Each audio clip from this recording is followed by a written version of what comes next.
FIFA just confirmed they're banning the pre-revolutionary Iran flag from World Cup stadiums this summer, the lion and sun emblem. This isn't new, though. They did the same thing in 2022 in Qatar, but the context this time feels different. The Iranian Football Federation explicitly demanded that no flag other than the Islamic Republic's flag be allowed inside venues. FIFA went along with it. Right, The Athletic reported on that list of demands, and FIFA's Stadium Code of Conduct bans political, offensive, and/or discriminatory materials. They're saying the lion and sun flag falls under that, but critics argue this is just acceding to regime pressure. The irony is, they're allowing the Palestinian flag because Palestine is a FIFA member, so one political symbol gets a pass, another doesn't. That distinction feels arbitrary when you're talking about a flag that represents a whole era of Iranian history. Enforcement is the big question. Iran's first group stage match is June 15 against New Zealand at SoFi Stadium in Los Angeles. How do you actually check every flag someone brings in? And what happens if fans try to display it anyway? A tweet from Omid that's circulating makes a blunt argument. If FIFA insists fans can only wave the Islamic regime's flag, maybe the response should be to deny Iran a platform altogether. Obviously, that's not happening, but it shows how charged this is. It's a symbolic choice that keeps getting repeated, and the uncertainty around enforcement means it could become a flashpoint the moment Iran takes the field. Especially in a stadium in Los Angeles, where there's a huge Iranian diaspora population, we'll see what fans actually bring. 28 years. That's how long it's been since PSG's U18s reached a Gambardella final. And tomorrow they finally get a shot at it. The club just posted the squad for Friday's final against Montpellier. It's happening at the Stade de France as a curtain raiser to the senior Coupe de France final. PSG has exactly one previous Gambardella title, 1991. So this is a genuine generational moment for the academy. The team's called the Titus, and they earned this spot with a wild comeback against Nantes back in April. 3-2, down to nothing. Then Toumani Diaguaraga scored the late winner. He's one of the names in that announced squad, along with Pierre Mangwenge and Mathis Jangiel. The coach is Thomas Lascelles. The profile on this group is that they've been resilient all season. The non-semifinal was the headline game, but they've been grinding through elimination rounds with discipline. And the stage is enormous. Stade de France, live crowd, the senior final happening right after. It's the kind of pressure that either breaks young players or makes them. PSG's senior team has obviously had its share of big moments, but this is about the pipeline. A Gambardella win validates the whole academy structure. Montpellier won't be a pushover. Their youth sides have been competitive in this competition in recent years. But PSG's Titus have something to prove. 28 years is a long time to wait for another chance at that trophy. The club clearly sees this as a statement, posting the full squad ahead of the match, building hype internally. They want the narrative to be, the kids are all right. We'll see if they deliver. Kickoff is tomorrow afternoon before Lens and Nice take the pitch. So Mio Backhouse is off to Freiburg for 15 million euros base plus performance bonuses. That's the number doing the round. 15 million is a lot for a goalkeeper who's still only 22. But the domino effect here is the really interesting part. Noah Atubalu has told Freiburg he wants out.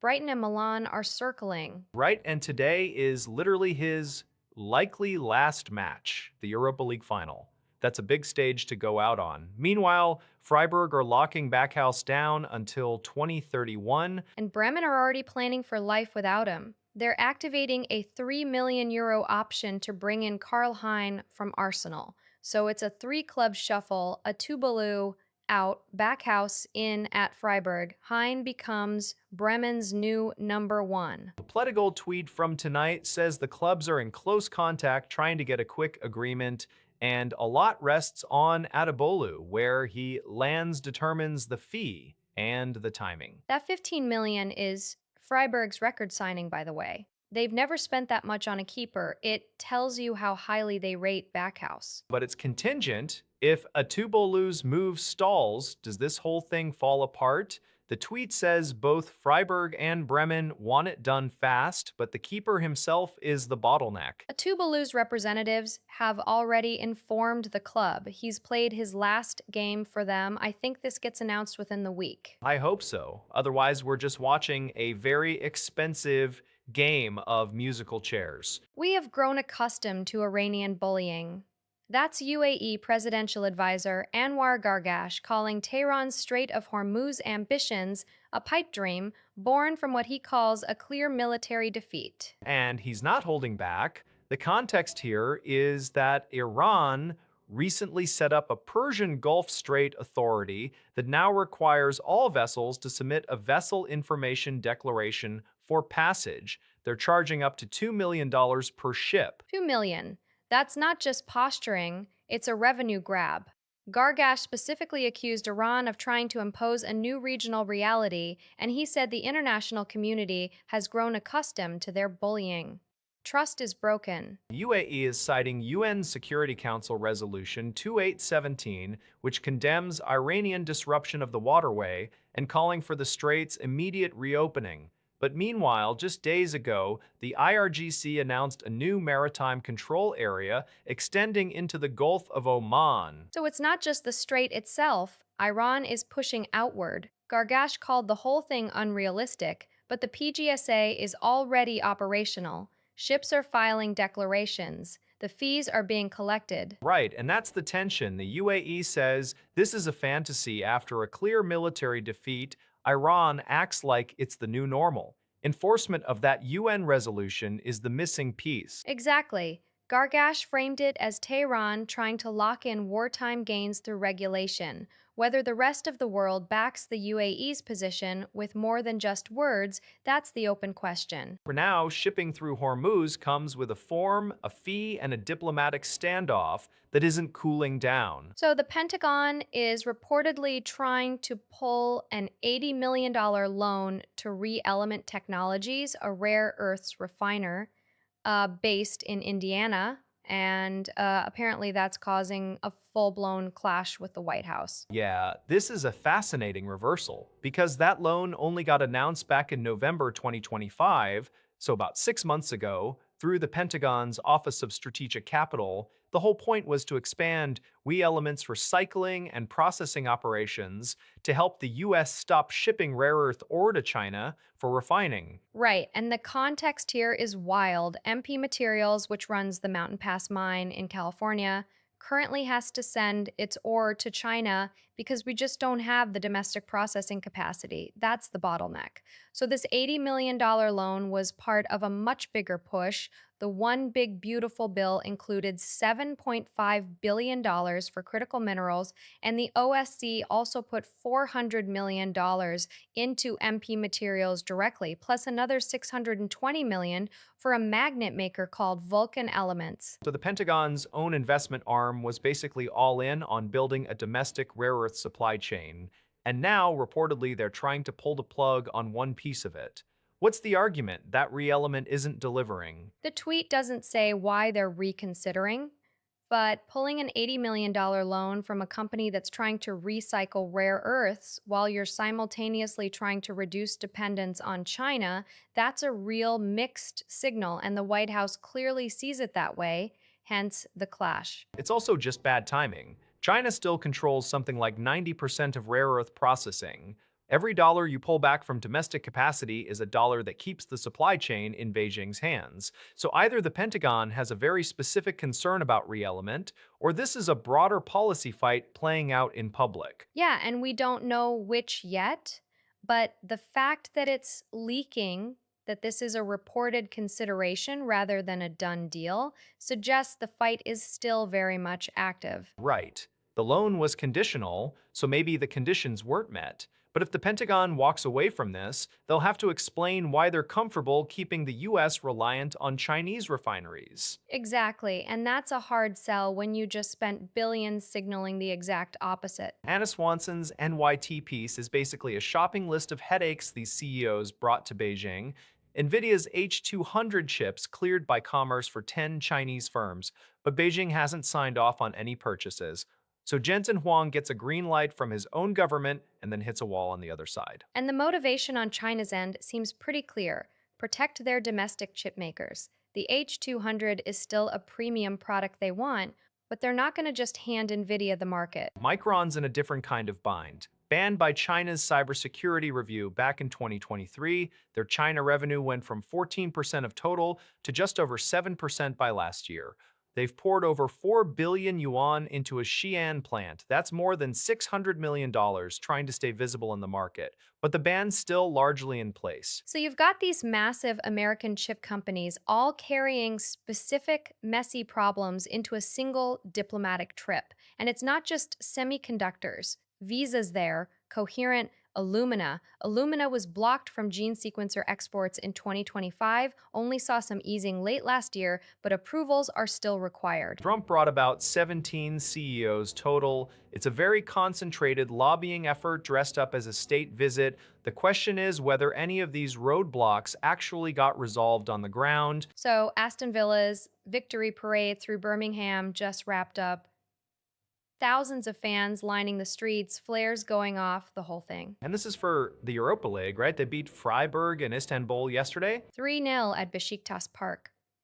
First trophy in 30 years. That's a long wait. The Sky News clip shows fans absolutely packed in, looked like the whole city turned out. Where did the parade start? Cranston Street in the Jewelry Quarter around 4:30 this afternoon, then down Sandpits Broad Street into Centenary Square. Captain John McGinn was on the bus with the trophy. He mentioned Prince William was in the dressing room before the final. Yeah, prominent Villa fan. Joined the celebrations after the match, apparently. McGinn said William was just one of the lads for a bit. Unai Emery has done something remarkable there. He's managed to turn a side that was mid-table slog into European champions in a couple of seasons. And the fans clearly know it. The BBC footage had smoke bombs and flares all along the route. Birmingham, city center, basically shut down. 30 years is a long drought for a club that size. You wonder if they can build on this now, or if it's a one-off run. The parade suggests they're not treating it like a one-off. Emery's got them believing again. Fair point. The scenes today definitely felt like something bigger than just one trophy. Right. Thousands of people, open-top bus, the whole city partying. That's a statement. The ICJ ruled today that the right to strike is protected under international law, a landmark advisory opinion from the UN's top court. But the treaty in question, the ILO Convention 87 from 1948, doesn't actually contain the word strike anywhere in its text. How do you square that? That's exactly what the court had to grapple with. In a 10-4 decision read by President Yuji Iwasawa, they found that the right to strike is implicit. It's encompassed within the freedom of association that the treaty does protect. So even though the word isn't there, the concept is. And this came about because the ILO itself couldn't agree. I remember employers and workers' reps have been fighting over this for years. Right. The ILO requested this advisory opinion back in November 2023 to settle that internal dispute over the treaty's scope. The ruling says the right to strike is indeed protected under Convention 87, which 158 countries have ratified. Notable absentee there. The US is an ILO member but never ratified that convention. So does this opinion actually bind anyone? No, advisory opinions aren't legally binding, but they carry serious political and legal weight. The court was careful to say it's a narrow opinion. It didn't spell out the precise conditions or limits on strikes. Still, expect this to influence labor regulations and even trade agreements globally. So a symbolic win for labor rights, but the real battle moves back to the national level, where governments actually enforce or ignore these norms. Exactly. The ICJ set the baseline. Now it's up to individual states to decide how far they go from here. Day 9 of Florida's special session and no budget meetings happening today, the hope of getting it done by Friday has evaporated. That's from reporter Steve Fineout. So we're looking at another year where the legislature can't pass a budget on time. The regular session ended March 13 without a deal. This is the second year in a row they've needed overtime. Right. The House and Senate are still about $1.4 to $1.5 billion apart. House Speaker Daniel Perez is pushing a $114 billion plan. Senate President Ben Albritton wants a $115 billion. That gap doesn't sound huge for a state budget, but politically, it's a chasm. And now there's the 72-hour cooling off period required before a final vote, so the budget has to be done by next Tuesday, May 26th, to wrap the special session by the 29th. If they miss that, we're looking at a potential partial government shutdown come July 1. Last year's special session cost taxpayers $250,000, $259,000. That's for a process the Constitution says is supposed to happen by the end of the regular session. I mean, that's the part that gets me. It's literally in the state constitution that they must pass a budget on time, and they've now failed to do that 2 years running. Voters might start asking what exactly they're negotiating over. Well, this one's about school funding, Medicaid, tax cuts, the usual big ticket items. But the fact that there were no meetings at all on day 9 suggests we're still pretty far apart. No meetings at all, so the public watches the clock tick and nothing moves. That's not a great look for Tallahassee. Senior Iranian source just told Reuters no deal has been reached yet, but gaps have narrowed. That's the closest thing to progress we've heard in weeks. The U.S. sent a new proposal through Pakistan, and Iran's currently reviewing it. Right? Pakistan's Interior Minister Naqvi has been shuttling between the two sides. The ceasefire only took effect on April 8th, so we're about 6 weeks into a very fragile pause. And that pause was hard-won. Now the question is whether these narrowed gaps are real movement or just diplomatic language to keep things from collapsing. The source is pretty careful, not yet at the stage for agreement, so they're not claiming a breakthrough. But narrowing gaps after weeks of proposal exchanges is more than we had a month ago. Trump's been clear, Iran's response must be 100% right. That's a high bar. And Iran's looking at a fresh U.S. proposal that apparently came through Pakistan's mediation, not direct channels. Which is interesting in itself. Pakistan as the go-between, they've been quietly pushing this for months, and now they're the ones delivering the actual paperwork. So we're in that limbo period, no deal, but the gaps are smaller. Iran says it's reviewing the proposal, the U.S. says it needs to be perfect, nothing happens until one side blinks. Or until the ceasefire starts fraying. 6 weeks in, both sides have reasons to hold or break. This is the most concrete signal we've had that diplomacy might actually be working. Might doing a lot of work there, but it's better than no talks at all, which is where we were in March. Yeah, narrowed gaps. Not a deal, but not nothing. John Rothstein just tweeted it. Purdue and Oklahoma are set for a Thanksgiving Day game in the Fort Myers tip-off. That's the Beach Division matchup. The tournament runs November 24 and 26 at Suncoast Credit Union Arena on the Florida Southwestern State campus. 9th annual now, which is impressive for a mid-season neutral site event. Purdue's in the Beach Division along with DePaul and Oklahoma, so that Thanksgiving game is the headline. Right, the bracket hasn't been fully released yet, but we know those three are in. The fourth team for the Beach Division hasn't been named in the announcement. There's also a Palms Division. That one's got some Power Conference teams too, but today's news is specifically about the Boilermakers and Sooners meeting on the holiday. Thanksgiving basketball has become its own tradition. You've got the Maui Invitational, the battle for Atlantis, and now Fort Myers is carving out its own slot. This is the kind of game that could have tournament implications come March. Both programs have been consistent in recent years. True, but let's not get ahead of ourselves. It's May. Rosters will change. Still, it's a nice early scheduling headline. And a big one for fans planning their Thanksgiving travel. Fort Myers is a pretty good destination in late November. Certainly beats staying home and watching the parade for the 5th time. Todd Monken just told reporters it's really cool seeing Deshaun Watson battle. Given everything he's been through, this is the new Browns head coach at day 2 of OTAs. Everything he's been through is doing a lot of work there. Watson missed the entire 2025 season after a torn Achilles in 2024 that actually re-tore a few months later. Right, and Monken essentially said, Watson has a clean slate. He's 30 in the final year of that 5-year, $230 million contract from 2022. Monken's quote in the tweet, he's made plenty of money, I think we all know that. It's a pretty frank admission. It is. But the other part of the story is Shedeur Sanders.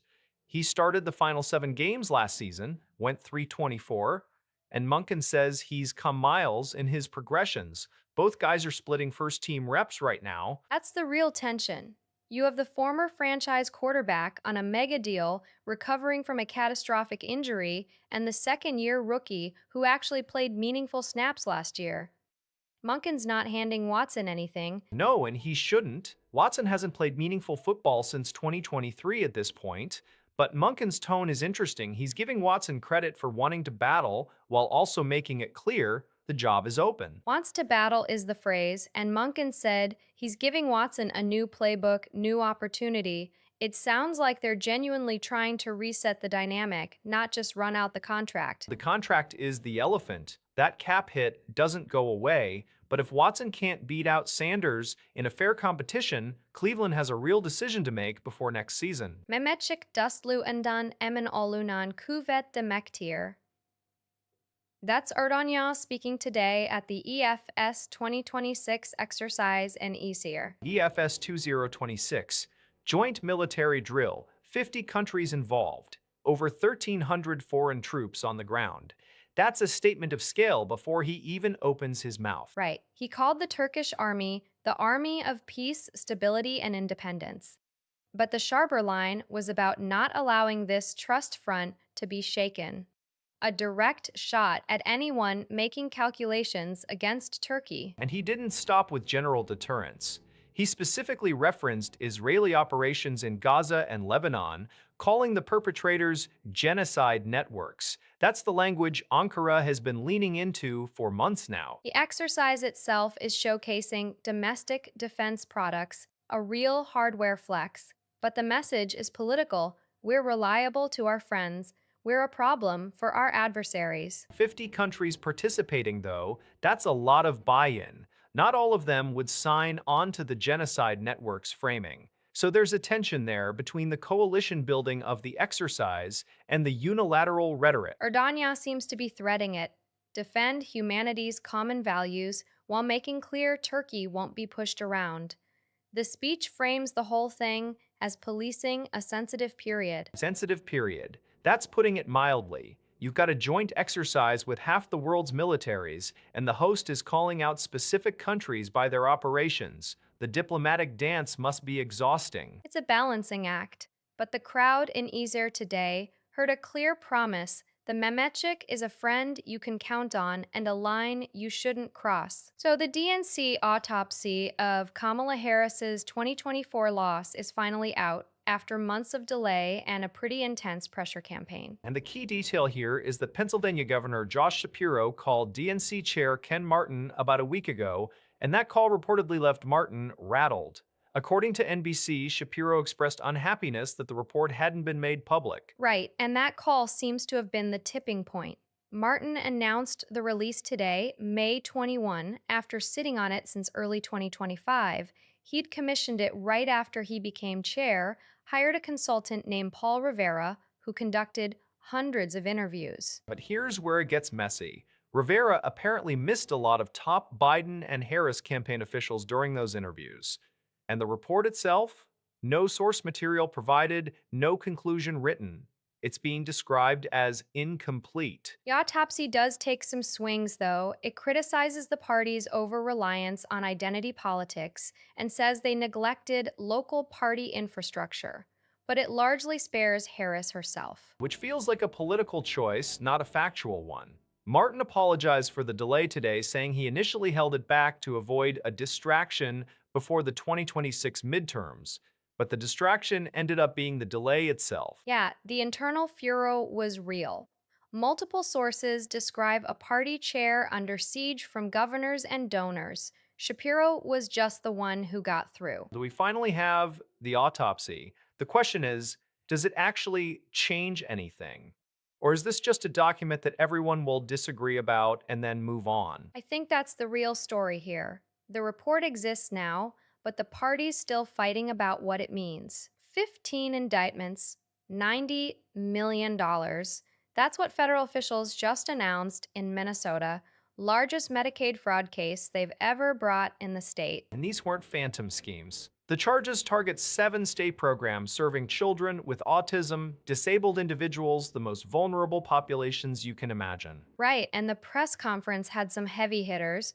HHS Secretary RFK Jr. and CMS Administrator Dr. Mehmet Oz were both at the Minneapolis Federal Courthouse. The FBI co deputy director Christopher Raya was there too. Raya said one defendant, Mohammed Omar, is still at large. Apparently, he fled by jumping from a balcony when agents tried to arrest him. That's wild. The charges come after a massive raid on April 22 search warrants executed at Twin Cities businesses, including daycares and autism service providers. So this has been brewing for a while. You don't get 15 indictments in a single announcement without a long investigation trailing behind it. And the scale $90 million stolen from state programs meant for people who literally can't advocate for themselves. That's going to hit hard locally. Especially because some of those providers were trusted names in the community. People dropped their kids off every morning thinking they were getting care. The feds are clearly signaling they're not done.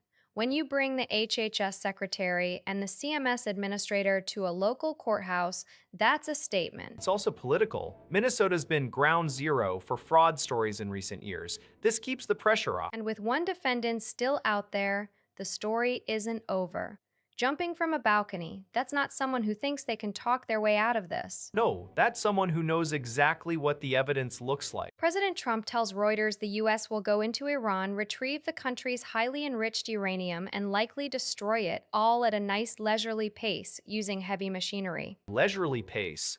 That's an interesting choice of words given that the U.S. dropped bunker buster bombs on Fordo, Natanz, and Isfahan back in February, so this would be a post-strike recovery operation. Right, and the IAEA says Iran has about 440 kilograms of uranium enriched up to 60% purity, a lot of it buried at the damaged Isfahan complex. So this isn't just a few barrels. Exactly. Experts have been warning that a forced extraction would require thousands of troops on the ground and could come with heavy casualties. Trump says Iran agreed to hand it over, but Tehran hasn't confirmed that. So we have a U.S. claim of a deal, no public confirmation from Iran, and a plan to physically dig out nuclear material from a country that's been bombed by the U.S. 3 months ago. That's a volatile situation. And you still got the naval blockade in place. The timeline, the logistics, moving 440 kilos of 60% enriched uranium is not a casual Tuesday. The question is whether Iran actually signed off or whether this is the U.S. framing a unilateral operation as an agreement. If it's the latter, we're looking at a very different kind of risk. Yeah, and we just don't know yet which version is real. Noni Madueke was rapping all night. That's the headline from inside Arsenal's title party. The tweet from Ed Aarons, and he's quoting the DJ there, says Noni Madueke was rapping the whole night. That's at Tape nightclub in Mayfair after Arsenal sealed their first Premier League in 22 years on May 19th. 22 years. That drought ended when Manchester City drew with Bournemouth. The squad watched that match together at London Colney first, then moved to the club. And the boss? Mikel Arteta wasn't in any of the celebration photos.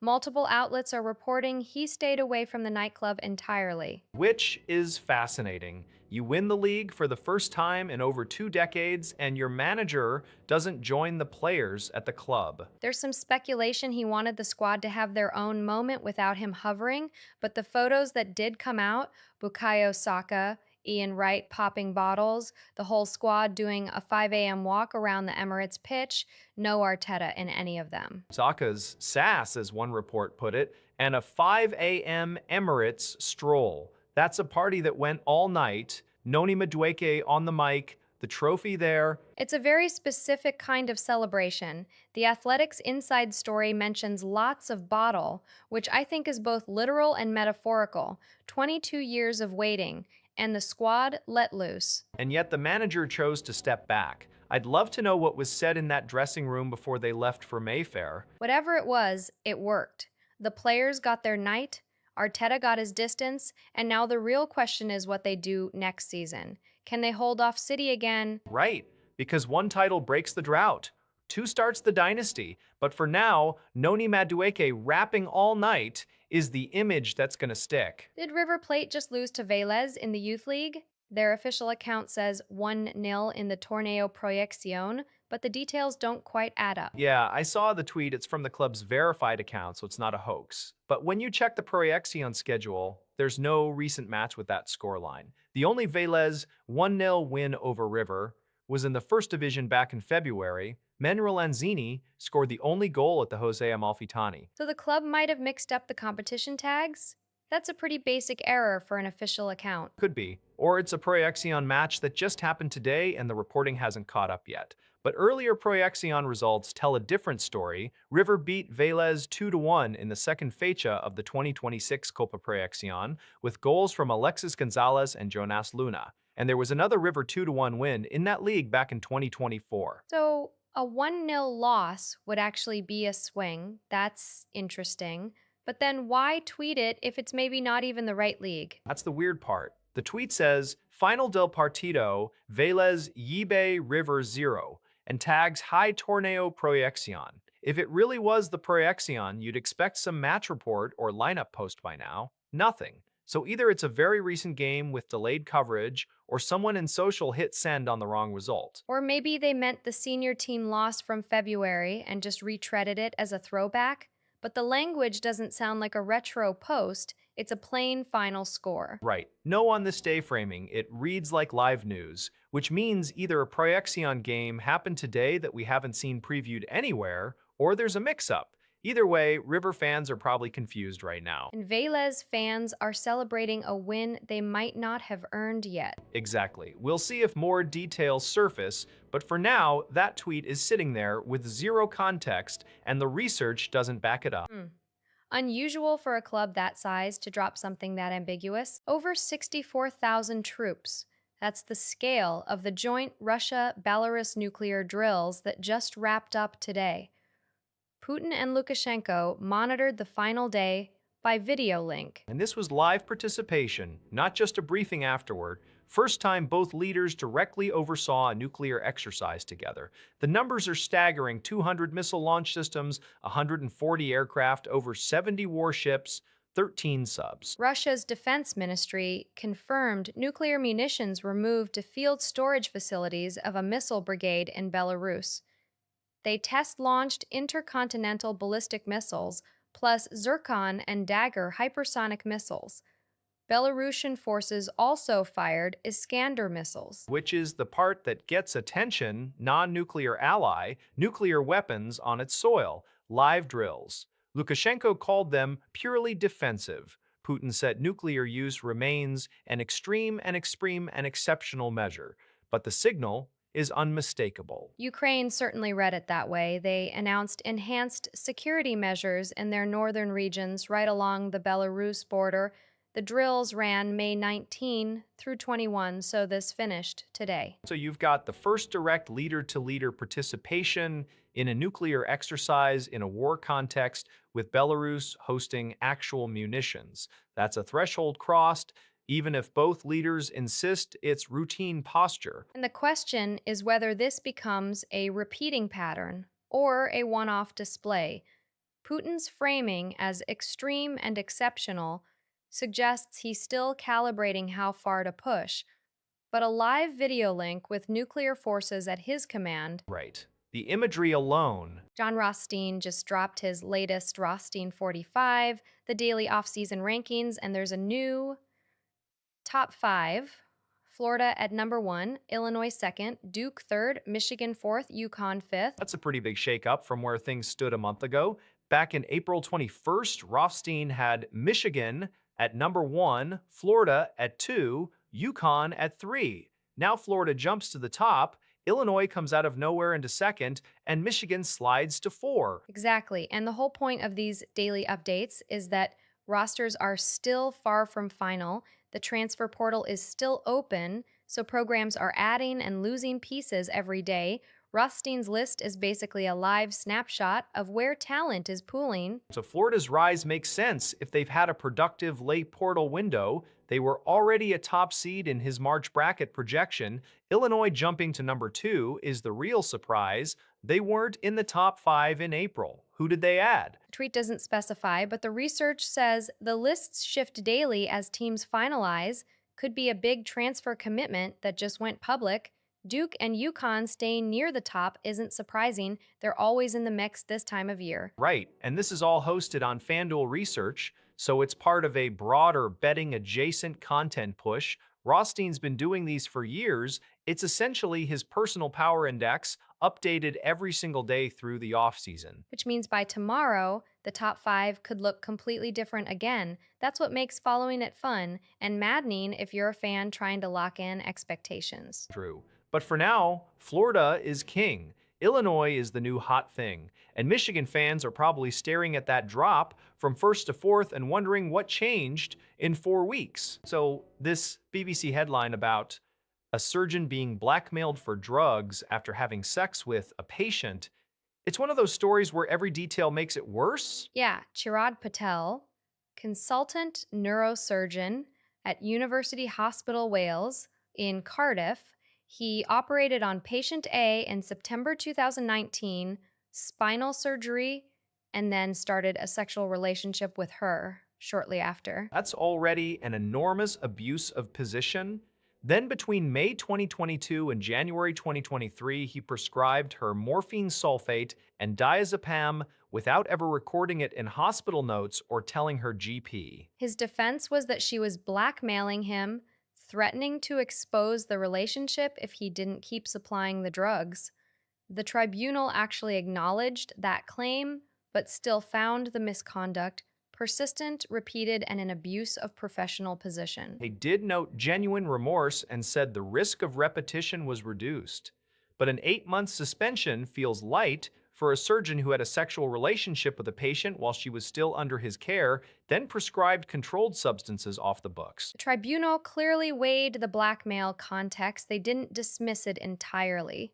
But Patel qualified from an Indian university in 1994, moved to the UK in 2002, and now he's not working for the health board at all. So effectively, his career in the NHS is done, even if the suspension is technically temporary.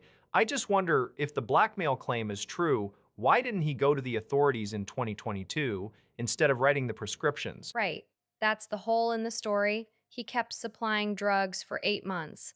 The tribunal seemed to accept the blackmail existed, but still said his actions were persistent. It's not a clean exoneration. Anyway, grim case. Ted Cruz is resurfacing a Free Beacon story about Maine Democratic Senate candidate Graham Plattner, and it's not a good look. Yeah, this is about those Reddit posts from his deleted account P. Hustle.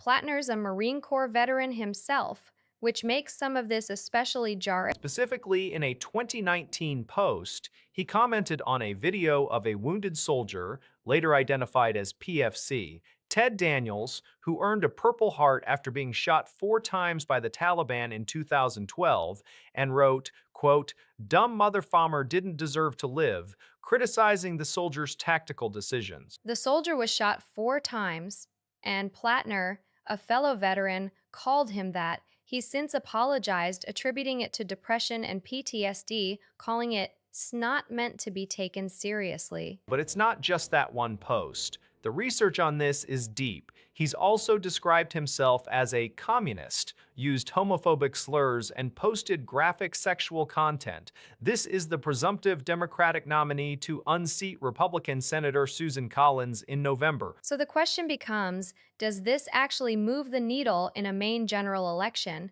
Collins has survived tough races before, but Plattner's also a veteran running against an incumbent who's been in office since 1997. I mean, calling the Army awful and mocking a Purple Heart recipient, that's going to be the centerpiece of every attack ad. The apology might land with some, but "I was smosting" is a tough sell when you're asking people to trust you with national security votes. And Cruz is clearly leaning into it, amplifying it to a national audience. Whether that helps Collins or just nationalizes a main race remains to be seen. Right. But if I'm the Collins campaign, I'm already cutting that spot. President Trump won't commit to attending his own son's wedding. That's the TMZ headline this morning. Yeah, and the quote from Trump himself is something else. He told reporters he might be too busy because there's a thing called Iran and other things. That's his eldest son, Don Jr.'s wedding over Memorial Day weekend. John Jr. is 48, engaged to Bettina Anderson. She's 39. They'd actually talked about a White House wedding, but scaled it way back because of public perception during the ongoing Iran situation. So now it's a small private ceremony on a secluded island in the Bahamas. Trump said he'd try and make it his words and acknowledged he'd catch flack no matter what he decides. Meanwhile, his official schedule for that weekend shows him at his summer home in Bedminster, New Jersey. Right. So try and make it might mean a quick flight down, but the comment does not exactly scream priority. I mean, it's his son getting married. You'd think the president could carve out a day. On the other hand, there's an active military situation. Trump framed it as not good timing for me. That's a tough balance for any president, family versus national security. Sure, but he's also choosing a weekend at Bedminster over the Bahamas. If he wants to make the point that he's focused on Iran, that's the optics. But skipping your own son's wedding is a different kind of headline. It's a no-win spot. He acknowledged that himself. Either he's neglecting a family milestone or he's taking his eye off a crisis. And the couple already had to downsize their dream venue because of the war. So there's a layer of disappointment baked in already. We'll see if Trump actually shows up or stays in New Jersey. The Bahamas flight time is about 2 hours from Bedminster. A quick trip isn't impossible, but try and make it is not a solid RSVP. Not even close. David Letterman just called CBS executives lying weasels over Stephen Colbert's show getting canceled. Yeah, he's not pulling punches. And he told NBC's Today that ending The Late Show is a huge mistake and a loss for American culture. That's coming from the guy who launched that franchise back in 1993. 33-year run ending today with Colbert's final episode airing on CBS. Right. It's been late night's longest running franchise, but CBS says it's purely financial. They claim the show was losing over $40 million a year with declining ad revenue. Letterman isn't buying that. In the New York Times, he alleged Colbert was dumped specifically to help smooth that $8 billion Skydance Paramount merger. $8 billion. That's a big number to just wave away, though Bloomberg has reported that the ratings were down and YouTube clips weren't translating to linear dollars anymore. Still, Letterman called them lying weasels. And his point about cultural loss, late night, has been a shared civic space for decades. Colbert was doing something unique with it. What's replacing the slot? Byron Allen's Comics Unleashed. That's a syndicated clip show, not a live daily talk show. So in Letterman's view, we're swapping a daily national conversation for repackaged stand-up bits, and he's the guy who started it all, so his opinion carries weight. It does, but CBS execs are saying the economics just didn't work anymore. Both sides have a case. Yeah, but a case doesn't bring the show back. Pakistan mediated talks between Washington and Tehran. Still no deal. But Reuters is reporting that gaps have narrowed. The big hurdles, Iran's enriched uranium stockpile and who controls the Strait of Hormuz. And that's a huge one. Control of the strait means control of a fifth of the world's oil shipments. So it's not just a technical negotiation, it's strategic. Exactly, and the supreme leader Ayatollah Mojtaba Khamenei has reportedly issued a directive that Iran's near-weapons-grade uranium that's enriched to 60% cannot be shipped abroad.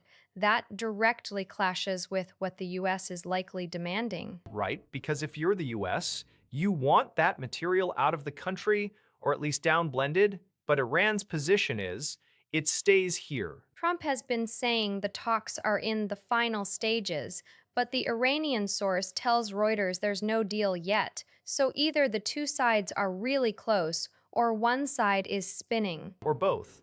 The Pakistanis are acting as intermediaries, which is an interesting choice given their own relationships with both countries. Yeah, and you also have the internal Iranian politics. Mojtaba Khamenei is relatively new as supreme leader, and he's trying to balance hardliners who don't want any deal with the pragmatic need to lift sanctions. So the 60% uranium is the ceiling. If they won't send it out, what's the compromise? Lower enrichment to 3.67%? Or some monitored storage? That's what the negotiators are wrestling with right now. No deal yet, but the fact they're still talking is something. Through. This time last year, the conversation was about airstrikes. Now it's about shipping containers. Progress, I guess. Iran's Persian Gulf Strait Authority just dropped a map of something they're calling a management supervision area.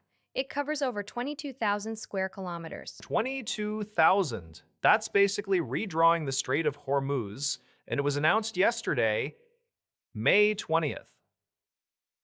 The new authority they created, the PGSA, defined the zone from Khuy Mubarak in Iran all the way down to southern Fujairah in the UAE. Right, and then from the tip of Keshem Island over to Amal Quine.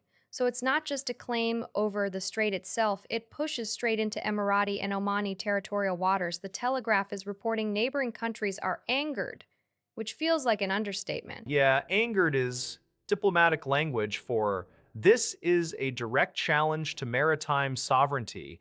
The IRGC has been pretty open about wanting to cement control. There was an Al Monitor piece quoting an IRGC officer directly on this expansion. Question is how the US and Gulf states respond. The zone extends well beyond what international law recognizes as Iran's territorial sea. You're talking about a choke point for something like a fifth of global oil transit. And Iran is framing it as a supervision area, softer language than a blockade, but effectively the same outcome if they start stopping ships and demanding compliance. The map itself is quite precise, it's not vague. The BBC and CNN both covered it yesterday. This is clearly a coordinated move. The question is whether this is a negotiating tactic or a permanent shift. Given the IRGC's involvement and the speed, they created the authority and published the map within weeks. I don't think this is a bluff. Iran is signaling that the Hormuz Strait is no longer international waters in their view. The Gulf states now have to decide what they're willing to do about it. And the US Navy's Fifth Fleet is based in Bahrain, just across the water. So this is going to get very real very quickly. King Charles just played the ukulele in Northern Ireland on the final day of a 3-day tour with Queen Camilla. That's the sort of headline you don't auto-generate. He joined the Lawfrey's Men's Shed Ukulele Ensemble at Ard's Allotments in Newtownards, County Down. Sky News has the video, and it's not a quick strum for the cameras. He's actually keeping time with the group. I mean, I'm charmed by the mental image, but let's be real. These royal walkabouts are carefully managed photo opportunities. The king picking up an instrument, baking a cake. Speaking of which, he also helped bake a gluten-free chocolate cake at a nearby community hub that provides meals to people in need. That's a specific, tangible thing, not just waving. Right. But the whole visit is designed to show him as approachable and in touch. The ukulele works for that. It's a friendly, non-threatening instrument. No one's handing him a saxophone. Queen Camilla was also out, meeting staff and volunteers at Women's Aid. So it's a split itinerary, one royal with a ukulele, the other with a serious advocacy visit. That's a conscious contrast. Exactly my point. The whole 3-day tour is about projecting a certain image. I'm not saying it's fake, but it's deeply staged. But you can't fake timing and rhythm. The Lawfrey's Men's Shed Ukulele Ensemble is a real community group. He played alongside them, not in front of them. That takes a little bit of nerve. Nerve, or a very cooperative band who already knew he'd be joining. Look, I respect that he's willing to try, but let's not pretend it's spontaneous. Maybe not fully spontaneous, but it's still a human moment. A king, a ukulele, a gluten-free cake. That's unusual enough to be worth noting. Al Arabiya is in damage control mode today after yesterday's flurry of headlines claiming a final US-Iran deal was hours away. Yeah, their English account just posted that any Iranian media attributing an agreement to Al Arabiya is fabricated. But here's the thing, yesterday, Al Arabiya itself was the outlet citing unnamed sources saying an agreement could be announced within the next few hours. Right, so they reported it, other outlets ran with it, Iranian media picked it up and credited them, and now Al Arabiya is saying, no, not us. That's a pretty fast walk back. The original report from May 20 mentioned Pakistan's Army Chief Field Marshal Assam Munir possibly visiting Tehran to confirm the draft. It also said the next round of talks would be in Islamabad after Hajj.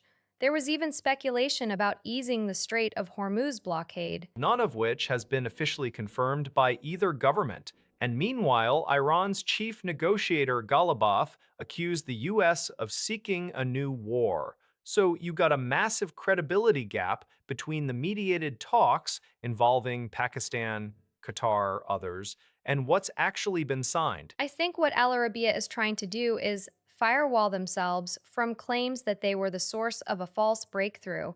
Because if you're reporting a deal and then no deal materializes, your reputation takes a hit. Except they did report the near deal, they just don't want to be blamed for the hype loop. It's a messy situation, the mediation is ongoing, the Hormuz blockade question is real, but we're clearly not at a handshake yet. And Galabas' remarks don't exactly scream moment of detente. Exactly. So the tweet is a denial of attribution, not a denial of the story itself. Makes you wonder what actually happened behind the scenes in the last 24 hours. Yeah, not the smoothest diplomatic week.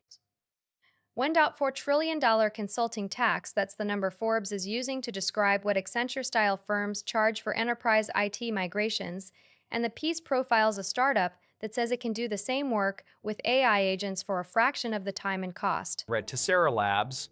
Kabir Negrecha is the founder. They just closed a $60 million Series A led by Andreessen Horowitz at a $320 million valuation. That was May 6th, so barely 2 weeks ago. And the concrete use case is brutal, migrating companies off old SAP systems like ECC onto S/4HANA.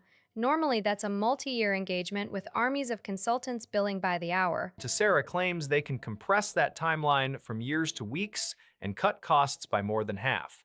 They use a multi-agent AI platform, essentially a team of AI agents that handle the migration logic that used to require 60 human consultants. Their pitch is that this is system integration as software. Instead of hiring a firm to send in dozens of people who each know one piece of the ERP puzzle, you deploy agents that understand the whole stack. The Forbes piece emphasizes the consulting tax angle, that the traditional model has been incredibly lucrative for firms like Accenture, but it's also been slow, error-prone, and expensive for clients. If Tessera can actually deliver, that's a massive market disruption. A 16-person startup taking on a $1.4 trillion industry. They've already got a 6-person AI team that replaces 60 SAP consultants, according to the funding announcement. The key question is whether enterprises trust AI agents with something as mission-critical as an ERP migration.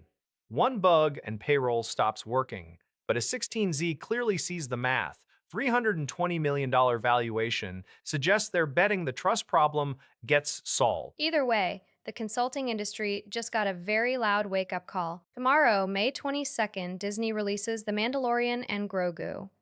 That's the first Star Wars film in theaters since The Rise of Skywalker in 2019. The Economist is calling it a long absence driven by creative mistakes. Yeah, I saw that piece, and the pre-release tracking is not exactly triumphal. They're projecting an $80 to $82 million domestic opening weekend. That would be the lowest ever for a Star Wars theatrical release. Lowest ever, and that last film grossed over $1 billion worldwide. So what happened in 6.5 years? The short version, the sequel trilogy, was rushed with no coherent plan. Disney Plus shows oversaturated the market, and casual audiences started feeling like they needed homework to follow along. Skeleton Crew had low ratings, The Acolyte got canceled. There's a lot of finger-pointing at Lucasfilm president Kathleen Kennedy for creative indecision. Though Andor, the Tony Gilroy series, is widely praised, so it's not all bad. but a mid tier opening for a franchise Disney paid $4 billion for in 2012 is a striking come down. Exactly. The Economist frames the return as partly a recovery from mistakes, but an $80 million weekend for Star Wars is not exactly a victory lap. It's a test. Can they pull audiences back to theaters after years of streaming fatigue and storytelling whiffs? I wonder if The Mandalorian and Grogu benefits from the TV show's goodwill, or if the brand damage is deeper than they think. We'll know by Monday, but the report card is already mixed. Prince William spent the morning in Cornwall touring Nansleddon. That's the sustainable suburb the Duchy of Cornwall has been building on the edge of Newquay since 2013. 900 homes already there, right? And they're aiming for 4,000 eventually. He was looking at the latest phase, 24 low-carbon units built with the homelessness charity St. Petrox. That's the Homewards campaign he launched a couple of years back. 5-year push to end homelessness. These are explicitly homes for people who've experienced it.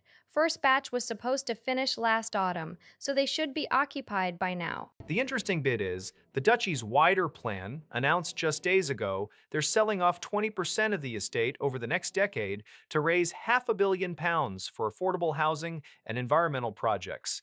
That's a serious portfolio shift. And William was on the ground doing walkabouts, even recorded a birthday message for a local resident. The affordable housing quota at Nansleddon has been bumped from 30% to 40%. Right, but the Duchy owns thousands of acres across the country. Selling a fifth of it, that's not nothing. I wonder how much of that £500 million actually lands on affordable homes versus just green upgrades. The announcement's pretty explicit that housing is a core part of it, and this visit shows William using the estate as a lever, not just a passive inheritance. He's visibly tying his public role to the duchy's development decisions. It's a different approach from his father, for sure. Charles was always more hands-on with architecture and farming. William seems focused on homelessness and community infrastructure as the public-facing priority. And Nansleddon is the test case. 4,000 homes, 40% affordable, low carbon standards, high street already running with over 40 businesses.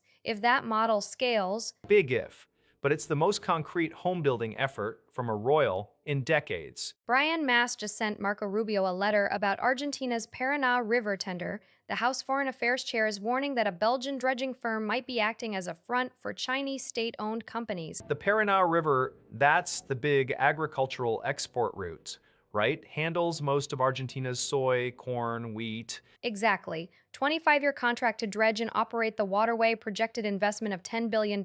Argentina actually barred state-owned companies from bidding, so Chinese firms can't bid directly, but Mass says the Belgian company Jan de Newell, working with an Argentine partner called Servimagnus, is essentially a private sector proxy for Chinese interests. It's a pretty serious allegation. Does Mast have evidence, or is this just geopolitical suspicion? The letter doesn't lay out specific proof, but he's citing past ties and the structure of the consortium. Meanwhile, a separate consortium led by KKR and a U.S. dredging firm says the tender process is biased.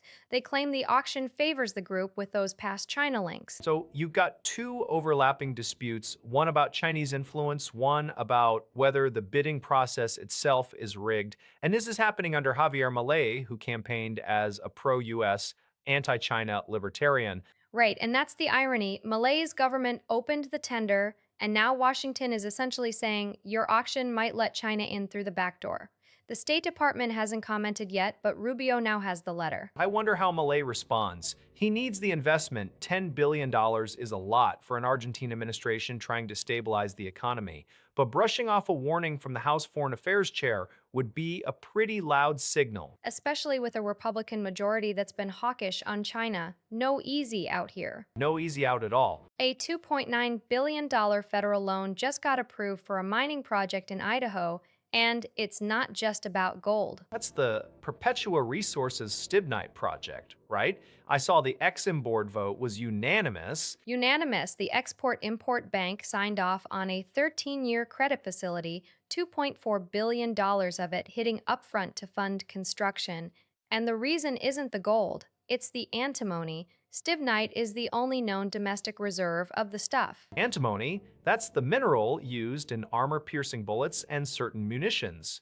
Also in solar panels, I think. Exactly. Defense applications are the headline. ammunition, night vision goggles, explosive primers, and until now, the US has been almost entirely reliant on China for it. Then in 2024, China curbed antimony exports, and suddenly domestic supply became a national security priority. So this loan is effectively a strategic hedge. $2.9 billion is a huge number for a single mine, though. How does that compare to what they were asking for? In March, they had a $2.7 billion proposal from Exim. This final approval is actually $200 million higher. The board must have added some buffer. Perpetua says it fully funds construction of the Stibnite project in central Idaho. In the timeline? 13-year facility. That's long-term support. They must see this as a multi-decade asset. Right, and it's not just the feds. The state of Idaho has been pushing for this too. Local jobs, critical mineral independence. The vote was unanimous, which tells you this cleared both political and bureaucratic hurdles. The U.S. is basically writing a check to secure its own antimony supply chain. China's export restrictions really lit a fire under this. They did, and now Perpetua has the capital to actually break ground. This one's clearly strategic, not just commercial. Oil just dropped more than 6% in a single session, and it's not a supply shock, it's the opposite. Hopes that the Strait of Hormuz could reopen. Right? Trump said overnight that U.S.-Iran negotiations are in their final stages. That's huge. The strait normally carries about a fifth of the world's oil. It's been effectively closed for months. Yeah, WTI crude fell below $100 a barrel, and the ripple effect hit everything. Stocks and bonds both rallied. 10-year Treasury yields dropped 10 basis points to 4.57%. So the market is pricing in a real breakthrough. Iran is reportedly examining a new U.S. proposal right now. The terms are phased reopening of the strait in exchange for easing the maritime blockade, a 30-day oil sales exemption, and release of 25% of their frozen assets. And Tehran is expected to respond within 48 hours. That's the timeline Trump was hinting at. But analysts are already tempering expectations. Even if a memorandum gets signed, restoring shipping traffic through Hormuz could take weeks or months. It's not like flipping a switch. Still, you don't see a 6% oil crash on diplomatic hopes every day. The market is treating this as the most serious signal yet that the standoff could actually de-escalate. The question is whether Iran accepts the terms and whether the U.S. can deliver on easing the blockade without losing leverage. Those are the sticking points that remain underneath the headline. Right. And that's why the caution from analysts matters. The deal isn't done, but the trajectory just shifted. We'll know more once Tehran responds. A Ukrainian drone strike on a locomotive in Russia's Bryansk region. 3 dead, all Russian Railways employees. On, right? That's what Reuters is reporting. The victims are named train driver Evgeny Kozhanov, his assistant Vyacheslav Karatanchik, and a repair technician, Daniil Karatanchik. And here's the gut punch. Daniil and Vyacheslav were father and son, 2 generations of the same family working the same railway, killed together. Russian Railways confirmed all 3 were employees. State company Russian Railways said. The drone hit the locomotive at the station itself. This is May 21, 2026, today. And it's not happening in a vacuum. We've also got reports of 2 bridges collapsing in Russian regions bordering Ukraine just ahead of planned peace talks. 7 dead there. That's a separate incident. Bridges out, trains derailed, but same day, same general theater. The Bryansk attack is a targeted drone strike on rail infrastructure. The bridge collapses, we're still sorting out cause, but the timing is brutal. Right. So you've got 3 railway workers killed by direct strike, and then 7 more dead from infrastructure sabotage or whatever caused those bridges to go down. All of this on the eve of peace talks. The Kremlin is going to frame this as escalation. Ukraine hasn't claimed responsibility yet, but the pattern is clear. Rail lines in border regions are being hit hard. 3 families just lost someone today, and one of those families lost 2. That's the real story here, regardless of the politics surrounding it. Yeah, the names are out there. Kozhanov, Karatanchik, father and son. That's going to resonate. Asko's under 20 side just crushed America MG 4-0, and Pedro Augusto walked away with the match ball. Hat trick from Pedro Augusto, 17th minute, 27th minute, and another in the second half. And Lucas Mellem got the opener in first half stoppage time. The win puts Vasco back on top of the Brasileirão Sub-20 table with 31 points from 13 games. That's 10 wins. They overtook Palmeiras on tiebreak, same points, but Vasco's got one more win. That's tight. America MG had a man sent off early. Pedro Belga saw red. That definitely opened things up. Still, you finish your chances. Pedro Augusto clearly did, and Mellem's goal right before halftime after the red card, that's the kind of psychological blow that ends a contest. America MG are still in the top 8 with 20 points, so it's not like they're a pushover. Vasco's next match is May 27 against Avaí. If they keep this form, they're going to be tough to catch. The full club account posted the result with the hashtag Crias da Colina, Academy Kids carrying the flag. Love seeing that. Youth football doesn't always get the spotlight, but a 4-0 away from home to regain the league lead is a statement. Especially when you consider they were already top before a slip, and now they're back. Right, Palmeiras will be watching. Over 80 Labour MPs publicly calling for Keir Starmer to resign, and that number was from a month ago, before West Streeting quit and launched what people are calling a coup plot. The Telegraph podcast quote, getting shared around today, says Starmer has never been popular with backbenchers or veteran MPs. That feels like the understatement of the year. It's the Mandelson scandal that broke everything open. Starmer admitted he knew about Peter Mandelson's relationship with Jeffrey Epstein at the time he appointed him U.S. ambassador. That was April 22nd. And the fallout just kept accelerating. He sacked Sir Ollie Robbins, the top civil servant at the Foreign Office, over the vetting process. 4 former cabinet secretaries publicly condemned that move. Right, and then you had Health Secretary West Streeting resigning and reportedly plotting a leadership challenge. Victims Minister Alex Davies-Jones and Safeguarding Minister Jess Phillips also stood down. Senior government sources quoted in the Telegraph said the wheels have stopped turning and there is a sense that it's over now. That's not a backbencher grumbling, that's people inside the machine saying it's done. Starmer tried a reset speech recently, but even that got criticized as less authentic than AI. The podcast episode today is basically asking whether he can survive. The question is who actually benefits? Streeting's making moves, but is he popular enough with the membership? And Starmer's still the PM. He can try to ride it out. Though when over 80 MPs are calling for your head and your own cabinet is leaking, it's over. That's not a slow bleed anymore. That's a... Thiago Avila is back in Brazil now, and the story he's telling about his time in Israeli detention is brutal. They put ropes around my neck and beat me until I lost consciousness.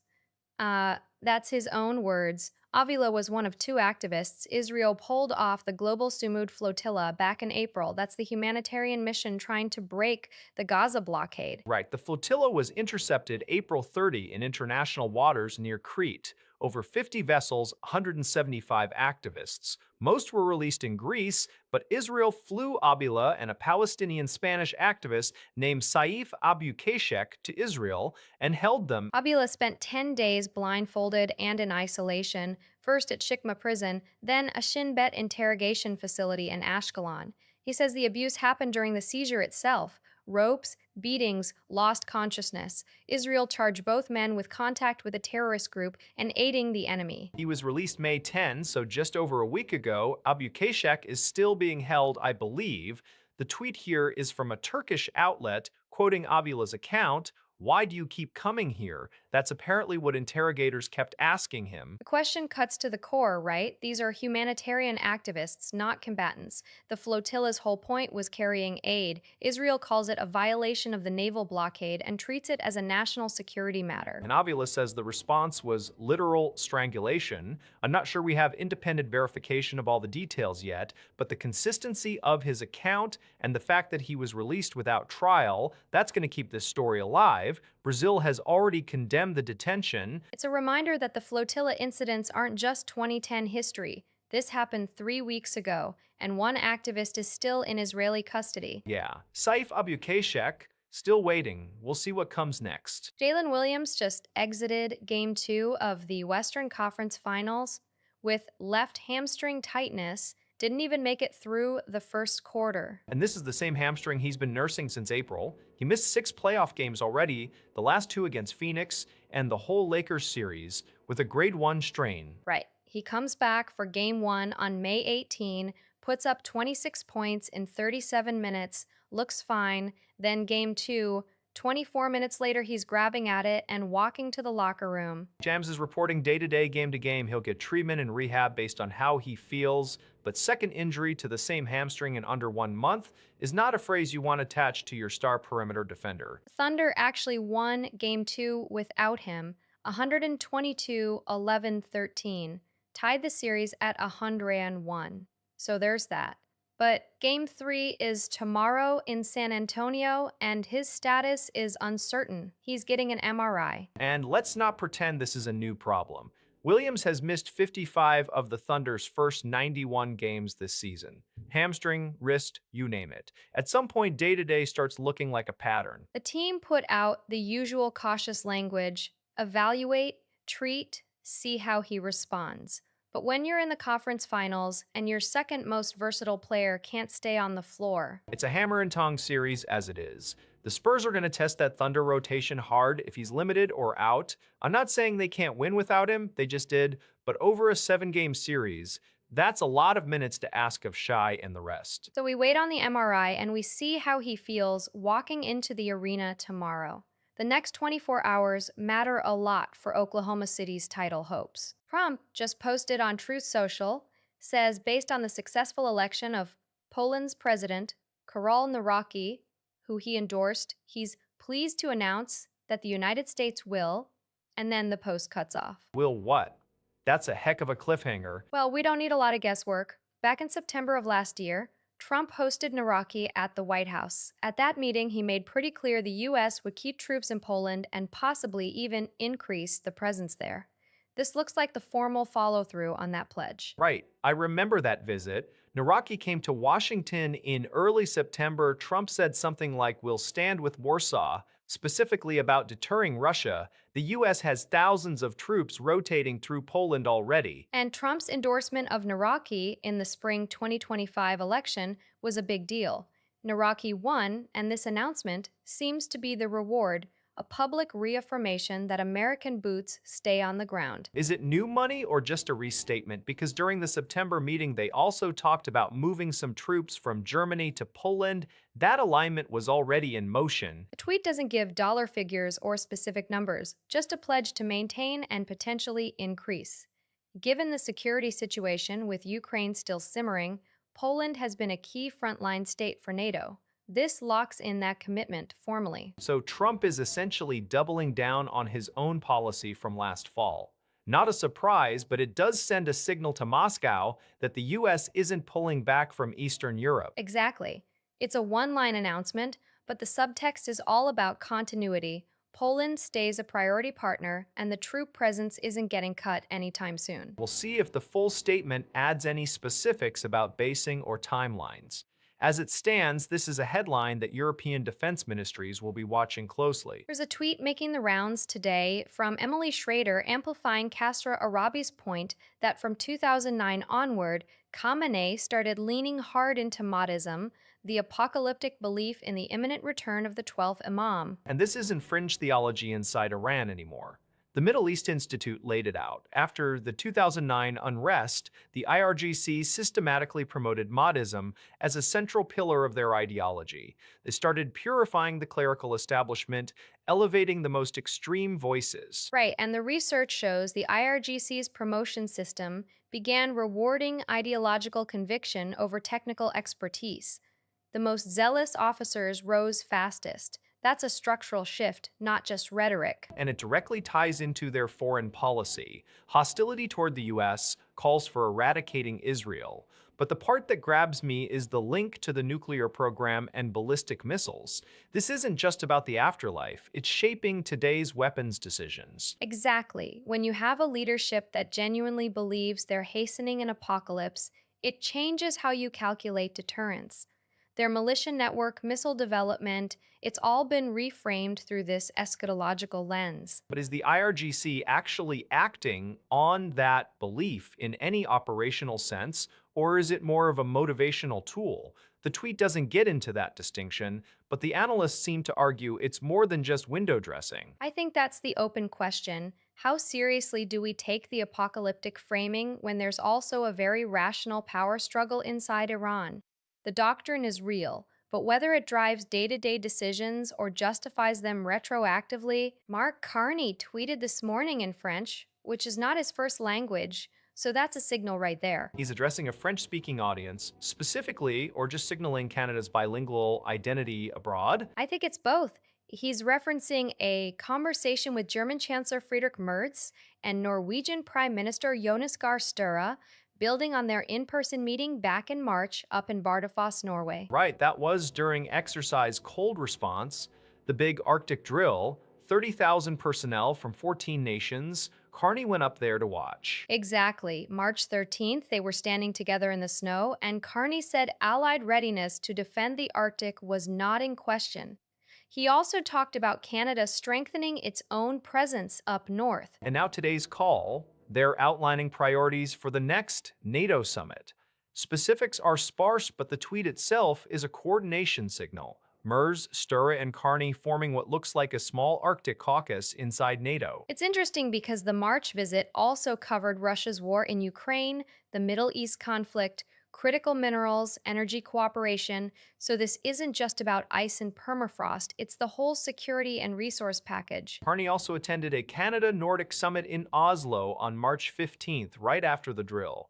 So this is an ongoing thread, not a one-off photo op. The question is, what specific deliverables they're pushing at the summit? The tweet doesn't say, but the fact they're doing a follow up call 2 months later suggests the Arctic file isn't just ceremonial for this group. NATO summits usually have 100 competing priorities. Having a pre-coordinated block, even a small one, can shift the agenda, especially when you're talking about Russian activity in the high north. And the choice to frame it in French. Carney knows the Quebec angle matters domestically, but also France is a NATO ally with Arctic interests. So it's layered: diplomatic positioning, domestic outreach, and a quiet nudge to allies who might otherwise focus on the Baltics. We'll see what actually lands at the summit, but the coordination is happening in plain sight. 6.51%.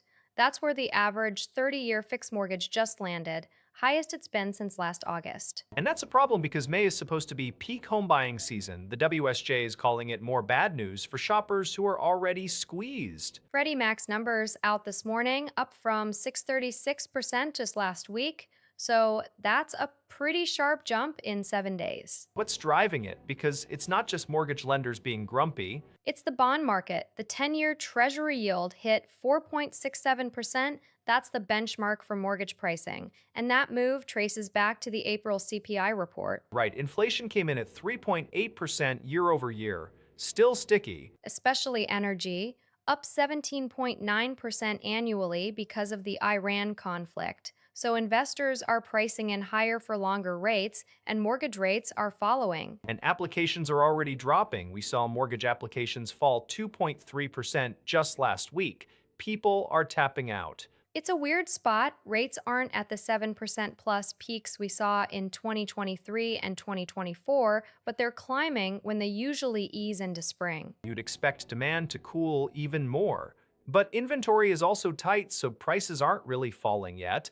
Buyers are getting hit from both sides. Exactly. The WSJ headline says more bad news, but the real question is whether this rate level actually kills demand or just freezes the market in place. How long does the energy inflation piece last? Because if the Iran situation de-escalates, yields could drop just as fast. But if it drags on, Take-Two just locked in a release date for Grand Theft Auto 6, November 19. That's official now. after all the rumors and the 18-month delay, hearing a concrete date feels almost surreal.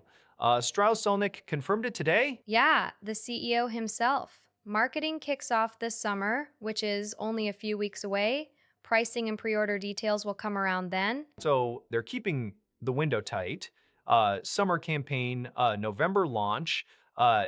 That's a compressed cycle for a game of this scale. Bloomberg's calling it one of the biggest entertainment launches in history. Not just gaming, entertainment full stop. I'll buy that. GTA 5 has sold over 200 million copies over 3 console generations. The anticipation for ZI is off the charts. Rockstar's been quiet for years, and now they're finally saying, here's when. November 19 will be a massive cultural moment. It's also a huge bet for Take-Two. One title carrying that much weight, if it slips again, the market would react badly. Zelnick sounds confident. He reaffirmed the date in the earnings call, and the stock barely moved. Investors are already pricing it in. That's the thing about GTA. Even the delayed version is still the most anticipated thing in entertainment. November can't come soon enough. Or soon enough for Rockstar's devs, I imagine. They've been through a lot. True. But for everyone else, the countdown begins now. Birkenstock just popped nearly 17% today. That's after the German sandal maker announced a $250 million buyback. That's a big move for a stock that had been sliding. What's the story? It's an accelerated share repurchase with Goldman Sachs. They're paying the full $250 million today. Expect an initial delivery of about 6 million shares, which is roughly 80% of the total. So they're betting the recent sell-off was overdone. I remember the last earnings didn't thrill anyone. Slower growth, unchanged full-year outlook. Right. CEO Oliver Reichert basically said the market's pricing is creating a strong disconnect from fundamentals. He called the buyback the most attractive use of capital right now. I get the logic. If you think your stock's cheap, buy it. But 17% in one day feels like the market was caught off guard. The ASR structure probably added urgency. It signals management is willing to put money on the table immediately, not dribble it out over quarters. And it's a pretty direct message about where they see the brand sitting. This whole tension between luxury pricing and mass market reach, Reichert is saying, ignore the noise, we know our value. Exactly. They're backing their prior revenue guidance too. So the question is whether this jump is a one-day sugar hit or the start of a reset in investor perception. I'd want to see a few more quarters before calling it, but a $250 million signal from the CEO, that's loud. And Goldman's right there in the trade with them. If the stock goes up from here, the bank makes out fine. Right. So that earthquake detection bot at Lastquake pinged a possible tremor in Turkey yesterday, and it turned out to be a confirmed 5.6. Right, this was in Malatya province, eastern Turkey, specifically the Batalgazi district. AFAD, the disaster agency, put the depth at just over 7 kilometers, so shallow enough to feel widely. And they did feel it. Reports from Kahramanmaraş, Diyarbakir, Adıyaman, Elazığ, multiple provinces. The bot caught it within seconds, but the official confirmation came later. What's interesting is the aftershock or companion event.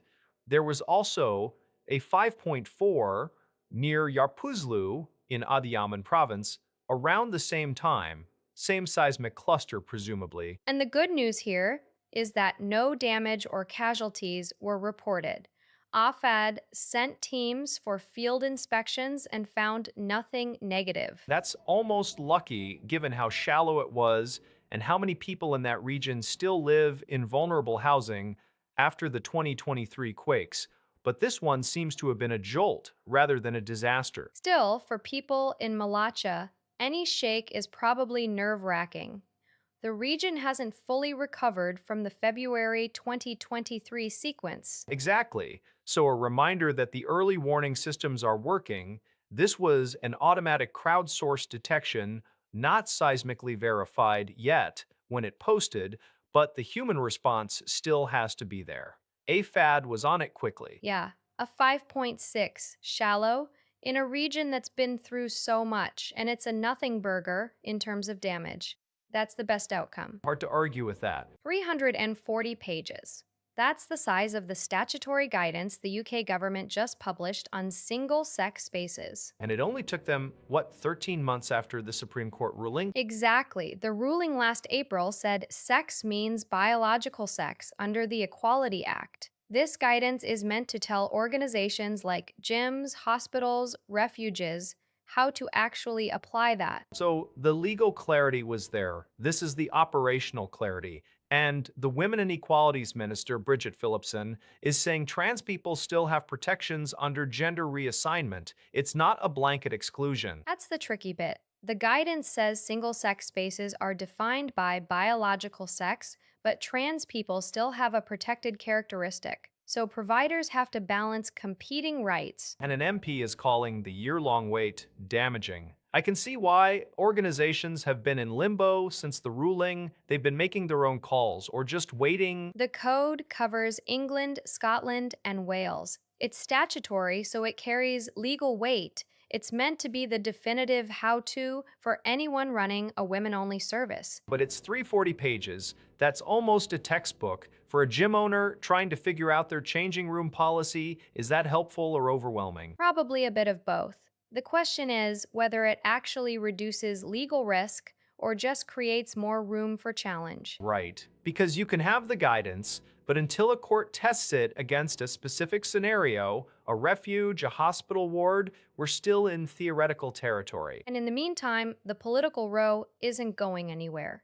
The delay itself became a story, accusations of chaos, of kicking the can down the road past the May elections. So now it's out, and the real work begins of watching how it's used and challenged. Trump just reversed two Biden era rules on refrigerants.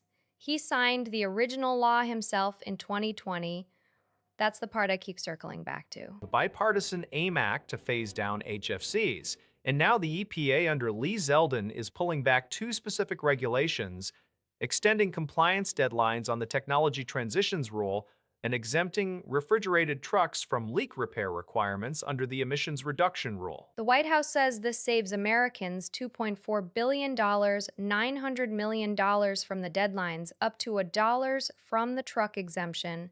They also claim it protects 350,000 jobs and lowers grocery costs. Right. Trump specifically tied this to surging grocery prices, but the industry trade group, the Air Conditioning, Heating, and Refrigeration Institute, is pushing back hard.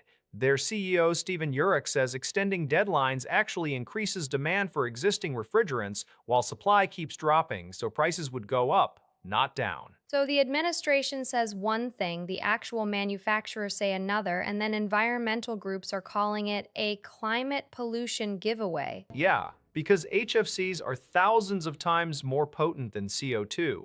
The irony is Trump signed the AIM Act to phase them out, and now he's walking back implementation of that exact law. It's a weird spot, industry saying the rollback hurts them, environmentalists saying it hurts the planet, and the administration saying it helps your wallet. And the AHRI isn't some green group. They're the trade association for HVAC and refrigeration manufacturers. If they're telling you your costs go up, your costs probably go up. So, who benefits here? Because the numbers don't seem to add up the way the White House presents them. Right, and that's the question nobody's really answered yet. Trump was an hour away from launching a new wave of airstrikes on Monday. The White House had the operation named and ready, Operation Sledgehammer, and then he pulled the plug at the request of Qatari, Saudi, and Emirati leaders who were worried about Iranian retaliation. That tracks with the latest Economist piece I'm looking at.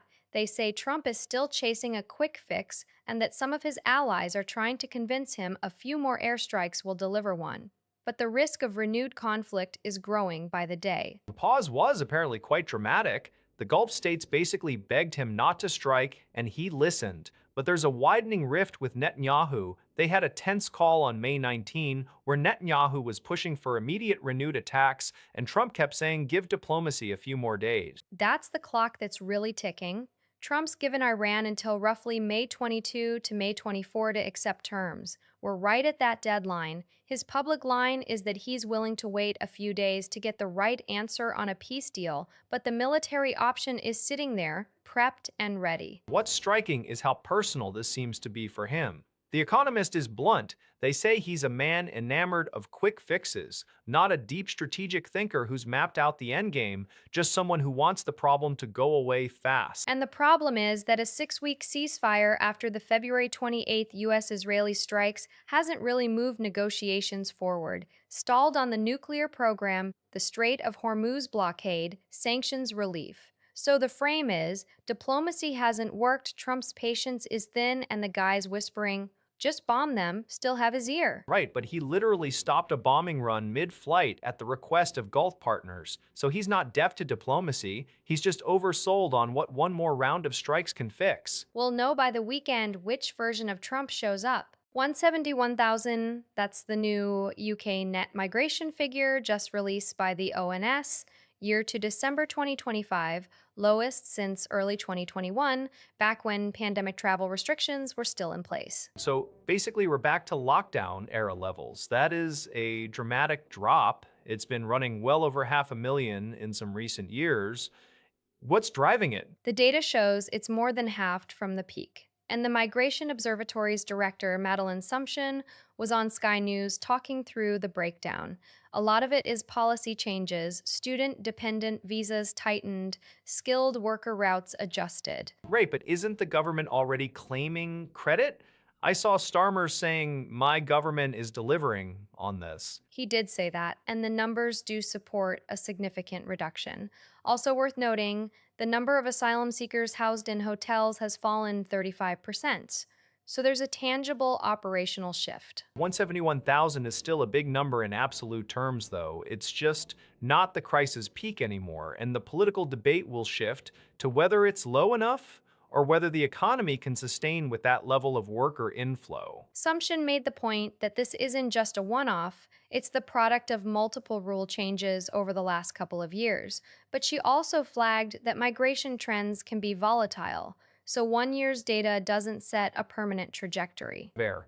But for right now, the headline is clear: net migration below 200,000 for the first time since the pandemic. That's going to shape a lot of Westminster conversation today. And it's already doing that. The ONS release this morning has been the dominant story. We'll see how the opposition responds. Kaiser Gondrzik just threatened legal action over coverage of her move to FanView. The former WNBA guard joined the platform yesterday. That was May 20. Now TMZ says she's lawyering up over how the story's been framed. Right, because a lot of reports just called it an OnlyFans launch. She actually signed with FanView, a competitor, but the distinction might not matter if she feels the coverage was defamatory. Look, she teased a link drop on X the day before, and the internet ran with it. Given her profile, fourth overall pick by the Fever in 2021, 19 games in Indiana, 5 games with the Sky in 2024, this is a big pivot. And she tore her Achilles in January at a Miami workout, so she hasn't been on the court. The FanView move is likely an income play while she recovers. There's also context from 2024. She made headlines for comments about Bronny James during Summer League. Now talking shton Bronny and now selling body was a common reaction online. That has to sting. So the legal threat, it's about the tone. The Daily Mail and others framed it as shock launch and spicy. She might argue that reduces her to a tabloid punchline instead of an athlete making a business decision. We don't have the specifics of the threat yet. TMZ's story dropped this morning. No court filing visible. But if she's going after the coverage, it's probably about the word OnlyFans being used as shorthand. Which happens constantly. Every creator on a subscription platform gets lumped under that brand. Yeah, and her camp clearly thinks that's a liability. Whether it rises to defamation or just bad PR spin, that's what the lawyers will sort out. The Wall Street Journal says Tom Hanks has pulled off the seemingly impossible with his new History Channel series. That's a big claim for a war that's been covered to death. It's 20 episodes, premieres on Memorial Day, May 25th, and it's called World War II with Tom Hanks. He narrates and executive produces the whole thing. 20 episodes is a serious commitment. What makes the WSJ think this is actually fresh? They say it offers a fresh perspective on the most studied and scrutinized war. The History Channel's been promoting it as a global rollout, launching in multiple markets at once. And from what I've read, Hanks isn't just rehashing the greatest hits. He's digging into personal stories, archival footage that hasn't been seen this way before. interviews with veterans. Right, but we've seen him do WWE before, Band of Brothers, The Pacific, Saving Private Ryan. What's different this time? Scale is one thing. 20 episodes means room for the human level details that usually get cut. And the timing, Memorial Day, is deliberate. It's not just a broadcast, it feels like a national commemoration. The WSJP specifically says it pulls off the seemingly impossible by making it feel new. That's a tough bar. I'm curious how they avoid the same old maps and talking heads. If it's really fresh, that's an achievement. Well, we'll see on the 25th. But Hanks has been circling the subject for decades. If anyone can find a new angle, it might be him. Or it might be the same reverence we've seen before. Either way, 20 episodes is a lot of TV to devote to one war. Yeah, but Memorial Day viewers might be in exactly the right headspace for it. Novak Djokovic's PTPA is in federal court today arguing an emergency motion. The French Open and Wimbledon both denied credential requests for the union's staff. And this isn't some side skirmish. The PTPA filed a full antitrust lawsuit back in March 2025, then amended it last September to include the Grand Slams directly. The credential denials are basically the latest flashpoint in that case. Right, Inner City Press is live tweeting from the Southern District of New York right now. The hearing is about getting access for union reps to Roland Garros and later this summer Wimbledon. Without credentials, the PTPA can't really function on site. The PTPA was co-founded by Djokovic back in 2020, and it's been trying to organize players independently of the tour structures. The slams have essentially said, "We don't recognize you, we're not giving you credentials." The union's argument is that's anti-competitive, effectively shutting them out from the biggest events. And the timing matters. The French Open starts in a few days. There's already a separate pay dispute where players are planning to cut media availability after 15 minutes as a protest over prize money. So two fronts of tension hitting at once. The credential fight is about something deeper, though. It's about whether players can form a collective bargaining unit that the tournaments have to deal with. A loss here could set back the PTPA's credibility significantly. A win, and it forces the slams to at least sit at the table. Judge's decision expected imminently.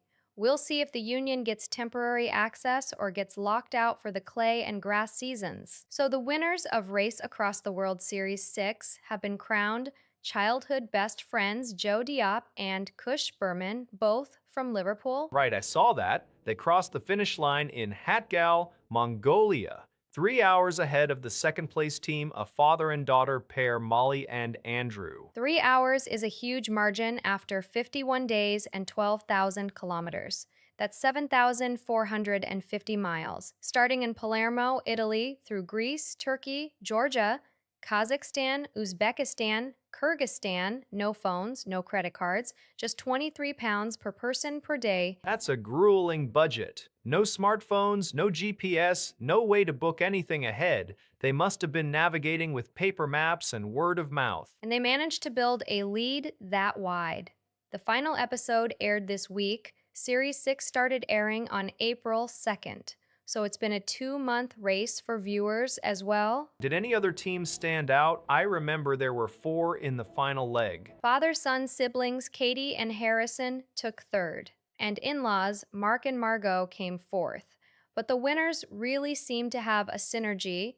Childhood best friends, they know each other's rhythms. That kind of trust is everything in a race where you can't just call for help. You're completely reliant on the person next to you. Exactly. And the whole series is on iPlayer now if anyone wants to see how they pulled it off. But honestly, 3 hours ahead, after 51 days, that's not just luck, that's real decision-making under pressure. I wonder what they'll do with the 20,000 pounds. Probably pay off some travel debts, or, well, they just spent 51 days living on 23 quid a day, so maybe they'll just enjoy a proper meal. That's the first thing I'd do. Yeah, 20 years. That's the maximum sentence Diego Emmanuel Reyes faces after the DOJ indicted him today for ramming an ICE vehicle last October during Operation Midway Blitz. And they released video of the SUV repeatedly hitting the government car. Reyes is a Chicago resident, but the bigger picture here, this is one of at least 32 non-immigration federal cases tied to that operation in Chicago. Right, and here's where it gets interesting. Prosecutors have only secured 2 guilty pleas so far. 20 cases have been cleared, including 3 that grand juries refused to even indict. One of those pleas did involve a similar ramming. Anthony Gonzalez Alvarez, age 27, pleaded guilty in April, so it's not like these charges never stick. No, but critics say the DOJ is throwing charges at protesters to chill dissent, not to win. Block Club Chicago quoted experts arguing these cases are aimed at stifling opposition. When 3 grand juries say no, that's a pattern. The operation itself is still a lightning rod. The Illinois Accountability Commission just released a report recommending prosecuting some federal agents involved in the crackdown. So you got the DOJ charging a civilian with up to 20 years, while simultaneously facing recommendations that feds themselves be charged. Exactly. Reyes's case will test whether the DOJ can actually get a conviction after all those dismissals. The video is dramatic, sure, but grand juries have seen dramatic video before and said pass. We'll see if this one makes it through. More than 3,000 people have been killed in this war. That's the number Rania Abuzaid opens with in her New Yorker piece, and Natasha Bertrand just shared it. 3,000 is already a terrible milestone, but the detail that gets me is Black Wednesday in Lebanon, April 8th. Israel launched 100 airstrikes across the country, dropped over 160 bombs. And the human toll, 357 people dead in a single day. The New Yorker piece focuses on one specific strike that day's. Stell. The research I saw says 101 of the dead were women and children. Israel's official line was they hit 250 Hezbollah operatives Zabel. But independent investigators say most of the victims were civilians. UN experts called the attacks indiscriminate. It's not just Lebanon either. The war started back in late February after the US and Israel killed Iran's supreme leader. By late March, Irani had recorded at least 1,464 civilian deaths in Iran, including 217 children. One strike on a primary school in Mainab killed 48 kids. It's the kind of detail that's hard to look away from. Abuzaid's piece is in the New Yorker now. She's been covering this from the ground. It's not just numbers. It's the specific violence, the pain, the loss she writes about. There was a temporary ceasefire in Lebanon announced on April 16th, but hostilities are still ongoing in southern Lebanon and inside Iran. So this war isn't over. The toll keeps climbing. And we're sitting here on May 21st, almost 3 months in, and the civilian death count is already past 3,000. That's the story Abuzaid is telling, one strike at a time. Marco Rubio just drew a very clear line on Iran and the Strait of Hormuz. A tolling system. He said that would make a diplomatic deal unfeasible. Right. The Persian Gulf Strait Authority claimed jurisdiction yesterday, and now Rubio is calling the proposal completely illegal. He told reporters that if Tehran goes ahead, any deal is off the table. But I thought there were good signs. The war started February 28, and there have been talks. Rubio himself acknowledged some good signs. He did, but he also said the system is fractured. The U.S. is dealing with multiple factions inside Iran, and he specifically warned that tolling the strait crosses a line. What's the legal argument? The strait is international waters, but Iran has often threatened to disrupt it. Is this really new? It's a new authority, a formal tolling system, not just a threat. Rubio says it violates international law, and he tied it directly to the diplomatic track. If they go ahead, the deal is off. He also mentioned Pakistan's mediation as a potential path forward, but suggested the tolling move would kill that. So the calculus is, you can have a deal or you can have a tolling system, not both. Exactly, and the timing is interesting. The authority was established just yesterday, and Rubio came out swinging today. It's a real test of whether the diplomatic window is still open. Or a sign that Iran is trying to extract concessions before a deal. That's the question. Rubio says it makes it unfeasible, but the fact that he's still talking about good signs suggests he's not slamming the door entirely. He's leaving it cracked with a very clear warning. Lulu's Law just cleared the House, 401 to 6, and now it's sitting on President Trump's desk waiting for a signature. That's the shark attack alert bill, right? Tying it into the wireless emergency alert system, same as Amber Alerts. Exactly. Named after Lulu Gribben, a teenager from Alabama who lost part of a leg and an arm in a shark attack off Florida's Gulf Coast back in June 2024. She was 16 at the time. I remember that story. Horrific. And this bill would basically force the FCC to treat shark attacks like abducted children, push a geo-targeted alert to everyone's phone in the affected area. 4016 in the House is basically a rubber stamp. Any idea why the six voted no? Seems like a no-brainer. The tweet doesn't say, but it's hard to argue against giving beachgoers a heads up. Interestingly, a state level version of Lulu's Law already went into effect in Alabama back in October 2025, covering just the Gulf Coast. This federal version would apply nationwide. So if Trump signs it, and I don't see why he wouldn't, the FCC has 180 days to set up the rules. That means by late 2026, we could get a ping on our phones, shark sighted, get out of the water. Right. And the alerts would only fire when there's a verified imminent threat, not just someone saw a fin a mile out. The Gribben family has been pushing this hard since the attack. It's one of those bills that makes you wonder why it didn't exist already. But good on Congress for moving quickly on something that saves lives. Quick by Washington standards, anyway, a year and a half from Senate passage to the president's desk.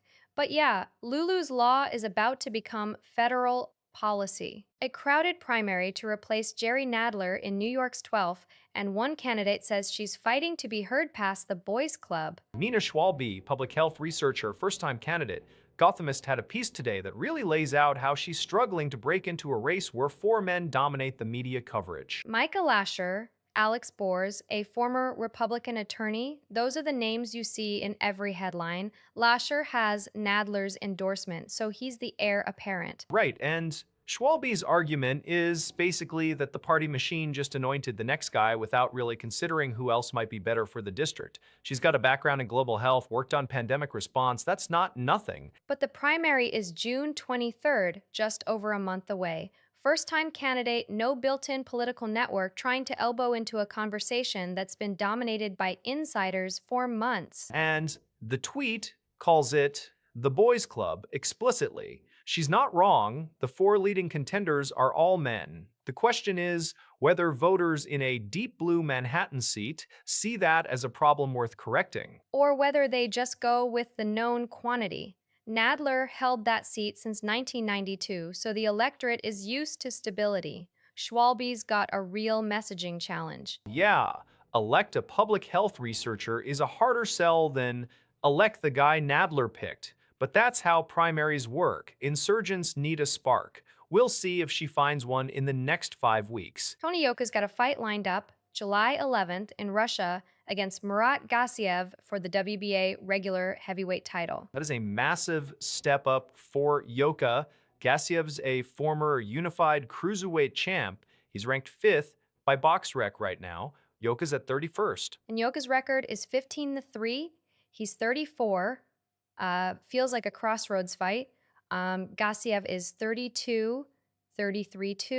His only losses are to Usyk, and I think it's just Usyk. Yeah, the Usyk loss was in the World Boxing Super Series final back in 2018. That's basically a credential.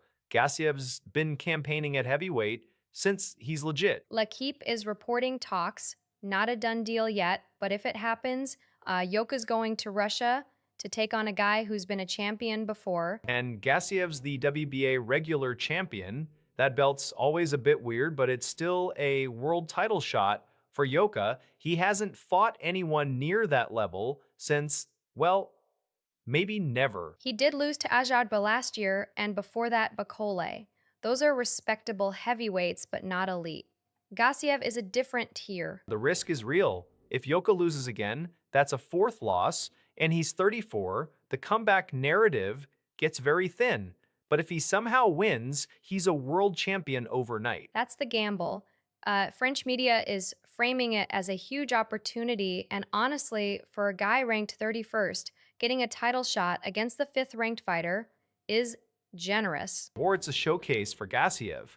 Russian promoter puts him in with a name that's known but sliding. Either way, July 11th is a date to watch. Guess we'll see if the pen gets put to paper. The Trump administration just announced a temporary pause on deportation flights to the Democratic Republic of Congo citing the Ebola outbreak there. It's a reversal, right? Because I remember ICE was still flying people there even as the outbreak spread. The most recent flight, what, 15 people on board? 15 third country nationals just in recent months, 3 deportation flights total since the outbreak started. But now the administration is slamming the brakes. The pause came down today, May 21. And the outbreak itself, it's not even the usual Ebola strain. This is Bundibugyo virus, confirmed May 15 in northeastern DRC. Right, and the numbers are already serious. As of May 17th, 12 confirmed cases, 336 suspected, and 88 deaths. That's a high fatality rate, even for this family of viruses. So why pause now and not 2 weeks ago? The outbreak was already spreading, and on top of that, you have aid cuts and active conflict in the region complicating the response. Politico's been covering how the U.S. pulling back on humanitarian assistance is making containment harder. To be fair, the administration also imposed arrival restrictions. Any U.S. bound flight carrying people who've been in the affected region has to land at Dulles for health screening. The Federal Register notice went up today, too. So the pause is partly about not exporting cases to the US, not just about Congo's welfare. Still, it's a shift in tone. The administration was still deporting people there as late as last month. Well, the Bundibugyo strain is less transmissible than Zaire Ebola virus, but it's still deadly. And you've got WHO leadership publicly clashing with Rubio over how late the response was. Tedros hit back hard this week. I just wonder if the pause holds. The administration doesn't have a great track record of letting public health override immigration enforcement. And 3 flights in, that's already a lot of movement through an outbreak. True. But for now, flights are grounded. Whether that lasts depends on how fast the containment goes and whether politics lets it. The global safe haven of G7 debt is turning volatile. That's Bloomberg's headline today on the bond route. Safe haven. Right. Because when the Mideast conflict hits oil flows through the Strait of Hormuz, suddenly investors start treating government bonds like they're the risky asset. Brent crude above $19 a barrel now. US annual CPI is back above 3%. So you've got this rush into inflation protected instruments, but it's hitting the long end of the curve hardest. Yields surging past 20-year highs. 20-year highs on G7 long bonds. That's not just a US story. The Globe and Mail is calling it G7 long bond stress intensifying. UK, Germany, Japan all seeing the same sell-off. And G7 finance ministers are meeting in Paris over it. That happened just days ago. Finance ministers rarely convene over a single asset class unless they're genuinely spooked. The calculus is brutal. The Iran war keeps supply choked, energy prices feed core inflation, and central banks can't ease because they're still fighting the last war, so bonds get hammered. Meanwhile, the investor response is give me inflation protection, which paradoxically is its own kind of volatility. The safe haven label sort of stops applying when everyone's trying to hedge the same thing at once. Exactly. Safe implies a price floor. Right now, there's no floor, just a ceiling that keeps lifting on yields. And the meeting in Paris didn't produce a coordinated response, did it? Not that I've seen, just a statement about monitoring conditions, which in central bank speak usually means we have no idea what to do yet. Yeah, that's the part that keeps the sell-off going. We are consolidating underutilized residential programs. That's Governor Maura Healey today speaking for the first time about the 25 Investigates probe into her budget cuts. And the specific program in the crosshairs, Three Rivers in Belchertown. That's the state's only intensive residential treatment program for kids ages 6 to 12. The administration says they're saving $15.3 million by consolidating utilized facilities. Right, and Healey's framing is that this isn't a cut to mental health spending overall. The Department of Mental Health is proposing over $1.2 billion through DMH alone. That's a 7% increase. She's pointing to expanded community behavioral health centers as where that money's going. But advocates aren't buying the trade-off. They say closing Three Rivers dismantles integrated care teams that have been working with these kids for years. And if those kids end up in emergency departments instead, that's a more expensive, worse outcome for everyone. DMH is saying the administration is committed, But the key phrase there is subject to legislative approval. This isn't a done deal. Healy's fiscal 2026 budget still has to get through the legislature, and now there's a public spotlight from this investigation. Yeah, and Healy's public comments today, that's the first time she's gone on the record since the probe started. She's essentially saying these programs were under-enrolled, that consolidation was responsible. But for the families relying on Three Rivers, under-enrolled doesn't mean unimportant. It means it's the only option in the state for that age group. Right, so the question now is whether the legislature steps in to restore the funding or lets the consolidation go through. Either way, $15.3 million is on the table, and the kids at the center of this, they don't have a lot of other places to go. 21 dead gray whales in the Bay Area last year. That's the highest number in a quarter century. And at least 40% of those were ship strikes. The Marine Mammal Center is pretty blunt about that number. So the new system that just launched on May 18, called Whale Spotter, it's an AI-powered detection network covering exactly the corridor where whales and ships overlap. Angel Island, Alcatraz, Treasure Island. Right where the ferry routes and shipping lanes cross. The system uses land-based cameras and vessel-mounted cameras, feeds into official mariner alerts in near real time. And this is happening because gray whales are changing their migration patterns. AP just reported that increasing numbers are diverting into San Francisco Bay instead of just passing offshore on that 12,000-mile round trip between Mexico and the Arctic. Scientists are pretty clear on why. Warming Arctic waters are disrupting the food web. The whales are showing up malnourished during the migration. They come into the bay looking for food, and the bay is a gauntlet of container ships and ferries. So far in 2026, at least 10 more gray whales have died in the wider Bay Area.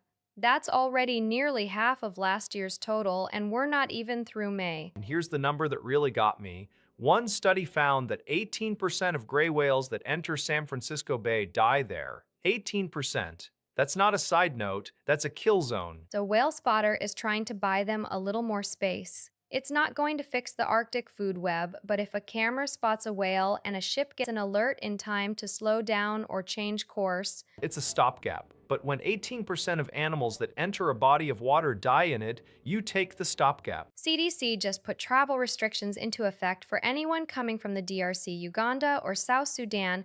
That's the latest move on the Ebola outbreak in Central Africa. And the numbers are getting worse. As of May 17, DRC was reporting 12 confirmed cases, 336 suspected, and 88 deaths. That's a lot of suspected cases relative to confirmed ones. Yeah, that suggests active community spread and a health system struggling to test everyone.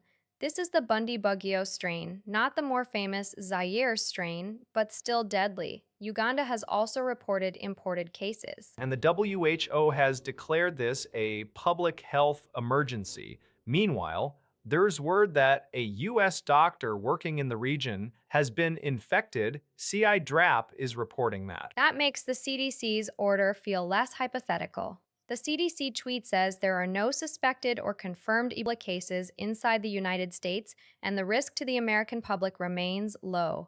But the restrictions are real. Any U.S.-bound flight carrying passengers who were recently in those three countries has to land at Dulles for enhanced health screening. That's a Federal Register order published today, May 21. So this is live right now. Targeted screening, not a full travel ban. Right. And the CDC is very carefully noting there are 0 cases here. But when a U.S. doctor gets infected overseas and the WHO flags an emergency, you assume the vigilance is going to get tighter. Absolutely. 12 confirmed cases in the DRC, but 336 suspected. That ratio tells you the outbreak is probably bigger than what's been caught so far. And the case fatality rate is already grim. 88 deaths out of 348 total suspected and confirmed, and that's before we even know the final numbers. So Dulles is about to see a lot more passengers going through health screenings. We'll be tracking this one. Who instigate a military aggression that would provoke the shedding of Cuban and American blood. That's the Cuban foreign minister, Bruno Rodriguez Parla, directly accusing Secretary of State Marco Rubio of lying. And this isn't some back-channel complaint. He put that on the record today, May 21. The accusation is that Rubio is deliberately misrepresenting whatever's happening on the island to build a case for a strike. The Cuban government has been saying the U.S. is looking for a pretext, a fraudulent case, as one of their statements put it, for economic war and military aggression. They specifically cite Rubio as the driver. Which is interesting because Rubio is Cuban American and his family's history with the Castro regime is well known. The Cubans are framing this as personal, that he's pushing a narrative that could get people killed. The research notes also mention a military drone report that prompted the Cuban president to warn against an attack. So there's apparently some specific trigger, maybe a drone incursion or surveillance operation, that the Cubans are pointing to as escalation. We don't have Rubio's response in the feed here, but you can imagine State Department pushing back hard. The real question is whether there's any actual military movement behind the rhetoric, or if this is all diplomatic posturing. Either way, direct accusations of lying to provoke war, that's about as high stakes as diplomatic language gets. Rodriguez didn't leave much room for a friendly phone call to clear things up. No, he didn't. And when a foreign minister uses the phrase shedding of Cuban and American blood, you have to assume they genuinely believe military action is on the table. Whether that belief is justified or not is the part we're still waiting to see. The FOMC minutes from April 28-29 are out, and buried in them is a proposal to extend dollar swap lines beyond the current one-year rollover. With five major central banks, right? The usual suspects: ECB, Bank of Japan, Bank of England, Swiss National Bank, Bank of Canada. Exactly. Some Fed officials argued that making them more permanent would underpin financial stability, especially given what's happening globally. Global instability is putting it mildly. We've got the US, Israel, Iran conflict driving energy costs through the roof. That context is clearly the elephant in the room. It's not just the Fed. Treasury Secretary Scott Bessent confirmed on April 24 that the U.S. is actively discussing new swap lines with Gulf and Asian partners, including the UAE. So this is a two-track approach. On one hand, you lock in the existing central bank network. On the other, you expand the dollar's reach into regions that might be flirting with alternative payment systems. Bessent framed it fairly explicitly: reinforce dollar usage and counter those alternative systems. There's a geopolitical dimension that goes beyond just liquidity management. And then there's Kevin Warsh hinting at a new reading of the Fed's authority over swap lines. He's suggesting the Fed might have more flexibility than it's been using. That would be a shift. Historically, swap lines have been ad hoc crisis tools. Extending them as a permanent fixture is a different philosophy. You can see why some officials would push for it. If the war disrupts dollar funding channels, you want the plumbing to be already in place, not negotiated under fire. Right.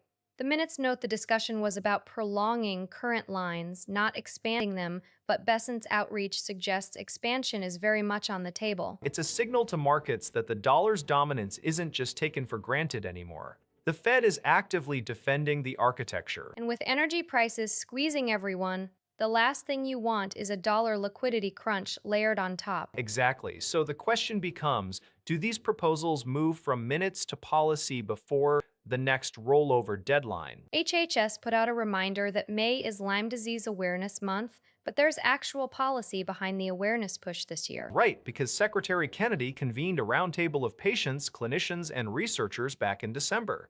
That's when he announced renewed federal diagnostic efforts, specifically a thing called the LymeX Innovation Accelerator. That's the public-private partnership that launched in 2020, right? $10 million for AI-based diagnostics? Exactly. HHS renewed it. So the Awareness Month isn't just a proclamation. They're actively trying to improve early detection through machine learning models that analyze symptoms and exposure data. And the timing makes sense considering the tick season outlook. I've seen early tick season reports in the Northeast and Midwest, plus data showing tick bites are on the rise nationally. Yeah, and alpha-gal syndrome is also getting more attention now. That's the red meat allergy triggered by Lone Star tick bites. It's not just Lyme anymore. The vector-borne disease landscape is getting broader. So the $10 million Innovation Accelerator, that's been around since 2020. What's actually changed since December's roundtable? The announcement essentially recommitted funding and signaled that HHS is prioritizing diagnostics over just treatment. The patient voices at that roundtable pushed for faster, more accurate tests, especially for chronic cases where standard antibody tests miss things. There's a national vector-borne disease strategy too, right? HHS put out a public health plan to prevent and control these diseases. They did. That strategy covers ticks, mosquitoes, fleas, the whole vector ecosystem, but the specific LymeX accelerator is the highest profile piece because it's directly tied to an AI moonshot. If you can train a model to flag Lyme based on early symptoms and geography, you skip the weeks-long wait for blood test results. That'd be huge for something like alpha-gal, where symptom recognition is still really spotty among primary care doctors. Exactly. Awareness Month is about getting people to check for ticks. The diagnostics piece is about getting the right treatment started before symptoms spirals. February 24th, 2026, that's the day Zelensky finally confirmed the line himself. I need ammunition, not a ride. He said it directly to President Biden in the government bunker 4 years to the day after the invasion started. And that quote had been floating out there since February 26th, 2022. The Associated Press first reported it from a senior American intelligence official, but the Biden administration denied it at the time. Denied the quote actually happened. That's the weird part. Right. So, for 4 years, it lived in this gray zone, one of the most frequently quoted lines of the entire war, but officially unconfirmed by Zelensky or the White House. Then, on the fourth anniversary, he goes on video, addresses Ukrainians, and says, "Yes, those were my exact words. The fight is here." It's a good line, but the timing is also strategic. He's been making urgent appeals for more military aid from the US and allies. Confirming the quote now reinforces that same message: we need weapons, not evacuation. CBS News was the outlet that pushed back on the denial early, and they ran the confirmation story. Yeah, the reporter who broke it originally got pushback. 4 years later, the president himself backs it up. It's one of those lines that defines a moment, up there with Russian warship, "Go fuck yourself" from the Snake Island soldiers. Except this one came from the leader himself, in a bunker, while Russian forces were advancing on Kyiv. That's the context that makes it land. And now we know it's true. Not just a rumor, not a denied back channel, actually historically accurate. 4 years later, the war is still going. $4.56 a gallon. That's the national average AAA just reported for regular gas, and this is the first Memorial Day weekend since the Iran war kicked off. And the war started back on February 28th. So we're almost 3 months into the Strait of Hormuz being effectively shut. That's a fifth of the world's crude flows gone. Right?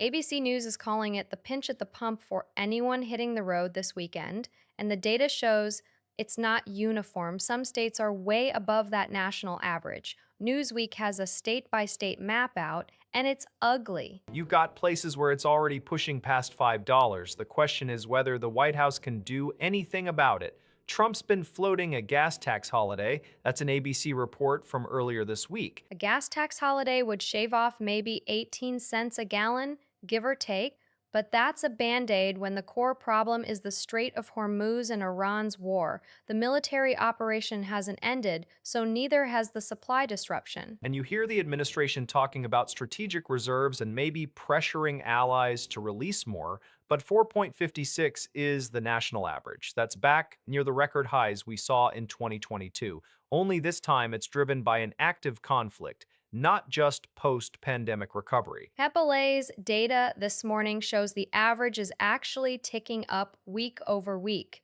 No sign of plateauing, and it's hitting right before the busiest driving weekend of the year. So you've got families either canceling trips or cutting budgets elsewhere. One of the ABC reports mentioned that gas is up 52% compared to before the Iran war started. That's not a small number. Yeah, that's a staggering jump in less than 3 months. And if the strait stays closed through the summer, this number only goes one direction. Unless there's a diplomatic off-ramp, but nobody's talking about that yet. So for now, it's 4.56 and climbing. Özgür Özel just parked himself in his party headquarters and said he's not leaving until the danger is over and CHP members, not what he calls the AK party's judiciary arms, decide who runs the party. That's dramatic. But what's the actual trigger here? This isn't coming out of nowhere. It's not. Over the past weeks, you've had the Ataşehir mayor, Onursal Adegüzel, taken in a midnight raid, the Ankara provincial chair, Ümit Erkol, arrested,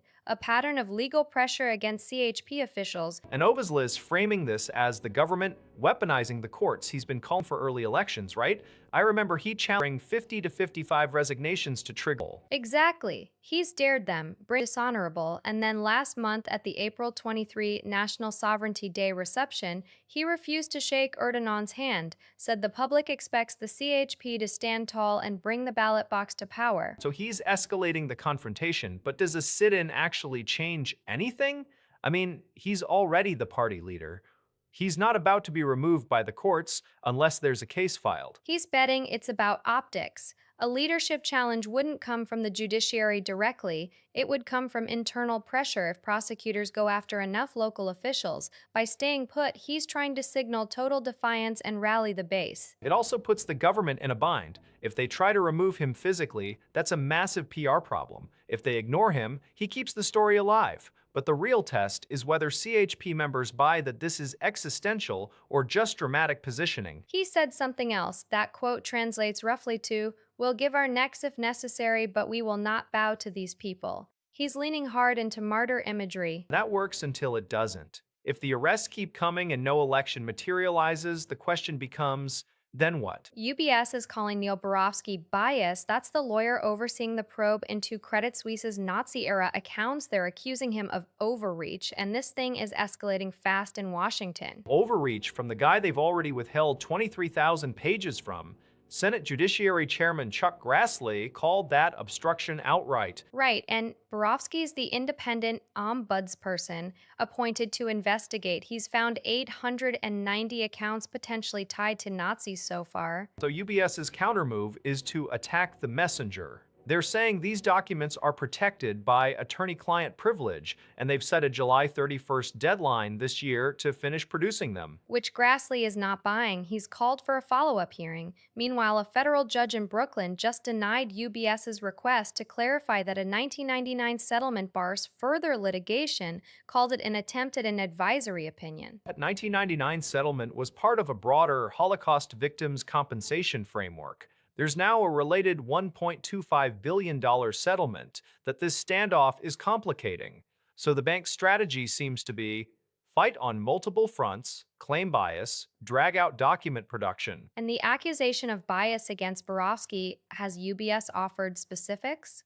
The tweet doesn't say, but the subtext is that they're trying to discredit the investigation rather than comply. Grassley's not having it. Right, and the clock is ticking. If they don't hand over those documents by July 31st, the next hearing is going to be extremely uncomfortable for UBS's leadership. Especially with 890 accounts already identified. That number is only going to grow as more documents, well, if they ever turn them over, does not meet my standards.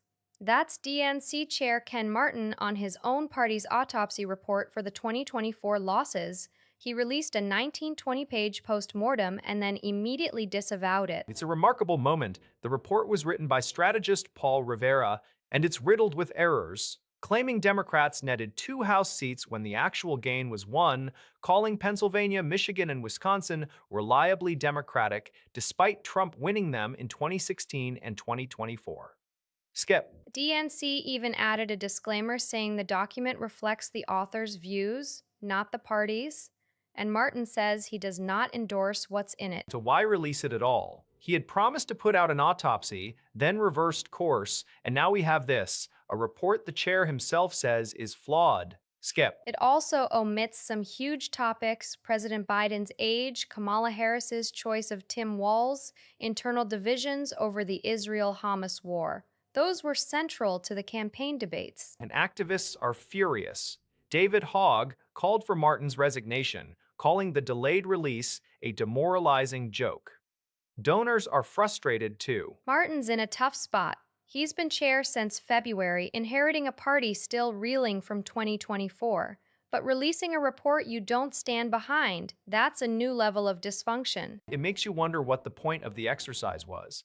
If the party can't even agree on what went wrong, how do they fix it? Right. The autopsy was supposed to be a roadmap. Instead, it's become another internal fight. And the chair is essentially saying, don't trust this document. That's not a great look for party leadership. No, it's not. The question now is whether Martin can survive this, or if this becomes the spark for a broader leadership challenge. We'll see. The donors are already restless. And when your own report gets a disclaimer from the DNC itself, I'll try and make it, but it's not good timing. That's President Trump talking about his son Don Jr.'s wedding this weekend. and he said that in the Oval Office with the Iran conflict going on, which is a pretty honest assessment. The wedding's on a private island in the Bahamas over Memorial Day weekend. Right, a small private affair, the president confirming what outlets have been reporting for weeks. Don Jr., 48, marrying Palm Beach socialite Bettina Anderson, 37. They started dating late 2024, engaged at Camp David back in December. What's interesting is the location shift. Apparently, they initially wanted a White House wedding, then someone pointed out that a lavish White House ceremony, while the U.S. is in an active military conflict, might not look great. So they went with a private island in the Bahamas instead. The president said he'd try and make it, which is about as firm a commitment as you get from a wartime president about a family wedding. Though I have to wonder if you're the groom, hearing your dad say, "I'll try," while talking to reporters about the same conflict that made you cancel the White House venue, that's got to sting a little. Or you're just relieved he's not turning it into a campaign event. The whole thing is deliberately small and low key. Don Jr. and Bettina have kept a relatively low profile since the engagement. Low key for a Trump wedding, anyway. Private island, Memorial Day weekend, the president's schedule a question mark, just another family gathering in 2026. Just another family gathering that the entire country is reading about from a USA Today tweet. The president did seem to confirm it, seemed to confirm being how they phrased it. He didn't exactly issue a formal statement. No, he just told reporters in the Oval Office while discussing Iran. That's the Trump family communication style, casual confirmation mid-crisis. Well, the crisis isn't going away, and the wedding is this weekend, so we'll see if he actually makes the flight to the Bahamas. Or if it's one of those I'll try situations that ends with a phone call and a photo of the cake. 250 feet tall, that's the height of the triumphal arch the Commission of Fine Arts just approved for Washington, D.C. Right. And the commission is entirely Trump appointees, which matters here because they received roughly 1,000 written public comments, every single one opposed. Not a single supportive comment submitted, and they pushed it through anyway. The design itself is something else. Architecture firm Harrison Design put a gilded Lady Liberty figure with a torch on top, flanked by golden eagles, guarded by 4 gold lions, inscriptions reading "One Nation under God" and "Liberty and Justice for All." It's going on Memorial Circle on Columbia Island, sandwiched between the Lincoln Memorial and Arlington National Cemetery. At 250 feet, it dwarfs the Lincoln Memorial at 99 feet and is nearly half the height of the Washington Monument. Pretty bold placement. Vice Chair of the Commission, James McCrary, actually suggested stripping out the figures and eagles to knock about 80 feet off the height. That suggestion didn't stick, apparently. So the full monument moves forward for America's 250th anniversary, intended as a triumphal arch at the gateway to the Capitol. But with zero public support in the record, that's going to be a talking point for a while. The concept design is approved. That doesn't mean construction starts tomorrow. There are more reviews ahead, but it's past a key hurdle, as Fox put it. And it's not like DC lacks monumental architecture, but this one, style-wise, feels like it's reaching for something specific. We'll see how the rest of the process goes. The federal land involved, the funding questions, plenty still to sort out. Yeah. Pakistan's interior minister was in Tehran 2 days ago, and now Iran's state news agency confirms the message channel is still active. ISNA reporting exchanges with the U.S. through Pakistani mediation are ongoing. That's the same track that produced the April 8 ceasefire, right? The one that halted open hostilities? Exactly. Iranian Foreign Ministry spokesman Esmail Baghai said the latest U.S. proposal is still under review and that Tehran will send its response via Pakistan.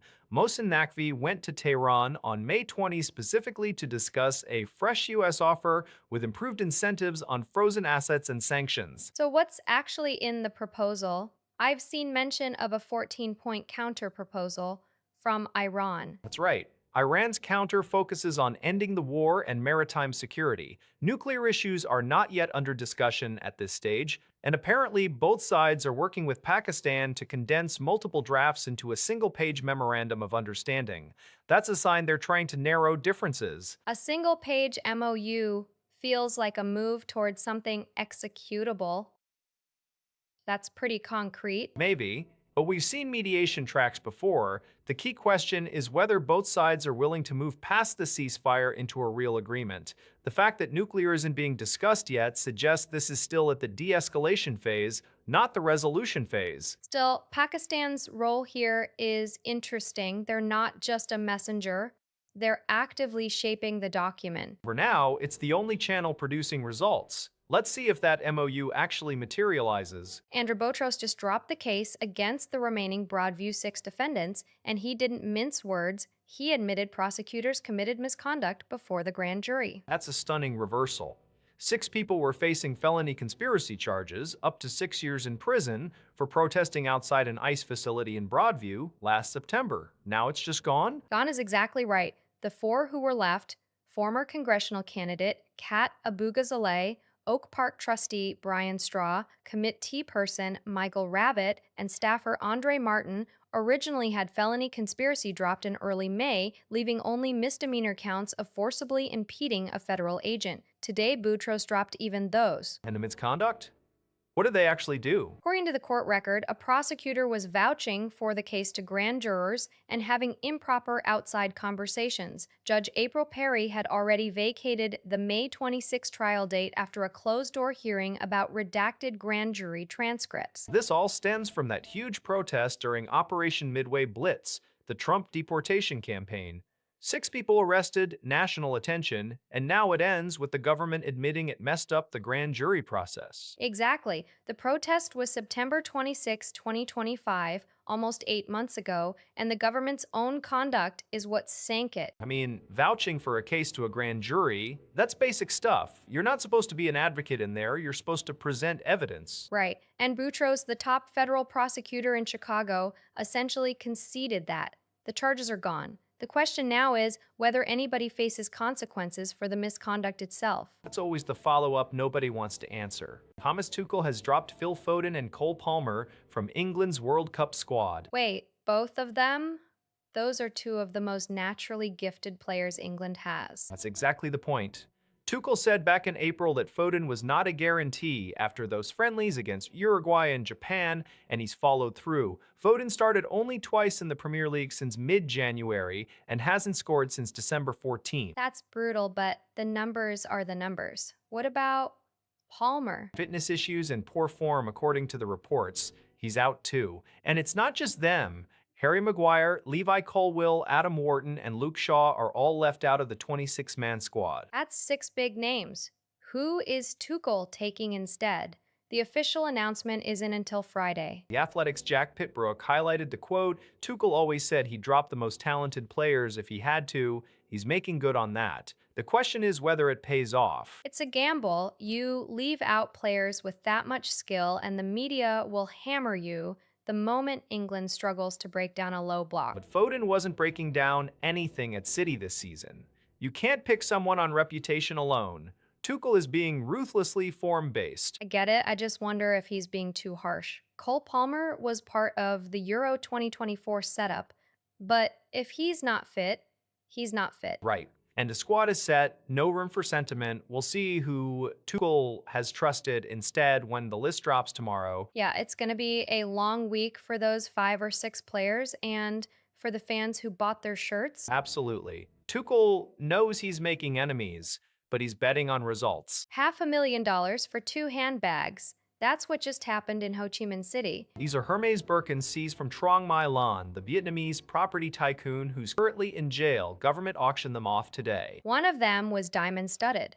Combined total came to more than $554,000. That's nearly 400,000 pounds. And the money goes toward offsetting her fraud losses. She was convicted in that massive real estate scam that rocked Vietnam. I keep thinking about the buyer. Someone paid over 14 billion Vietnamese dong for 2 bags that used to belong to a convicted fraudster. Well, Birkins are Birkins. The diamond one alone probably drove the price. But still, 500,000 for used bags, even rare ones, is wild. The auction was run by the government in Ho Chi Minh City. They're clearly trying to recoup as much as possible from her assets. Worked. I wonder who the mystery bidder is. The articles call them a Deja Bi-un, an anonymous tycoon. That's the part that gets me. Someone with that much money doesn't mind being linked to Trong My Lan's name. Or they just want the bags.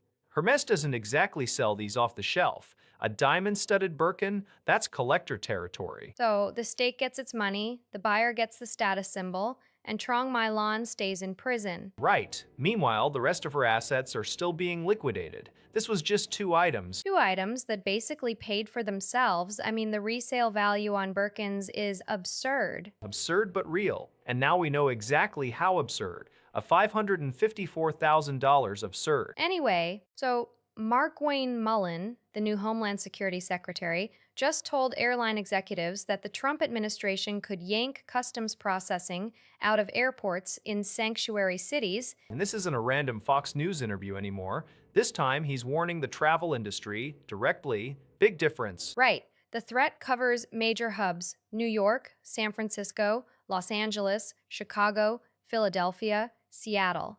If CBP officers get pulled, those airports effectively can't process international arrivals or departures. The legal logic is, if a city refuses to cooperate with federal immigration enforcement, why should it get international flights? That's Mullen's argument. Gavin Newsom called it stupid, and legal experts say any actual order would get tied up in court immediately.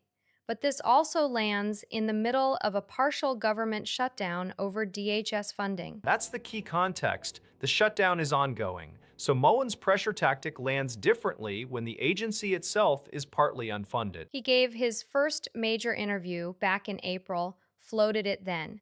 Now he's taking it directly to the executives who operate those routes. No formal policy change yet, but warning the travel industry directly means they have to start scenario planning. What do you do if Newark suddenly can't take a British Airways flight? And the tweet says the administration could halt processing. That's the lever: uncertainty. Airlines hate uncertainty more than almost anything. Yeah, because the ripple effect isn't just passengers. Cargo, supply chains, crew positioning, this would be massive. Mullen's exact quote from that first interview: if they're a sanctuary city, should they really be processing customs into their city? That's the whole question, and he's betting the economic pain of losing international travel outweighs the political backlash from sanctuary city supporters. We'll see if anyone blinks first. WSJ ran a piece on Kevin Warsh this morning, basically saying his framework has been consistent for 2 decades, but the real test is whether his colleagues will buy it. And that's the whole drama, right? Warsh has been confirmed. He succeeded Powell in mid-May, but he's leading a committee that voted 8-4 at the last FOMC meeting just to hold rates where they are 3.50 to 3.75%. 8-4. That's not a unified room. The dissenters reportedly objected to the easing bias baked into that decision. Meanwhile, Warsh spent years as a critic of the Fed, and now he's asking the same people he criticized to get in line behind his Warsh framework. JP Morgan laid it out: withdraw from forward guidance, anchor to trimmed inflation measures, not the headline CPI, shrink that $6.6 trillion balance sheet, and dial back regulation. It's a pretty clear regime shift. The part I keep coming back to, there are 19 policymakers on the FOMC. At his April confirmation hearing, Warsh said Trump never demanded rate cuts and vowed independence. But can you really build consensus when your own track record is calling their previous moves wrong? The WSJ piece frames it exactly that way. The question is how much of his framework his colleagues will accept. It's not a done deal. And Powell's staying on the board, he's still there. So you've got the former chair in the room as a governor watching his successor try to unwind what he built. That's awkward at best. Warsh said he doesn't want board members commenting on rates publicly. That alone is going to rub some people the wrong way. Right, he's asking for a smaller footprint, but also for everybody to trust his playbook. We'll see how many of those 19 votes he actually has. Senate Republicans just sat down with Acting Attorney General Todd Blanche to talk about the Trump administration's new anti weaponization fund. That's the $1.8 billion from the IRS settlement. 0.8 billion, and a lot of those same Republicans are reportedly calling it a slush fund. Fox News had a headline saying they're recoiling from this thing. Right, because the money comes from Trump's $10 billion lawsuit against the IRS leak of his tax returns.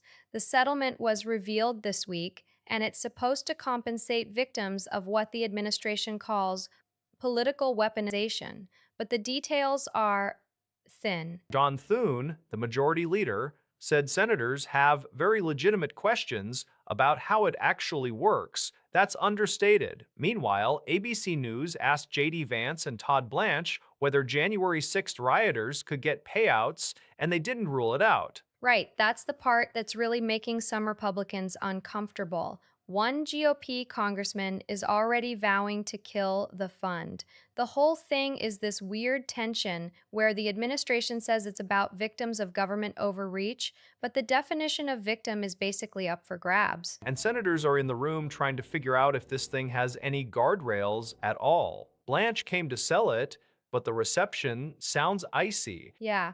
Thune didn't say they're killing it, but he definitely didn't say they're embracing it either. Just legitimate questions, which in Senate speak is about as close to we have a problem as you get. 15%. That's the share of Grand Slam revenue currently going to players at Roland Garros. And they want 22. Amélie Mauresmo's response? She told L'Equipe today she's confiante dans l'avenir, confident about the future. That's despite top players planning a protest on Friday's Media Day. The protest is symbolic. They'll limit media appearances to exactly 15 minutes, a nod to that 15% number. And Mauresmo also said in another interview, on ne va pas bouger. We are not going to move on this. Prize money this year is €61, €61, 60, €61, 60, 72 fours. But the tournament generated €395 million last year. So players say the increase lags revenue growth. They're pushing for a bigger slice. But the tournament director is holding firm. There's a scheduled meeting Friday afternoon between player agents and tournament officials, so the door isn't completely shut. Still, On ne va pas bouger is about as clear as it gets. Mauresmo seems to be betting that the tournament's prestige outweighs the discontent. Or that the players want to actually follow through. A 15-minute media blackout is a pretty measured protest, not exactly a boycott. It's a pressure tactic. And it's happening at the biggest clay court event of the year, right before the main draw starts. The question is whether the French public sides with the institution or the players. Mauresmo sounds confident, but the math isn't on her side if you look at the revenue share. Yeah, 15% is low by any standard. The question is whether the tournament can afford to give more without breaking its operating model. Or whether the players have enough leverage to force a change. Friday's meeting could be the real test. 10 days out from the first round in Colombia, and the Guatemala poll just dropped. Cepeda at 37.1%, still leading, but the real story is Abelardo de la Espriella, surging into second at 27.5%. That's a 3.6-point jump from wherever the last Guillermo had him. Meanwhile, Paloma Valencia dropped a full point to 21.7%. So the gap between second and third is now nearly 6 points. Yeah, the April 30 Guatemala had Cepeda at 38%, De La Espriella at 23.9%, Valencia at 22.8%. So Cepeda is basically flat, down less than a point, but De La Espriella is the one consolidating the anti-Cepeda vote. And that matters because in that same April poll, Valencia beat Cepeda in a hypothetical second round. De La Espriella was within the margin of an effective tie. Now, De La Espriella is pulling away from Valencia in the first round entirely. Which means the conventional wisdom about a Valencia versus Cepeda runoff might be crumbling. If De La Espriella holds 27.5% and keeps momentum, he could be the one facing Cepeda on June 14. Right, first round is May 31. That's just 10 days. And Guillermo is usually taken seriously in Colombian polling, so we're watching a realignment happen in real time. The tweet thread from Lacia Vacia probably has more granular breakdowns, regionals, demographics, but the top line is clear. Cepeda's ceiling might be around 38%, and the runner up slot is suddenly a two-way fight that De La Espriella is winning. And Valencia's camp has to be nervous. Dropping a point when you're already in third is not where you want to be with 10 days to go. NASCAR just confirmed Kyle Busch has died at age 41. I saw the team statement, two-time Cup champion, hospitalized earlier today with a severe illness, and then this. It is stunning how fast it moved. He was supposed to run the Coca-Cola 600 at Charlotte tonight. Richard Childress Racing had already pulled him and put Austin Hill in the number 8 Chevrolet. That was hours ago. Right, and at that point, the family was saying he was undergoing treatment and asking for privacy. Nobody was bracing for this outcome. NASCAR's own statement, heartbroken is the word they used, called him one of the sport's greatest and fiercest drivers. He was exactly that. Championships in 2015 and 2019. Last win was 2023. He's 24th in the standings this year, but that doesn't tell you anything about the career. Las Vegas kid, 41 years old. Timeline is what gets me. He's sick enough they scratch him from the biggest regular season race. Then a few hours later, he's gone. And the cause still isn't specified in any of the reporting. The Newsweek piece just says severe illness. UPI says undisclosed. That's all we have. Drivers are going to have to race tonight. I can't imagine what that garage feels like. They'll run the 600 with a missing car and a missing legend. There's no good way to process that in real time. No, there isn't. Donald Trump just announced 5,000 additional American troops are heading to Poland, and President Karol Nawrocki is already on the record endorsing the move. So this is today, May 21st. Trump cited Nawrocki's election victory as a reason, right? He endorsed Nawrocki during the campaign. Exactly, and Nawrocki's team, the National Security Bureau, BBN, they retweeted his statement this morning. He says, and I'm paraphrasing, I stand and will stand guard over the Polish-American alliance, an important pillar of security for every Polish home and all of Europe. That's a direct rebuke to anyone thought Warsaw might drift after the election. Nawrocki came in as a more nationalist candidate, but he's immediately locking into the U.S. framework. The Pentagon and Polish Defense Ministry have been in close talks. There was a meeting between BBN and the Deputy Secretary of Defense just last week. This troop increase was telegraphed, but the scale is notable. 5,000 is a significant number. That's a brigade. What's the stated mission? Just deterrence or actual forward positioning? The brief doesn't give a specific mission breakdown, but it's framed as a response to the election outcome and ongoing security needs. Nawrocki's own language is about alliance and security, not just symbolism. I'm slightly skeptical of adding more U.S. troops as a reward for an election result. That sets a precedent. You can argue that, but Nawrocki isn't complaining. His team made sure that statement got maximum visibility. The tweet is from BBN, the President's Security Office. They're leaning into it. So Poland locks in more American boots on the ground, and Nawrocki gets to present himself as the leader who delivered that. It's a political win at home. For now, the question is what happens if the political winds shift in Washington? But today, it's a done deal. So the Julian Alvarez to Barcelona saga just got another twist. Rashad Rahman reporting that Alvarez has told everyone he prefers Barca if he changes teams. Right, but hasn't he been saying something different? Late April, he gave that interview where he said he tries not to give the rumors too much importance, that he's focused on Atletico. That's the public line, yeah. But these are private circles. The same reports have been trickling out since April that Alvarez has told his inner circle he wants to stay in Spain, and Barcelona is the preferred destination. And Laporta apparently views him as the top striker target, but the financials are brutal. Atletico's valuation is somewhere between 100 and 110 million euro, some outlets even saying 200 million. No official approach yet. Plus, he's under contract until 2030. Atletico are already working on a wage rise extension to fend off interest. They don't want to lose him. It's a classic standoff. The player wants the move, the selling club doesn't want to sell, and the buying club can't afford it. Laporta's just come in as president-elect. Does he have the room to make this happen? That's the big question. Barcelona's financial obstacles are well documented. Even if Alvarez pushes, the price tag might be too high. And Alvarez is 26, in his prime. If Atletico dig in, we're looking at a long, messy summer. The DNC's post election autopsy is finally public, and the missing piece is louder than anything in it. The Gaza piece, the thing everyone knew was coming, but apparently got cut. Exactly. So the full 19 two-page report dropped today, authored by Democratic consultant Paul Rivera.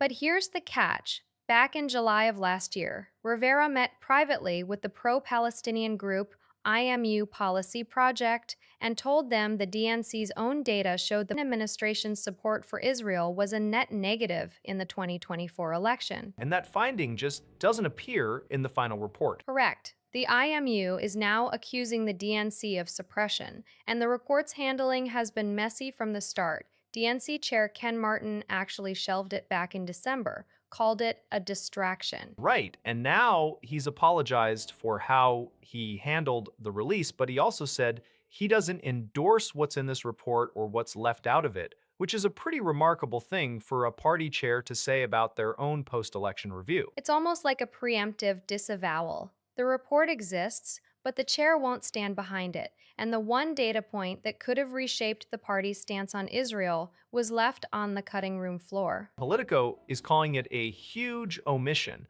I mean, the autopsy was supposed to be the party's honest reckoning with why they lost. If you strip out the finding that your own data says Gaza cost you votes, then what is the report actually for? It's a political document, not a diagnostic one. And the fact that Rivera met with a pro-Palestinian group months before the report was finalized told them what the data showed, and then that data vanished. That's going to follow the DNC into every primary conversation from now on. Especially with Ken Martin not endorsing his own report, you've got a document the chair disowns and a key finding that the author apparently shared privately but deleted publicly. Then autopsy, that's a cover-up, whether intentional or not. The IMU certainly sees it that way, and the question is whether this forces the party to actually have the Gaza conversation out in the open or whether it gets buried again. Judging by how long it took to even release this thing,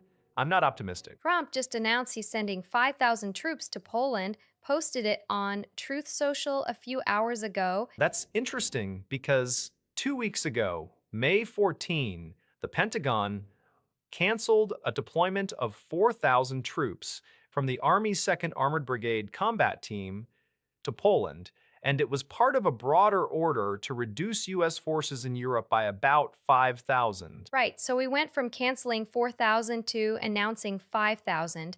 Complete reversal. Trump specifically cited his relationship with the newly elected Polish president Karol Nawrocki. He took office earlier this year, replaced the previous government, and has been much more aligned with Trump's worldview. Nawrocki is a conservative, pro-American figure, so that track makes sense. But the whiplash is real. The Pentagon was literally in the middle of implementing a reduction, and now the president steps in and reverses course without any public explanation from defense. So does this mean those 4,000 are back on, plus an extra 1,000?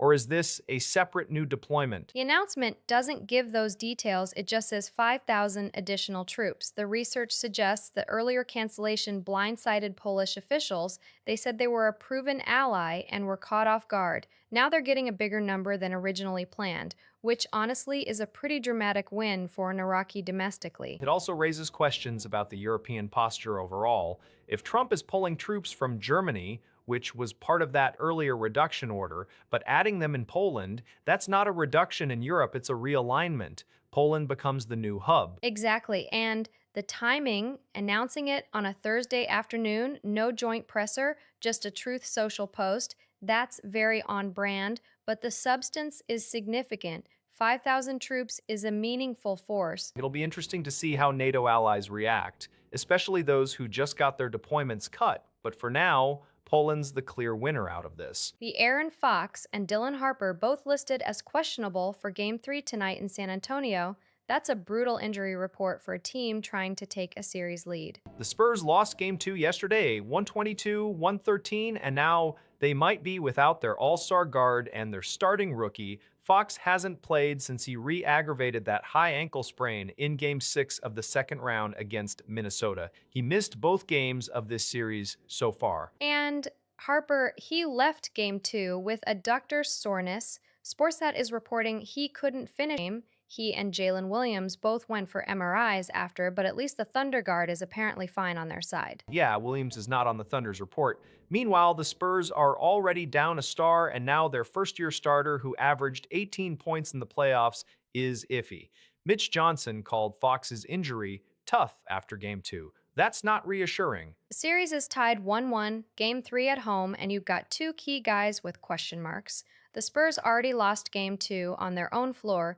They really needed that one. Now they're facing Oklahoma City, who looked sharp offensively, and if Fox can't go, it's basically Wembanyama trying to carry the whole load. Which he can do for stretches, but the Thunder defense in Game 2 held him to 22 on 8 of 21.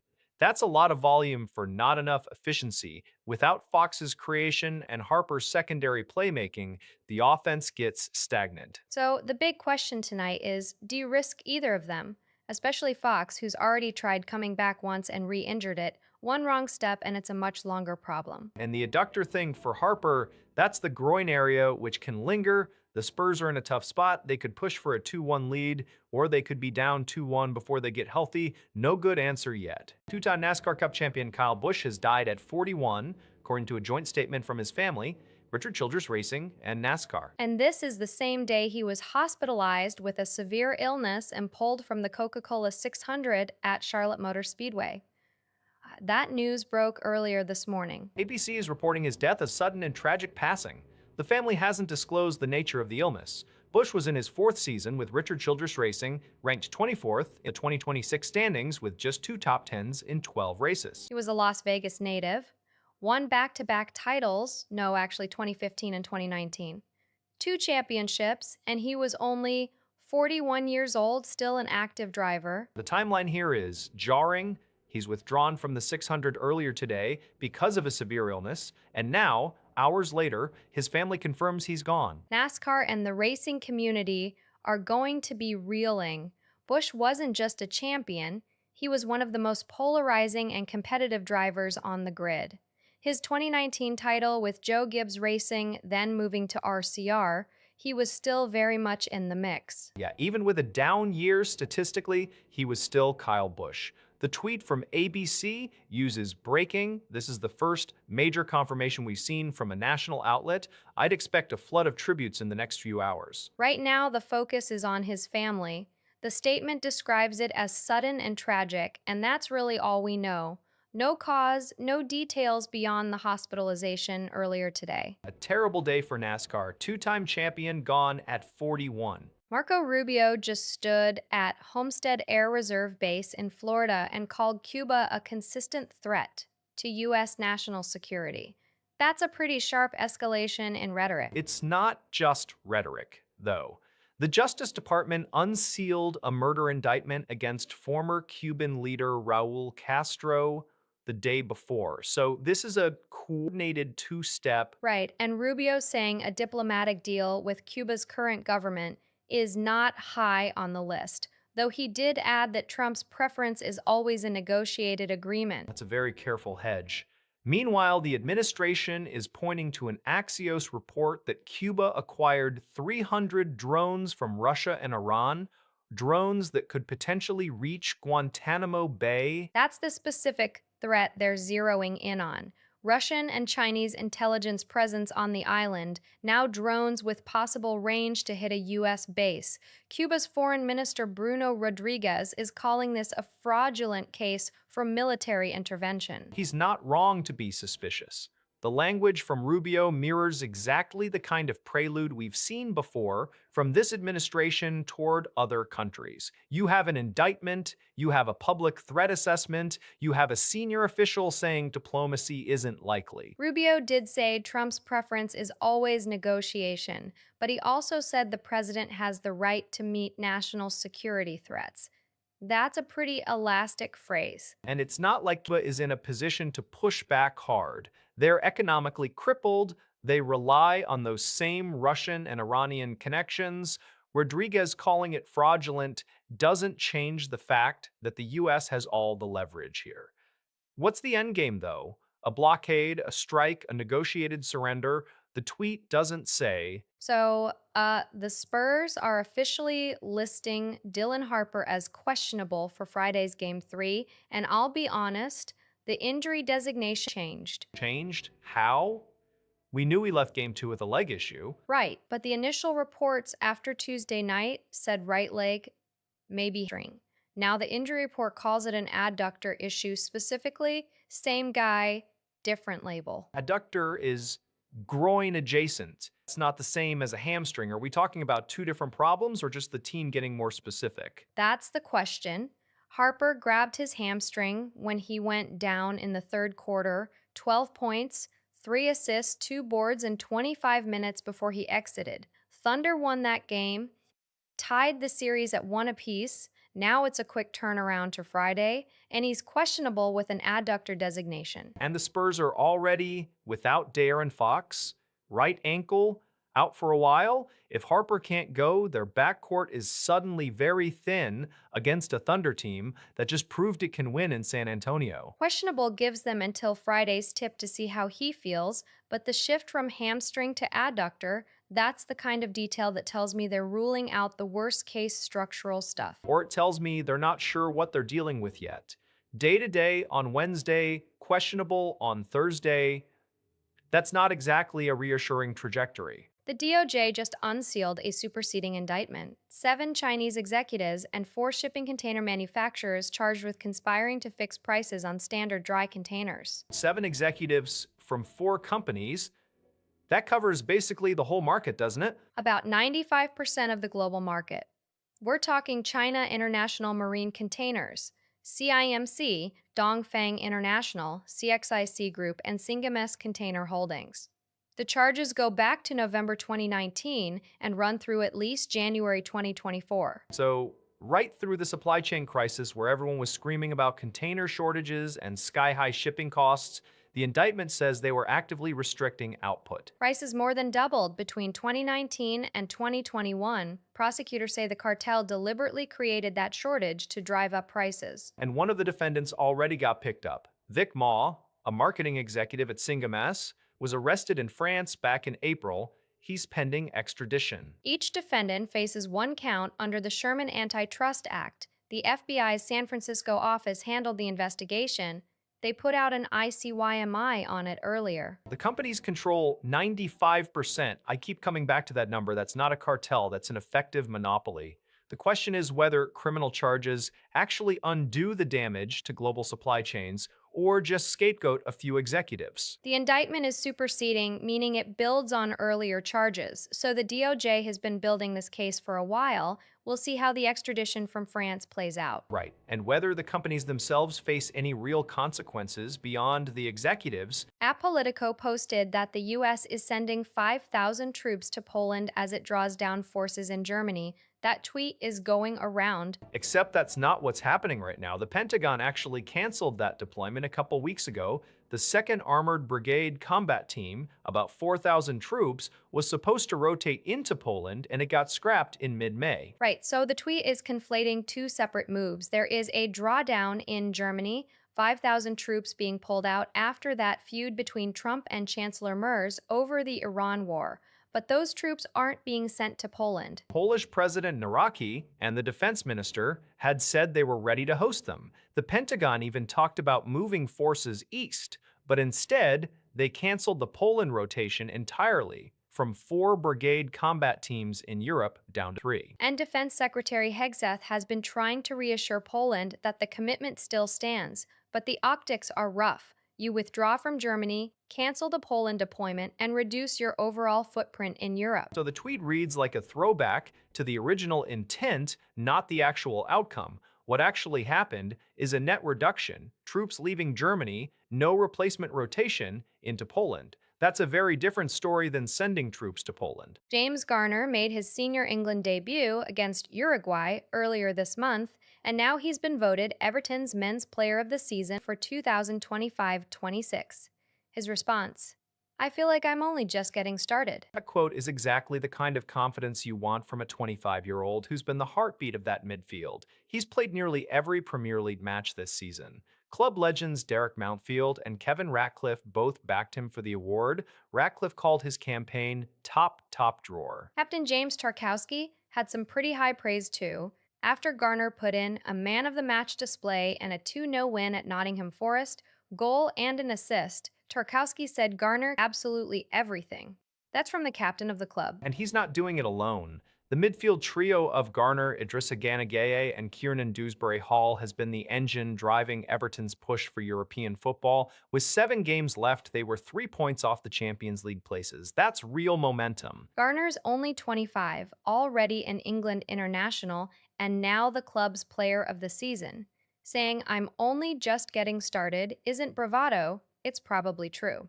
If Everton hold on to him and that midfield core stays intact, next season could be even bigger. It's the kind of story that makes you want to check back in August. A local lad? No, Garner came through Manchester United's academy, but he's clearly found a home at Goodison. Right, and with European football possibly on the line in these last few games, his timing couldn't be better. The season's not over yet, but the future's already looking bright. Jason Crow just called the Massey loss a sign that there's no room for ideological diversity in Trump's GOP. And Crow would know he's a Democrat from Colorado, so he's watching this from the outside. But he's not wrong about the pattern. Thomas Massey lost his primary on May 19th by more than 9 points to Ed Gulrain, a retired Navy SEAL who had Donald Trump's endorsement. And the price tag on this race was staggering. Most expensive House primary in U.S. history. Massey raised over $5.5 million and still got crushed.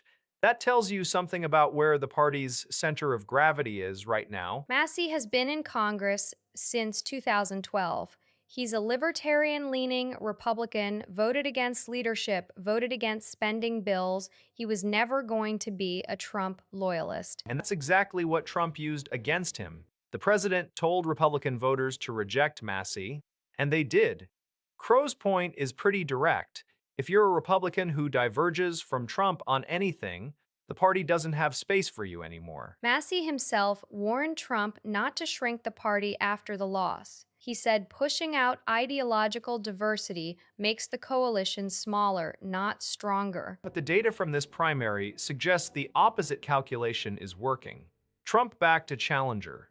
The challenger won decisively, and the message to every other sitting Republican is clear. So the question becomes, how many more Masseys are still in Congress, and how many of them are watching this race and rethinking their next move? Or their next vote. That's the part Crow's really getting at. So the Trailblazers are circling back on Jeff Van Gundy. They've requested permission to meet with the Clippers' assistant, and he's apparently one of the finalists for their head coach opening. I mean, Van Gundy's been a finalist before. Back in 2021, Portland had him on the list alongside Jason Kidd, Chauncey Billups, Juwan Howard, Mike D'Antoni. They went with Billups. What's different this time? Well, his resume since then. He joined the Clippers in July 2024 as Ty Lue's lead assistant, and last season he was credited as the architect of that third-ranked defense.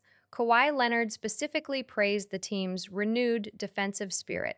That's the kind of thing Portland's been missing. Fair, but the Blazers also interviewed Jared Dudley earlier this month, and the Magic have been looking at Van Gundy too after firing Jamal Mosley, so he's a hot commodity, but Portland's searches had a lot of names floating around. Right, but the key word is finalist. Chris Haynes doesn't use that lightly, and Van Gundy's got head coaching experience. He took the Knicks to the finals, coach the Rockets. The question is whether Portland can sell him on their timeline. They're still in a rebuild, and Van Gundy is 58 years old. Yeah, but he also spent years in the broadcast booth and then as a senior consultant for Boston's 2024 championship run. He's not desperate. If he takes the job, it's because he sees something in Scoot Henderson, the young core. Or because Portland's willing to pay him and give him real control. The defense he built in LA wasn't just scheme, it was culture.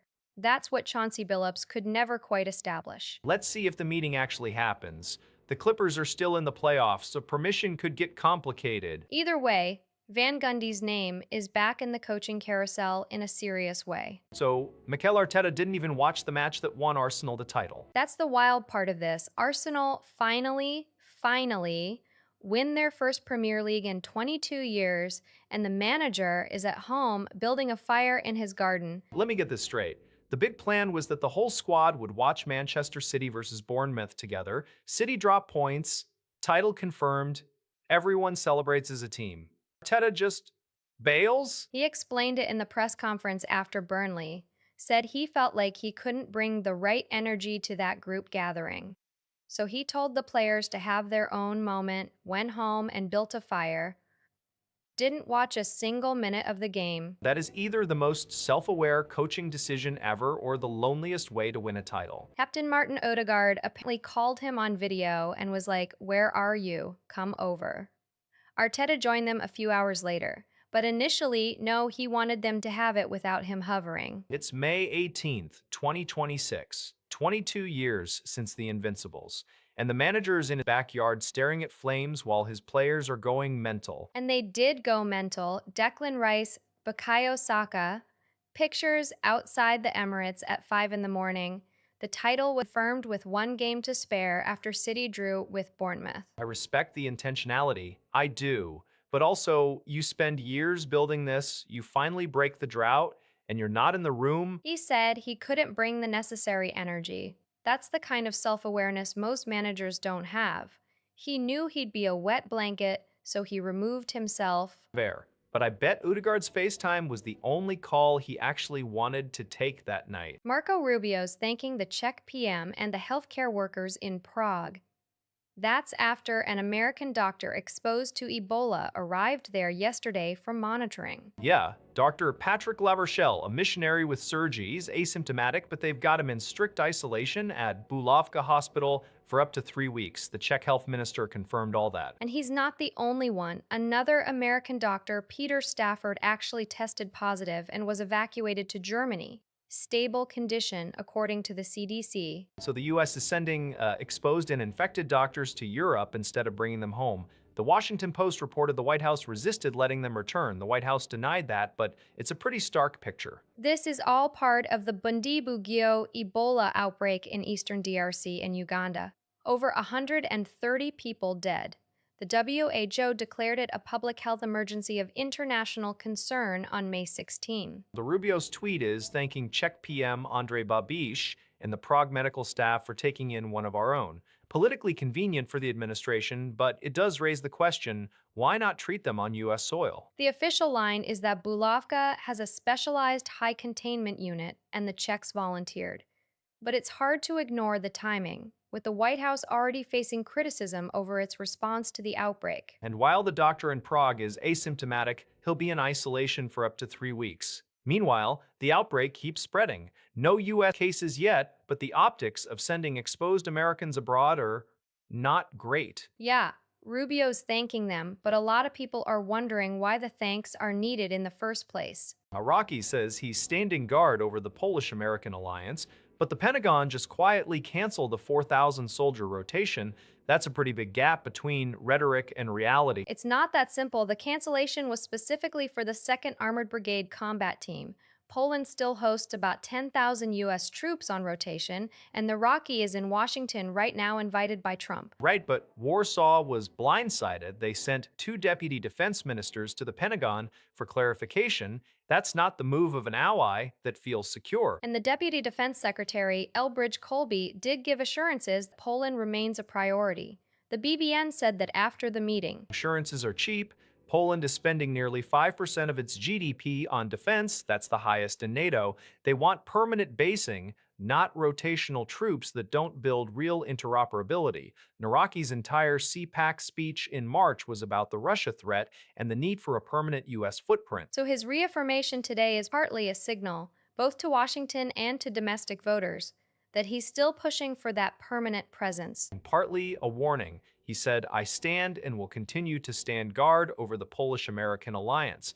That's a man who sees the guard slipping. Trump did pledge not to reduce forces in Poland, but the Pentagon's operational decisions don't always align with presidential promises. Exactly. The Poles are learning that the hard way. 10,000 troops sounds like a lot, but if rotations keep getting canceled, That's why Navraki's visit matters. He's in Trump's Washington trying to lock in something more concrete than a tweet. let's see if he gets it. CNN just confirmed Kyle Busch has died at 41. Family and team announced it. I saw that headline and honestly thought it had to be a hoax. He was hospitalized earlier today for a severe illness, missed the Coca-Cola 600. Right, his family put out a statement this morning saying he was undergoing treatment. Then a joint statement from the Busch family, Richard Childress Racing, and NASCAR confirmed the death. No cause given. This is the guy who held the all-time NASCAR National Series win record. 234 total wins, 63 in Cup, 102 in Xfinity, 69 in the Truck Series. That's absurd. 2 Cup titles, 2015 and 2019, both with Joe Gibbs Racing. Then he moved to Richard Childress Racing for the last 4 years. This season, he was 24th in the standings, 2 top 10s in 12 starts. And he was only 41, still solidly in his prime, really. Even if the wins had slowed a little, he was still a factor week to week. Just brutal. The irony, earlier today, the news was just that he was out of the Coca-Cola 600. You thought, okay, he'll recover, he'll be back next week. Then this. The sport loses a legend today. That record might never be touched. Yeah, Everton's end-of-season awards just wrapped up, and Seamus Coleman picked up the Howard Kendall Award tonight. That's named after the manager who won 2 league titles, an FA Cup, and the European Cup Winners' Cup in the 80s. Right, Howard's way. The phrase comes from his insistence on high standards and passion after that 1985 match. And the club's tweet points out that Coleman has been living that philosophy for years, literally showing new signings what it means. He announced on May 16th that he's retiring at the end of the season after 17 years, joined from Sligo Rovers for just £60,000 back in 2009. 434 appearances, 10th most in club history, and he captained the side 140 times. 37 years old, and he's clearly been mentoring the younger players the whole time. That Ken Ward is usually about embodying that ethos, and it sounds like Coleman is the definition of it. His final home game is this Sunday against Sunderland, so this award tonight feels like a perfect bookend, a recognition of how he carried Kendall's standard through his entire tenure. It's a nice moment, and it's concrete. The tweet shows him literally standing in front of new signings doing the Howard's Way thing, not just a speech, but an example. Jessie J is cancer-free. She announced it on Instagram this morning after a yearly follow-up, just posted that she's clear. That follow-up was a year after her initial breast cancer diagnosis, right? She had a mastectomy and reconstruction back in April 2025. Exactly. She was diagnosed with early-stage breast cancer last April. She was 37 at the time, and she had surgery. Then in July, she confirmed the cancer hadn't spread, which was huge. And then she had that rough complication in August, hospitalized with an infection and fluid in her lungs 6 weeks after surgery. She was there for a bit but got discharged. So this news has been a long time coming. She said she sobbed for hours when she got the all clear. She's been really open about the process, and she's used the platform to push early detection, saying basically if they catch it early, the odds shift dramatically. The TMZ piece also notes she's 38 now, and the way she told it, just raw crying on Instagram, that's the kind of honesty that actually gets people to book a mammogram. It's a different energy than the usual health update. She wasn't just saying everything's fine. She let people in on the relief. And it's real. She went through a mastectomy, reconstruction, then an infection, then this 1-year check. A lot of us would feel that sob. Yeah, and the timing is interesting. She hit that 1-year milestone, which is a big marker For a lot of cancer survivors, that first annual follow-up after treatment is where the anxiety peaks. And she channeled it into a message. Early detection saved her, and she's saying it loud. Good for her, really good. So, this Politico Europe tweet is claiming the US is sending 5,000 troops to Poland while pulling forces out of Germany. That framing is already a few weeks stale, and it misses the real story. Which is that the planned deployment to Poland actually got canceled 10 days ago. 4,000 troops from the 2nd Armored Brigade combat team scrap. Right. The tweet reads like a summary of the Germany drawdown announcement, but by the time it was posted, the Poland piece had already fallen apart. Polish Defense Minister Kosyniak-Kamysz and Prime Minister Tusk both said they weren't given a heads up. And Poland currently hosts about 10,000 US troops. That's a big deterrent against Russia for them. So when the Pentagon pulled the plug without warning, Warsaw was blindsided. The Pentagon called it a temporary delay and insisted the commitment hasn't changed. But the optics are terrible. On one hand, you're pulling 5,000 troops out of Germany, reportedly linked to Chancellor Merz criticizing the US war against Iran, and then you cancel a separate deployment to Poland. You guys are left wondering what the strategy is. Since Poland's been one of the most vocal supporters of foreign policy.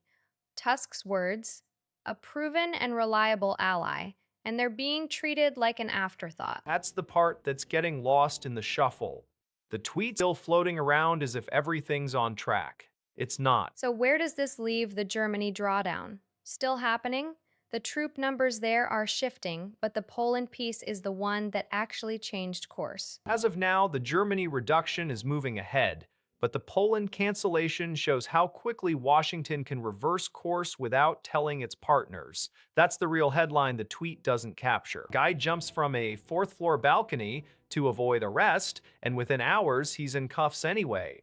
That's the Muhammad Omar story out of Minnesota today. And it's just one defendant in what prosecutors are calling an unprecedented Medicaid fraud scheme.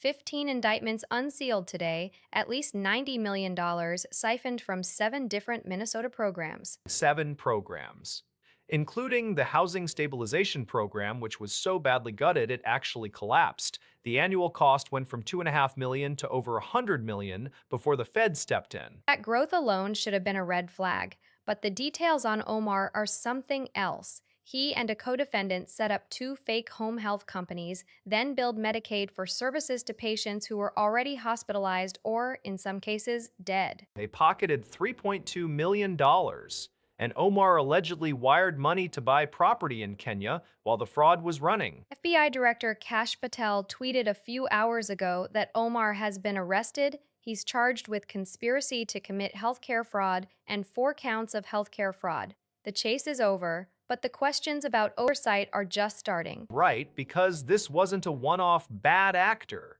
15 people indicted across multiple programs over years. That's systemic failure somewhere in the state's Medicaid administration. And the Justice Department says this is just the beginning of a broader probe. The press conference today was an interagency one. FBI, HHS, state authorities. They're signaling more to come. For the people who lost access to housing assistance when that program shut down, more to come is cold comfort. But at least one suspect won't be buying Kenyan real estate with stolen money anytime soon. SpaceX is pledging to cover all power grid infrastructure upgrade costs for its data centers. That's the headline from a White House event today. And the person delivering that pledge was Gwynne Shotwell, SpaceX president, standing alongside President Trump. This is tied to xAI, the AI division that merged with SpaceX back in February. Right. Shotwell announced they'll develop 1.2 gigawatts of power for their supercomputer site near Memphis, Tennessee. That's a massive number, roughly the output of a small nuclear plant. But the key term here is ratepayer protection pledge. xAI commits to covering its own power generation costs and all grid infrastructure upgrades so local residents don't get stuck with the bill. That's the part Elon retweeted. And it's not just future promises. Their IPO filing reveals they've already committed nearly $3 billion to gas turbines for AI data centers.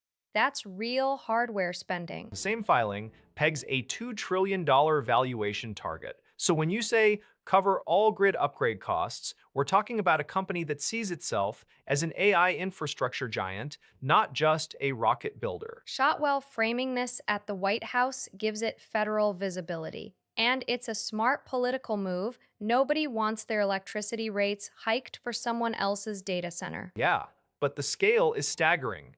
1.2 gigawatts for one site. Most data centers today run on tens of megawatts. This is industrial scale power generation, and they're promising to foot every dime of the grid work. So the question becomes, is this a template for other AI companies, or is SpaceX unique because they already have deep energy engineering from their rocket work? That's the thing. They're not just buying power, they're building turbines. The IPO filing shows they've already spent nearly $3 billion on gas turbines. They're becoming a power company with an AI side hustle. Or an AI company with a rocket side hustle. Either way, Memphis just became ground zero for one of the biggest energy commitments we've seen. 25 years ago today, France passed a law that made it the first country in the world to formally recognize the transatlantic slave trade and colonial slavery as a crime against humanity. And Macron marked the anniversary with a direct shout out to Christiane Taubira, the law's namesake. He said the law came from far away and was necessary. The Loi Tapira was a huge deal in 2001.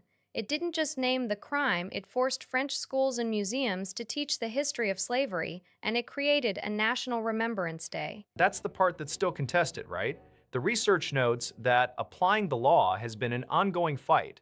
It's not linear, as one source put it. Exactly. And Macron this week didn't just tweet, he also backed the formal abrogation of the Code Noir, which was the 1685 royal edict that regulated slavery in French colonies. He called that document a denial of humanity. So he's drawing a line from the 17th century legal framework that justified slavery to the 21st century law that condemns it. That's pretty direct. And then there's the reparations question. The research notes that Macron has recently been open to discussing reparations, not necessarily financial, but symbolic and legal.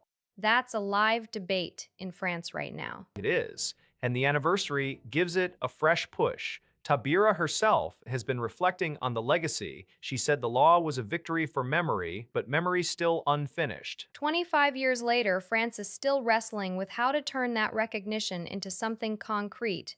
The tweet was ceremonial, but the context behind it isn't. Right. A law on the books is one thing, living up to it is another. 2 inches of rain in less than an hour. That's what hit parts of New York City last night, and the flash flooding was devastating, especially in Queens. Yeah, the mayor was in Hollis this morning talking to families whose basements and first floors are just wrecked. Water everywhere, cars submerged, roads blocked. The tweet from City Hall says homes upended, and the research backs that.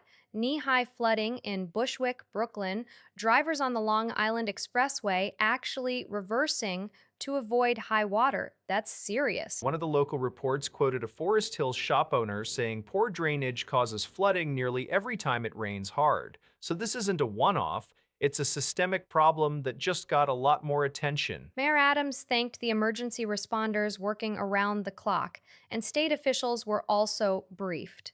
But for families in Hollis, the immediate question is, what happens next? How fast can they get help? How fast can they dry out? Right. The storms came through May 20 into the 21st, and the mayor's visit today was clearly about showing faces and assessing damage, but the drainage complaint from Forest Hills, that's the kind of thing that doesn't get fixed in a day. No, it doesn't. And with climate scientists saying these intense, short-duration downpours are becoming more common, you wonder how many times a neighborhood can go through this before real investment happens. Yeah, for now, it's cleanup mode. The photos alone, water up to people's knees in residential streets, that's gonna stick with you. Kyle Busch has died at age 41, two-time NASCAR Cup Series champion, hospitalized Thursday with what his family called a severe illness. I mean, it's still sinking in. 41 is so young. He was supposed to be in the Coca-Cola 600 this weekend at Charlotte Motor Speedway. Richard Childress Racing already confirmed Austin Hill would substitute in the number 8 Chevrolet.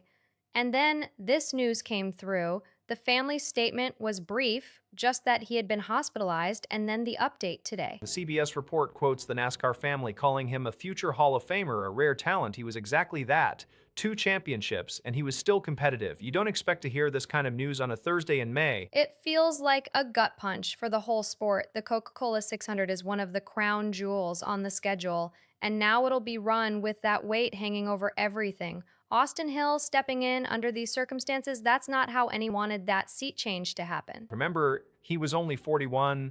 He had years left if he wanted them.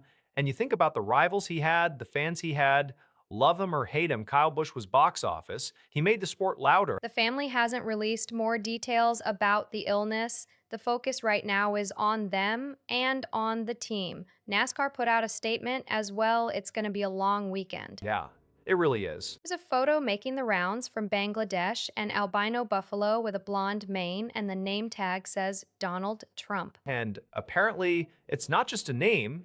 The buffalo actually has that distinctive hair. The owner's brother named it because the flowing blonde locks resembled the US president's hairstyle. This is in Narayanganj, near Dhaka.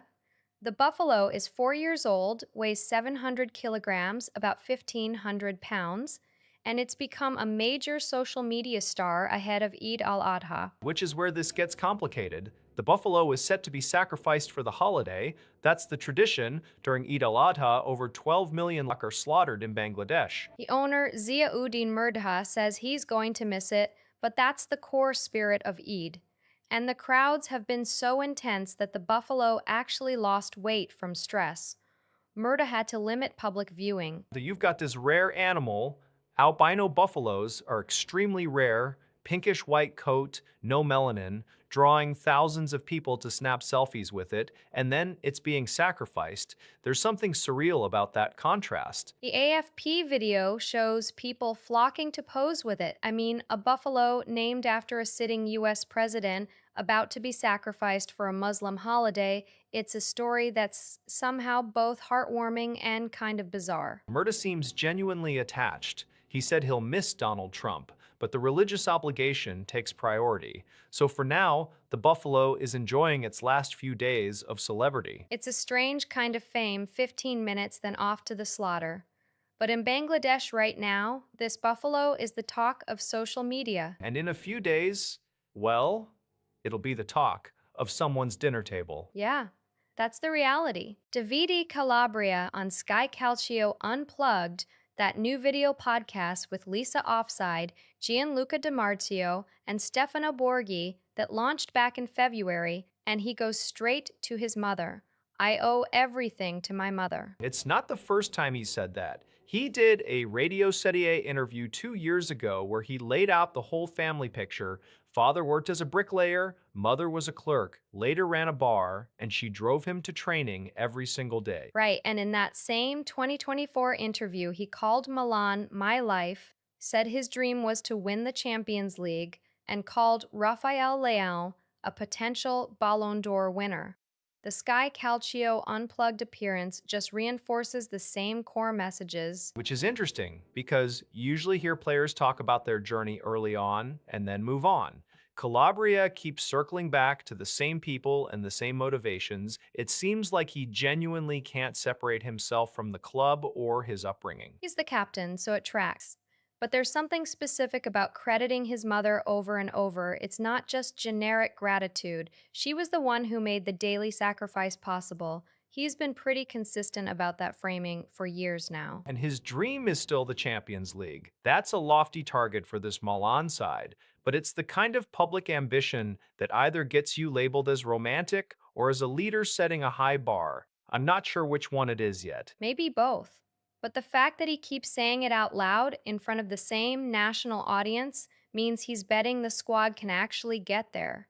Leão as Ballon d'Or material is a separate conversation. That one is a harder sell, honestly. Anyway, The Hill just reported House GOP leaders canceled a scheduled vote on the Iran War Powers Resolution, pulled it right before it was set to happen. A punt, that's the word they used, but this is the second attempt, right? The resolution from Gregory Meeks. Exactly. Representative Meeks, Democrat from New York, His bill would compel Trump to withdraw U.S. forces from the Iran conflict that started back on February 28th of this year. And the last one failed on a tie, 212 to 212. Three Republicans crossed party lines that time. So what changed today? What changed is House GOP leaders realized they were about to lose again. Multiple Republican absences on the floor meant the Democrats had the votes, so leadership just yanked the vote rather than let it pass. So they're shielding Trump from a potential rebuke from his own party's absences. Not exactly a procedural win for the White House, though. It looks like they couldn't hold the line. No, and the Democrats are furious. They were on the brink of a war powers breakthrough, something that hasn't happened in decades, a resolution forcing a president to withdraw troops mid conflict. And now it's stalled again. What happens next? Try a third time. The tweet doesn't say, but the math was there today and GOP leadership blinked. That's the story. Joe Scone. 11 weeks ago, you could not have found a hotter seat in the NFL. Now he gets a multi year extension. And I get that the draft went well, but 413. That's the record Schoen just put up. Usually that gets you fired, not rewarded. And Rappaport says it's a done deal. Schoen and the Giants agreed to terms. The key line is he'll keep working with John Harbaugh for years to come. The coach seems to have saved him. So the new head coach basically gets to pick GM long term. Harbaugh was always going to have a say in that building, and the research pointed to Scone entering the final year of his original deal. There was speculation about a post-draft firing. Instead, he gets an extension. What changed between January and now? The draft, obviously, but also Schoen is 46. He's been in the league a while. Maybe the front office saw the same thing Harbaugh did. The narrative was that Schoen needed a strong offseason to prove the 413 season was a fluke. Roster retool, cap management, the whole thing. And apparently he delivered. I'd want to know the length and money. Rap sheet didn't give numbers, but the vote of confidence is pretty loud. It also means Harbaugh gets stability. You don't want your GM on a lame duck year while you're trying to install a new culture. Fair. And the team had a lot of cap room this year, made smart moves. If the quarterback situation settles That's the next question. But for now, Schoen is locked in. until the next 413 season anyway. The Daily Wire dropped an exclusive this morning. Brian Escobar Guarnizo, a Colombian national who crossed illegally in 2023, just got convicted of raping a 12-year-old girl in Greene County, Missouri. And the details are brutal. DNA testing showed a 99.999% probability he was the biological father. The pregnancy was terminated. He got 25 years in federal prison. A story that's getting traction, and you see this retweet from Mary Marg Olohan, is that he was released into the country under the Biden administration. He entered as an unaccompanied minor in 2023 and somehow was out on the street. Right, the tweet says, released under Biden. The source material doesn't clarify whether he was detained and then released, or just never detained after entry. But either way, a convicted rapist of a child was in the U.S. illegally and free to offend. And the sentence is 25 years. That's federal time, which means it's not a state court slap on the wrist. The prosecution clearly had overwhelming evidence. It's one of those stories that's going to get weaponized politically. You've got immigration policies, sanctuary jurisdiction debates. The research context mentions Fairfax County politics too, with a Governor Spanberger reference. The outrage is justified regardless of politics. A 12-year-old girl raped, impregnated, forced to terminate. That's the human cost. And the system that let him in or let him stay is going to take the blame. Whatever your view on immigration, cases like this are devastating. Yeah, 25 years doesn't undo what happened, but it's about as long a federal sentence gets for that crime.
Raptor engines are chilling right now, 39 of them, 33 on Booster 19 and 6 on Ship 39. That's the live count for Starship Flight 12. And this is the first flight of Starship V3.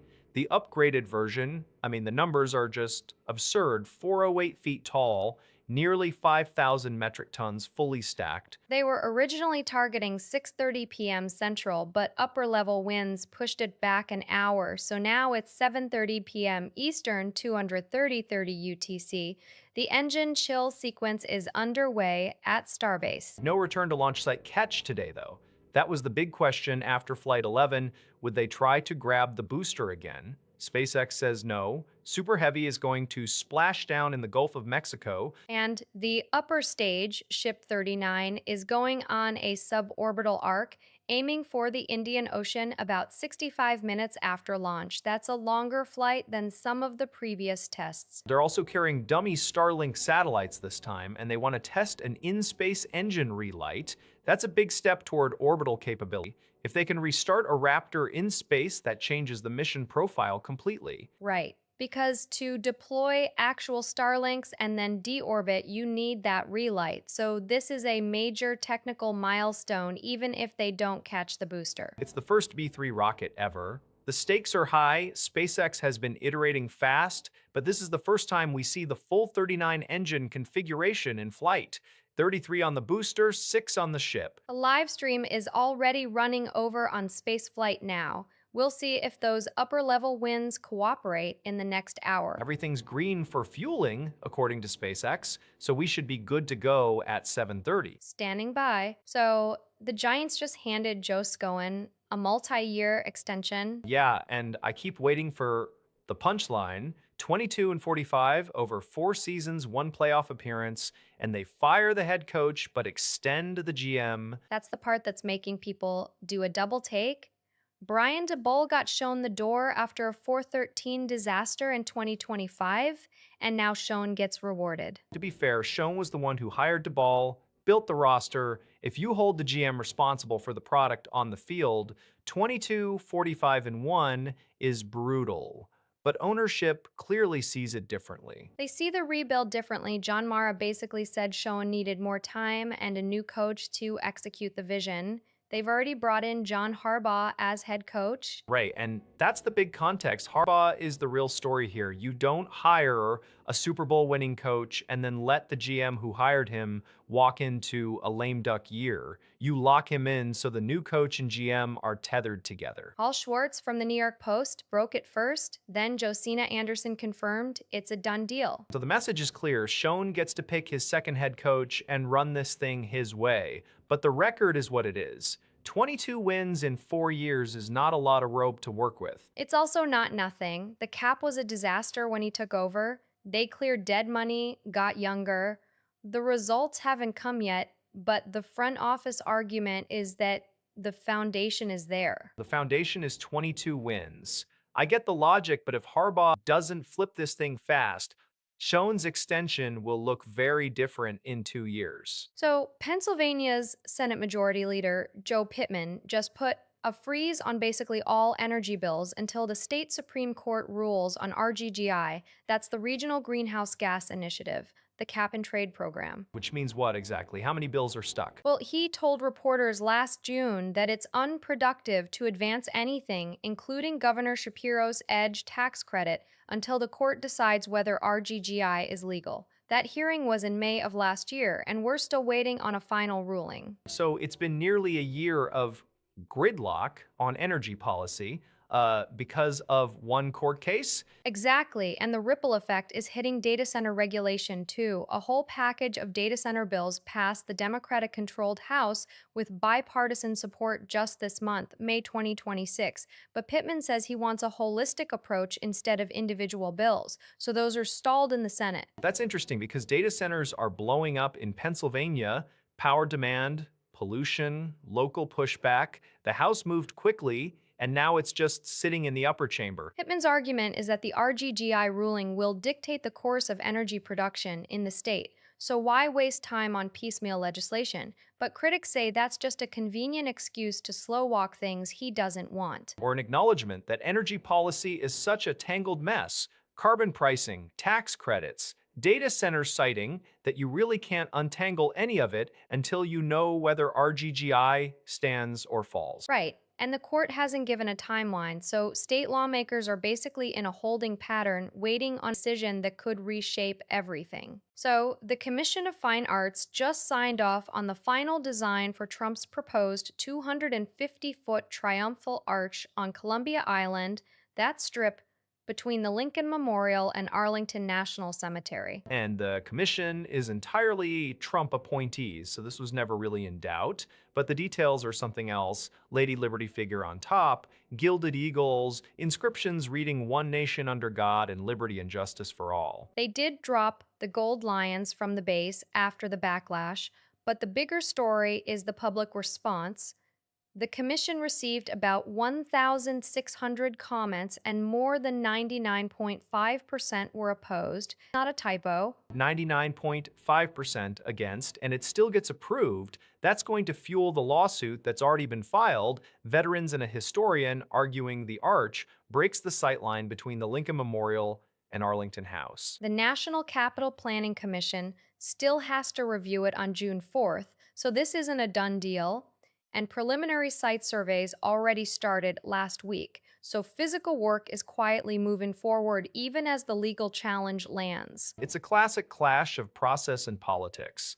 A commission of political appointees signing off on a monument to a sitting president against overwhelming public opposition, while a separate planning body hasn't even weighed in yet. The lawsuit will argue the arch doesn't just break sightlines, it breaks the whole commemorative logic of the National Mall. Right, and the historian who filed the suit is making exactly that case. The intentional view from the Lincoln Memorial looking across the Potomac to Arlington House, Robert E. Lee's former home, is part of the national narrative of reconciliation, interrupting that with a 250-foot partisan monument. Kind of undercuts the whole point. So we'll see what happens June 4th and how the courts handle it. But as of today, the arch has the green light it needed to keep moving. Eric Schmidt getting called out by the WSJ opinion page for pretending he never urged climate panic.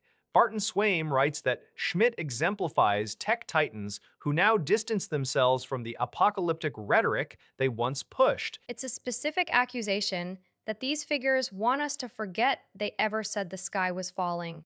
And the timing's interesting because the broader climate debate has actually shifted pretty dramatically just in the last few weeks. Right, the UN officially retired its worst-case climate scenario, SSP 5 8.5, RCP 8.5, back in April, called it implausible.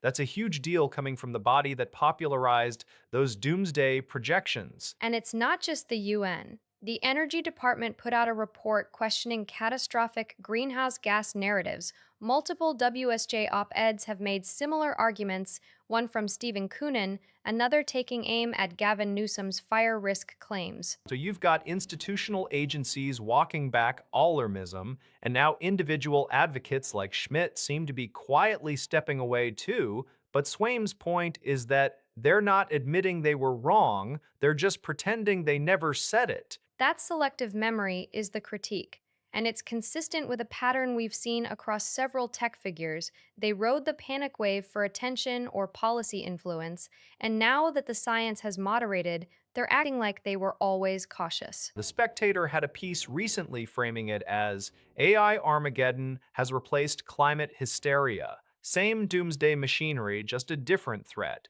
Schmidt himself has been very vocal on AI risk lately. Maybe that's the through line. It's easier to pivot when nobody's keeping receipts, but the opinion page is keeping them here. And that's the job. There's a photo from Cannes that's been circling.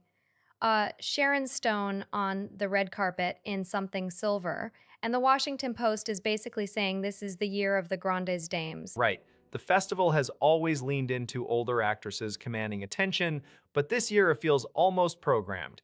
Demi Moore is literally on the jury. She's 63, and she's worn at least 3 major looks already. White jacquemus for the opening, then a hot pink Matthias Fecal ball gown at the Paper Tiger screening, and a lilac Gucci. That's a lot of outfit changes in a week.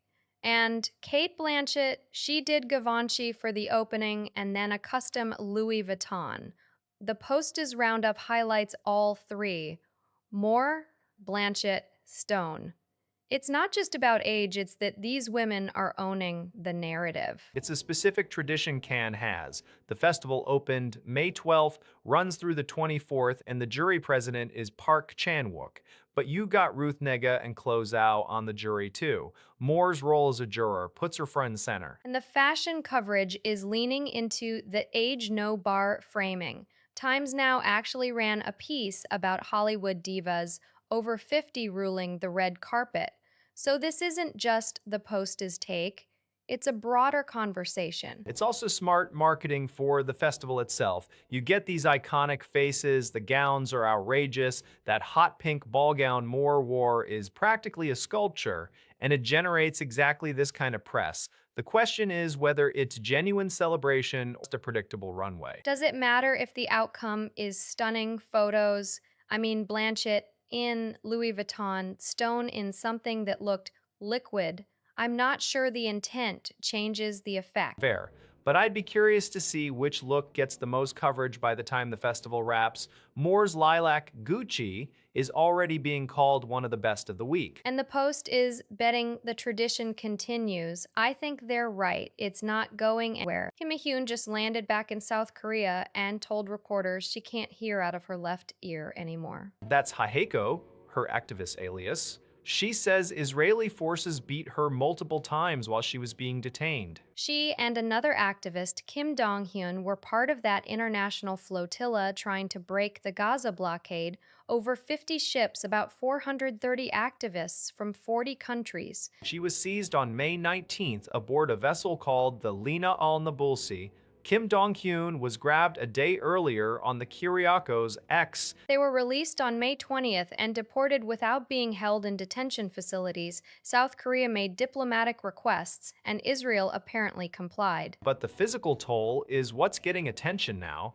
Haeko's claim that her hearing is impaired from being struck. That's going to spark a lot of questions about what exactly happened during those hours in Israeli custody. The Kyungyang report frames it as controversy brewing. She's back, she's speaking out, and the Israeli military hasn't commented on the specific allegation of beatings. Right, and this flotilla was always going to be a flashpoint. Israel enforces that blockade strictly, and activists have been detained before.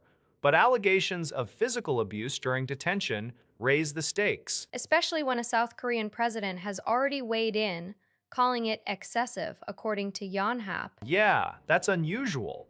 Presidential statements on foreign detentions tend to stay procedural. Calling the other side's conduct excessive is a diplomatic signal. So we've got two activists back home, one with a documented injury, a president who's publicly critical, and an Israeli silence so far. And the question hanging over it, how much of this gets investigated and how much just fades out? 18,000 cars expected through Dover between Friday and Sunday. That's the number the port is bracing for this halter. And it's the first real stress test since the EU's entry-exit system fully kicked in on April 10th. Biometric checks, fingerprints, and photos for every British passport holder crossing into the Schengen area. Problem is, the French haven't actually turned on the automated kiosks at Dover yet, so border officers are doing all that manually. 30 seconds extra per vehicle, they say. Doesn't sound like much until you multiply it by 18,000 cars and over 400 coaches just on Friday. Today's supposed to be the worst day. Board CEO Doug Banniston's been warning that bookings are up partly because people are switching from air to ferry, geopolitical concerns making flying less appealing. They've got contingency plans using the Liddon Hill racing circuit as a holding area for cars, and they can suspend the biometric checks entirely if queues get severe enough. And Operation Brock is back on the M20, that contraflow system for lorries. So the whole region's geared up for a messy few days. 30 seconds a car, manually entered, at one of the busiest crossings in Europe.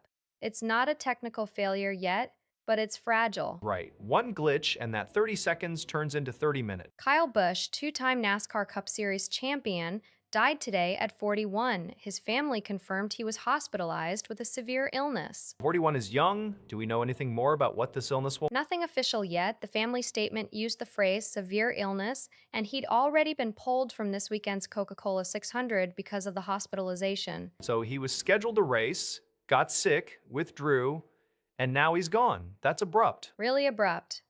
The CBS Evening News story says there's no cause of death given, just that he died Thursday after being hospitalized. Two-time champion, one of the most recognizable names in the sport.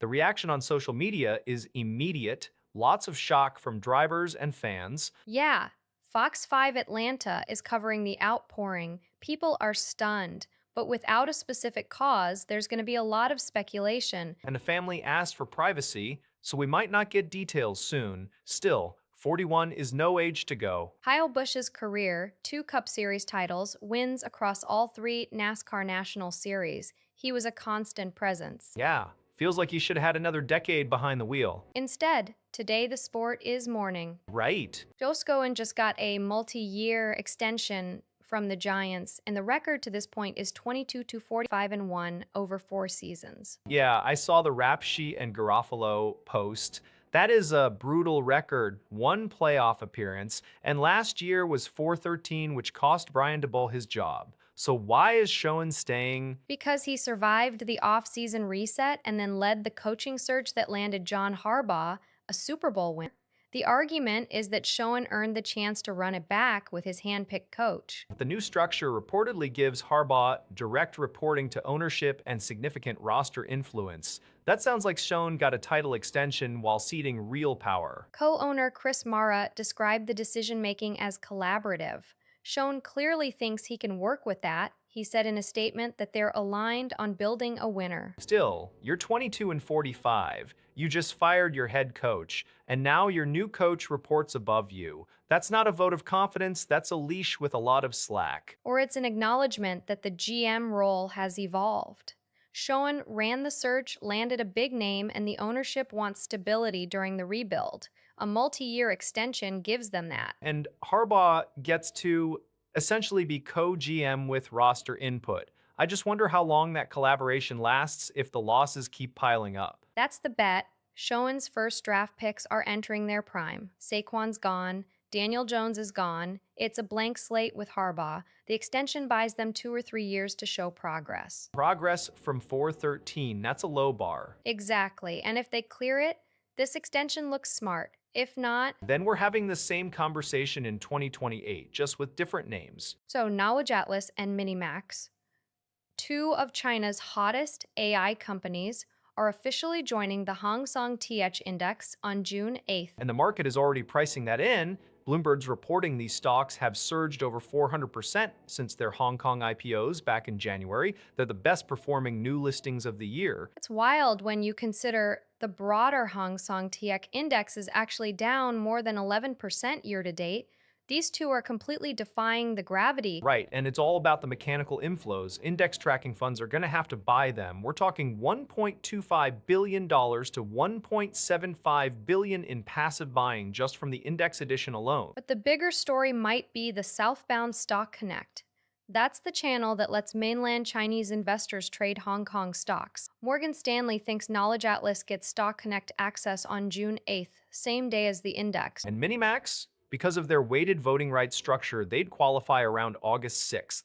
Combined base case southbound inflows could hit about HK $37 billion. That's real money. Analysts are raising price targets left and right. They're citing these mechanical inflows plus accelerating AI commercialization. And you had Jensen Huang giving the whole sector a boost recently, too. It's a fascinating divergence. The Chinese AI narrative is red hot for these specific names, but the broader tech market in Hong Kong is in the dumps. You have to wonder how long that gap holds. Especially if the commercialization actually delivers. These aren't just index plays anymore. They're supposed to be real businesses. We'll see. June 8th is the first big trigger date. Then we watch what happens when the mainland money really starts flowing. The IDF is saying they struck a Hezbollah weapons production site in Tyre that was embedded in a building that used a civilian medical clinic, and there was a mosque just meters away. That's a very deliberate choice of location on Hezbollah's part. The IDF said secondary explosions confirmed stored munitions, so it wasn't just an empty shell. This was active. Right, this was Monday, so 2 days ago, part of a much wider push. Over the preceding weekend, the IDF hit nearly 100 Hezbollah targets, weapon storage, launchers, that kind of thing. And they're still operating inside southern Lebanon, which tells you the ground campaign isn't winding down. The timing matters. This was the same day they also struck Hezbollah surveillance infrastructure concealed inside another civilian facility. The phrase the military used was weapons production site. That's a step up from just storage. You're manufacturing on site, right next to a former clinic and a mosque. Hard to argue that's a mistake. Hezbollah has been doing this for years, embedding military assets in civilian zones. But the secondary explosions are the key detail here. Those don't happen unless there's a serious amount of explosives, so the IDF's targeting was accurate. It's also a message. Tyre is a major city in southern Lebanon. Striking that close to a mosque, even if the target is legitimate, creates a lot of noise politically. Hezbollah will absolutely use the mosque proximity for propaganda, but the IDF is preempting that by releasing the details, former medical clinic meter a mosque. They want the world to see the choice Hezbollah made. There's no good option here. Either you hit the site and deal with the fallout, or you let them keep manufacturing weapons. And with troops already on the ground, letting it sit wasn't an option. Matthew just got paid again. The reigning NFL MVP and the Rams agreed on a 1-year, $55 million extension worth up to $60 million with incentives. It's not just a raise, it's a restructure that rewrites the whole cap math. He was entering the final year of his prior deal with a $48.27 million cap hit for 2026. This extension drops that number and gives Los Angeles breathing room. Right. The Rams had been working on this for weeks. Ian Rappaport reported significant progress back in April.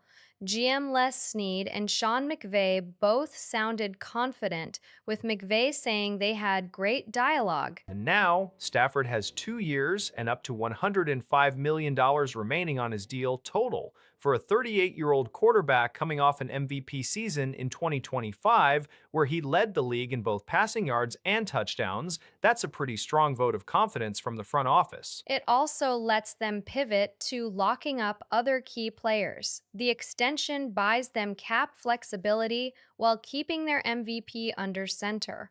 Talks had been simmering for months. The retirement clock was quietly ticking, but this quiets that noise for at least another year. The question is whether this is a bridge to something longer or just kicking the can down the road. Stafford turns 39 next season, and the Rams are all in on a narrow window. They're betting he stays elite. Well, when you throw for league-leading numbers and win MVP, you earn that bet. The Rams made sure their guy wasn't playing out a lame duck season. And in the process, they gave themselves financial flexibility. Snead and McVay know this roster isn't getting younger. Stafford's the anchor. They just reinforced the chain. Makes you wonder what the next domino is. So, Marco Rubio just told reporters that a peaceful deal with Cuba is not high, and that's paired with a $100 million humanitarian aid offer. $100 million in aid while also saying diplomacy is unlikely?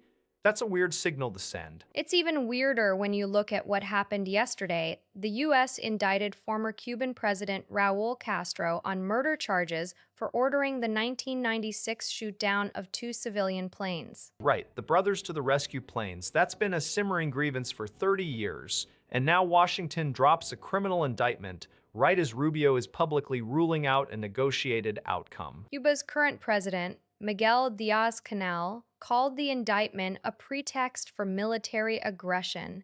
And it's not just rhetoric. Rubio said Cuban leaders have to go. The administration is essentially demanding regime change as a precondition. And then they offer aid. The message seems to be, we'll help your people, but we're not talking to your government. That's a very specific kind of pressure. The broader context, tensions have been escalating since January, when U.S. forces captured Venezuela's Nicolás Maduro.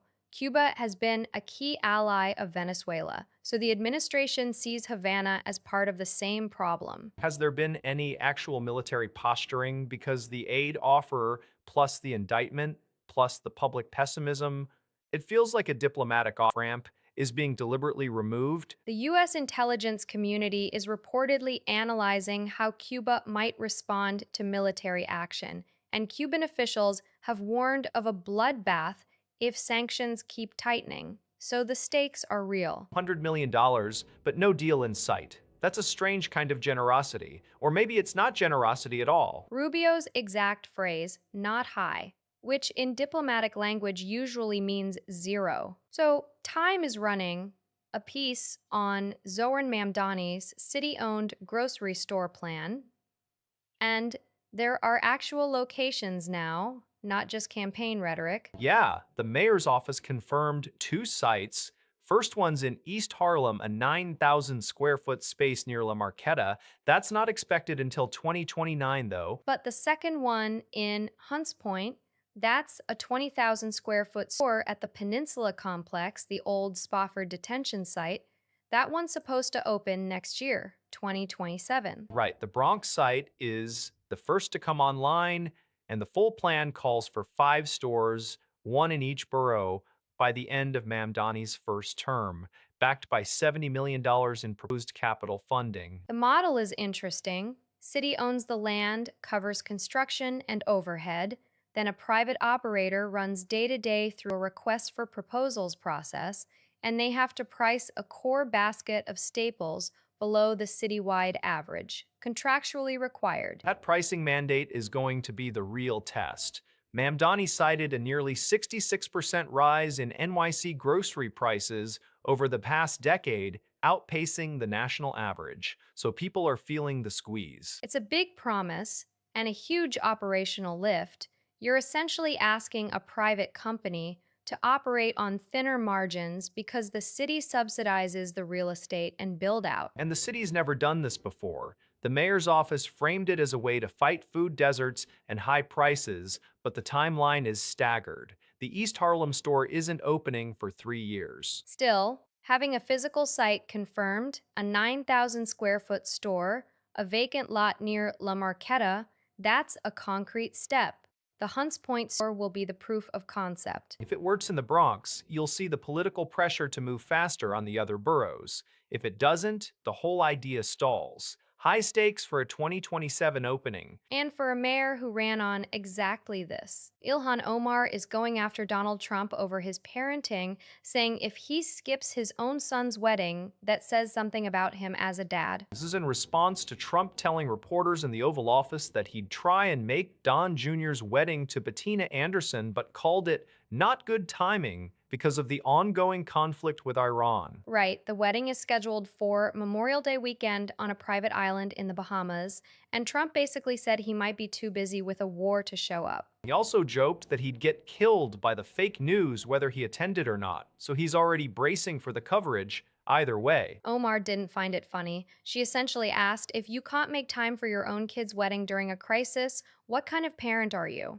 It's a pretty pointed question. And it's not just about the wedding, there's history here. Don Jr. had apparently wanted to hold the ceremony at the White House, and Trump shut that down, saying his son isn't important enough to the president. That's a direct quote. So you got a president who's managing a military conflict, a son getting married on a private island over Memorial Day weekend, and now a congresswoman questioning his priorities as a father. That's a lot of layers. Trump's camp will probably say he's focused on national security, and that Omar is just playing politics. But the optics are rough. If you're the president and you can't make your own son's wedding, people are going to talk. And they are talking. The wedding is next weekend. We'll see if he shows up. Eli Lilly just released the top-line results for retatrutide, their next-gen weight loss drug, and the numbers are pretty staggering. Staggering how? Because we've heard big numbers from these drugs before. Over 80 weeks, patients on the highest dose, 12 milligrams, lost an average of 28.3% of their body weight. That's about 70 pounds. And 45% of them lost at least 30%. 30% is the bariatric surgery benchmark. That's not a drug result. That's a surgical result. Exactly. The lead investigator, Dr. Anya Jastreboff from Yale, said they also saw improvements in cardiometabolic markers. And for participants with a BMI of 35 or higher, there was a 104-week extension where average weight loss hit 30.3%, 85 pounds. So what makes this different from Mounjaro or Zepbound? Those are already on the market. Retatrutide is a triple agonist. It targets GIP, GLP-1, and glucagon receptors, three different hormone pathways. The current drugs mostly hit one or two. This is the first-in-class triple. And the trial size? 2,339 adults with obesity or overweight. This was the Phase 3 Page 1 trial. Lilly put out a news release this morning. So when do we actually see this in a pharmacy? That's the catch. Lilly says they expect to file for FDA approval in late 2027 or early 2028, so we're still a couple years out, and these results haven't been peer-reviewed yet. Right. So impressive data, but caveats still apply. Sure, but if these numbers hold up, we're looking at a drug that approaches surgical outcomes from a needle. That's a different conversation entirely. It really is. It's piece of garbage. That's how Trump described Iran's latest nuclear proposal, called it a renege on their prior commitment to remove enriched uranium. And the White House is rejecting any talk of easing pressure. The president warned the ceasefire is on life support. Former envoy Morgan Ortagus said Iran is using these talks to buy time while Trump has paused planned airstrikes. But here's where it gets weird. On May 20, Saudi Arabia publicly endorsed a 48-hour diplomatic window, and then Trump himself said he's in no hurry to make a deal, completely undercutting that timeline. There was also that reportedly tense phone call with Netanyahu over Iran. So the picture yesterday was maximum pressure, military threats, no deal anytime soon. And then today, May 21, Trump softens. He says he'd support a 20-year suspension of Iran's enrichment program if there's a real commitment. That's a huge shift in tone. Iran had just submitted a revised 14-point proposal through Pakistani mediators, separating Hormuz transit from nuclear enrichment. Trump rejected that framework earlier, but now he's leaving the door open. So what changed? The clock is still ticking. Trump also warned renewed military action is imminent, but he's dangling a 20-year pause as a way out. Ortagus' warning about buying time might be the key. If Iran strings this along, the airstrike window closes. Today's softening could be a test of Iranian sincerity. Or a signal to Israel that diplomacy isn't dead yet. Either way, this thing is moving by the hour. So, CBS News Radio just signed off for good after 99 years. I saw that Friday, May 22nd, the very last broadcast. It started in 1927, which is insane to think about. That predates CBS as a television network. It was literally the precursor to the whole CBS operation. They were feeding about 700 affiliate stations at the end. NPR reported the shutdown was announced back in March. Challenging economic realities, they said, shifting toward podcasts and digital. And it's not just the service ending. They cut about 60 people, roughly 6% of CBS News' workforce. That's brutal. The signature program was World News Roundup, launched in 1938 with Edward R. Murrow. That's the longest-running newscast in the country. And it's just done. 99 years. 1 year shy of a century. You have to wonder what Murrow would make of it. He'd probably point out that the economics have changed completely. Radio news was a public service model that also made money on affiliates. Now the affiliates can get news from NPR or from a digital feed for pennies. Right. It's not just CBS, it's the whole idea of a network radio newsroom that's disappearing. The tweet from CBS News Today just said the end of 2 eras at CBS. 2 eras because Face the Nation is also ending its run, I believe. That show started in 1954. So you've got the radio news service and Sunday Public Affairs going out the door in the same week. And both of them were institutions. World News Roundup was the one people tuned into for war news, for assassinations, for moon landings, and now it's just gone. Right. That's the sound of history going silent. 71% of Americans now oppose data centers in their communities. That's a new Gallup survey, and it's not just NIMBY sentiment. Half of opponents say the top concern is excessive resource use, water, and electricity. And that's exactly what Alexandria Ocasio-Cortez was pressing the EPA on last week. She questioned Deputy Assistant Administrator Jessica Kramer during a hearing about what AI data centers are doing to clean drinking water. So the public sentiment and the policy proposal are moving in the same direction. The Pew Research Center had a survey in March showing 39% of Americans think data centers are mostly bad for the environment, and 38% say the same about home energy costs. That's a lot of people looking at these giant facilities and asking what they're getting in return, especially when you're citing them in communities that already have strained water systems. And the EPA's response so far? Kramer was questioned directly, did she offer any concrete commitments on data center water impact assessments? The Post report doesn't give a detailed answer from Kramer on that, but the hearing itself signals that the pressure is building. You've got a Gallup number at 71% opposition, you've got a sitting member of Congress pushing for a moratorium, and you've got PA publicly on the hot seat. And data center construction is still surging, so there's a real tension between what the industry wants to build and what communities are willing to tolerate. I don't even know where to start with this. Kyle Busch, dead at 41. That's not a sentence I thought I'd say today. Two-time Cup champion, 63 wins at the top level. That puts him ninth all-time, behind only the legends. And that's just Cup.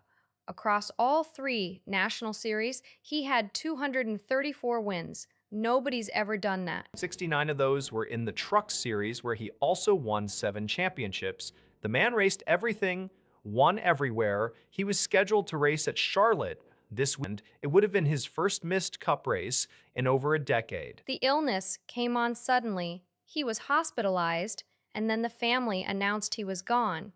He's survived by his wife, Samantha, son Brexton, and daughter Lennox. He won his 2 titles with Joe Gibbs Racing, 2015 and 2019, and then moved to Richard Childress Racing. This was his 4th season there, still winning races. The number that sticks with me is 63 Cup wins. That's more than Dale Earnhardt had, more than Junior. It puts him in the top 10 all time, right behind guys like Petty and Pearson. And he was from Las Vegas. Not a traditional NASCAR market, but he made it his own. The sport is going to feel this one for a long time. The outpouring from other drivers, just absolute shock. NASCAR hasn't lost a champion this young, at his peak, in decades. Yeah, 41 is no age to go, and he was still competing at the highest level, just a massive loss. Business just put up a stat that's going to turn some heads. California's GDP is climbing, but white-collar jobs in finance, tech, insurance, they've been shrinking for years now. Yeah, I've been watching that. Economist Gad Lavanan has been tracking what he calls the FIP-B sector: finance, insurance, information, professional services. He says California's got a negative 1.8 percentage point drag from those jobs since mid-2022. That's the worst contraction in the country. And it's not just a blip. The state's missed about 200,000 jobs because of remote work, according to a report from the Center for Jobs and the Economy. Companies are hiring outside California entirely. Right, so you've got this paradox. Record wealth created in Silicon Valley, but the middle-tier white-collar work, the analysts, the HR, the back office, that's evaporating. Governor Newsom signed an executive order last year specifically about preparing workers for AI disruption. Seems like the kind of thing that sounds good on paper, but the economy is moving faster than policy. Exactly. Joel Kotkin calls it the fall of the Golden State. The wealth is there, but it's not trickling down to the people who used to make up the professional class. And with AI accelerating, that contraction probably isn't reversing. So the headline from Business Today is almost a warning light. Wealth concentration, job hollowing.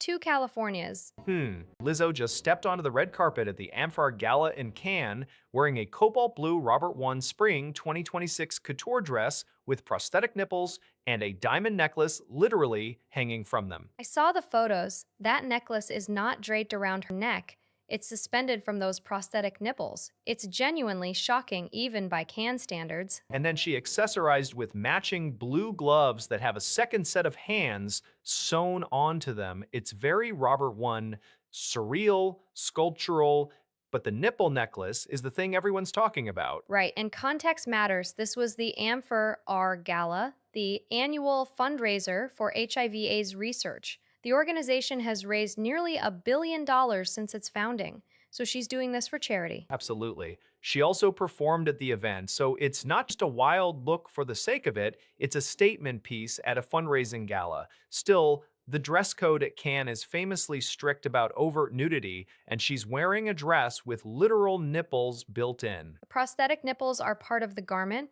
so technically she's not breaking the no nudity rule, but it's definitely pushing boundaries. And the weight loss she's shown over the past year adds another layer to how people are reading this look. Yeah, she's been very open about her 60-pound weight loss, and now she's wearing something that puts her body front and center, literally. The diamond necklace hanging off the chest it's a lot. It's bold, it's Lizzo, and it got people talking about Amphor R. So, mission accomplished? I mean, if the goal was to make me do a double take, while also that HIV/AIDS research still needs funding, yeah, mission accomplished. The State Department, and the key phrase here is low. Secretary for Management Jason Evans used back in March, right? He told a House committee they'd resume low-ranking, underperforming Foreign Service officers, a process that had basically been dormant for years. Exactly. And now ABC is reporting administration officials say this overhaul will make sure diplomats are accurately appraised. But the context is hard to ignore. This comes after mass layoffs at state last year, and there have been scores of diplomats saying they've been forced out. Scores is almost understating it. Multiple outlets have documented an exodus. As global crises multiply, career diplomats are leaving. And now you're reintroducing a low-ranking mechanism that hasn't been used in years. The administration's framing is accurate appraisals. The critics' framing is purge. I mean, the administration would say a purge is inaccurate. They want performance based evaluations. But when you layer this on top of the layoffs from last year and the steady stream of resignations, it does look like a pattern. Especially with the way Evans described it, resume low ranking. That language is pretty stark. It's not subtle, and the timing, mid-2026, with multiple global hotspots, you have to wonder who's left to do the actual diplomacy. Right. The State Department is enormous, but you can't run embassies on skeleton crews. The administration says this is about accountability. The question is whether accountability and attrition end up meaning the same thing. And that's exactly the debate that's not going away anytime soon. President Trump just called off signing his own AI executive order at the last minute, hours before the Oval Office ceremony. Last minute is putting it mildly. Reporters were already in position. Trump says he pulled it because it could interfere with American competitiveness on AI. His exact words, "We're leading China, we're leading everybody, and I don't want to do anything that's going to get in the way of that lead." So, what was in this order that spooked him? It would have created a voluntary framework. AI developers engage with the government before releasing powerful models. Also directed the government to use advanced AI to bolster cybersecurity for federal, state, local systems, banks, hospitals. Pretty standard safety stuff. Standard on paper, but the politics got weird fast. The push for this order came right after growing concern about Anthropic's Mythos model. You know, the one that keeps making headlines for being too capable for its own good. So there's genuine alarm in parts of the administration. VP Vance had previously said they wanted to balance innovation with safety. This move seems to tip the scales hard toward innovation. Trump basically said, "We're leading, don't mess with it." Which raises the question, does he actually think voluntary safety frameworks are a threat to lead? Or is this about not wanting to appear to regulate an industry that's been cozy with him? Either way, it's a huge reversal. The order was announced, scheduled, then yanked. And now there's no new timeline for when or if it comes back. Meanwhile, China is watching. Other countries are moving ahead with rules. So we're basically in a holding pattern while the White House decides whether it's safer to do something or do nothing. Right now, nothing is winning. The Portland coaching surge just got a lot more specific. Mark Stein and Chris Haynes both reporting the Blazers have two finalists, interim head coach Tiago Splitter and Jeff Van Gundy. And Splitter is the obvious sentimental pick, right? He took over after that insane Chauncey Billups arrest on gambling charges back in October, and he dragged that team to 42 wins in a playoff spot, first time in 5 years. 42 and 40. First round exit, sure, but given the circumstances, that's a hell of a audition, and his players went to bat for him at exit interviews, reportedly. Yeah, but here's the complication.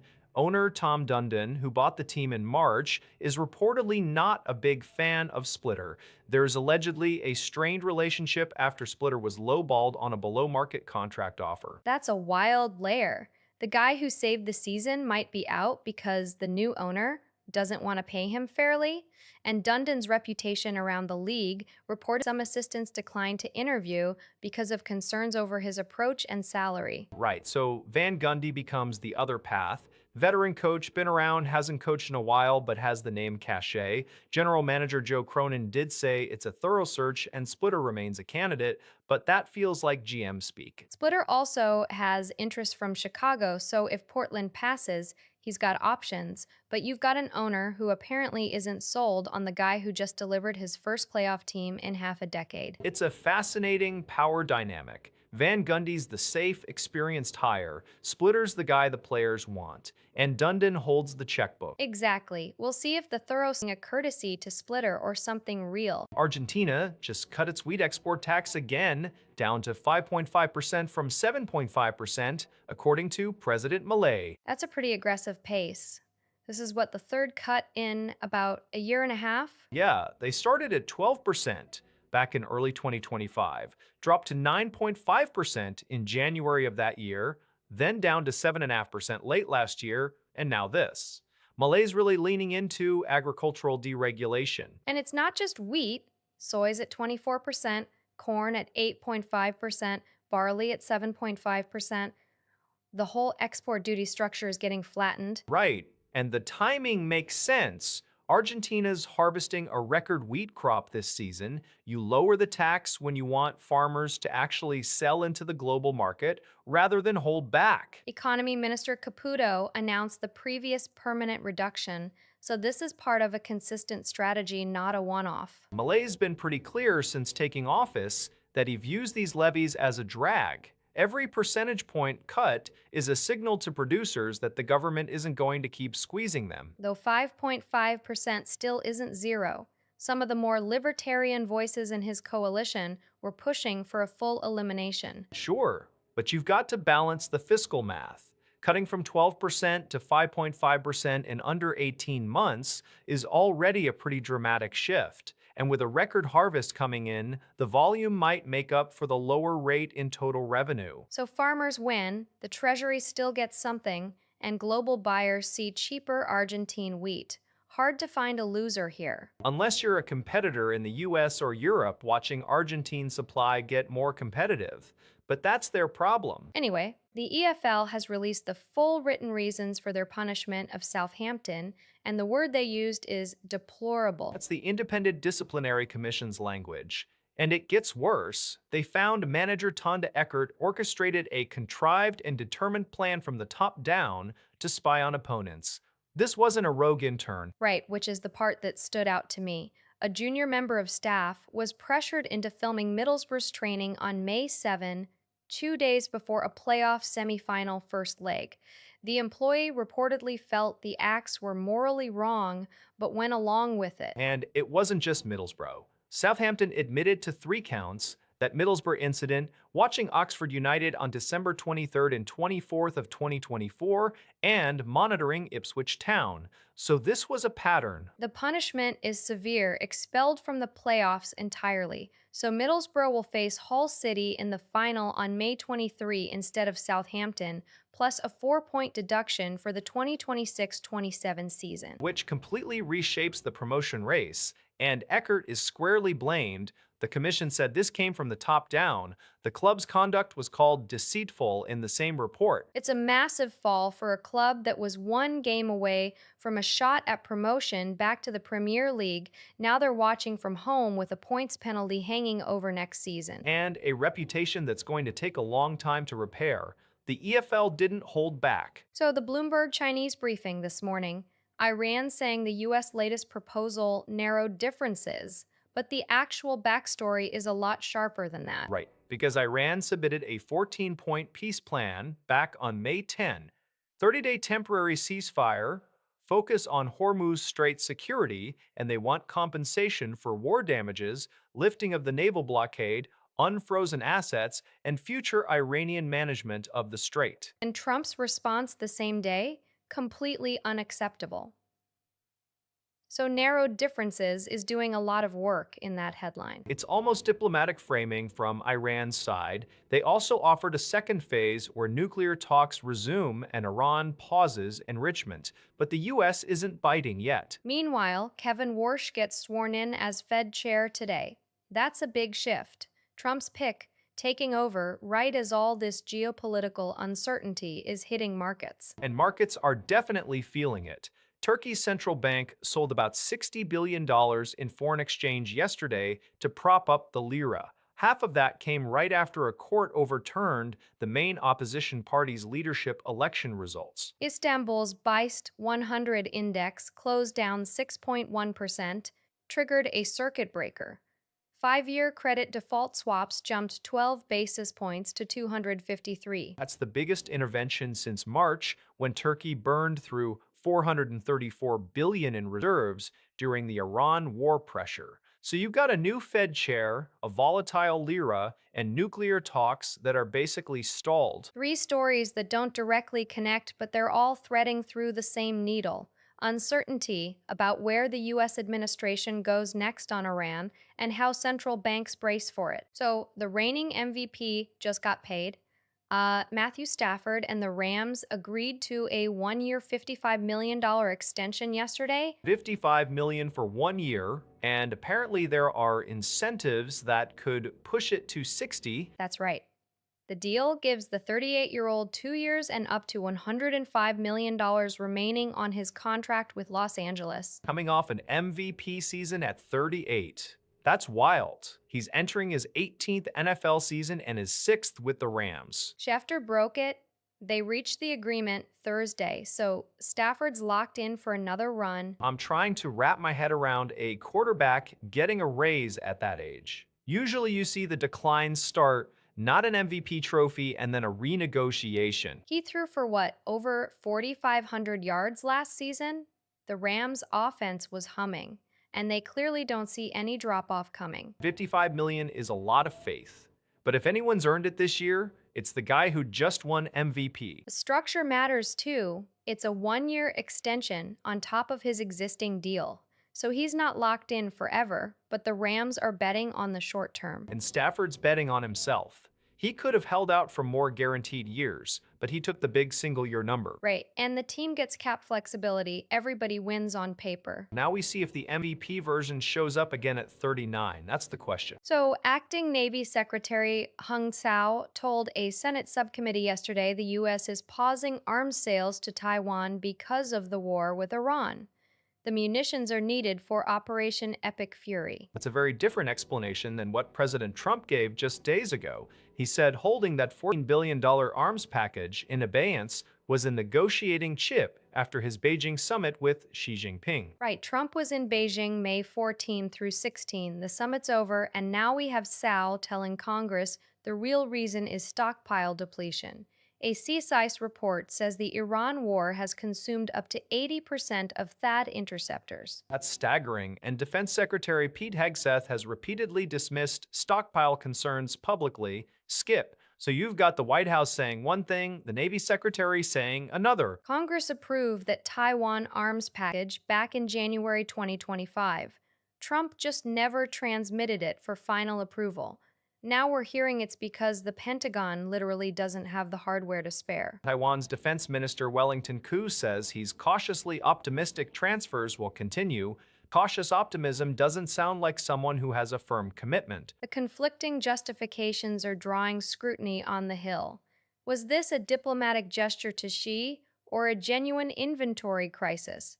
Seaside's testimony suggests it's the latter. Or it could be both. And the administration doesn't want to admit that a war with Iran is straining commitments to Taiwan. That's a much harder political sell. Either way, Taiwan is watching closely. A $14 billion package that's been approved but not delivered. That's not a small thing to leave in limbo. And the contradiction between Trump's negotiating chip framing and Tsaw's "we need those weapons for Iran" framing, that's going to keep generating questions. Mayor Adams was in Hollis, Queens today, posting that he spoke with families whose lives and homes were upended by devastating flooding last night. Last night, so this is a fresh event, not a revisit to October's floods. Right. That October storm was record breaking 2 to 3 inches of rain in a couple hours, overwhelmed drains, 2 people dead. This seems to be a separate, smaller incident, but hitting the same vulnerable neighborhoods. And the same infrastructure. Residents in Hollis and Bayside were furious in October, saying the aging drainage system just can't handle heavy rain anymore. Adams acknowledged that then, too. He's been pushing a $400 million cloudburst program, rain gardens, emergency pumps, short-term fixes, plus long-term resiliency. The families displaced last night aren't going to be comforted by a multi-year capital plan. They want to know why this keeps happening, especially in Queens. The mayor's tweet specifically thanks the city workers and emergency responders who are working around the clock, so there is a response underway. Yeah, but after October's flooding, residents were already calling for urgent upgrades. Clogged drains from leaves and trash were cited as a major factor. If the city hasn't cleared those between October and now, That's exactly the kind of question the families in Hollis are probably asking him face to face today. and we don't have casualty numbers yet for this event, do we? The tweet doesn't say, just devastating flooding and upended lives. We'll know more as the city releases its assessment.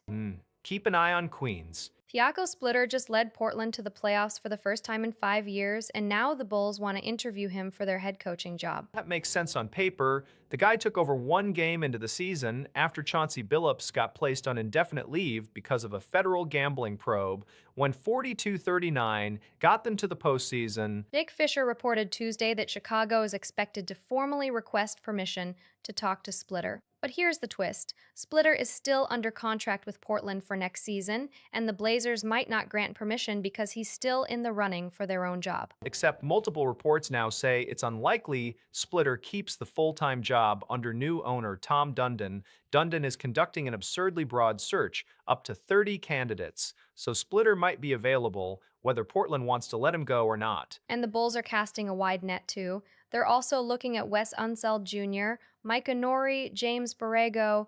Splitter is just one name on a long list. Right, but he's the one who just proved he can win. Lost in 5 to San Antonio in the first round, but that's still a massive upgrade for a franchise that hadn't sniffed the playoffs in half a decade. So the irony is Portland might lose Splitter even though he's still under contract because the new owner wants his own guy, and Chicago would be happy to scoop him up. If the Blazers are really going to interview 30 people, they're basically telling Splitter he's a placeholder. Can't blame him for exploring options. Yeah, it's an awkward situation. Interim coach delivers a playoff berth, still gets pushed aside for a broader search. The Bulls might end up benefiting from that instability. We'll see if Portland actually grants the permission. Stein's tweet mentioned skepticism there, but if Dundon is truly starting fresh, Nikkei futures up 1% in early trade.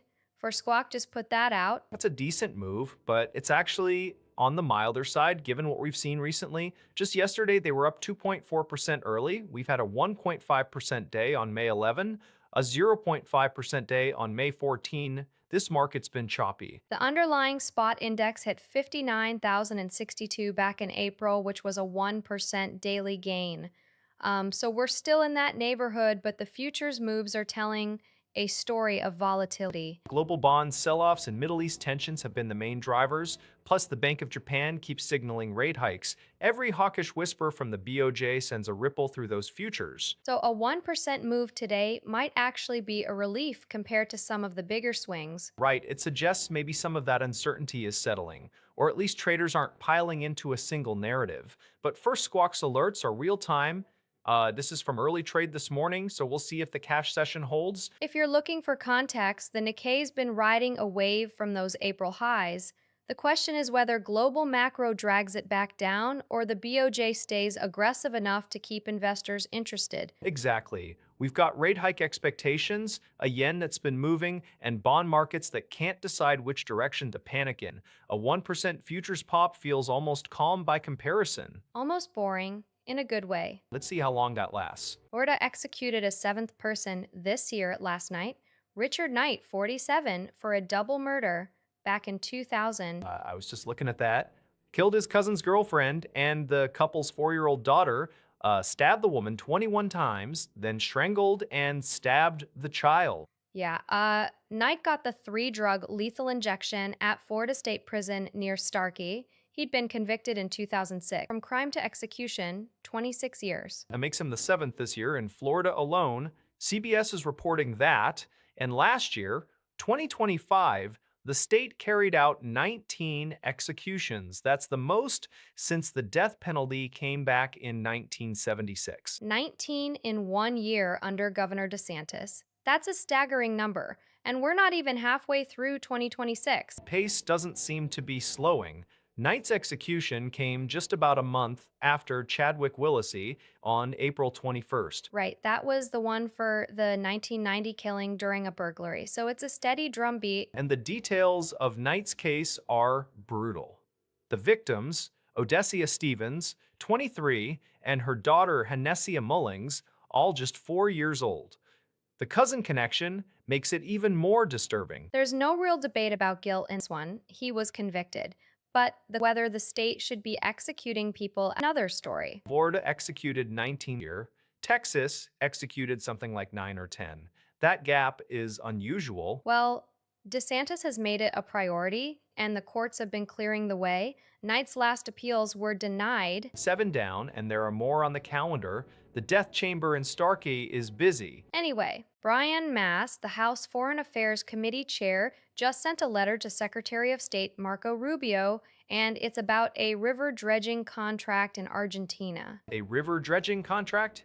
That sounds oddly specific. It's a 25-year, $10 billion bid to dredge and operate the Paraná River. The tender explicitly bars state-owned companies, so China can't bid directly. But Mast is alleging that the frontrunner, Belgian firm Jan de Nul, has deep and ongoing links to Chinese state-owned entities through its Argentine partner, Servomagnus. So the accusation is that China is getting in through the back door of a Belgian company. Exactly. Jan de Nul and Servomagnus called the claims absolutely false. But a competing consortium, which includes KKR and US-based Great Lakes Dredge, has alleged clear bias in the bidding process. So you've got US politicians warning about Chinese influence, the incumbent operator denying it, and a rival American-led consortium crying foul. That's a mess. And it's not just letters. US officials raised grave concerns directly with Argentine Economy Minister Luis Caputo during a visit. This is a full-court press. The letter was dated April 23rd, so this has been brewing for a month.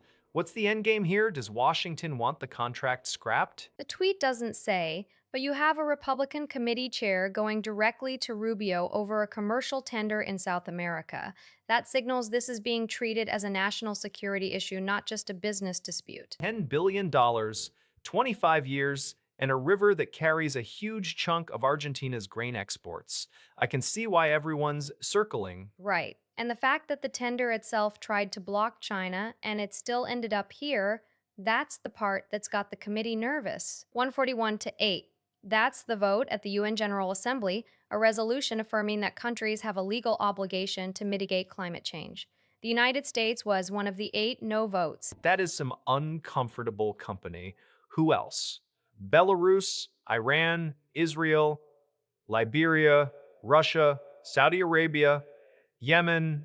The US lineup there is not great optics. It's a non-binding resolution, but it formally endorses that July 2025 advisory opinion from the International Court of Justice, the one that says states must reduce fossil fuel use and protect the environment from greenhouse gases. Exactly. 28 countries abstained, so it's not unanimous, but 141 in favor is a clear majority. U.S. Deputy Ambassador Tammy Bruce called it highly problematic. She argued it includes inappropriate political demands relating to fossil fuels and could threaten American energy jobs. That's the administration's framing: domestic energy over international legal norms.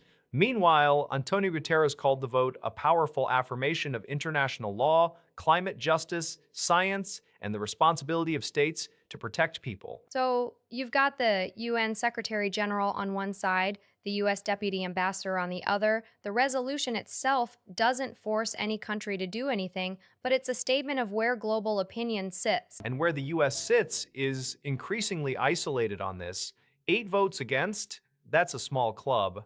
And the administration seems comfortable being there. The question is whether that isolation translates into any real pressure or if it's just symbolic noise. For now, it's a clear signal from the General Assembly. Signal received.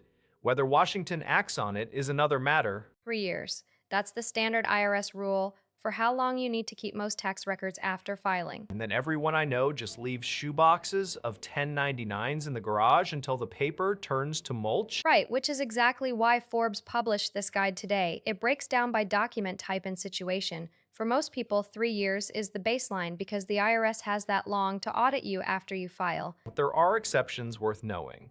If you file an amended return, say you realize you missed a deduction, the IRS recommends keeping everything for 7 years from the original filing. Same if you claim a loss from worthless securities or a bad debt deduction. 7 years also applies to real estate records. You want to hold on to the closing statement, receipts for improvements, anything that establishes your cost basis for 7 years after you sell the property. The tricky one is tax returns themselves. The IRS says you should keep copies indefinitely, not the supporting documents, just the actual returns. Their official publication 552 from 2011 suggests keeping them forever for reference. And when you're ready to purge, shredding is the recommendation. Anything with personal information should go through a shredder, not the recycling bin, to prevent identity theft. For people who want to go paperless, the guide covers scanning and storing on encrypted drives or cloud services, which is smart, but only if you actually organize the files before you shred the originals. That's the part most people skip. They scan a receipt, name it IMG 4423, and then wonder why they can't find the deduction 3 years later. Anyway, if you've got a box of old W-2s sitting under your desk, today might be the day to at least check the list. 1.2 billion people with mental disorders in 2023. That's CNN citing a new study, and it's a 95.5% increase since 1990. That number lands differently when you look at the global burden of disease data. For 2021, the peer-reviewed analysis from BMC Psychiatry pegged global prevalence at about 1.1 billion, a 63.4% jump from 1990. So the tweet's 1.2 billion for 2023 feels like an extrapolation off that trajectory. Right, and COVID accelerated everything. Between 2019 and 2021 alone, the global incidence rate of mental disorders rose 16%. That's a massive 2-year spike baked into those longer curves. The WHO's own mental health atlas from last September already said over a billion people are living with mental health conditions.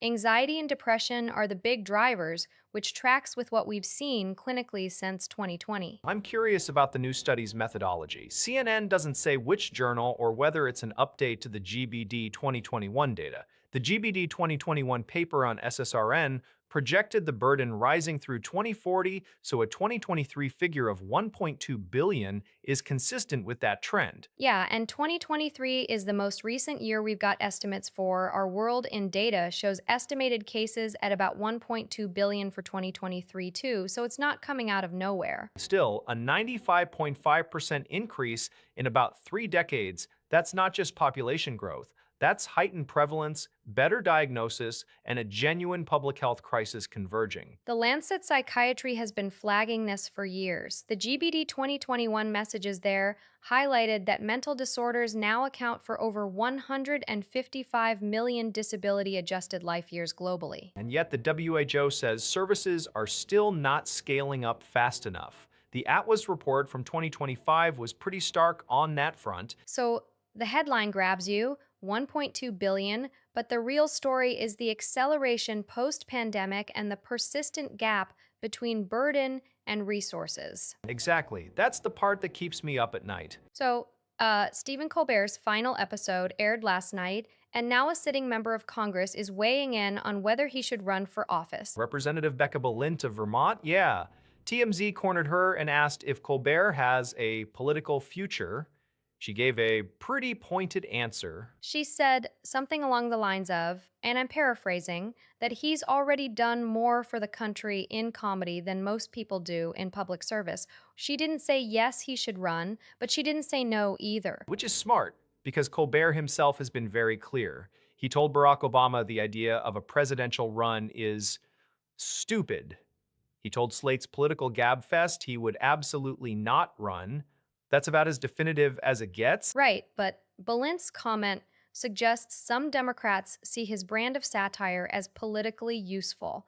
And this is a guy who just signed off after 11 years on CBS. 11 years. And CBS says it was purely financial. The show was getting expensive and ratings slipped. Colbert himself hinted that Trump's hostility to his satire played a role in the cancellation. The replacement is Comics Unleashed with Byron Allen, which tells you everything about how the network sees that hour now. But Colbert isn't retiring. His next project is co-writing a new Lord of the Rings film with his son. So from commentary on the Ring of Power to writing actual Middle-earth lore, that's a weird pivot. And Bolint's just out here keeping the door open. But if Colbert really is done with politics, and he said it repeatedly, then the question is whether the kind of political humor he did has a home on any network now. Yeah, that's the open question. His satire lived in a very specific moment. Does that moment close with him? 88 roll call votes, that's how many Republican Congressman Tom Keene Jr. has missed since March 5th. And it's not just procedural stuff. He missed the vote on ending that 75-day DHS shutdown. That's a major national security bill. His office is calling it a personal health matter and nothing else. No update in over 2 months. Speaker Johnson says he spoke to Keene a few weeks ago and doesn't know the details. That's the Speaker of the House. You'd think he'd have a clearer picture. The father, former New Jersey Governor Tom Keene Sr., told CNN his son is recovering from what he called a serious but temporary illness and has been seen by multiple doctors. Which is more than we've gotten from the congressman's own office, but still incredibly vague.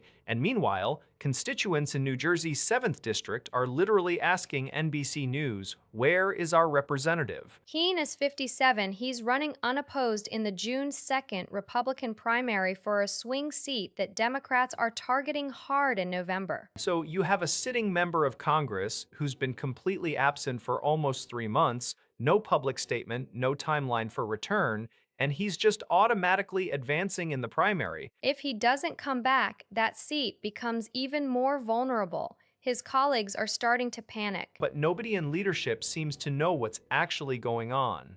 The silence is the story here. And it's been 2 months of silence. That's what makes this so unusual. Old is basically doing nothing today, trading in a tight range near $4,540 an ounce, and the reason is pretty much a staring contest between the US and Iran. Right, because the ceasefire extension Trump announced back on April 22nd, that was supposed to be a 2-week thing, and he just unilaterally extended it indefinitely until Tehran submits a new peace proposal. But Iran has said it has no plans to come to the table anytime soon. So you've got this conflict that started way back in late February 2025, a U.S. naval blockade of the Strait of Hormuz, oil trade disrupted, inflation fears baked in, and now the diplomatic path is just uncertain. Markets hate that. The gold price has been incredibly sensitive to every twist in this thing. Back on April 17th, it was near $4,789 an ounce.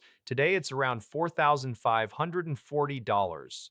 That's a pretty significant drop in about 5 weeks. This fire extension actually helped cool things off a bit, but without a real negotiation, the uncertainty lingers. And then you've got the Fed factor. Nominee Kevin Warsh has signaled no commitment to rate cuts. So if you're holding gold, you're weighing geopolitical risk against higher for longer interest rates. Which is exactly why we're in a tight range. The bulls want a full peace deal and lower rates. The bears see a stalemate and a Fed that won't budge. Neither side has enough to break the pattern. And the Strait of Hormuz blockade is still in place, which means oil volatility is still feeding into inflation expectations. That's the wild card. If something shifts in those talks, gold could break either way pretty fast. Yeah. For now, it's a waiting game. So, a fake production company called Forge Media was used to lure retired RCMP officers into a Vancouver studio, and then they were ambushed in front of a live audience. Right, this was back in March, and CBC Entertainment and APTN production.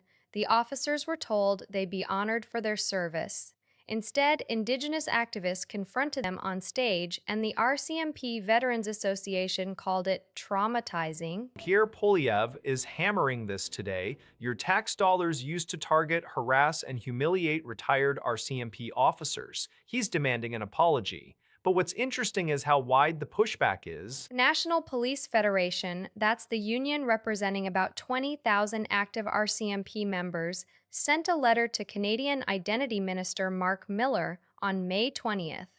They want the content halted immediately, a federal inquiry, and a review of taxpayer funding. And it's not just conservatives. Conservative MP Melissa Lantsman called it a deceptive sting operation. I haven't seen a single voice defend the CBC on this one. No, and the RCMP itself confirmed it's working with legal counsel to seek a resolution. They're not letting this slide. CBC still hasn't publicly apologized.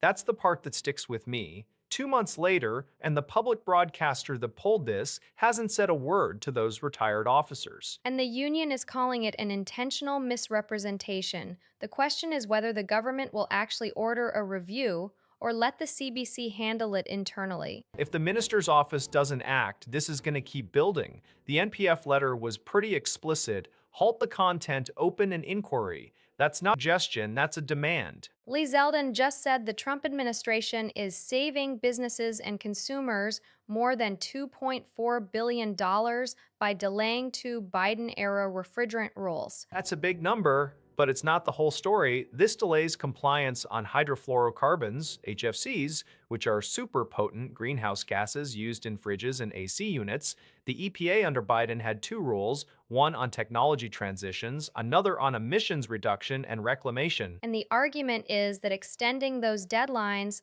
lowers costs for grocers, semiconductor manufacturers, anyone moving refrigerated goods. That's the White House line. Right, but here's the twist. Trump actually signed the Bipartisan AIM Act in 2020 that gave the EPA the authority to phase out HFCs in the first place. So now his own administration is pushing back that phase down. To be fair, the trade group, the AHRI, the Air Conditioning and Refrigeration Institute, criticized the delay. They said it could actually raise costs by tightening refrigerant supply. So you've got industry pushing in both directions. Exactly. It's not a simple win for consumers. If the supply chain for refrigerants gets squeezed because of uncertainty, prices could go up on the other end.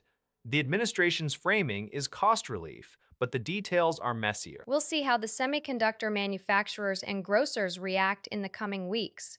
For now, the regulatory whiplash is real. 1,000 New Yorkers are about to get World Cup tickets for $50. $50. That's almost a 98% discount from what those seats normally go for right now. Right. Mayor Zoran Mamdani announced it yesterday, a lottery for 7 of the 8 matches at the stadium that's technically called NYNJ Stadium now. MetLife with a rebrand for the tournament. So what's the catch? Because the secondary market is around 2,700 average for those games. The catch is you have to be a New York City resident, you enter online, and you're limited to 1 entry per day. The lottery opens May 25 at 10 a.m. and runs through May 30. And I'm guessing they're capping how many people can even try to enter each day. 50,000 entries per day. Winners are picked June 3rd. Each winner can buy up to 2 tickets, and they're non-transferable, so no reselling. Smart. Otherwise, these things would immediately show up on StubHub for $3,000. Free transportation too, right? Free round-trip bus from the city to the stadium, so the total cost for someone is $50 plus getting to the bus. That's it. The whole initiative feels like a direct response to the absurd pricing we've seen. I mean, regular tickets for New York, New Jersey matches were averaging nearly $2,800. And that's after prices dropped recently. So the mayor's office is basically carving out 1,000 fan experiences from the allocation and saying, here, This is for people who can't afford the market rate. I love the specificity. 7 out of 8 matches. That means one game isn't part of this. I wonder which one. The tweet doesn't say, but probably the final or a semifinal held there. That's the one they'd hold back. Still, 1,000 residents get a shot. The odds are going to be ridiculous. 50,000 people a day for 6 days, 300,000 entries for 1,000 slots. But you only need to be lucky once. And for 50 bucks, it's worth clicking a button every day for a week. Fair. This is one of the most populous sports moves I've seen a mayor pull. Mamdani's really leaning into affordability. Well, World Cup in your city and your residents can't afford to go. That's a bad look. This falls for that, at least at the margins. I'll be curious how many actually follow through when they win. Non-transferable means you can't sell it if your plans change. You'd find a friend to take. Or you go. It's the World Cup. Yen traders are holding their breath this weekend. Holidays in London and New York on Monday mean liquidity drops, and that's when intervention risk spikes. Japan has spent, something like $67 billion buying yen between late April and early May. That's not a hint, that's a war chest. Right, a $35 billion operation on April 30 alone, then more during Golden Week.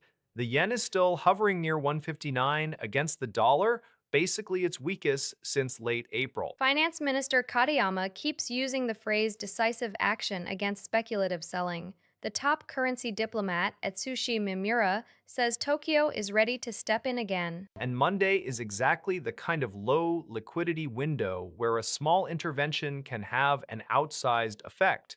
London and New York are both out, thinner market, bigger moves. But the pressure isn't letting up. Wide US-Japan interest rate gaps, plus oil prices elevated because of the Iran conflict, that's a lot of structural headwinds for the yen. The question is whether a Monday intervention would actually hold or just be another temporary band-aid.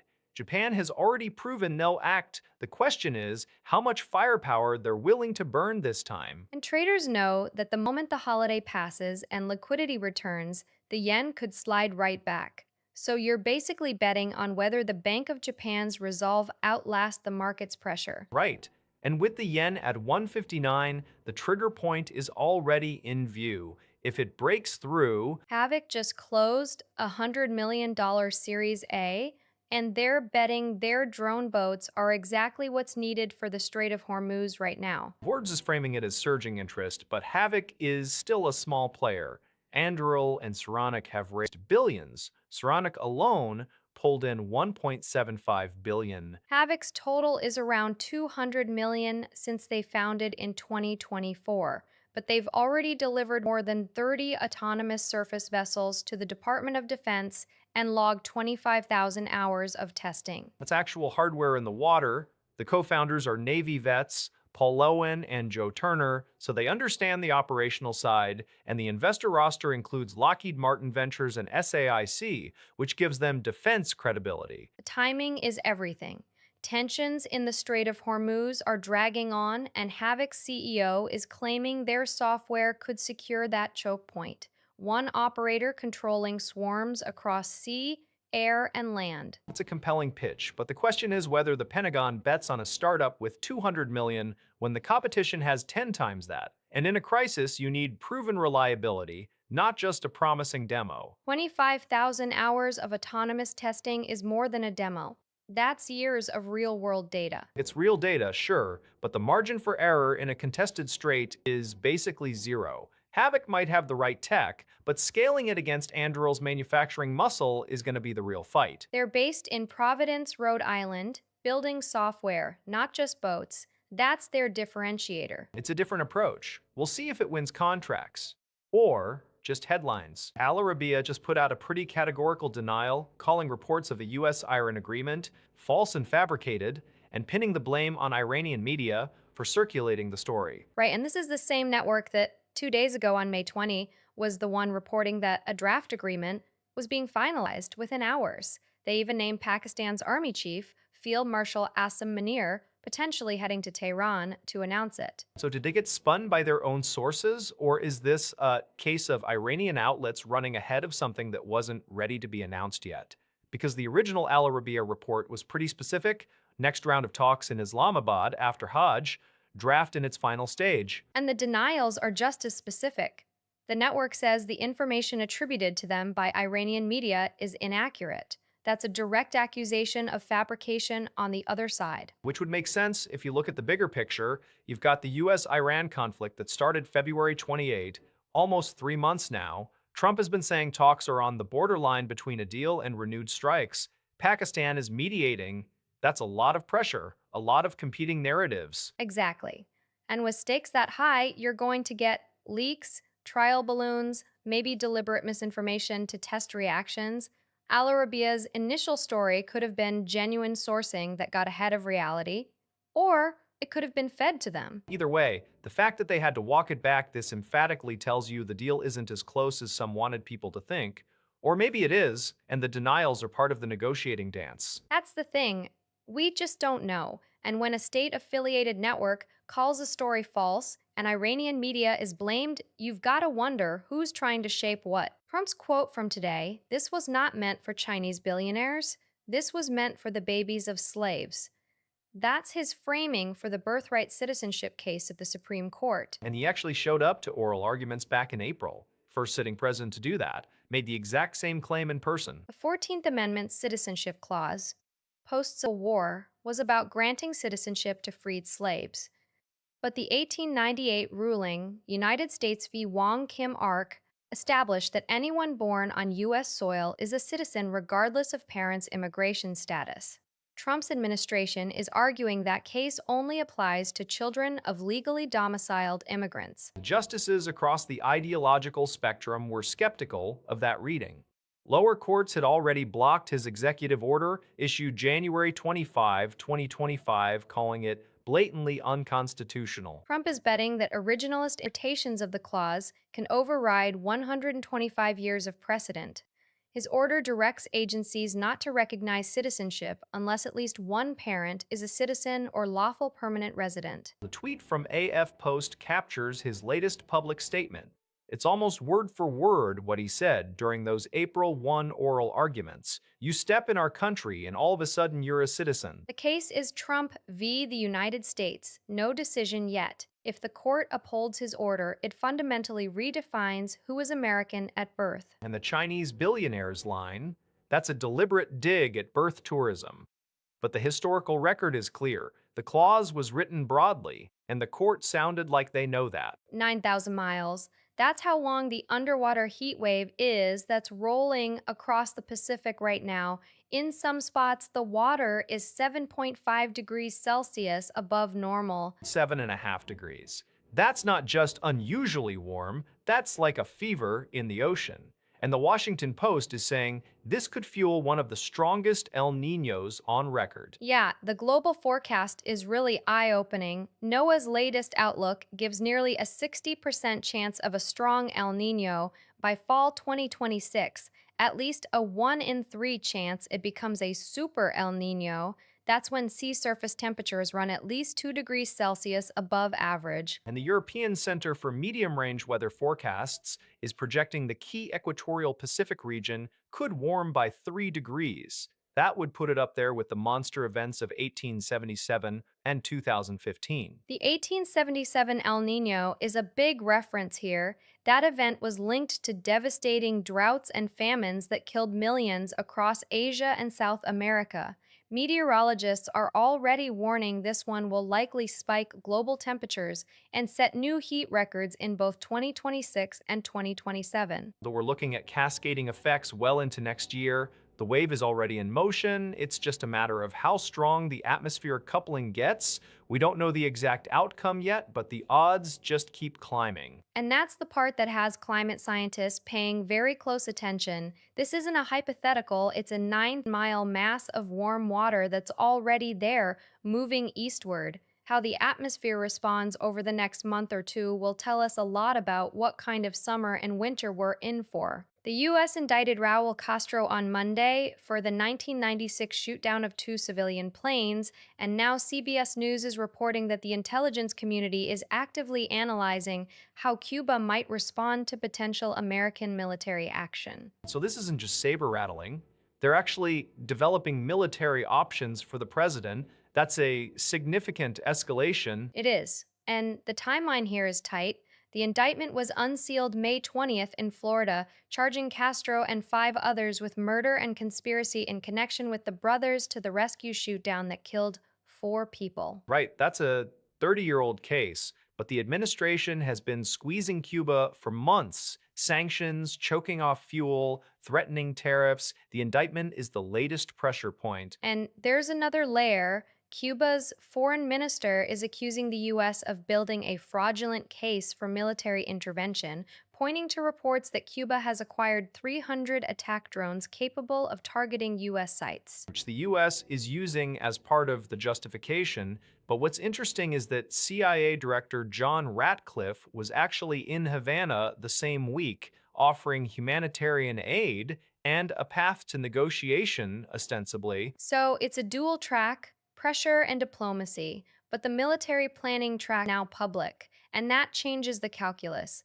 The question is whether Cuba's response would be asymmetric, drones, cyber, or something else. And whether the diplomatic track is real or just cover for an eventual strike. Either way, we're watching a crisis that's been building for months, and it just took a very sharp turn. 16 people dead, six of them police officers, two separate attacks on Honduras's northern coast. Sky News is reporting this. The first attack happened at an African palm plantation in Trujillo, in Colon Department. At least 10 farm workers killed there. That region, Bajo Aguan, has a long history of agrarian conflict. Land disputes have simmered there for years.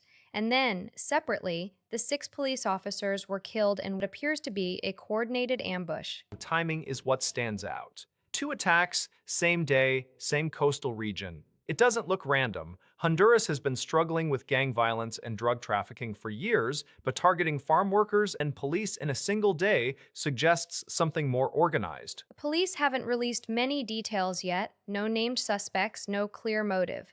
But the Bajo Aguan area specifically has seen violent clashes between landowners and peasant groups over land reform. It's a powder keg. And now you've got military personnel being deployed to the streets in response. The government announced that just hours after these attacks, Right, that was already in the works, but this accelerates. You don't lose six officers in one day and keep business as usual. no. And the farm workers, 10 people, just doing their jobs on a plantation. That's the part that sticks with me. This isn't a cartel shootout in a city. This is rural targeted violence. The investigation is in its early hours. We'll know more as the day goes on.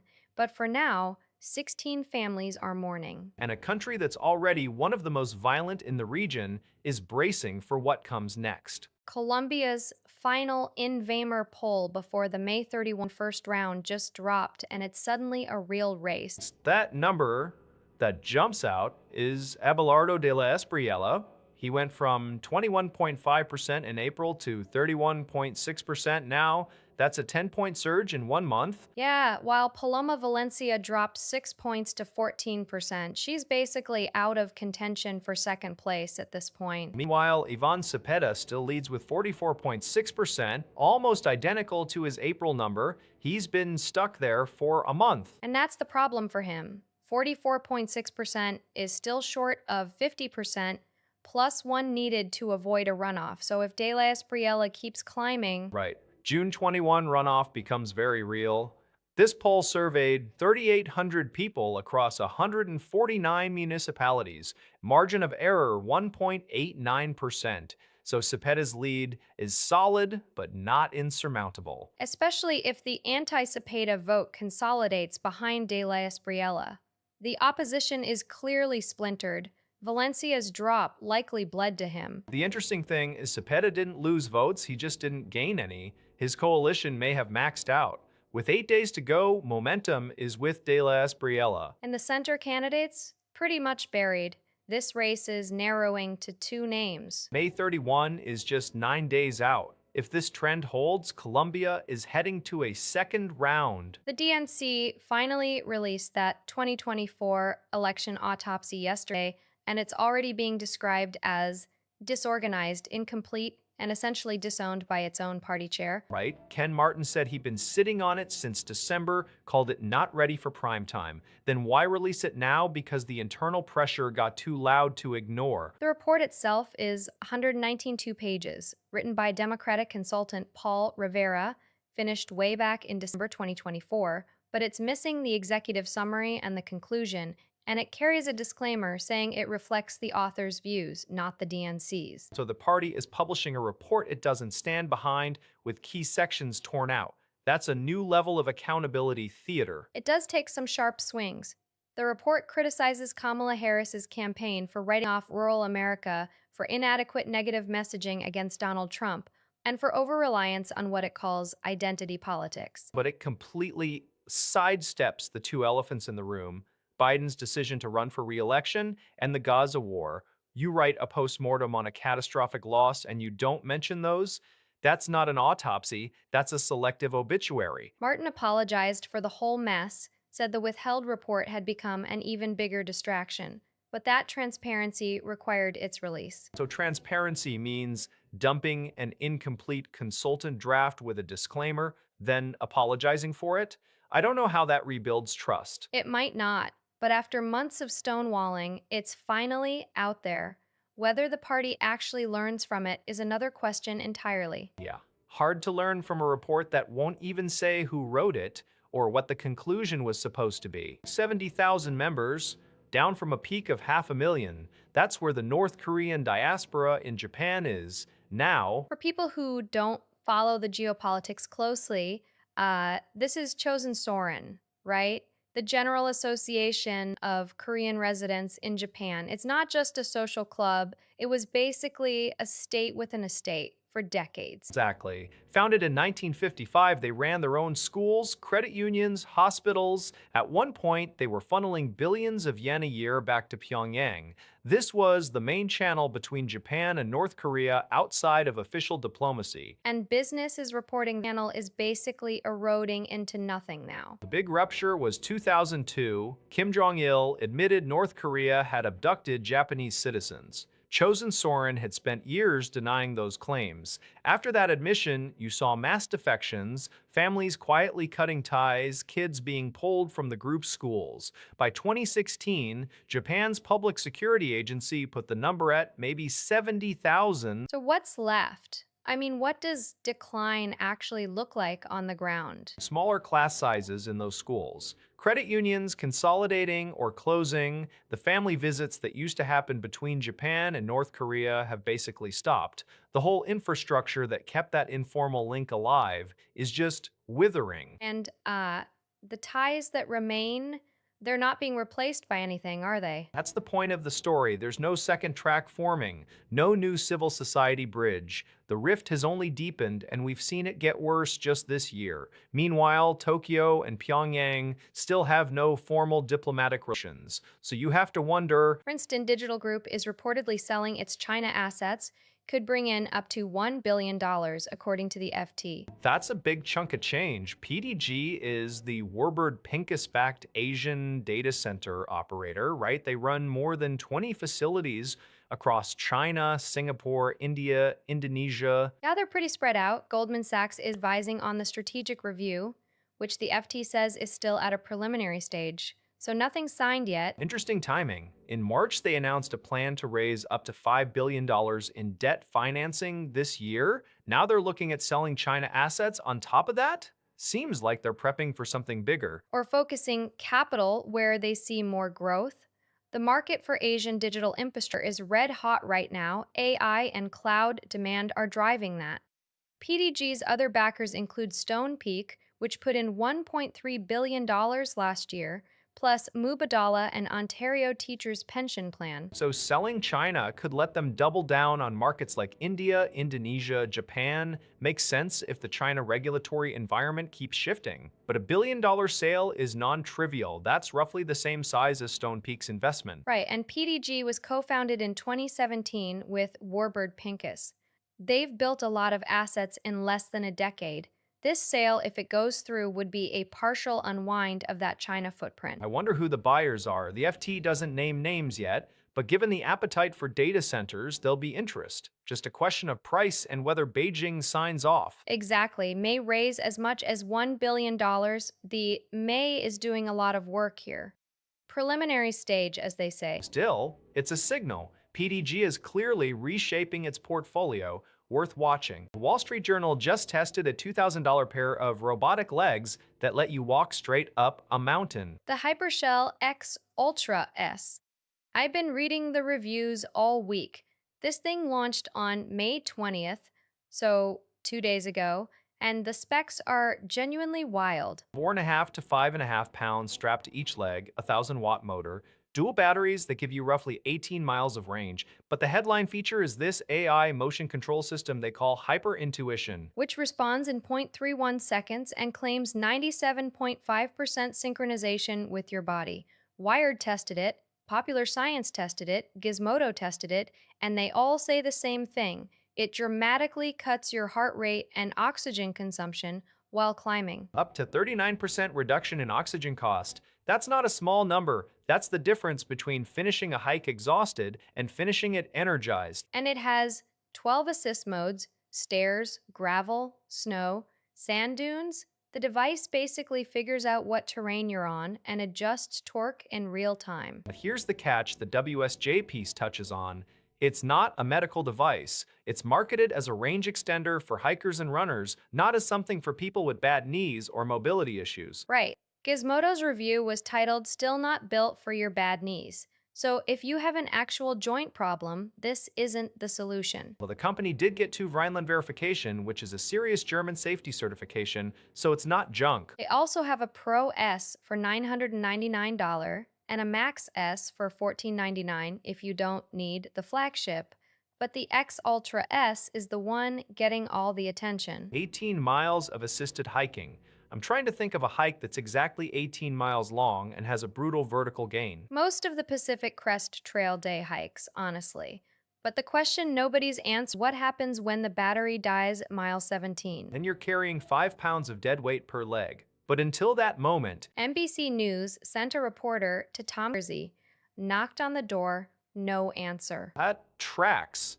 They also talked to his neighbors in his affluent suburb, and apparently nobody's seen him in weeks. The guy's a sitting congressman, and he's just gone. He hasn't voted since March 5th. That's more than 75 days, at least 68 missed votes.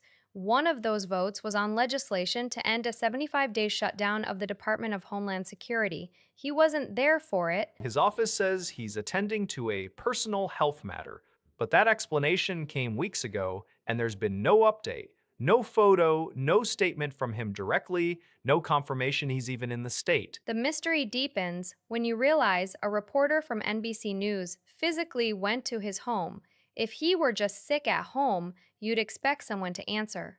Instead, it's a silent house. And the neighbors haven't seen him either. So where is Tom Keene, the Republican from New Jersey's 7th District, son of a popular former governor, and nobody can find him? The House is back in session this week. Still no sign of him. If this were a Democratic rep, the story would be front page every day. But because it's a Republican in a purple district, it's this low-burn weird mystery. Low burn, sure, but his constituents are starting to notice. Some are split, sympathetic if it's a real health issue, angry if it's something else. The lack of transparency is what's corrosive. Right, you can't just vanish from Congress without any confirmation of your well-being. The office keeps saying personal health matter, but that's not a status update. That's a placeholder. Eventually, someone's going to demand more. A resignation, a medical note, something. You can't be a missing member of Congress indefinitely. Homeland Security Secretary Markwayne Mullen just made a pretty direct threat to travel executives. He could halt customs and immigration processing at major airports in sanctuary cities. This is the Reuters report from yesterday, right? The one where Mullen privately warned airlines that the department would pull CBP officers out of airports in Denver, Philadelphia, Chicago, LA, New York, Newark, Seattle, and San Francisco. That's the one. 8 cities. And the Globe and Mail is picking it up this morning. The timeline that's been floated after the FIFA World Cup ends in July. So this isn't an immediate shutdown, but the threat is real. He first floated this publicly back in April during a funding dispute with DHS, so it's been on the table, but privately warning travel executives feels like a step toward actually doing it. The logic is pretty blunt. If a city declares itself a sanctuary jurisdiction and refuses to cooperate with federal immigration enforcement, then the federal government can stop processing international arrivals there. No customs, no immigration. Those airports basically become domestic only. That would be catastrophic for hubs like JFK or LAX. I mean, you're talking about billions in lost economic activity, and the legal authority for this is a clear. The administration seems to think it has the authority to decide where to station CBP officers. Sanctuary cities are calling it hostage taking.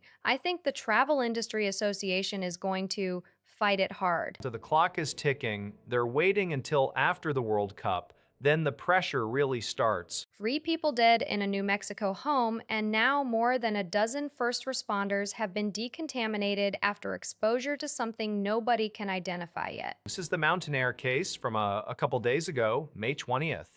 Rural community east of Albuquerque. Initial call was a suspected drug overdose, then it got much worse. Right. The 3 victims were found unresponsive in the home. A fourth person was hospitalized. But then 18 to 23 first responders and medical personnel who showed up started developing symptoms: nausea, dizziness. They ended up being decontaminated at the University of New Mexico Hospital. That's a serious scene. You don't decontaminate a couple dozen people for a routine overdose call. And authorities still haven't identified the substance. That's the part that's unsettling. Whatever it is, it killed 3 people and sickened trained responders who were just doing their job. The Washington Post is reporting it as an unidentified substance. Fox News, ABC News, same story. Nobody's saying what it is yet. Could be a novel synthetic opioid, could be something else entirely. What's the protocol here? You've got a home in a small town, 3 bodies, your own people are getting sick. Decontamination is standard for unknown chemical exposures. They're treating it as a hazmat situation until they know exactly what they're dealing with. The fact that it's still unidentified days later tells you this isn't your standard fentanyl overdose. Mountain Air's a small community. This is going to ripple hard there. And beyond. Every first responder agency in the country is going to be watching what this substance turns out to be. If it can take out trained personnel that fast, that changes how you approach every overdose call. I came here to help Christiana and this club to win. Now for me, it's time to go. That's Jorge Jesus confirming he's leaving Al Nasser right after winning the Saudi Pro League title. A bit of a mic drop moment. Jesus is 71. He took the job with a very specific mission: end Cristiano Ronaldo's trophy drought in Saudi Arabia, and he did it. Al Nassr clinched the league on the final match day, beating Damac, finished 2 points clear of Al Hilal, their first title since 2019. And apparently he'd already told management before those last games he wasn't renewing his 1-year contract. The quote in the tweet says they did an incredible job all together, but he seems clear-eyed that his chapter is done. It's a short but intense chapter. Under Jesus, Al Nassr went on a 20-game winning streak across all competitions. That's a club record. He didn't just win, he dominated, and now he's got options. Reports say he's meeting with Fenerbahce in Lisbon about a lucrative offer. He's also reportedly a candidate to take over Portugal after the 2026 World Cup. That Portugal link is interesting. He's very close to Ronaldo, obviously, and Roberto Martinez's future is uncertain after the World Cup. But for now, Ronaldo's still under contract with Al Nassr through June 2027.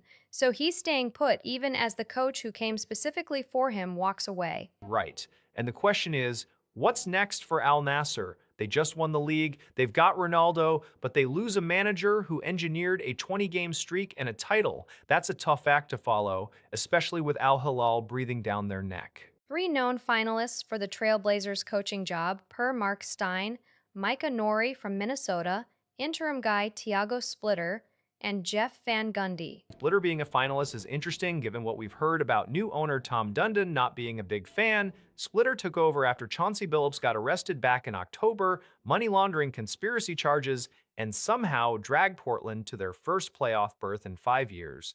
You'd think that buys you the job. You'd think, but Dundon reportedly wants to interview a huge pool. Nori's an intriguing name. He's been an assistant in Minnesota, known for player development.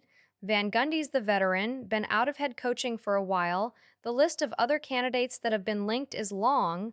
Jared Dudley in Denver, Steve Hetzel in Brooklyn, Greg St. Jean, Ben Sullivan. So this is still wide open. Splitter has the internal edge, but Dundon clearly wants to shop around. Nori getting added as a finalist suggests they're casting a wide net. It's a deep search.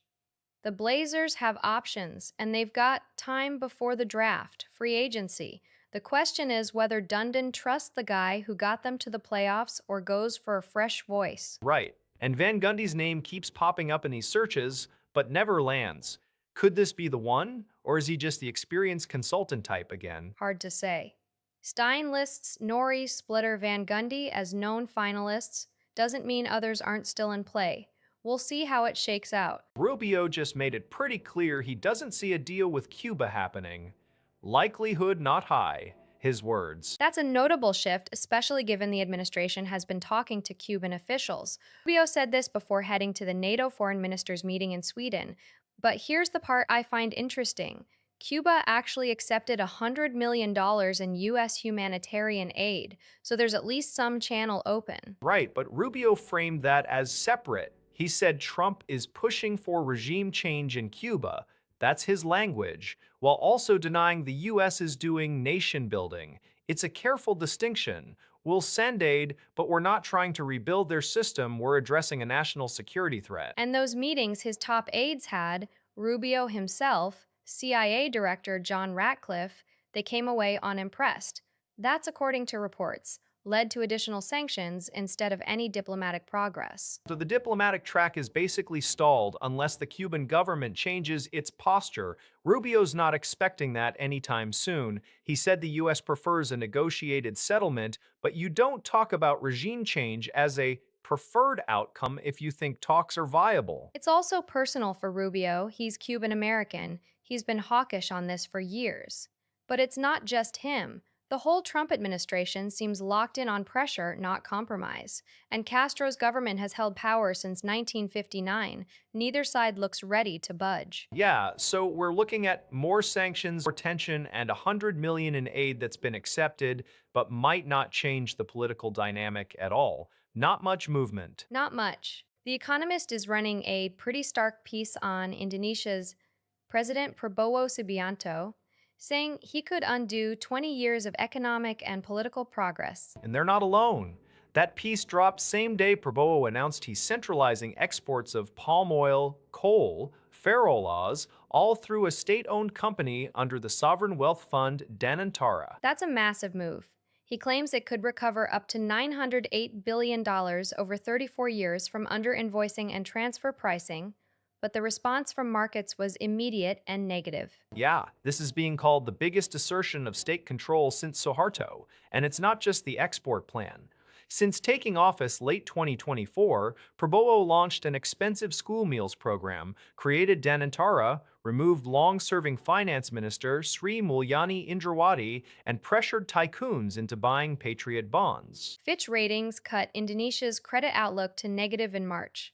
Their exact wording was concerns over consistency and credibility amid growing centralization of policy-making authority. That's the core issue. The Economist piece frames it as centralizing power, marginalizing opposition, and spending beyond the country's means. The question is whether this unravels the reforms that made Indonesia a stable emerging market. What's wild is that Prabowo's own officials were reportedly shocked by the crackdown on tycoons.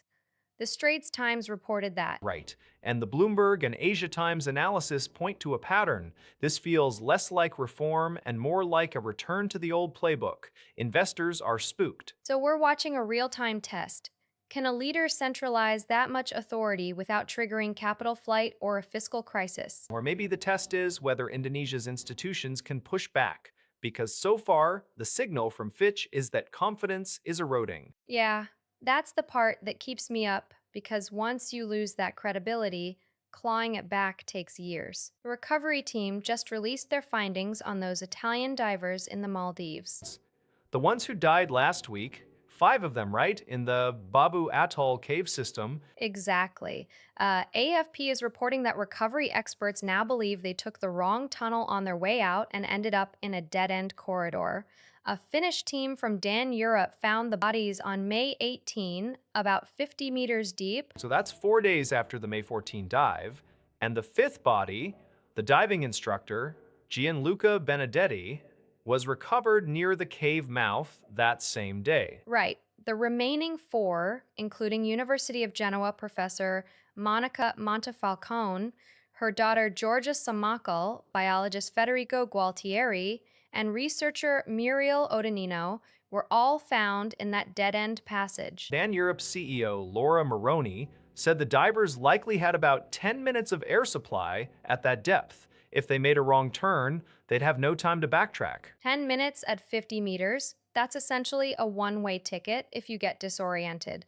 And the cave system is complex, multiple tunnels branching off, and visibility probably poor. What I keep coming back to is that a Maldivian rescuer also died from decompression complications during the search. So this tragedy keeps compounding. The authorities are still investigating whether the divers went too deep in the first place, but the recovery team's theory, wrong tunnel, dead end, seems to be the most plausible explanation for now. It's haunting.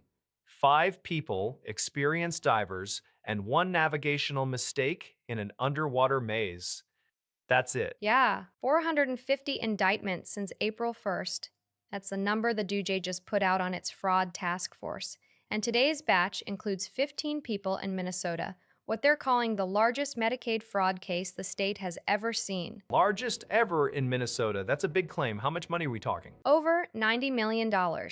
Spread across 7 programs: housing stabilization, autism services, and the investigation traces back to a viral video. Nick Shirley posted something highlighting fraud by Somali-run operations, and that set off the whole chain. Right. Shirley's video got picked up, then you had federal raids, and now this. The suspects, Muhammad Omar, jumped from a 4th-story balcony during the arrest attempt. He's still on the run. Yeah, that's a wild detail. The feds went in, he bails out, literally. So you've got 15 indicted, 1 fugitive, and the broader task force tally at 450 cases since April.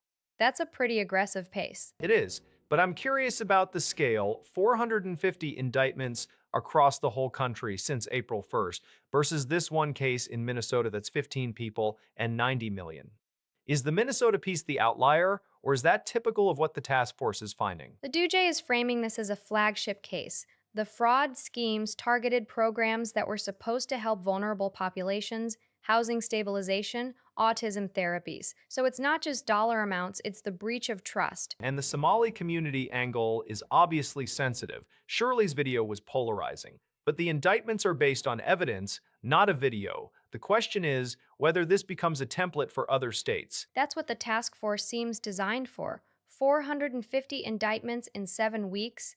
They're not slowing down. Over 1,000 cases of quality tampering at NIDEC since 2020, and yet their data center business is somehow keeping the lights on. That number, 1,000 plus, is staggering. Unauthorized material substitutions, design changes, falsified inspection data. And this is a company that makes electric motors for basically everything. Right, and the disclosure came on May 13th. They set up an external investigation committee. Shares dropped 18% that week. But here's the weird part. The CEO, Mitsuya Kishida, is out there telling Bloomberg that the data center business is actually bolstering their financial performance right now, despite the accounting problems and the quality mess. I think the distinction is where the tampering happened.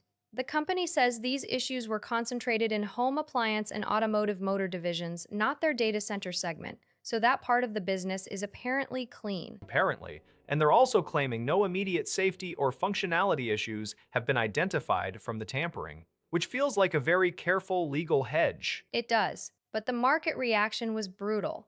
18% is a vote of no confidence, even if the data center arm is humming. So what does Kishida do? He leans into the bright spot. Our data center business is helping offset these concerns. It's a classic crisis communications move. Try to redirect attention. The question is whether investors buy it. You have a quality scandal spanning 5 years, over 1,000 violations, and a business line that conveniently wasn't involved. That's a lot to swallow. I'd want to see those investigation committee findings before I made any bets. They said no safety issues yet, but yet doing a lot of work. So, Japan and the Philippines are upgrading their strategic ties to comprehensive strategic partnership. That's the highest level short of a formal alliance. The announcement comes ahead of President Marcos Jr.'s state visit to Tokyo next Thursday. Right, May 28th, a 4-day visit, and it also marks 70 years of normalized relations between the two countries. That's a significant milestone on its own. Exactly. The upgrade will be included in a joint statement. And the context here is pretty clear. Both nations are deepening defense and economic cooperation amid China's assertive posture in the East and South China Seas. Prime Minister Takaichi, Sanae Takaichi, she's the one hosting. This bumps the bilateral relationship to the strongest tier possible without being a full military alliance. What does that actually mean operationally? More joint exercises, likely more defense equipment deals, and closer coordination on maritime security. The research notes specifically mention a focus on security and energy cooperation during the visit. And it's not just symbolic, right? The Philippines has been one of the more vocal nations pushing back against Chinese activity in the South China Sea. Japan, under Takaichi, has also been repositioning its own defense posture. Yeah, there's a separate piece about Marcos needing to clarify Manila's place within Japan's new defense framework. That suggests the talks will get into specifics, basing rights, logistic support, that kind of thing. Interesting. So we're looking at a real shift in the regional alignment. It's not just a handshake and a press conference. And it comes at a moment when China's been increasingly aggressive, surveillance, harassment of fishermen, militias on features. Both Tokyo and Manila see a need to formalize their coordination. Right. Well, we'll be watching Thursday's statement for the actual language. Palantir versus the Defense Intelligence Agency. That's a fight that actually ran its course last summer, but someone is resurfacing the details today. The company filed a protest with the Government Accountability Office over DIA's plan to award a sole source contract for something called Prometheus, a custom data analytics tool for intelligence analysis. Right, and the GAO dismissed that protest in late July 2025. But the dismissal doesn't necessarily mean Palantir was wrong. The government may have taken corrective action, meaning DIA changed the plan after Palantir formally objected. The heart of the dispute was whether DIA did adequate market research.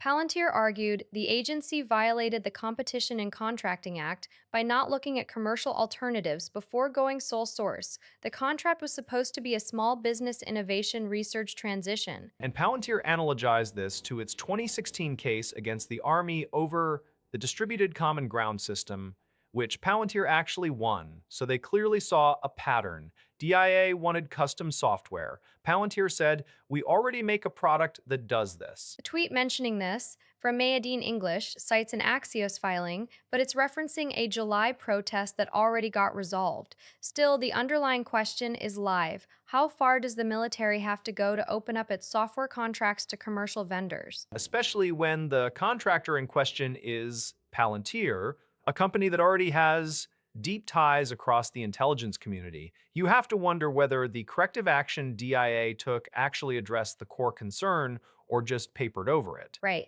And the fact that Palantir was willing to go to the GAO and publicly suggests they think there's a systemic issue. Best we can tell, the contract value was never disclosed, so we don't know how much money was at stake. Sometimes the fight is as much about precedent as it is about dollars. This one seems to fit that mold. The Wall Street Journal just published a piece on summer camp visiting day, and apparently it's now a competitive sport. It's wild. For camps in Maine, visiting day is mid-July, the midpoint of a 7-week session, and parents are booking hotels a year in advance with 3-night minimums and inflated rates. 3-night minimums for one afternoon visit?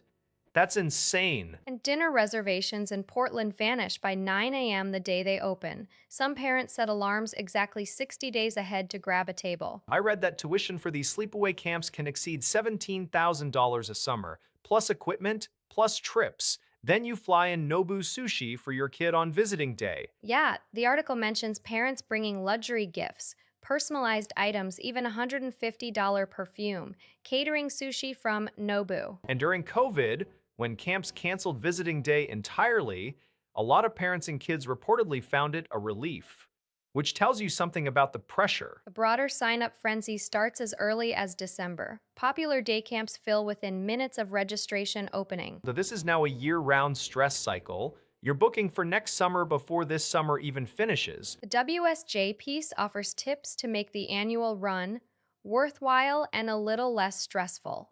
But honestly, the whole system sounds designed to maximize parent anxiety. It's a status competition disguised as a family tradition, and the kids probably just want a normal afternoon with their parents. Right.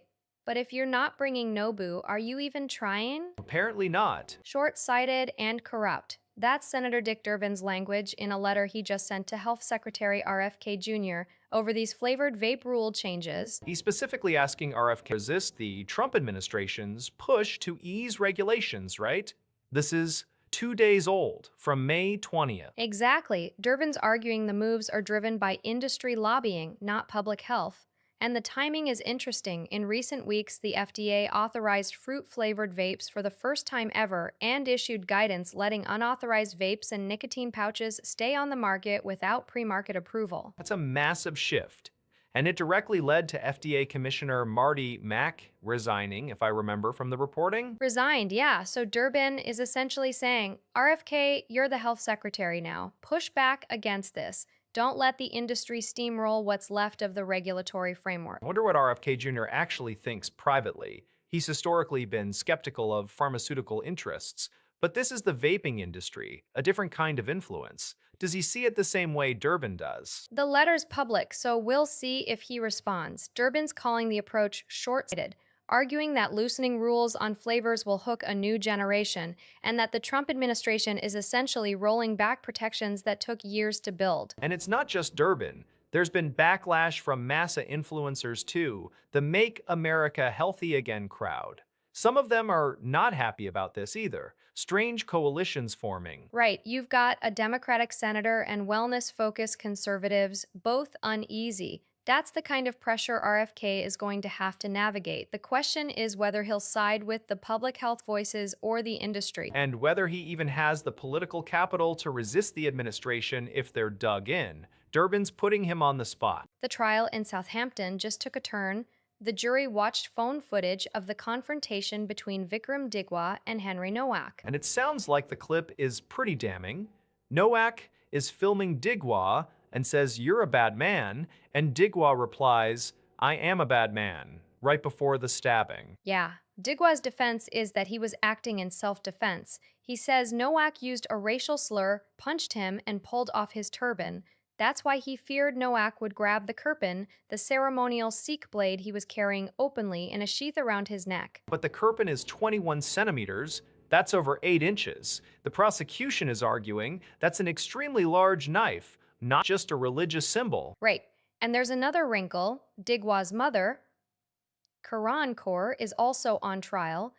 She's charged with removing the weapon from the scene after the stabbing. The whole family is tangled up in this. Henry Nowak was 18, walking home from a university football team, night out on Belmont Road in Southampton. That was December 3rd last year, 4 stab wounds, according to the post-mortem. Digwa is 23, and he told the court he was afraid Nowak would use the kirpan against him. The question is whether a jury believes the threat was credible enough to justify pulling an 8-inch blade. That's going to come down to how the phone footage reads. He says, "I am a bad man," not exactly the posture of someone who's scared, but the slur and the turban being pulled off. It's a messy case. The trial continues. We'll see what the jury makes of that footage. Day 4 of the World Health Assembly just wrapped in Geneva, and the WHO is sharing recaps from days 3 and 4 at the Palais des Nations. Yeah, and there's some dense stuff in the committee rooms, pandemic preparedness, the WHO pandemic agreement, and that pathogen access and benefit sharing annex, the PABS annex, is the one that's been contentious for months. Right, and they're marking 10 years of the WHO Health Emergencies Program with a strategic roundtable. That's the WHE, the unit that's been on the front lines of COVID, Ebola, hantavirus. Which is timely because Tedros had already declared a public health emergency of international concern over Ebola in the DRC and Uganda before the assembly even started. So the WHE anniversary is happening while they're actively managing an active outbreak. It's not just Ebola on the agenda, though. They're also working through a global action plan on antimicrobial resistance covering 2026 to 2036, plus malaria elimination targets and something called the draft strategy on the economics of health for all. That last one sounds like they're trying to reframe health spending as an investment rather than a cost. It's a shift from how these conversations usually go. Over 190 member states are there. Day 5 starts at 09 and o'clock CEST tomorrow with more discussions. The question is whether the pandemic agreement text can actually get finalized before the assembly closes on the 23rd. They've got 2 days left. That's tight for something this politically loaded. Tight, but they've been negotiating for years. At some point, you have to land the plane. Micah Nori's name keeps coming up in the Portland coaching search. Mark Stein now reports he's a finalist for the vacancy. Nori has been around Raptors, Kings, Nuggets, Pistons, Timberwolves. He's logged a lot of assistant stops, but he's never been a head coach in the NBA. That's the interesting part. Portland is rebuilding. Scoot Henderson, Shadon Sharp, a young core. Do you hire a first-time head coach for that kind of project? Or do you bring back Terry Stotts? He coached the Blazers for 9 seasons, made the playoffs every year, and he's publicly said, I would love to come back. That's a known quantity. Stotts' tenure ended in 2021. The roster looks completely different now, and the search has been wide. Jared Dudley from Denver, Greg St. Jean from the Lakers, Steve Hetzel. Nori seems to have emerged as one of the top candidates. He's got a reputation as a sharp tactician, especially on offense. But the question is whether a first-timer can command a locker room full of guys who are still figuring out how to win. The tweet from Stein says Nori is a finalist. It doesn't say he's the only one. Portland's front office is taking their time. They've been through a long season, a lot of losses. And they've got multiple interviews lined up. Stotts has experience, Nori brings fresh eyes, Dudley is an up-and-comer. It's a fascinating mix. The Blazers haven't made the playoffs since 2021. Whoever gets this job is inheriting a rebuild, not a contender. Yeah, and the pressure to develop those young players, Henderson, Sharp, while building a system, that's a different challenge than managing a veteran team. Nori's resume suggests he's ready, but we've seen assistant coaches flame out before. True. And we've seen retreads succeed. Portland's decision might tell us which direction the league values more right now. Nori as a finalist means he's in the room. We'll see if he gets the job. The FT's Morning Brief says one of their most read stories overnight is about Trump pulling a U-turn on that AI executive order everyone's been watching. Yeah, this was supposed to be the big voluntary framework, companies like OpenAI and Anthropic handing over frontier models to the feds for pre-release testing up to 90 days before launch. And Trump just stopped it hours before the ceremony. Hours before, they had tech executives lined up at the White House. The order was going to let agencies check for dangerous capabilities, cybersecurity holes, the whole safety net. Then Trump tells reporters he didn't like certain aspects of the text. His specific worry was that it could dull America's edge over China. He basically said the voluntary checks were too much, too fast, and you have to see this in context. Anthropic had just refused to publicly release its Mythos model over security fears. That was part of the pressure that got the order drafted in the first place. So the thing that pushed them toward oversight is also what spooked the White House into pulling back? Exactly. There's real infighting inside the administration here. You've got national security hawks who want mandatory review, not voluntary, mandatory, and then industry-aligned advisors who want a hands-off approach. Trump sided with the hands-off camp at the last minute. That's a huge whiplash for companies that were already preparing to comply. OpenAI, Google, they were ready to submit models. Now the framework's gone. For now, Trump said he still wants an order, just not this one. But the fact that it collapsed hours before a ceremony with executives in the room, that's not a policy delay. That's a political signal. Brent crude hit $108 a barrel yesterday. That's a 3% jump in a single session. And WTI crossing 101, that's the first time we've seen triple digits in a while. What's the catalyst this time? It's Iran again. Reuters reported that Supreme Leader Mojtaba Khamenei has directed that near weapons-grade uranium not be shipped abroad. That directly complicates the peace talks the U.S. has been trying to hold. The diplomatic track just hit a wall, and remember, there's already a fragile ceasefire in place since April, after the U.S.-Israeli war that started back in February. Exactly, and the physical supply situation is even more dramatic. Iran is effectively still controlling the Strait of Hormuz. They've set up this new Persian Gulf Strait Authority to manage shipping, and they're talking about a tolling system. Which Secretary of State Marco Rubio called unfeasible. But right now, the strait is still blocked. That's cutting off an estimated 10 to 15 million barrels a day from global markets. Analysts are saying if the strait stays closed into June, we're looking at even tighter conditions. Some projections say full flows won't resume before 2027. A 3-year timeline for recovery, that's a structural shift, not a blip. And it's happening while the ceasefire is already wobbling. If this uranium directive derails negotiations entirely, Right, the market is pricing in that risk right now. Every new headline from Tehran or Washington moves the $1 billion plan to buy Singapore's M1 is officially dead. Tuas's proposed acquisition collapsed today after regulators pulled the plug on their review. right, this is Tuas through its Simba Telecom arm, and the Infocom Media Development Authority, IMDA, suspended the whole thing on May 18, citing a potential regulatory breach. They found Simba may have been using unauthorized radio frequency bands to provide mobile services. Violating the Telecommunications Act is a pretty serious flag for a company trying to buy one of the country's major operators.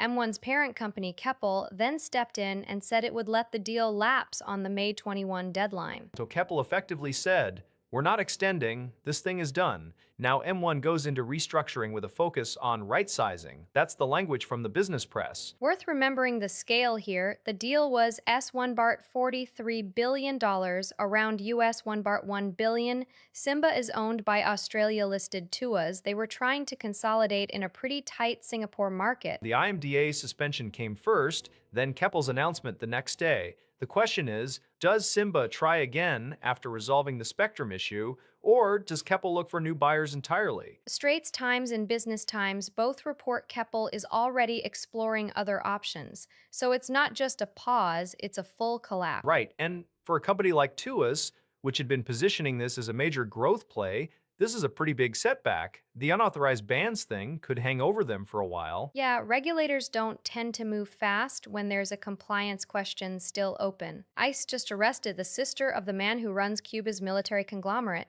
and Marco Rubio made the announcement himself. Otis Lastres Morera. Yes, I saw that.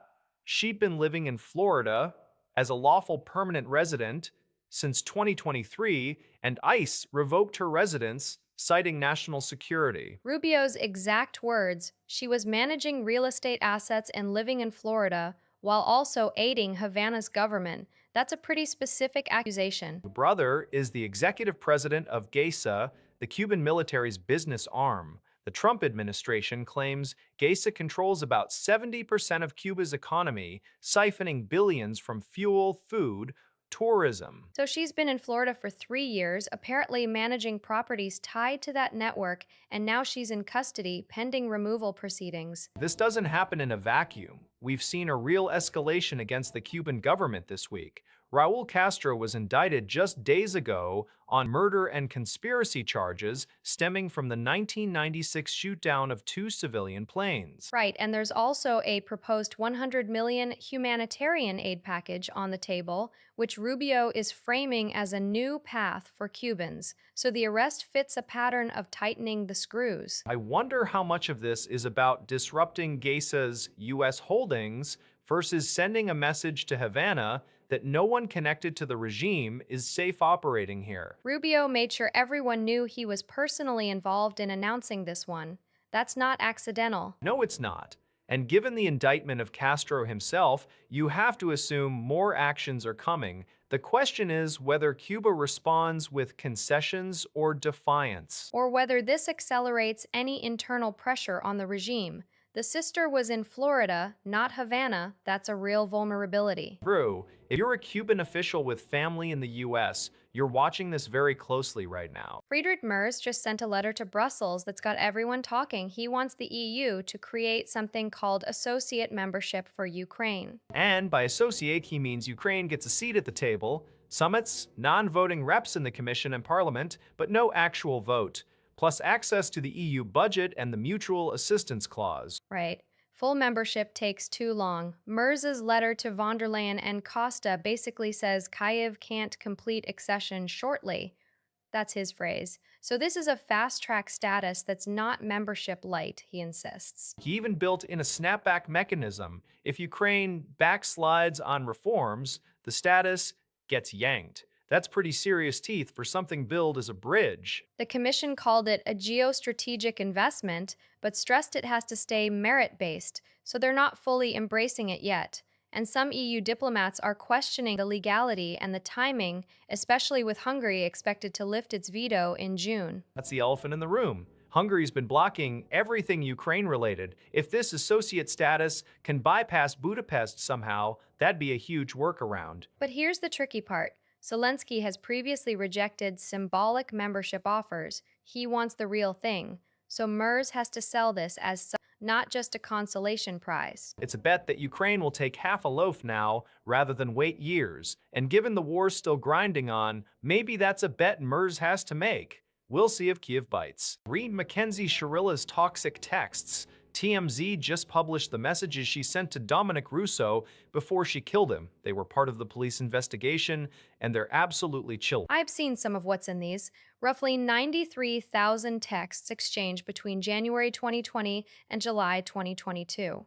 Shirilla was 17 at the time of the crash. She talks about selling feet pictures, having sugar daddies, threatening suicide, and she and Russo are going back and forth about infidelity. Police said she voluntarily engaged in all of that, no coercion, but the context is what makes it grim. She later intentionally drove her Toyota Camry at 100 miles per hour into a brick building in Strongsville, Ohio, killed Russo, who and their friend Davion Flanagan, 19. That was July 31, 2022. She was convicted of 4 counts of murder in August 2023, sentenced to 2 concurrent 15 years to life terms. Now these texts are entering the public record, and TMZ in them front and center. What stands out to me is that the police department examined every single one of those 93,000 messages to understand the relationship.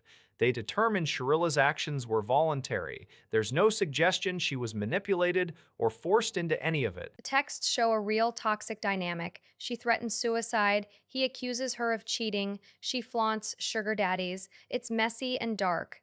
And then she gets behind the wheel. Right? And the conviction is already final, so this isn't about the trial anymore. It's about the window into who she was before the crash. TMZ publishing these now, it just keeps the story alive in a new way. Makes you wonder what else is still in those 93,000 texts that hasn't come out yet. Probably plenty. So, Donald Trump Jr.'s wedding guest list, under 50 people, immediate family and closest friends. And the bigger headline, President Trump won't be there. That's a huge shift. The guest list is for a private island in the Bahamas over Memorial Day weekend. They were initially looking at a White House wedding. Right, the couple downsized. CNN's reporting that the Iran conflict is the president's reason for skipping, but also the couple's desire for privacy.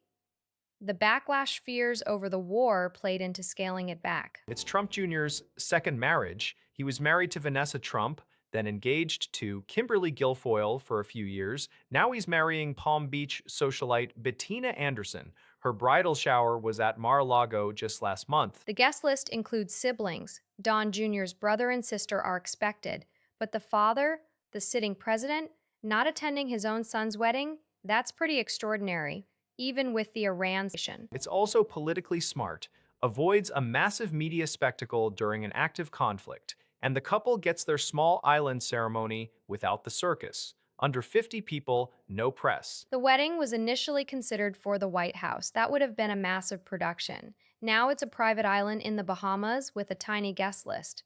That's a complete reversal. And the president is staying home, which also means no Secret Service footprint on a remote private island. So maybe it's as much about logistics as optics. Either way, it's a wedding that went from potential state dinner to a quiet family affair in under a month. Trump just announced he's sending 5,000 more troops to Poland, not pulling them out, which was the plan. Wait, so the administration was on track to cut about 5,000 troops from Poland, and now he's adding exactly that many back? That's a complete 180. Exactly. He posted it on Truth Social yesterday, May 21st, explicitly citing his relationship with Poland's newly elected president, Karol Nawrocki. So this isn't a minor tweak, it's a full reversal. Naraki just won the presidency, right? So Trump is signaling a reset with Warsaw. That's how it reads, but there's a catch. The Polish government says they were blindsided. Politico's reporting that Polish officials had no heads up this was coming. They're basically saying, we're a proven ally, don't surprise us like this. That's a mess. You announce a troop realignment with no consultation, and you're supposedly doing it because of a good relationship? Doesn't match. Yeah, the timing is confusing. Bloomberg and DW are both noting that this scraps earlier Pentagon planning to reduce the U.S. footprint in Poland, so either the earlier cut was never locked in, or Trump changed his mind very recently. Either way, it sends a jumble of signals to NATO allies. You say you're strengthening the eastern flank, but the way you do it makes people wonder how coordinated the policy actually is. Right. And the BBC's tweet sums it up. U.S. to send 5,000 more troops to Poland, Trump says. The Trump says qualifier is doing a lot of work there because the official Defense Department and embassy channels have been quiet. So we're in that weird zone where a presidential social media post is the primary source for a major troop movement. That's something. It is, and the polls are left trying to figure out if this is a done deal or a negotiating position. Stephen Colbert signed off last night after 11 years on CBS, and the Washington Post is calling it the last episode of The Late Show. It's hard to believe it's over. That show was such a fixture of late night. But the whole thing feels messy. There's a lot of suspicion about political interference. The official line from Paramount Global is purely financial. The show is reportedly losing $40 million a year, 17, down to just about $200 million last year. That's a brutal drop. Sure, but the timing is what gets people. The cancellation comes right after Paramount settled Donald Trump's lawsuit over that deceptively edited 60 Minutes clip for $16 million, and days before the FCC approved Paramount's merger with Skydance Media. Colbert himself has pointed to that. Trump has been publicly celebrating the show's end, but you can't ignore that the economics have collapsed. YouTube killed appointment viewing for late night, and Colbert's politics-first approach probably narrowed the audience further. He definitely leaned into the resistance persona after 2016. It made him a hero to a lot of viewers, but it also made him a target. And now the replacement is Byron Allen's Comics Unleashed, an apolitical syndicated clip show. Right, which started airing tonight. So the era of political satire as the centerpiece of late night is officially over, at least on CBS. It feels like more than just a show ending. It's a signal about where television is heading. The numbers don't lie, but the suspicion about why this particular show got pulled, that's not going away. Yeah, 11 years, 40 million in losses, and a $16 million lawsuit settlement. Whatever the reason, last night was the final curtain. So, the DOJ's new anti weaponization fund is already drawing claims from January 6th defendants. ABC is reporting they're lining up alongside Trump allies to get their share. Right, this is the $1.776 billion fund that was announced just 4 days ago as part of settling Trump's $10 billion lawsuit against the IRS over the leak of his tax return. And the key detail here, Vice President Vance and Acting Attorney General Blanche have both declined to rule out Jan 6 participants receiving payouts, so there's no explicit barrier. The fund is supposed to compensate people who allege they were wrongly targeted by the Biden administration. It's overseen by a 5-member commission appointed by the Attorney General, and there are no partisan eligibility requirements, though Trump and his family cannot benefit. First known claim actually came from former Trump aide Michael Caputo seeking $2.7 million. So that sets a baseline. And now we're hearing about January 6 defendants lining up. The fund accepts claims through December 15, 2028, with any leftover money reverting to the federal government. That's a generous window, over 2 years to file. Yeah, and no real guardrails on who counts as weaponized against. The administration is effectively letting any Trump ally or Jan 6 defendant argue they were politically targeted and potentially walk away with taxpayer money. I mean, some of those defendants were convicted of assaulting police officers. Exactly.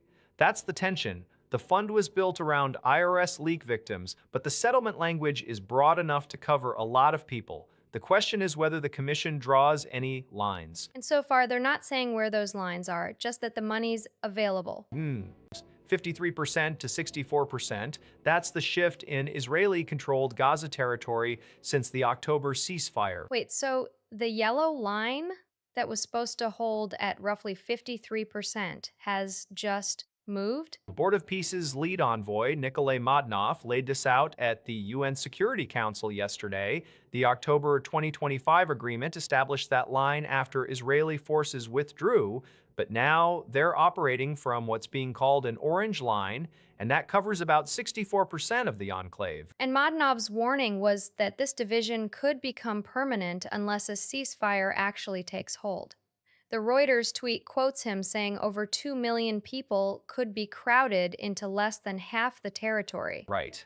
That's the nightmare scenario, a rump Gaza. Basically, he's telling the Security Council the current deadlock isn't just a temporary military standoff anymore, it's hardening into a new reality. The research notes this was May 21st, so literally yesterday, and the map being given to aid groups now shows that expanded Israeli control. What's the Board of Peace actually pushing for? Madnov's been arguing that Hamas can survive politically by giving up armed conflict and weapons. That's the political track he's trying to keep alive. But the military facts on the ground are moving in the opposite direction. So every day without a ceasefire, the orange line becomes more entrenched, and the humanitarian situation gets worse. Exactly. He's not just warning, he's saying the window to reverse this is closing. Once a permanent division sets in, you're looking at a completely different kind of conflict. Sarah Kellen testified behind closed doors on Thursday, and James Comer is saying she gave the committee 3 new names. This is Epstein's longtime assistant, the woman who was named as a potential co-conspirator in his 2008 Florida plea deal. She sat for a closed-door interview with the House Oversight Committee, and Comer called it what we've been waiting for. 3 previously unknown alleged abusers. He wouldn't identify them publicly, but he promised to release a transcript. And he said Kellen detailed the abuse she herself endured from Epstein and Ghislaine Maxwell. That part matters. She's been positioning herself as a victim, not a co-conspirator. She said the Justice Department didn't even interview her until 2019. Comer used that to argue the government failed victims for years. And this is all part of a broader probe. They've already subpoenaed Attorney General Pam Bondi. They're seeking testimony from Bill Gates, Leon Black, others. The committee is clearly trying to show they're the ones making progress, where DOJ didn't. Right, but we still don't know who the 3 names are. Comer called it a promising lead, which is careful language. He's not saying these are convictions, just that they're leads worth chasing. The real question is whether this goes anywhere. Kellen was in the room for years. If she actually flipped and is naming names, that's potentially huge. If she's just giving up names the committee already had, it's theater. We'll know more when that transcript drops. Comer said it's coming. SoftBank up over 12% today. That's on top of a 20% surge yesterday, adding more than $35 billion in market cap in 2 days. So this is purely an AI trade, or are there actual catalysts? Both, honestly. The big trigger was Nvidia's earnings, revenue up 85% to 81.6 billion. That just supercharged the whole AI infrastructure story. And SoftBank is basically a giant AI bet wrapped in a holding company. Right, they own ARM, they've got that massive OpenAI stake. How much did they put in? Over $30 billion into OpenAI. Last fiscal year, they booked roughly $45 billion in related gains. And now there are reports OpenAI is preparing a confidential IPO filing as early as this week, targeting a fall debut. That's a huge liquidity event for SoftBank. And it's not just OpenAI. SB Energy, another SoftBank-backed unit, also filed for a US IPO. So you've got three engines firing: NVIDIA earnings, OpenAI IPO buzz, and SB Energy. ARM shares also jumped over 15% on Wednesday, so the whole portfolio is lighting up. This is investors crowding into anything with AI exposure, and SoftBank is one of the purest plays. I mean, it's working, but this feels fragile. It's all tied to one narrative. If AI sentiment shifts even slightly, SoftBank could get hammered. That's the risk. But right now, the momentum is staggering. Today's 12% gain extends a rally that's been building all week. So, ICE just arrested a Cuban national who's been living in Florida since early 2023, and her sister runs a military conglomerate that controls roughly 40% of Cuba's economy. It's a Dis Lastres Morera. Secretary Rubio and ICE confirmed the arrest today. Her sister is Brigadier General Ania Guillermina Lastres Morera, the executive president of GAESA, the Grupo de Administración Empresarial SA. GAESA is the Cuban military's business arm. Estimates put its illicit assets at around $20 billion.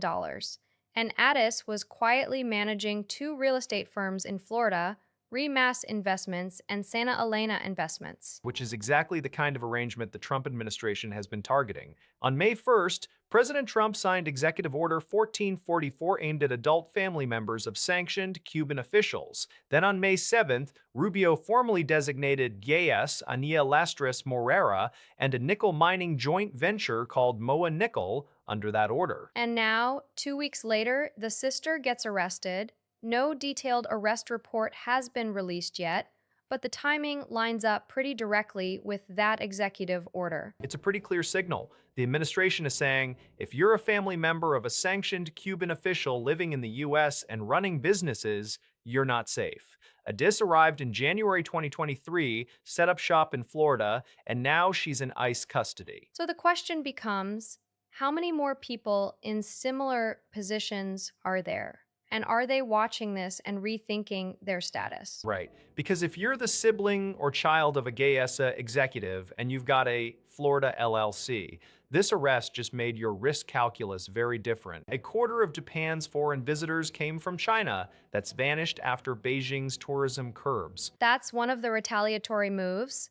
Rare earth export restrictions, a Japanese seafood ban, stepped up military patrols near Japan, all triggered by what Sanae Takaichi said to the Diet back in November. Right. She called the Taiwan Strait contingency an existential threat that could trigger collective self-defense. Beijing did not shrug that off. And she won a snap election since then, so she has a mandate. She hasn't retracted. The diplomatic blue book downgraded China from one of the most important bilateral relations to just an important neighboring country. That's a symbolic shift with real weight. The Economist piece says normalization is proving harder than during past feuds. 6 months in, no real thaw. Takaichi met South Korean President Lee Jae-myung on May 19. They discussed the shifting U.S. stance on China. That's interesting. Japan and South Korea coordinating on that front. Analysts are calling this the worst bilateral crisis since formal normalization.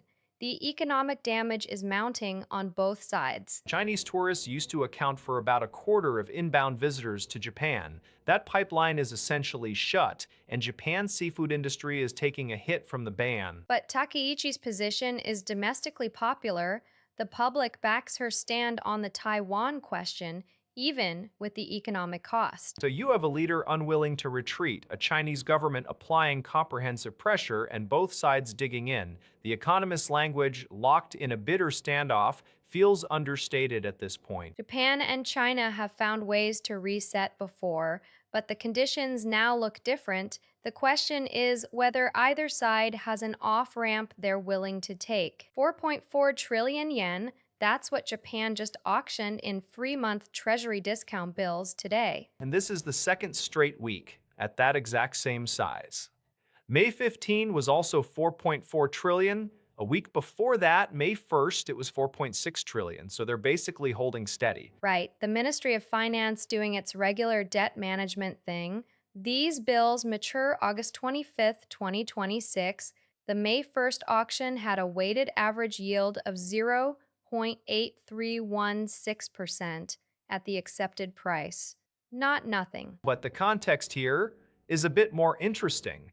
Japanese investors turned net sellers of foreign stocks in April for the first time in 4 months, and we've got foreign exchange volatility on top of that. So these auctions aren't just routine, they're happening while sentiment is shifting. Yeah, the yen's been bouncing around, and if domestic investors are pulling money back from overseas, that changes the demand picture for these bills. They're a liquidity tool for the government, but they also help stabilize short term rates. 4.4 trillion yen is about 30 billion US dollars at current rates. Not an enormous auction by Japan standards, but it's a reminder that the BOJ and MOF are still very much in active management mode. And the auctions keep coming every week or two. So the question is whether the bid coverage stays healthy if the macro backdrop keeps shifting. Yeah, keep an eye on those next auction results. Karl Anthony Towns just matched his entire Game 1 output in one half of Game 2. 13 points in the first half last night, on 5 of 7 shooting, 2 of 3 from deep. Before we get too excited, Game 1 he also had 13 points, but it took him 14 shots. Last night he did it on 7. That's the efficiency bump the Knicks needed. Right, and that first half alone was enough to equal his Game 1 total. He finished Game 2 with 20 points, 10 rebounds, 7 assists in only 27 minutes because he got into early foul trouble. He played less than 9 minutes in the first half. Foul trouble that almost kept him from even having that big first half. Once he sat, but then he came back and produced anyway. Knicks win 108-102, take a 2-0 series lead over the Sixers. Of course, Philly is without Joel Embiid, ankle and hip. That changes the math a lot. But still, Towns shooting nearly 60% from the field through the first 2 games.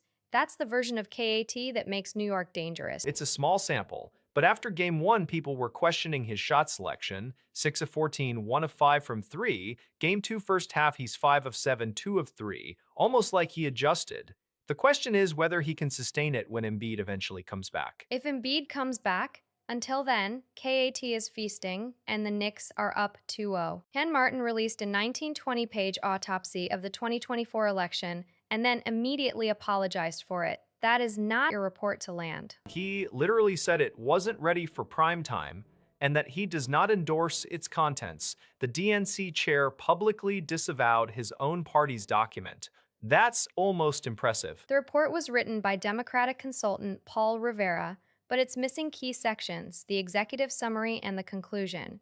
You can't even read the full argument because the framing chapters are gone. And it came out yesterday, May 21, after months of delay and internal pressure. People were demanding transparency, and what they got was a product the chair himself says isn't reliable. Which is why Ted Cruz is now retweeting Chris Cillizza, a guy who originally pushed the DNC to release the autopsy. Cillizza said he was a big advocate for it, and now having read it, he can see why there was so much resistance. That's a brutal endorsement when the people who wanted the report released end up saying, "Oh, now I get why you didn't want to share it." You've got a credibility crisis. The autopsy is 1920 pages, but without an executive summary or conclusion, it reads like an unfinished draft. It's hard to see how this helps Democrats move forward. They apologized for the report before anyone could even start arguing about what it says. That might be the most revealing thing of all. They know it's a mess. Noah Weil was on Capitol Hill yesterday, not in scrubs for a TV set, but standing with actual healthcare workers, including his own mom. Right. The Pit Star joined a rally organized by FIGS, the medical apparel company. Hundreds of nurses and doctors were there pushing for legislation on staffing shortages, burnout, and mental health support. And his mother, Marty Weil, was right there with him. She's a retired nurse who spent 50 years in the field. He said, I am the son of a nurse who spent 50 years caring for other people. That line landed. He also made a point of saying this isn't about politics. Cancer is not partisan, which is smart framing for a rally that actually had bipartisan lawmakers there. Senator Tim Kaine, Representatives Claudia Tenney, Stephen Horsford, Buddy Carter. Yeah, that's a pretty broad coalition for a healthcare rally. Tenney's a New York Republican, Carter's a Georgia Republican, Horsford's a Nevada Democrat. It's not often you see that mix. Weil's character on The Pit is Dr. Michael Robinovich, an ER attending, so he's really playing a doctor on TV, while his real mom was a nurse for half a century. The overlap is hard to miss. He acknowledged that too. Said something like, I've spent decades trying to do justice to what she and the rest of you actually do.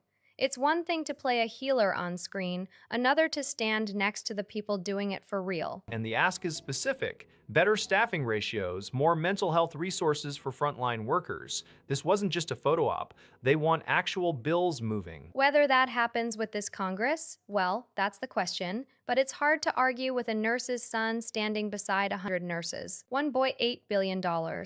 That's the price tag on what the White House is calling an anti-weaponization fund, taxpayer money, to compensate allies who claim persecution by the Biden administration. And Senate Republicans are calling it something else, a slush fund.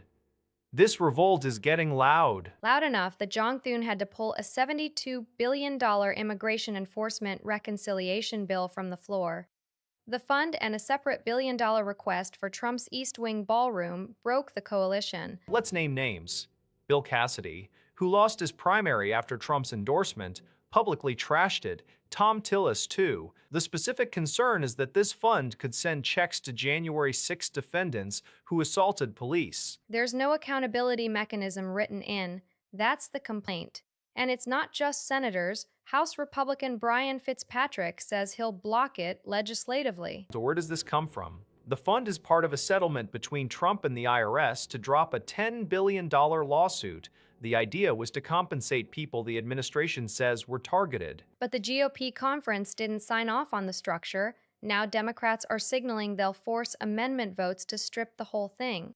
So you've got a unified opposition from both parties on this one. That's rare. And Thune is stuck. He needs Republican votes for the immigration bill, but the anti-weaponization money is poison. He punted. $1.776 billion officially. No guardrails, no oversight, and potential recipients that include people charged with assaulting police. The math just doesn't work for a lot of these senators. Yeah, and it's May 22. The bill hasn't come back yet. This could get uglier before it gets resolved. So the U.S. opened a consulate in Nuuk yesterday, first permanent diplomatic presence there since the 1950s, and the welcome was pretty unambiguous. No means no. That was the chant from several hundred Greenlanders outside the building. Signs reading USA, Stop It, and Greenland belongs to the Greenlanders. The protest was organized by a guy named Aqualukuluk Fontaine, who said it was meant to show Greenland has its own democracy. And the Prime Minister, Jens Frederik Nielsen, declined to attend the opening. He cited strained relations over President Trump's repeated statements about wanting to acquire the island. So you have the U.S. sending Special Envoy Jeff Landry, the Louisiana governor, who told reporters it was time for the U.S. to put its footprint back on Greenland. Meanwhile, the country's elected leader is deliberately staying away, and hundreds of citizens are chanting, "Go home." It's a pretty stark image. The consulate itself replaces a small wooden cabin that had been the diplomatic presence there for decades. So symbolically, this is a big upgrade. But the political context makes it land very differently. Right, because from the U.S. perspective, this is about, Arctic strategy, security, rare earth minerals. From the Greenlandic perspective, it's a US president who has openly talked about buying them, and now a shiny new consulate shows up with a governor saying footprint. The mismatch is enormous. The protest was described as several hundred people organized quickly. Fontaine said it was meant to be a clear message, and it clearly landed. BBC World covers it with "No means no" as the headline. What does put its footprint back mean when the people there are chanting that? So, that earthquake alert this morning, magnitude 5.8 in the Molucca Sea, about 48 kilometers off land, 0105 UTC. Right, and this is the latest in a very long queue of aftershocks. The big one was April 2, a 7.3 or 7.4, depending on the agency. That one killed one person, injured four, and damaged over 450 structures, mostly in the Batang Dua Islands. It also kicked off a 75 centimeter tsunami, and since then, they've recorded at least 1,378 aftershocks. That's not a typo, 1,378, including a 6.2 and then a 5.3 on April 24, a 5.1 on April 18, and now this 5.8. USGS depth isn't in the tweet, but the April 2 quake was shallow, 35 kilometers. Shallow quakes tend to produce more aftershocks because they release stress in the upper crust. This one fits the pattern. Molucca Sea sits between North Sulawesi and North Maluku in Indonesia, very active subduction zone where the Philippine Sea Plate and the Indo-Australian Plate are basically grinding each other into rubble. And this is the part that gets glossed over in a single alert tweet. People see M5.8 and think isolated event, but this is a sequence that's been rattling that region for 7 weeks straight. The April 2 quake was destructive, and the ground hasn't settled since. In fact, the tweet came from EQ Pulse Map at 10:05 a.m. Japan Standard Time. Japan's monitoring system picks up quakes across the Western Pacific pretty quickly, so listeners in Japan probably felt a rattle this morning, or at least got the notification. Yeah. And for people in the directly affected islands, it's just another reminder that the April sequence is still far from over. No tsunami warning on this one, at least that we've seen, but definitely an area to keep an eye on through the day. U.S. legal cannabis revenue fell for the first time in a decade last year, $30 billion down to about 29. And there's a new report out arguing that's not a red flag, it's just the market maturing. That's from the Global Cannabis Network Collective and Whitney Economics. They're calling it pricing compression. And economist Bo Whitney says the pattern is remarkably consistent across every mature market: Canada, Germany, the US, now starting in Europe and Latin America. The headline number is rough if you're an operator. 73 million pounds of licensed cultivation capacity versus about 50 million pounds of actual demand. That's a lot of oversupply. And the report's argument is basically this happens every time. Regulators and growers both keep underestimating how fast prices crater once legalization settles in. Jillian Reddish, she's the GCNC co-founder, said the whole point of the report is to help people anticipate where the next pressure point shows up. So it's not a failure, it's a phase. But if you're a small farm in Oregon watching wholesale prices drop below production cost, phase or not, that feels like a failure. Right. The report isn't saying it's painless. It's saying don't mistake the pain for something broken.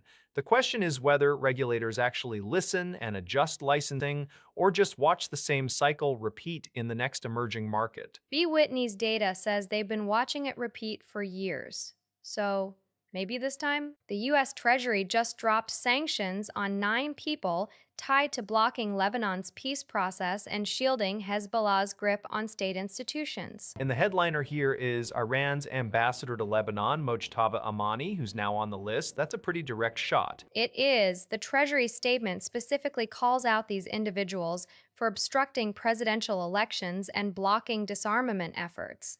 Among the 9, two sitting Hezbollah MPs, a former finance minister, and the head of Lebanon's general security, Major General Elias Baisari. Isari is interesting because his agency is supposed to be a neutral state body. The sanctions allege he's been using his position to shield Hezbollah's financial networks and weapons logistics. Right, and this comes as Lebanon's government has been trying to declare Amani persona non grata, basically expel him, despite Hezbollah pushing back hard. The U.S. is essentially backing that move with these sanctions. It's also a signal about who's really running things in Beirut. The research context mentions the sanctions target people described as part of a shadow security state that lets Hezbollah operate above Lebanese law.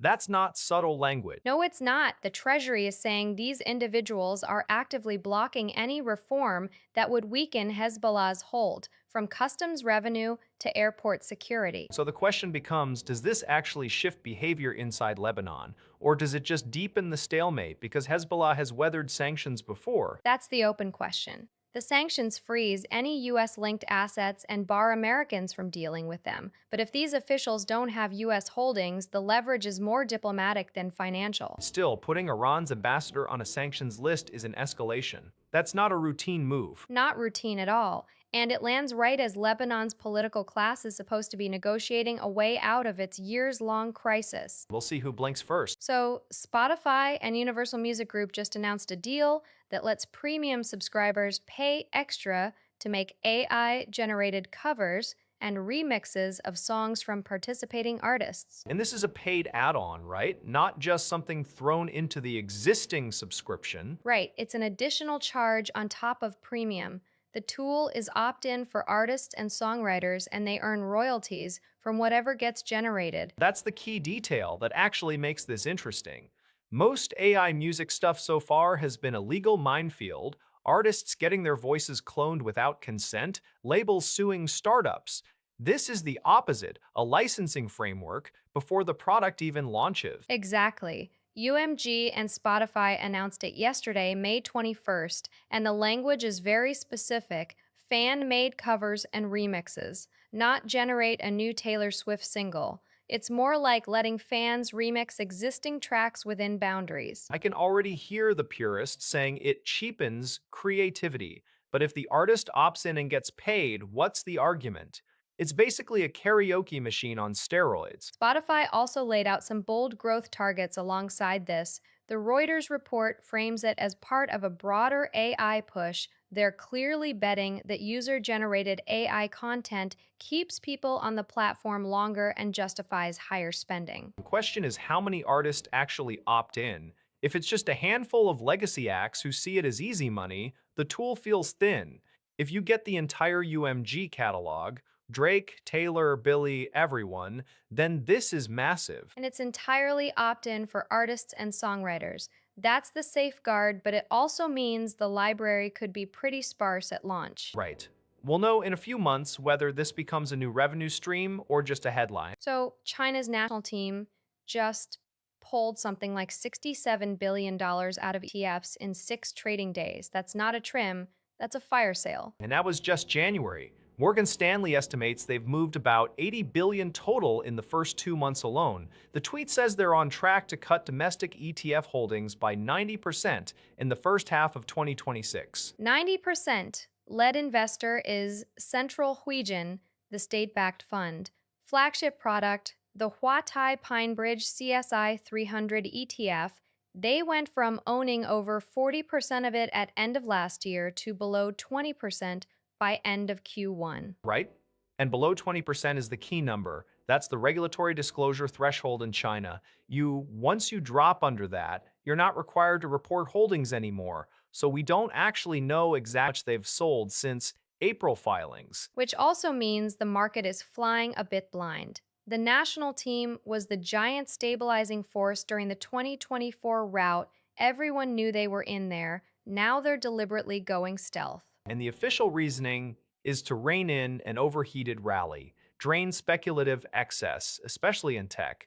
But you have to ask, is this an orderly unwind, or is someone in Beijing worried they caught too much of a bubble? Bloomberg Intelligence tracked that $67 billion in just 14 ETFs over 6 sessions through January 22nd. That's a coordinated exit, not a gradual taper. The full picture won't be clear until H1 filings hit in the third quarter, but a 90% reduction in 6 months, that changes the entire character of the Chinese equity market. You basically lose the backstop everyone assumed was permanent.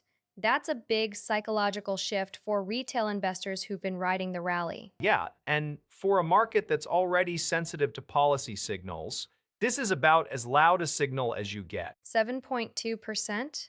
That's April inflation in the Philippines, more than a percentage point higher than March. And that's not even the worst part. Banco Central Governor Eli Remolona said today that conditions are more difficult now because of a large supply shock.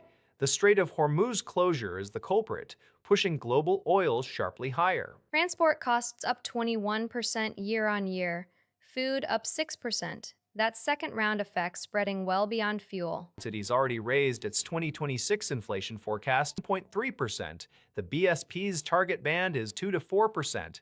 They're miles off. Remolona's signaling they could hike before the scheduled June 18 meeting. Some economists are talking 50 basis points as a minimum. 50 basis points would be a lot, but if oil keeps squeezing supply chains, they might need to go bigger. The question is whether a rate hike can actually fix a supply shock. That's the classic central banker's dilemma. You can't drill for oil with interest rates. But if inflation expectations start to de-anchor, you have to act. Right, and the data is already moving faster than they anticipated. April's 7.2% was the fastest in over 3 years. So we'll see if they move before June 18. Remolona didn't rule out an off-cycle move. They're in a tough spot. Tightening into a supply-driven spike risks choking demand without fixing the root cause, but doing nothing risks letting inflation settle in. Exactly. No good options here. Yeah, So, Colombia's National Electoral Council just closed the investigation into presidential candidate Abelardo de la Espriella, rejected the request to revoke his candidacy. that's a big deal this close to the election. May 31 is only 9 days away. What was the complaint? A citizen alleged fraud in his signature collection. His campaign submitted over 5 million signatures, but the National Registry invalidated about 3.1 million of them. That's 61.1%. The complainant argued that kind of rate shows bad faith. 61% invalidated. Sounds massive. How do you survive that? The key is that he still cleared the legal threshold. He needed valid signatures equal to 3% of the votes from the prior presidential election. Despite the high invalidation rate, he met that minimum. So, Magistrate Alba Lucia Velasquez wrote the ponencia and the full chamber agreed. No evidence of irregular conduct, no ineligibility. So, the CNE basically said high invalidation rate doesn't equal fraud. Was there any pushback on the panel? The tweet and the reporting don't mention dissent, just that the full chamber closed the investigation. His candidacy is now in firm standing. De la Espriella himself had been arguing it was political persecution. 9 days out. That's a pretty definitive ruling. No more legal shadow over his name when people go to the polls. Exactly. Whether it matters at the ballot box is another question, but the CNE decision clears the lane. There's a tweet from a Colombian commentator named MJ Duran that's getting some traction. About 100 combined likes and retweets. They're claiming their YouTube channel was taken down by a bot attack after they posted a video column critical of Abdel Espriella. Abdel Espriella, that's the conservative commentator in Colombia, right? So the accusation is that a coordinated bot swarm triggered YouTube's enforcement, and Google's response was basically, that's how it works? Exactly. They quote tweeted Google, saying essentially, "This is the freedom of expression your supporters profess." It's a serious allegation. Court attacks used to silence criticism, but the research I've seen doesn't independently verify this specific takedown. That's the tricky part. We can't confirm if the video violated policies or if bots really caused the removal. But the broader pattern is real. Q1 2026 Influence Operations Bulletin documented a rise in platform manipulation using automated accounts to trigger enforcement cascades. And there's a relevant legal precedent. In Peru, a 2025 case called Cifuentes Quintana v. Google LLC, a court ruled that temporarily removing a journalist's video over a complaint violated free expression rights. That case hinged on the lack of transparency in Google's process. So even if this Colombian incident is unverified, the infrastructure for this kind of abuse exists. The question is whether YouTube's moderation can distinguish between genuine policy violations and weaponized reports. If bots can cause a channel to disappear, That's the part that makes this one stick. Whether or not MJ Duzon is telling the full story, the mechanism they describe isn't hypothetical anymore. We've seen platform manipulation get more sophisticated, and the balance between trust and safety and free speech keeps getting tested.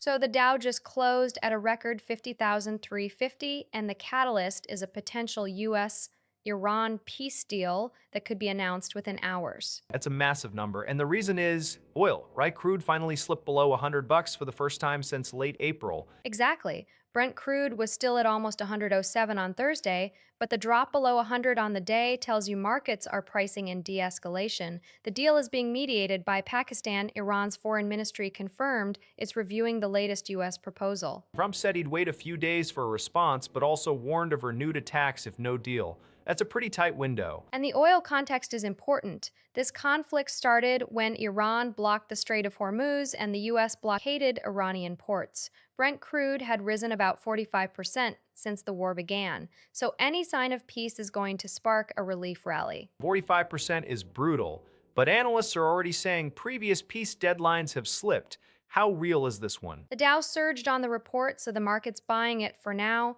but the research notes the gap between the two sides remains. It's not signed yet. Right, so we get a record close, but the underlying volatility is still there. One failed negotiation and oil could spike back up. Yeah, and Trump's quote about waiting a few days, that's not a long leash. If Tehran drags its feet, we could see renewed airstrikes. The deal is reportedly a one-page peace plan, according to some headlines. One page for a conflict that's been driving global inflation and supply chains crazy for months.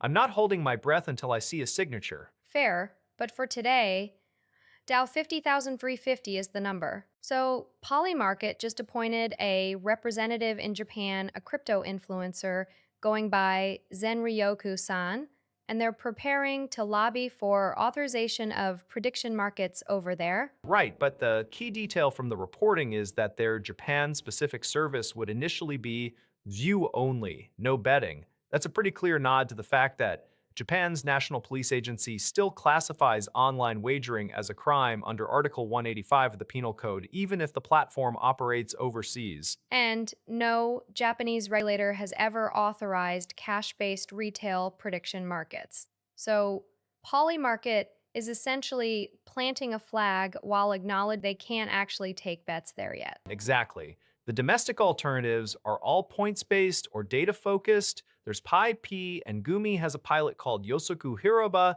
expected to launch May or June 2026. But those are explicitly about forecasting, not wagering. So, Zenryoku-san's role is more about building relationships and signaling intent than offering any service today.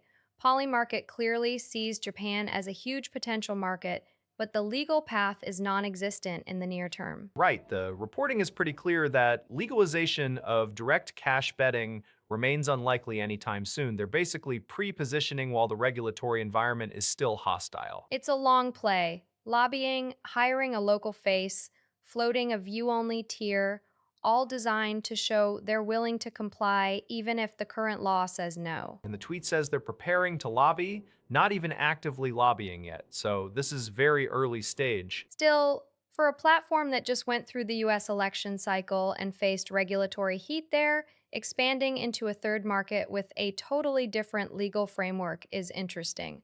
Japan's been cautious on crypto gambling broadly. Cautious is an understatement. Article 185 is broad, and prediction markets blur the line between information and gambling in ways regulators are really uncomfortable with. Yeah, so Polymarket's bet is that they can eventually shift that line, but for now, it's all preamble. So Pete Hegseth posted an AI-generated video pitching $1.5 trillion defense budget, and it's got a cartoon Donald Trump giving a thumbs up. I saw that.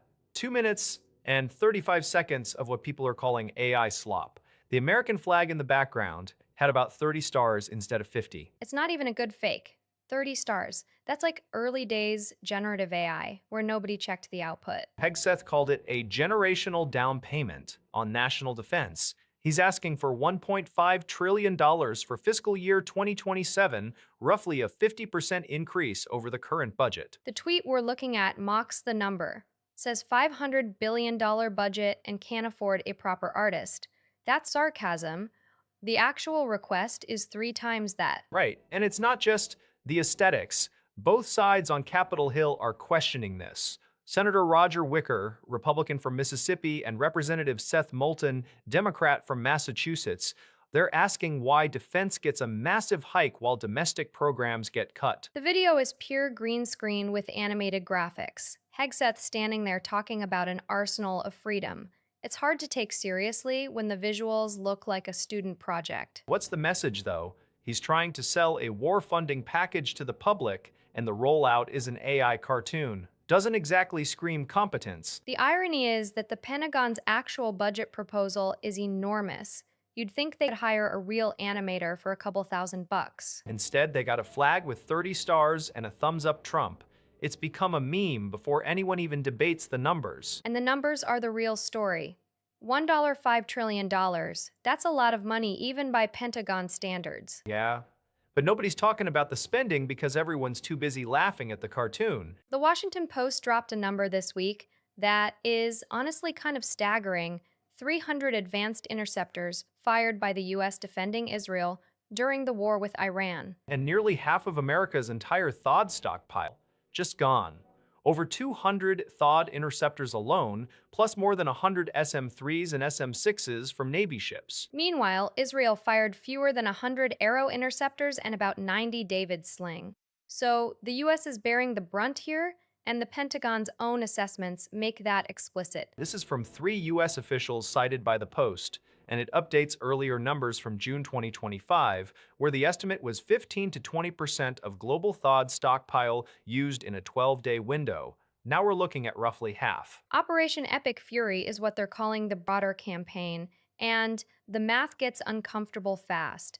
You burn through that many high-end interceptors over Iran. What's left for a contingency in the Pacific or the Baltic? The CISIS estimated back in March that over half of THAAD interceptors had already been used. This Post report basically confirms that trajectory, and it's not just THAAD. Patriot systems are also reportedly running thin. Right, there's been reporting across Newsweek and CNN about the drawdown, but the new detail here is the asymmetry. The U.S. is doing the heavy lifting on missile defense for Israel, and the interceptors aren't cheap or easy to replace quickly. Yeah, each THAAD interceptor runs several $1,000,000. Multiply by 200, plus all the naval missiles. That's a serious chunk of the defense budget spent in a single confrontation. And the strategic question nobody's fully answered yet, how do you reconstitute that stockpile? Because the manufacturers aren't exactly running triple shifts. Lisa Su just gave a status update on TSMC Arizona, says production there is in progress and working very well. That's the headline from a visit she made to Taiwan yesterday.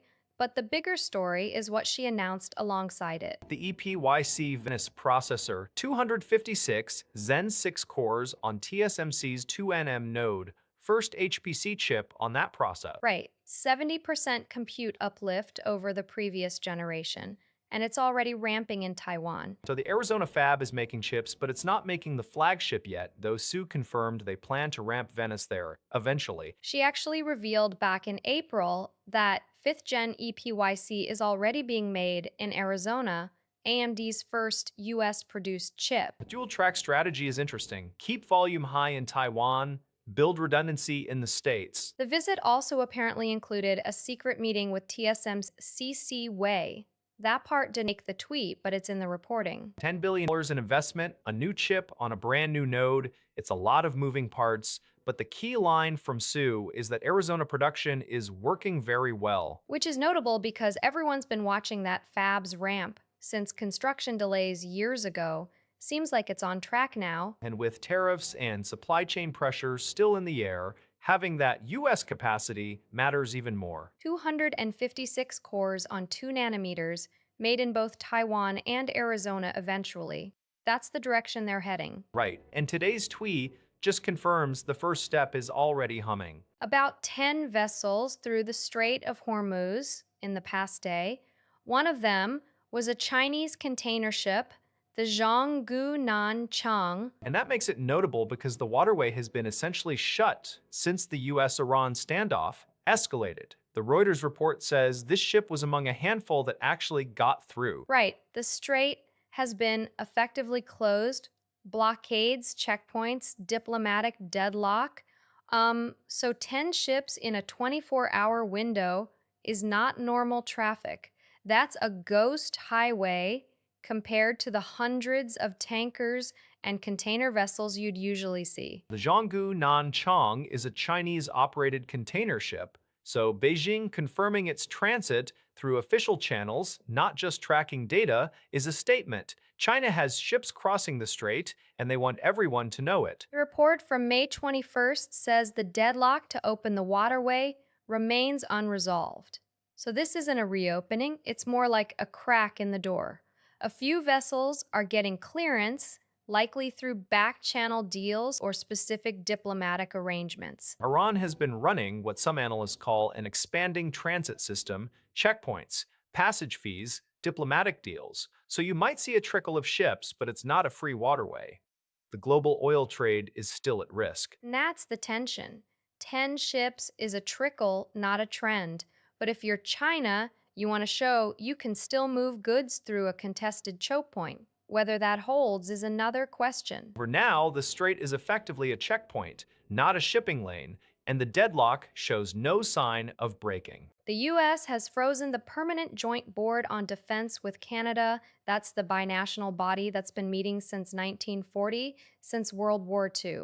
The Globe and Mail is reporting that Undersecretary of Defense for Policy Elbridge Colby announced the pause, accusing Canada of failing to make credible progress on its defense commitments. Right, and the board hasn't actually met since 2024, so this is a formal suspension of something that was already dormant.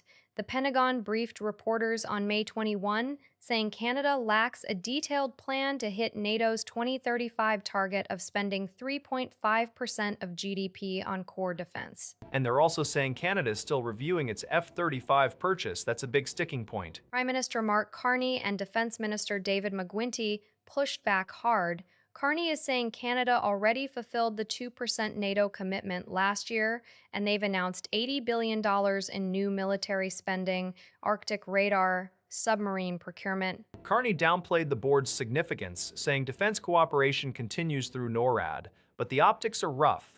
This is the U.S. publicly saying your biggest neighbor and ally isn't a credible partner. The board was literally established during the Ogdensburg Agreement in 1940, right before the U.S. entered World War II. It's been a symbol of the relationship for 86 years. And now it's frozen over a spending disagreement.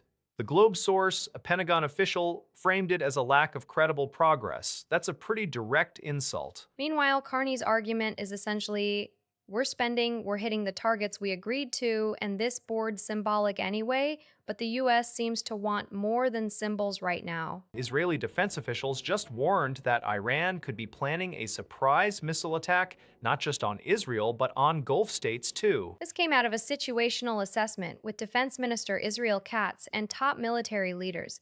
The Jerusalem Post is reporting that intelligence officials flagged the possibility after a series of escalating moves. The context here is brutal. Israel killed Iran's intelligence minister Esmail Khatib in an overnight strike on Tehran. That's a direct hit on the regime's senior leadership. And Iran has been threatening to retaliate by targeting energy infrastructure in the UAE and Kuwait.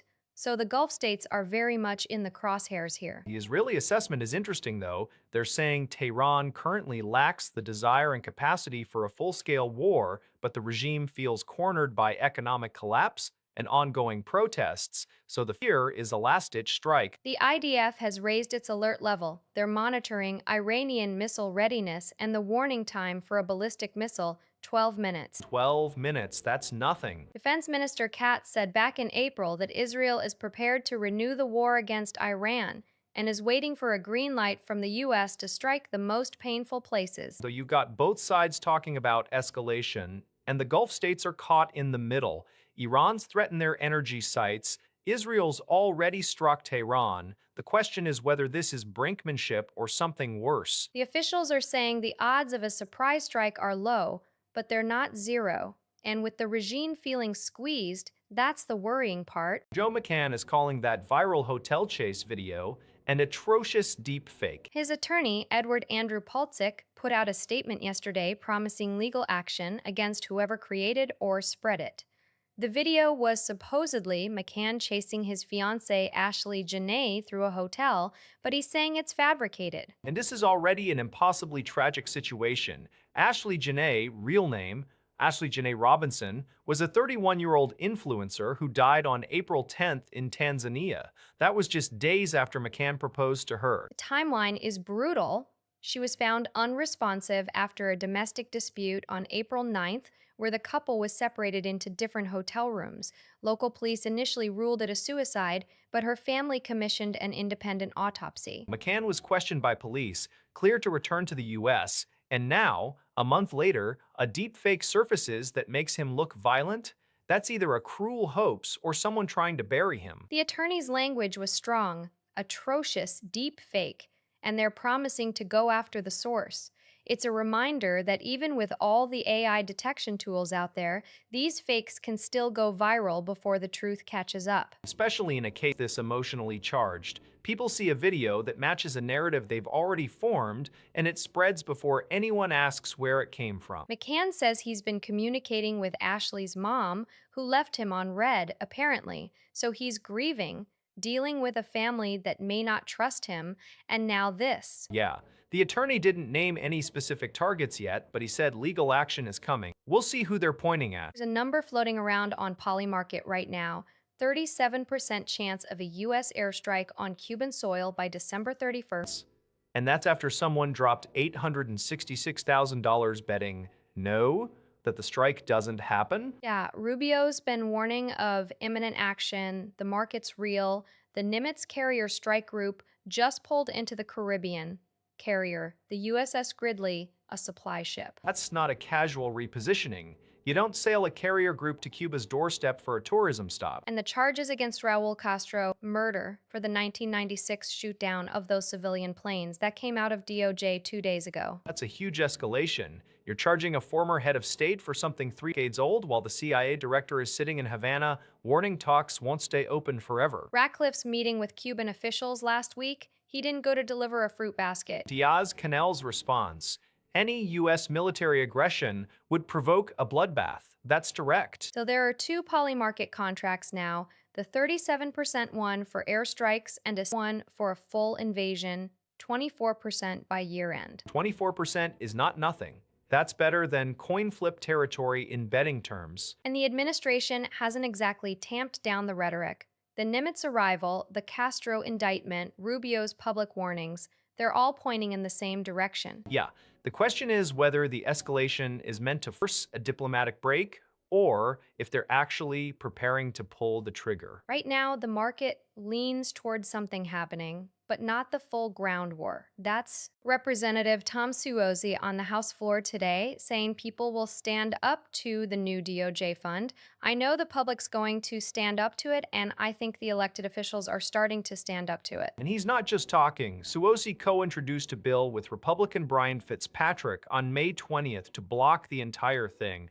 No federal funds may be used for the payment of any claim, it says. Right, this is the $1.776 billion anti-weaponization fund the DOJ created on May 18th. It's part of a settlement of Trump's $10 billion lawsuit against the IRS over leaked tax returns. And the stated purpose is compensating victims of weaponization and lawfare, but the bipartisan concern is very specific, that payouts could go to people convicted of or accused of attacking police during the January 6th Capitol riot. Mitch McConnell called it a slush fund to pay people who assault. Democrats have introduced their own legislation for a 100% tax on any payments from the fund. Suozzi's point today seems to be that the pressure is building. He says the public is going to stand up to it and elected officials are starting to.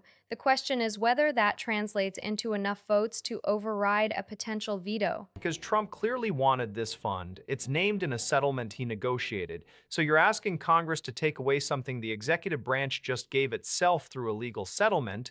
That's a tougher procedural fight than just blocking a new spending bill. The Fitzpatrick-Suosi approach is a straight block. No claims paid, and with McConnell already on record against it, there's real Republican buy-in, but we'll see if that holds under pressure from the White House. Yeah, Suosi sounds confident, but this is going to be a test of whether that bipartisan front can hold. So there's a new accusation against presidential candidate Abelardo de la Espriella that his campaign is getting journalists' YouTube channels taken down.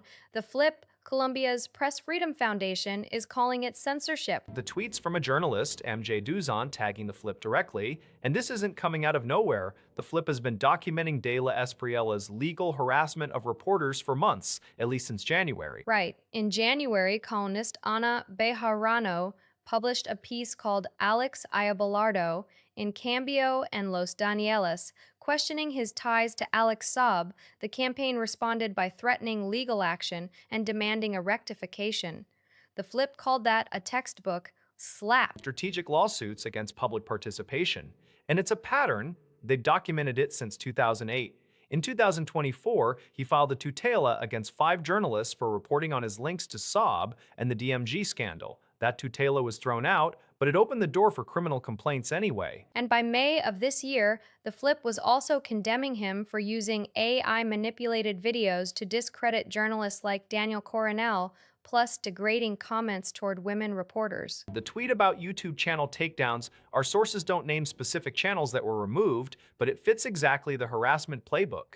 De La Espriella is running for president, and he's using courts and platforms to silence critics instead of answering their questions. So the question becomes, does any of this actually hurt him electorally, or is it just part of the strategy? Hard to say, but the Flip isn't a partisan organization. They're flagging a pattern that crosses a line. If the YouTube removals are real, that's a new escalation. We are resilient. That's the BBC headline out of San Diego 4 days after the mosque shooting. 3 people killed, 2 teenage attackers, a security guard who might have saved 140 kids in the building's school. That guard was Amin Abdullah, father of 8. Police Chief Scott Wall said Abdullah enacted lockdown procedures that likely prevented this from being even worse. The victims were Mansoor Kaziha and Nader Awad alongside him. And the suspects, aged 17 and 18, took their own lives after the attack. Police are investigating it as a hate crime. They found anti-Islamic writings and hate speech linked to one of them. Imam Taha Hussein has been speaking about a rise in Islamophobia that his community has seen in recent years. He's not naive, he said, but he also led vigils where the message was clear. They refused to be intimidated. That's what the BBC piece captures.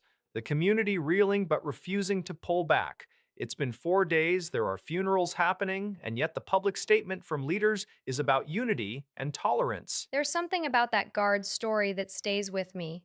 8 kids. He works security at the mosque, and his first instinct was lockdown, not escape. Right, and without that, you're looking at a potential school shooting on top of a mosque shooting. The youngest suspect was 17. That detail keeps coming back. 2 teenagers deciding to do this. The investigation continues, obviously, but the community's response is what's drawing national attention now. Candlelight vigils, interfaith solidarity, the imam saying they see what's happening online but won't let it dictate their lives. Yeah, that's the headline that matters, I think. So, Harvard's faculty just voted to cap A's at 20% of enrollment plus 4 extra per course. That's 458 to 201. A fairly decisive split. I've been watching this one. The trigger was that October 2025 report showing solid A's made up 60% of all undergraduate letter grades last year. Back in 2005, it was 24%.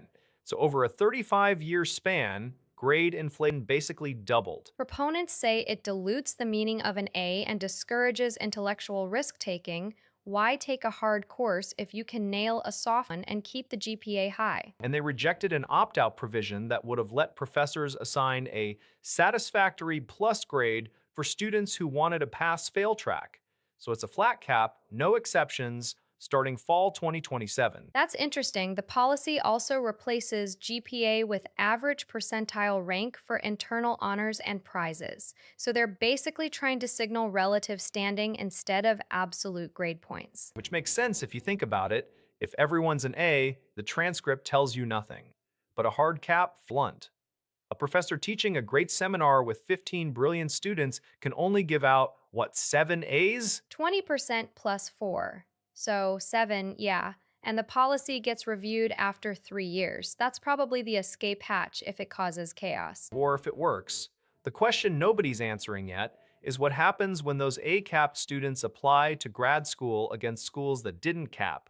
But for now, Harvard took a swing. 63.50 pesos to the dollar, and the BSP governor says that's fine as long as it's not inflationary. That's a pretty big concession for a central bank. Eli Remolona is specifically saying measured decline. The problem is this peso has been anything but measured. It's down 6.5% since the Middle East conflict started in late February. And just last week, it hit 61.75, which was already a record low. Now we're at 63.50. That's a 2 peso drop in a matter of days. So when do they actually step in? Remolona has already lowered the bank's threshold for intervention. They only act now when the weakness starts feeding into inflation, and inflation is already past target because of oil from the Iran war. Right. They hiked rates by 25 basis points back in April, first hike in 2 years. That put the benchmark at 4.5%, but it clearly hasn't stopped the slide. The governor's point is that if the depreciation is gradual and doesn't cause a price spiral, the market can absorb it. But calling Asia's worst performing currency okay is a risky message to send. It is a gamble because once people hear the central bank isn't freaking out, the selling pressure might actually accelerate. Exactly. And Remolona knows that. The threshold for intervention is lower than it used to be, but he's signaling they won't burn reserves trying to defend a number. It's a strategic tolerance, not complacency. Still, 63.50 is a psychological line. If we breach 64 this week, the tone changes fast. For now, the BSP is betting on measured. We'll see if the market agrees. So, Lisa Su just confirmed they're ramping production on the new EPYC Venice, the 2nm chip. Yeah, this is the one AMD announced yesterday, May 21st. First high performance computing chip built on TSMC's 2nm process. They're calling it a 70% performance leap over previous gen. 70%? That's not just a TikTok bump.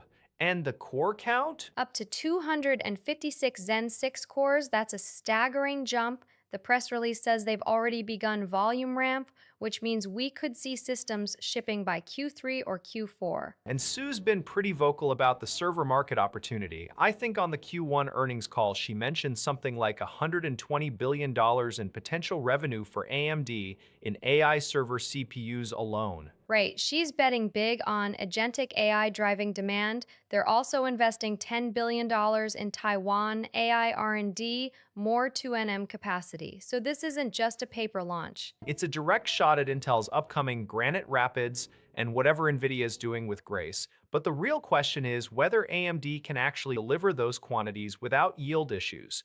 2nm is still a very new node. TSMC seems confident. They've been ramping 2nm for months, and AMD has a history of strong execution on EPYC. They didn't stumble on Genoa or Turin. Fair. But Turin was 4nm and 3nm. This is genuinely uncharted territory for HPC. If they pull off the density and thermals at 256 cores, that changes the data center economics. And that's apparently what Sue was telegraphing with that two-word tweet. Rapid ramp. No details, just a signal to the market. Well, the market seems to be listening. AMD stock's been up since the announcement. Anyway, so Alberta's going to vote on whether to vote on leaving Canada.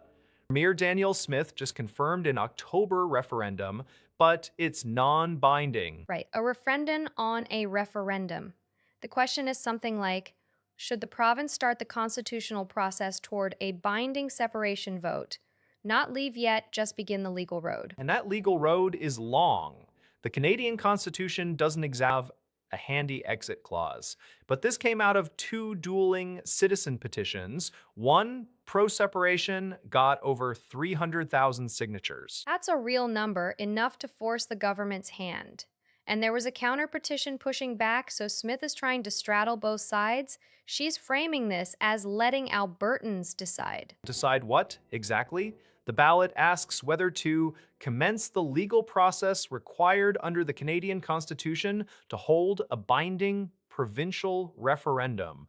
That's a lot of layers. It's a yes or no on starting the paperwork for a future yes or no. Strategically, it gives separatists a win without actually triggering a crisis tomorrow. But if it passes, the real fight starts. And if it fails, that weakens the separatist movement for a while. But 300,000 signatures suggests the sentiment isn't going anywhere. Smith is betting she can contain it. October 19th. That's the date. Between now and then, expect hours of parliamentary debate on which committee gets to write the ballot text. They've already hit procedural roadblocks. Classic Alberta politics. A big existential question, and the first fight is about which committee handles it. Yeah, and whether that committee has the authority to change the question. They've stalled once already. So the referendum on a referendum might first need a procedural vote on the committee's jurisdiction. A U.S. counterterror fusion center looked at ICE's recruitment tweets and concluded they are so steeped in white supremacist imagery, they could incite violence. That is a stunning finding. The Colorado Information Analysis Center, that's a state-level fusion center, issued a bulletin back in March warning that DHS social media posts contained elements of white supremacist ideology and could create what they called a permissive environment for vigilante action against immigrants. And they specifically warned this could encourage white supremacist violent extremists to try to join or infiltrate ICE. The Intercept just got the bulletin and published it yesterday. So what kind of posts are we talking about? Because the DHS denies any connection. Right, DHS says no. But the bulletin flags an August 2025 post that says, "Which way, American man?" and a January 2026 post reading, "We'll have our home again." Both reference memes and slogans popular in far-right circles. The analysts say those aren't accidental. Federal agency using dog whistles that local counterterror analysts flag as a potential incitement risk. Senator Sheldon Whitehouse has already demanded DHS produce all information on these recruitment tactics and the hiring standards for ICE agents. The Fusion Center didn't just call it bad taste, they said the posts could incite violence. That's a formal law enforcement warning about your own government's social media strategy. And the response from DHS is just no connection, no review, no pause, no acknowledgement that a state-level counterterrorism unit flagged their own recruitment materials. The bulletin is from March. It took until this week for it to become public. That gap matters. It really does. Sarah Kellen just gave the House Oversight Committee 3 new names connected to Epstein's abuse network. Chairman James Comer says they were previously unknown to investigators. And that's not the only headline from her closed-door testimony yesterday. Comer also said he now believes Kellen was a victim, not a co-conspirator. That's a pretty significant reversal from how she's been painted for years. She was Epstein's longtime personal assistant, right in the middle of everything. In her prepared opening statement, Kellen said she was sexually and psychologically abused by Epstein for over a decade.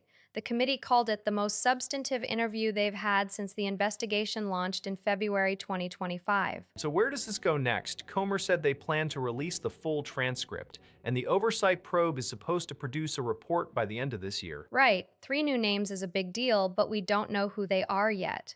And Kellen's credibility shift might change how the public sees the whole operation. It could also put pressure on other associates to cooperate. If the committee is willing to treat her as a victim now, that lowers the bar for others to come forward. Exactly. The question is whether those 3 names lead to actual accountability, not just more closed-door testimony. Comer didn't give any hints about identities, so we're waiting on that transcript. Ross is reporting that the Supreme Court just averted an inmate's execution in an intellectual disability case. a rare win for a death row inmate at this court. Yeah, this is Ham v. Smith. Joseph Clifton Smith, 55, convicted of a 1997 murder in Alabama. The state wanted to execute him, but the lower courts found he's intellectually disabled, which should bar execution under Atkins v. Virginia. The justices actually took the case originally, but then yesterday they just dismissed it 5-4, saying the grant of review was improvidently granted. So they leave the lower court's ruling intact. Right. The key fight was over IQ scores. Smith had 5 tests ranging from 72 to 78. A federal judge noted the margin of error could put his lowest score at 69, which is below the typical cutoff for intellectual disability. And the split is interesting. The majority had the three liberal justices, plus Brett Kavanaugh and Amy Coney Barrett. Chief Justice Roberts dissented, along with Thomas, Alito, and Gorsuch. The Trump administration had actually filed a brief backing Alabama, arguing for a stricter standard, so the state had the federal government on its side and still lost. That's what makes this notable, a conservative-leaning court stepping back from a death penalty case where a borderline IQ score was at issue. Skip. Borderline is the right word. The dissenters wanted to let Alabama set its own cutoff for what counts as intellectual disability. The majority essentially said, not this time, the evidence is too close. So Smith stays on death row, but he won't be executed, at least not under this ruling. The lower court finding stands. And you can bet this isn't the last we hear about IQ standards and the death penalty. The court left the door open for another case down the line. Just not today. So, Starbucks just killed an AI inventory tool that was supposed to fix their supply issues. The automated counting thing? I saw that. Reuters broke it this morning. 9 months after rolling it out across North American stores, they pull the plug. They deployed it to solve all those persistent product shortages. Remember when stores were constantly out of milk or syrups? The idea was LiDAR and cameras scanning shelves to keep counts accurate. Except it wasn't accurate. Reports say it kept confusing similar milk types, or just flat out missing bottles. An AI that can't tell whole milk from oat milk is kind of a problem when you're running a coffee shop. Right. The system scanned beverage items, milk, syrups, but the miscounts apparently made things worse, not better. One source described it labeling products incorrectly so often that workers stopped trusting it. That's the nightmare scenario for any rollout like this. You spend time and money deploying tech, but if the baristas have to double-check every count, you've actually added friction, not removed it. And it's not just the counting errors, the supply chain issues go deeper. Another report from this week mentions scattered suppliers and even sandwich shortages alongside the AI glitches. The tool was supposed to be one fix, but it became another problem. So they cut their losses. 9 months of trying to make it work, then terminate the program. That's a pretty expensive experiment. Well, it's a cautionary tale. AI in a physical retail environment, especially one as fast-paced as a Starbucks during morning rush, has to be near perfect, or it just gets in the way. Yeah, LiDAR scanning your oat milk is only useful if it actually sees the oat milk. So, what exactly is the Hudson Institute claiming about Iran's activity in Georgia? It's a pretty detailed report, co-authored by Georgi Kondalaki and Luke Coffey. They allege Tehran is building a whole influence infrastructure there, including intelligence operations and sanctions evasion. And one of the more striking claims is about Russian military aircraft. The report says that in late December of last year and early January, Russian transport planes carrying unknown cargo transited Georgian airspace on their way to Iran. Right. Georgia's Civil Aviation Agency confirmed those flights happened, but called them standard transit operations. The report frames it very differently, as a sign that Tbilisi is enabling Iran's war effort. What else did they dig up? They point to 72 companies registered in Georgia that imported Iranian oil between 2022 and 2025. Also, a U.S.-sanctioned entity called Al-Mustafa International University claims it's operating in Georgia without a license. That's a lot of concrete numbers. What was Georgia's response? That's where it gets messy. Instead of disputing the findings, Georgia State launched an investigation into the report's author. They summoned Kondalaki and Coffey for questioning. Which immediately drew pushback from Washington. The U.S. Helsinki Commission and Congressman Joe Wilson criticized Tbilisi for going after the researchers rather than addressing the substance. Yeah, it's a weird look. You'd think if the report was wrong, you'd produce a counter report. Instead, you probe the people who wrote it. And the original tweet from Iran International is getting some traction, only a few likes so far, but it's a story that touches on Russian overflights, Iranian intelligence, Georgian sovereignty. It's one of those stories where the reaction becomes almost bigger than the claim. Georgia's choice to investigate the messengers tells you something about how nervous they are about the actual allegations. Forbes released its best places to retire list for 2026, and the big headline? Only one city in Florida made the cut. That's wild. Florida has been the default retirement destination forever, but rising insurance costs and hurricane risk just knocked almost every Sunshine State contender off the map.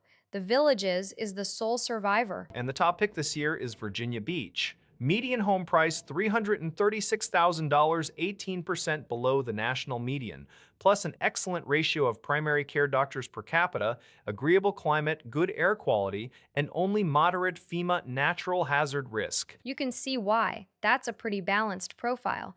Forbes compared nearly 1,000 locations using housing costs, healthcare access, crime rates, air quality, and FEMA's National Risk Index. They pulled data from the National Association of Realtors. Only two Virginia cities made the list, Virginia Beach and Harrisonburg, but the cheapest spot overall was Pittsburgh at $238,000 median and Green Valley, Arizona at $282,000, both well under that $409,000 national median. So, the takeaway, if you're retiring soon and want to stretch your savings, skip the coasts unless you're in Virginia. The FEMA risk is lower, the doctors are accessible, and the homes are affordable. Florida's insurance crisis is real. Yeah, and this isn't a one-year blip. The data trends are clear. Higher premiums and hurricane exposure are reshaping where retirees can actually live on a fixed income. Josh Hart just went from being benched in overtime of Game 1 to a playoff career high 26 points in Game 2 against the Cavs. That's a 48-hour turnaround. And the way he did it is the interesting part. Cavs coach Mike Brown dared him to shoot, sagged off him to load up on Brunson and Towns. Hart shot 1 for 5 from 3 in Game 1, minus 23. So Game 2, he goes 5 for 11 from deep. He told reporters after practice, "I don't have an ego, I'm here to serve these guys," and he predicted Cleveland would stick with the same game plan. They did, and he made them pay. It's a wild swing because his three-point shooting had cratered in the playoffs, 21.6% before Game 2, after shooting 41.3% during the regular season. So the Cavs had data backing that strategy. Hart just broke the pattern. He also had 7 assists and 2 steals. It wasn't just scoring, he was the engine. And the Knicks needed that after losing Game 1, despite a historic 22-point comeback. The question is whether this is a one-game adjustment or a real shift.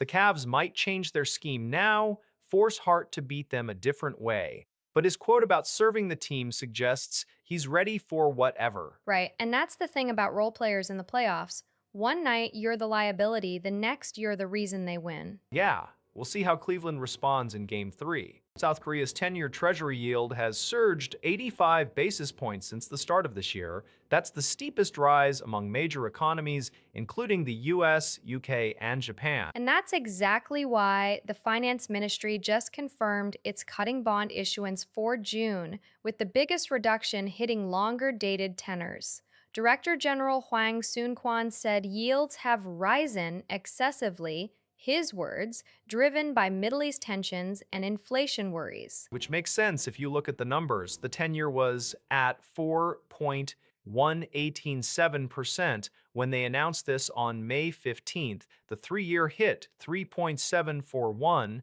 That's a painful level for a government trying to manage borrowing costs. They've already been doing damage control. Back in March, they launched a $5 trillion emergency bond buyback to stabilize the market, and they trimmed first-quarter issuance to the minimum of their target range. This June reduction is another step in that same playbook. But it's interesting, they're leaning hardest on the long end, the 20 and 30-year notes. That suggests they're trying to flatten the curve a bit, bring down long-term yields without starving the short end of liquidity. Or they're just betting the yield spike is temporary and don't want to lock in high rates for decades. Either way, it's a signal that Seoul sees the bond market as genuinely stressed, not just a blip. Right. And this isn't just a domestic story either. Korean yields are moving faster than US Treasuries right now, which is unusual. If that keeps up, it could pull capital flows in ways the rest of Asia is watching closely. So the White House had an AI executive order ceremony scheduled for yesterday, and then it just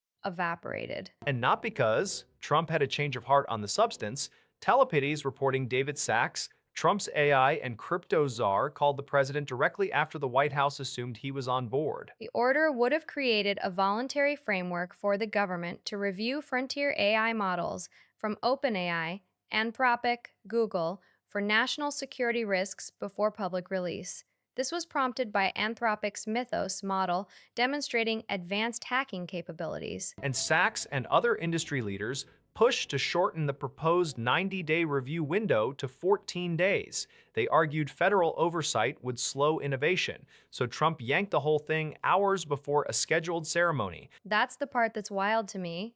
The ceremony was set. The cameras were ready. Then Sachs gets through and the order disappears. Trump told reporters, "I didn't like certain aspects of it. I think it gets in the way of leading China." So the official justification is geopolitical competition. But the inside story is one phone call from a venture capitalist. And this isn't just some random tech donor. Sachs is the czar. But this raises the question, does the administration have any appetite for even voluntary pre-release review?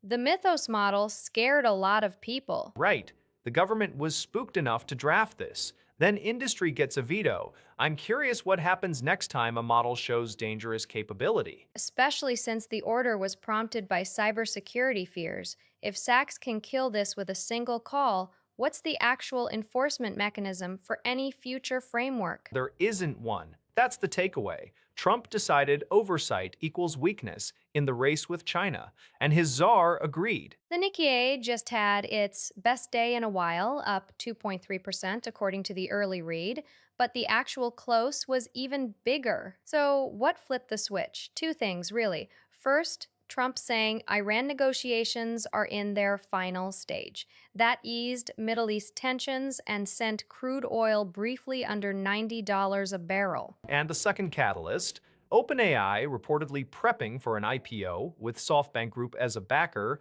SoftBank shares hit their daily limit up on the news. That's a huge tailwind for the whole market. The broader Topix index rose too, and the Nikkei volatility index dropped over 3%. So traders are clearly pricing in less fear. The 2.3% figure in the first tweet probably captures an intraday level or a slightly different window, but the story's the same. AI optimism plus geopolitical detente equals a monster rally. Japan's been taking hits on trade uncertainty and yen volatility lately. This feels like a genuine relief bounce. For now, let's see if it holds when US markets open. The UK government just published its long-awaited statutory guidance on when transgender people can be excluded from single-sex spaces following that Supreme Court ruling last April that said sex in the Equality Act means biological sex. Right, that ruling was April 2025, and now Bridget Phillipson, the Women and Equalities Minister, has laid the code before Parliament for a 40-day scrutiny period.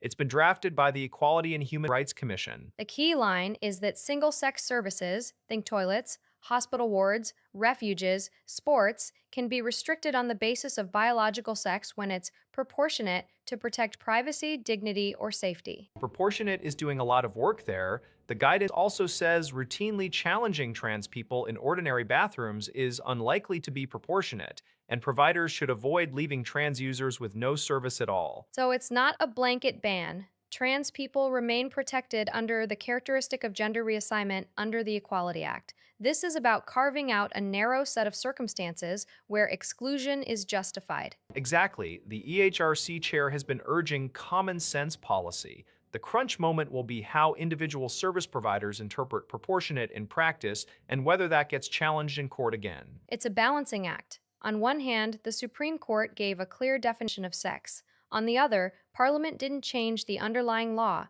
The guidance is supposed to fill the gap. And the 40-day window means MPs and peers can scrutinize it before it takes full effect. Expect some heated debates in Westminster over the next month. At least 3 people sat and watched a live stream of a mass shooting. That's the number CBS is reporting from the attack at the Islamic Center of San Diego. 3 people watched 2 teenagers film themselves, killing 3 people. That's not just morbid, it points to a whole online ecosystem that normalizes this. The shooters were Kane Clark, 17, and Caleb Vasquez, 18.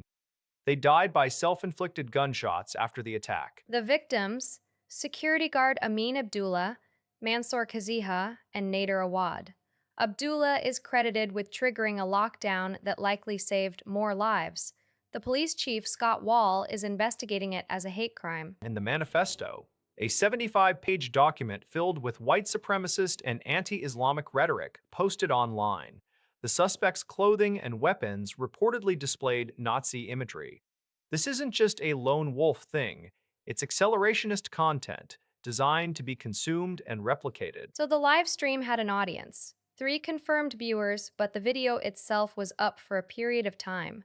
That raises the question of platform responsibility again. How does a live stream like this get broadcast and who watches it? Monday, May 18, just a few days ago. The fact that CBS was able to analyze the footage and identify at least 3 viewers suggests we're going to learn more about who those people are and whether they had any role beyond watching. Complicity by consumption. And all of it unfolding on a Monday afternoon at a place of worship, the Islamic Center of San Diego. The security guard, Abdullah, gave his life to lock the place down. Without him, the death toll could have been much higher. Yeah. And while those 3 viewers watched, Amin Abdullah acted. That's the contrast that sticks with me. So, Kevin Warsh is officially being sworn in as Fed chair at the White House today. The administration confirmed it this morning. Right, ceremony 2 today, but the Senate confirmed him over a week ago, May 13, and it was a 54 to 45 vote. That is the narrowest confirmation margin for any Fed chair ever. Yeah, not a huge mandate.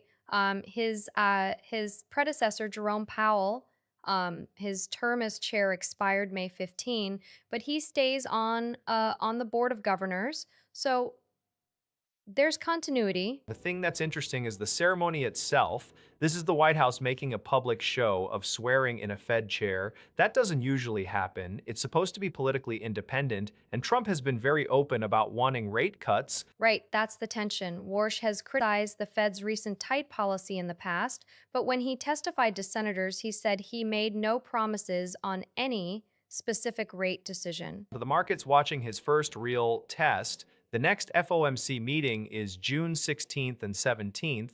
That's a little under a month away. Does he signal any shift? He's inheriting a board that's been a hawkish track. Powell's still there as a governor, and Warsh is a lawyer by training, former Fed governor, 56 years old, but he hasn't chaired a meeting before. The political pressure is real, though. Trump is literally putting him in the job in front of cameras. Warsh's credibility depends on whether he can show the markets he isn't taking orders. That June meeting is going to tell us a lot. Pierre LeBrun said on Mitch Melnick's show that Game 1 was the one Montreal had to win. Plant a little self-doubt in Carolina, make Anderson look human, remind the Hurricanes they're playing a team that took out Tampa and Buffalo. Anderson had been 8-0 through 2 sweeps, 1.12 goals against, .952 save percentage. That's not a guy who's looked human all playoffs.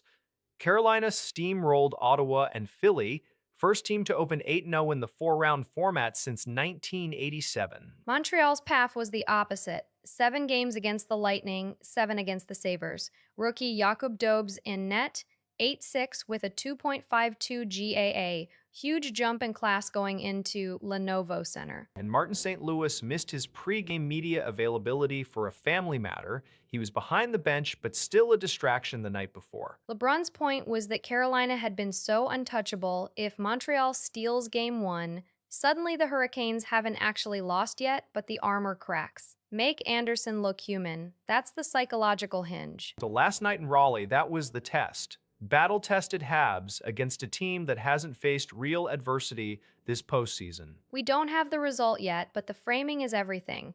LeBrun called it paramount. And now we see if they actually pulled it off. That's the story this morning. Outside the city of Rwampara in eastern DRC yesterday, a crowd set fire to two hospital tents run by Alima, that's the medical charity, after the family of a suspected Ebola victim was refused the body for burial. And police responded with warning shots and tear gas. One healthcare worker was injured by stones. A body awaiting burial was burned in the chaos. This is the 17th Ebola outbreak in the DRC caused by the Bundibugyo strain.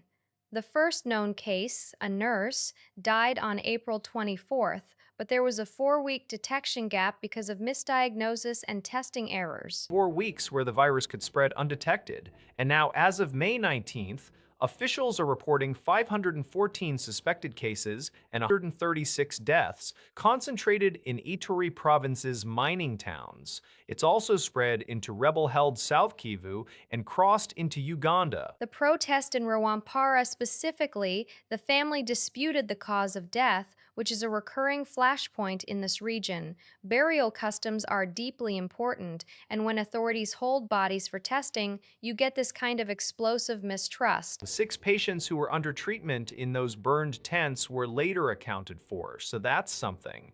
But the broader picture is grim. This outbreak was already spreading before it was even properly detected. And the response has been hampered by the fact that some affected areas are under rebel control. You've got a public health emergency operating in a conflict zone with a population that's been through this before repeatedly and doesn't always trust the official narrative. Right, and the Bundibugyo strain is less deadly than Zaire Ebola, but it's still lethal, and it's spreading in communities that are already on edge. Yesterday's clash isn't just a one-off, it's a symptom of a deeper breakdown. 422 activists just landed in Istanbul after being held by Israel for weeks. The global Samud flotilla, they tried to break the naval blockade on Gaza. Yeah, and the details are pretty grim. The flotilla was intercepted way back on April 29. That's almost a month ago. Israeli commandos in international waters off Crete, about 600 nautical miles from Gaza. 50 boats, 428 people from 44 countries. Israel deported everyone yesterday, except one Israeli participant, still being held. But what broke the story open was that video from National Security Minister Itamar Ben-Gvir, bound kneeling detainees posted to social media. International outrage kicked in fast. Right, and Turkey stepped in. 3 special Turkish Airlines flights from Ramon Airport to Istanbul. 422 people on board, including 85 Turkish nationals. Some of them were taken straight from medical exams once they landed because the Istanbul prosecutor's office is now investigating alleged mistreatment. Mistreatment is putting it lightly. Activists are reporting beatings, broken ribs, rubber bullet wounds. The whole thing has reignited the debate about Israel's blockade policy and how far it's willing to go to enforce it. The flotilla was carrying symbolic humanitarian aid. The point was to show the blockade can't stand. Now you've got 44 countries' citizens coming back with injuries, and a far-right minister posting what looks like a war crime photo. Turkey's investigation is the interesting next step. If that turns into a formal complaint to the ICC, this doesn't end with people getting off a plane in Istanbul. A second group of Australian women and children linked to ISIS has now left a refugee camp in northeast Syria, with the Jerusalem Post reporting they may be returning to Australia. This is the second wave, right? Because back in April, 4 women and 9 children left the Al Roj camp. That group, Kausar Abbas, Zainab Ahmed, Zahra Ahmed, and Yani Safar, had been there since the collapse of ISIS territory in 2019. Right, and that first group actually made it all the way. They transited through Damascus and landed in Melbourne and Sydney on May 7th. So now we're seeing a second departure from the same camp. The Australian Federal Police had already warned they were prepared to make arrests on arrival for the first group. So I imagine the same posture applies here. These women were married to ISIS fighters. There was a failed attempt in February for that first group, so the process is clearly complicated, and legal experts say there's no legal barrier blocking their return. They're Australian citizens, or at least the children are. Which is the uncomfortable part, isn't it? These women left Australia to join a caliphate, and now they're coming back.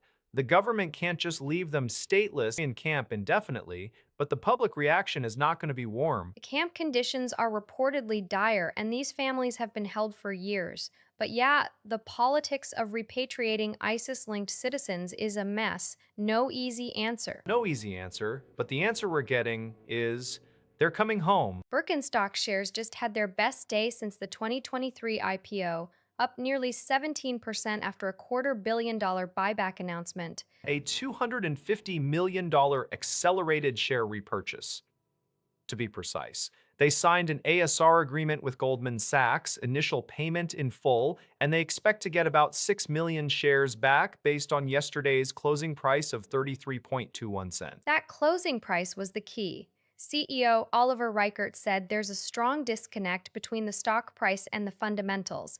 The company had been selling off on slower quarterly growth and an unchanged full-year outlook, so the board decided to put real money where their mouth is. It worked. Shares jumped to 38.66, but let's keep some perspective. They're still miles below the August 2024 record of $64. So this buyback is meaningful, but it's not a full recovery. The ASR structure is interesting too.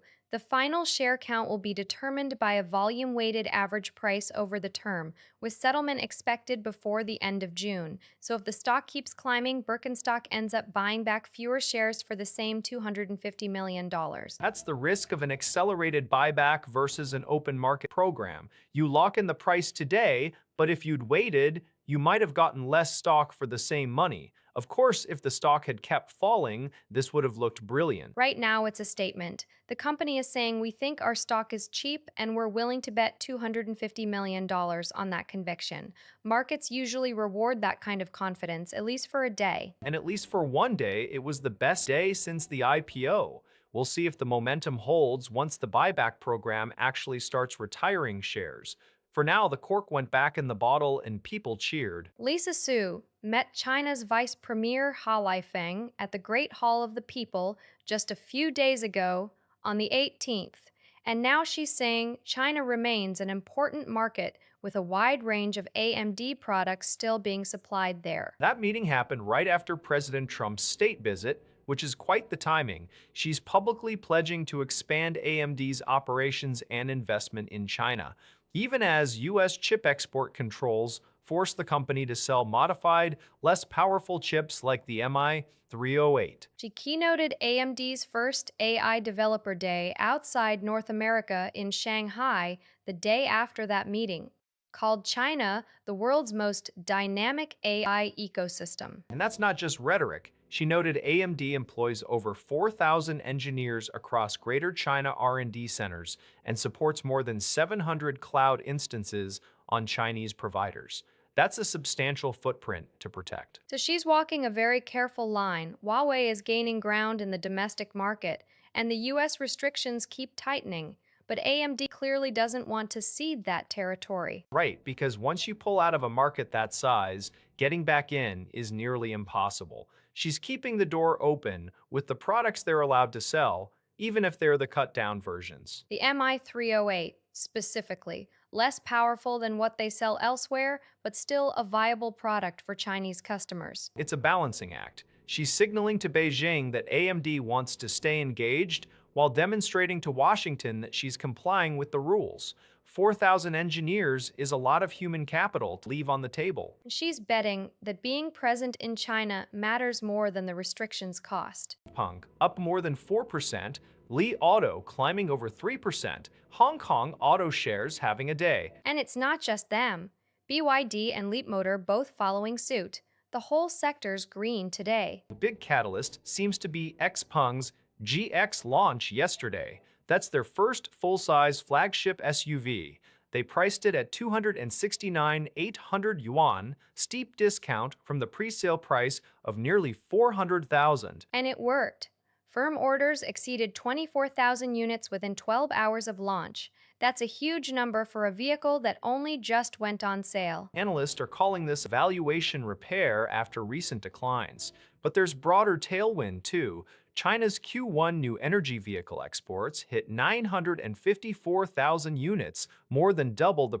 That's a massive jump. So you've got product momentum and export growth, plus some policy support in the background. Market's clearly repricing these names. Question is whether it's sustainable. The GX launch is impressive, but it's one model, and export numbers can be lumpy. Sure, but when you see BYD moving in sympathy, that's not just a one car story. The whole sector's catching a bid. Fair. Still, a 4% move on a May afternoon, I'd want to see follow through before calling it a real trend change. You're never happy. Anyway, Hmm. David Sachs just got an AI executive order pulled hours before it was supposed to be signed at the White House. Wait, the order Trump was going to sign yesterday? The one about reviewing frontier AI models before they hit the public? That's the one. Politico reports Sachs called Trump yesterday morning and argued the whole framework would slow innovation and hurt us against China, and Trump listened. He told reporters he didn't like certain aspects and that the order gets in the way. So a venture capitalist who's not even in the administration makes one phone call and a planned White House ceremony just evaporates? It's wild, and apparently Sachs had been in the room earlier when the order was being reviewed, seemed supportive at first, then changed his mind. There were also some last-minute attendance issues. Tech CEOs from OpenAI, Anthropic, Meta couldn't make it on short notice. Still, the optics are something. The order would have been voluntary, just a review framework for the most advanced models, and Sachs frames it as a threat to competitiveness. Right. The argument is that any federal check, even voluntary, slows down the pace of development, and Trump seems to buy that China is the real race. So now what? The order's postponed indefinitely? Or just delayed while they massage it? The reporting doesn't say what comes next, just that yesterday's signing was scrapped, and the reason traces back to that phone call. One guy's morning call derailing federal AI policy. That's a lot of power for someone who doesn't work for the government. Yeah, and it happened inside a few hours. It really. Economists just lit into Prabowo Subianto, calls him a thin-skinned former general with a sketchy human rights record, and says Indonesia depends too much on him. That's a pretty direct editorial, and the research backs it up. His free school meal program is projected to cost $28 billion a year by 2029. That's 2% of the entire economy. Right, and then there's the sovereign wealth fund he created, Denantara, which critics call completely opaque. Plus a stimulus package last May that didn't exactly calm markets. Bloomberg had a piece just 2 days ago, May 20th, warning that his economic mismanagement and authoritarian drift risk currency instability and political chaos. They're drawing parallels to the lead up to the 1997 crisis. And Human Rights Watch has been pushing him to address abuses in West Papua, the new criminal code's discriminatory provisions, minority rights.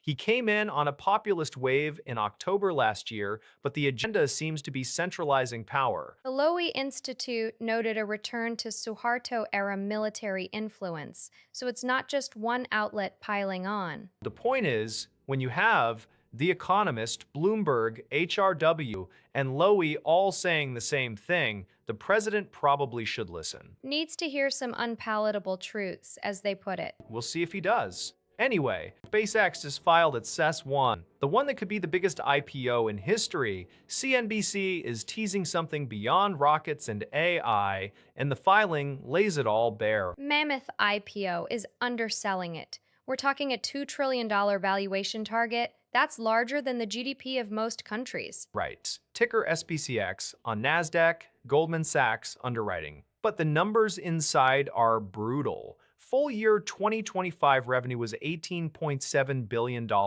healthy but net loss $4.94 billion, and then Q1 2026, $4.69 billion in revenue, $4.28 billion in losses. That's a 91% loss margin. That's the AI spending. The XAI merger closed in February, absorbing a company that burns cash at hyperscale. The filing apparently shows billions in AI losses for a business that's still pre-revenue in any real sense. Exactly. Meanwhile, the legacy business Starlink is carrying the weight.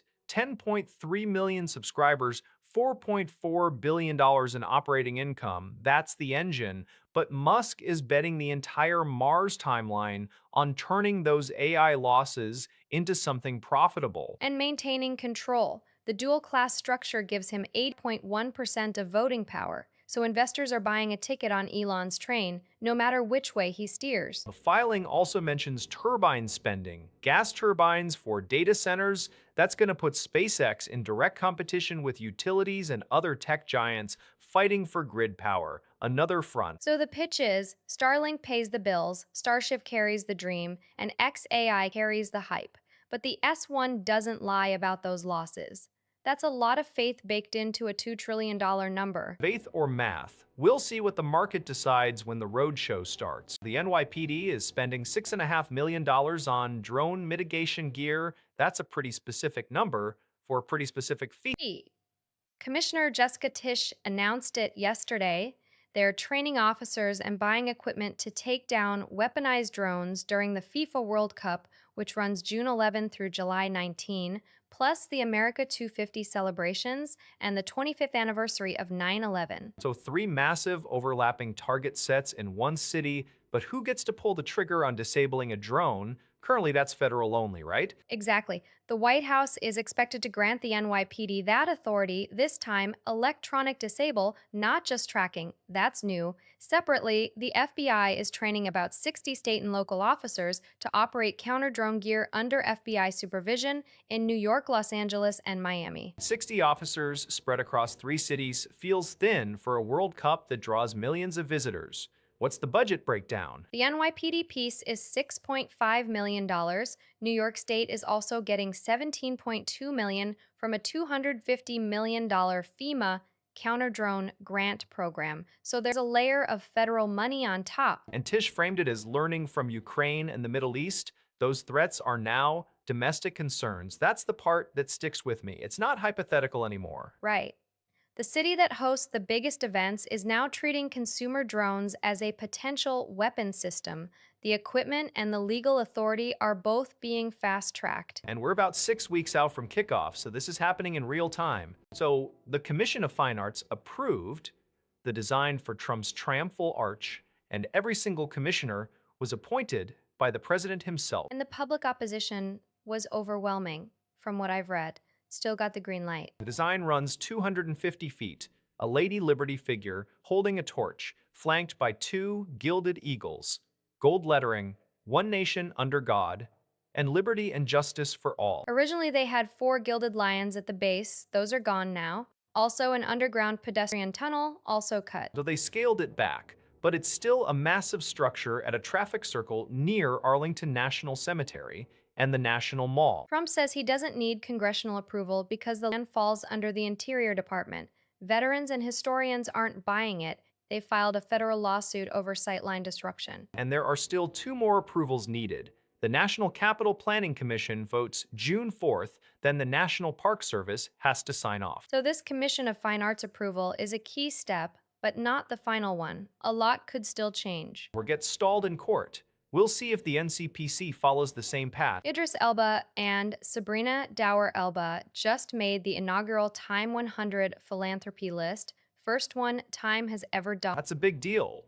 And it's not just a celebrity nod. Their Elba Hope Foundation has been doing real work since 2022. Food insecurity, youth advocacy, sustainability. The flagship project is Wild, a renewable energy eco-city on Sierra Leone's Sherbro Island. They're aiming to bring electricity to nearly 1,500 homes. 1,500 homes on an island. That's not a photo op, that's infrastructure. And Idris was knighted in King Charles's New Year honors back in December 2025. So this is all coming together at a moment. Yeah, Sir Idris Elba and Sabrina Dower Elba. The list also has Rihanna, Shakira, Elton John, so they're in heavy company. What I like is that the foundation launched in 2022, so they've been grinding before the knighthood and before Time showed up. It's not reactive giving. Right. And the Eco City isn't just about electricity. It's supposed to be a model for sustainable development in West Africa. National Geographic did a whole feature on it. That kind of long-term thinking is rare for celebrity foundations.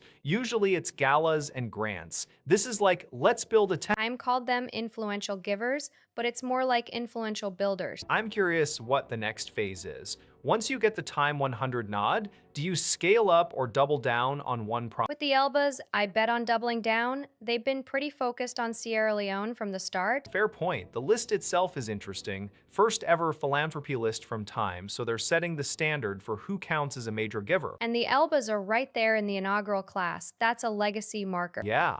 Jeff Landry said Greenland was not on a map before Trump put it there.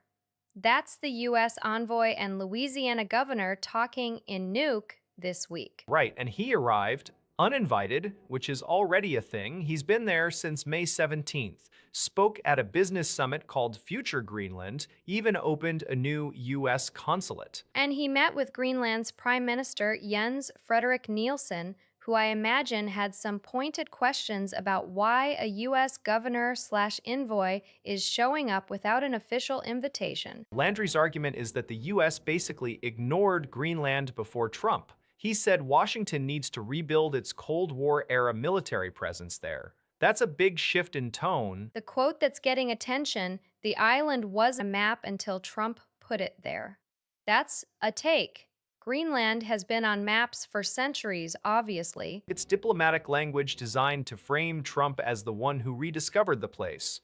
Landry also said Trump told him on the phone to go there and make lots of friends. So he's on a friendship mission, but the whole thing is stirring controversy. Trump has repeatedly said he wants to acquire Greenland for national security reasons. Landry is effectively the advance guy for that push, but he doesn't have a formal diplomatic role beyond this special envoy title. And the reaction in Greenland has been mixed at best. Nielsen met with him, but the trip was described as uninvited. You don't just show up and claim you're putting a territory on the map that's been inhabited for thousands of years. Landry's framing minimizes generations of Greenlandic and Danish presence. Whether that wins friends in Nuuk remains to be seen. Go there and make lots of friends? Not sure that's how it's playing out. Malaysian police just raided a luxury bungalow in Galang Patah, Johor, and pulled 35 Chinese nationals out of it. They were running a job scam call center targeting victims in Spain. With a twist, they were using AI to translate conversations in real time. Right, so the syndicate was using artificial intelligence to turn Mandarin and Spanish into English, plus pre-written scripts in both languages, so they could communicate with Spanish victims without needing fluent speakers.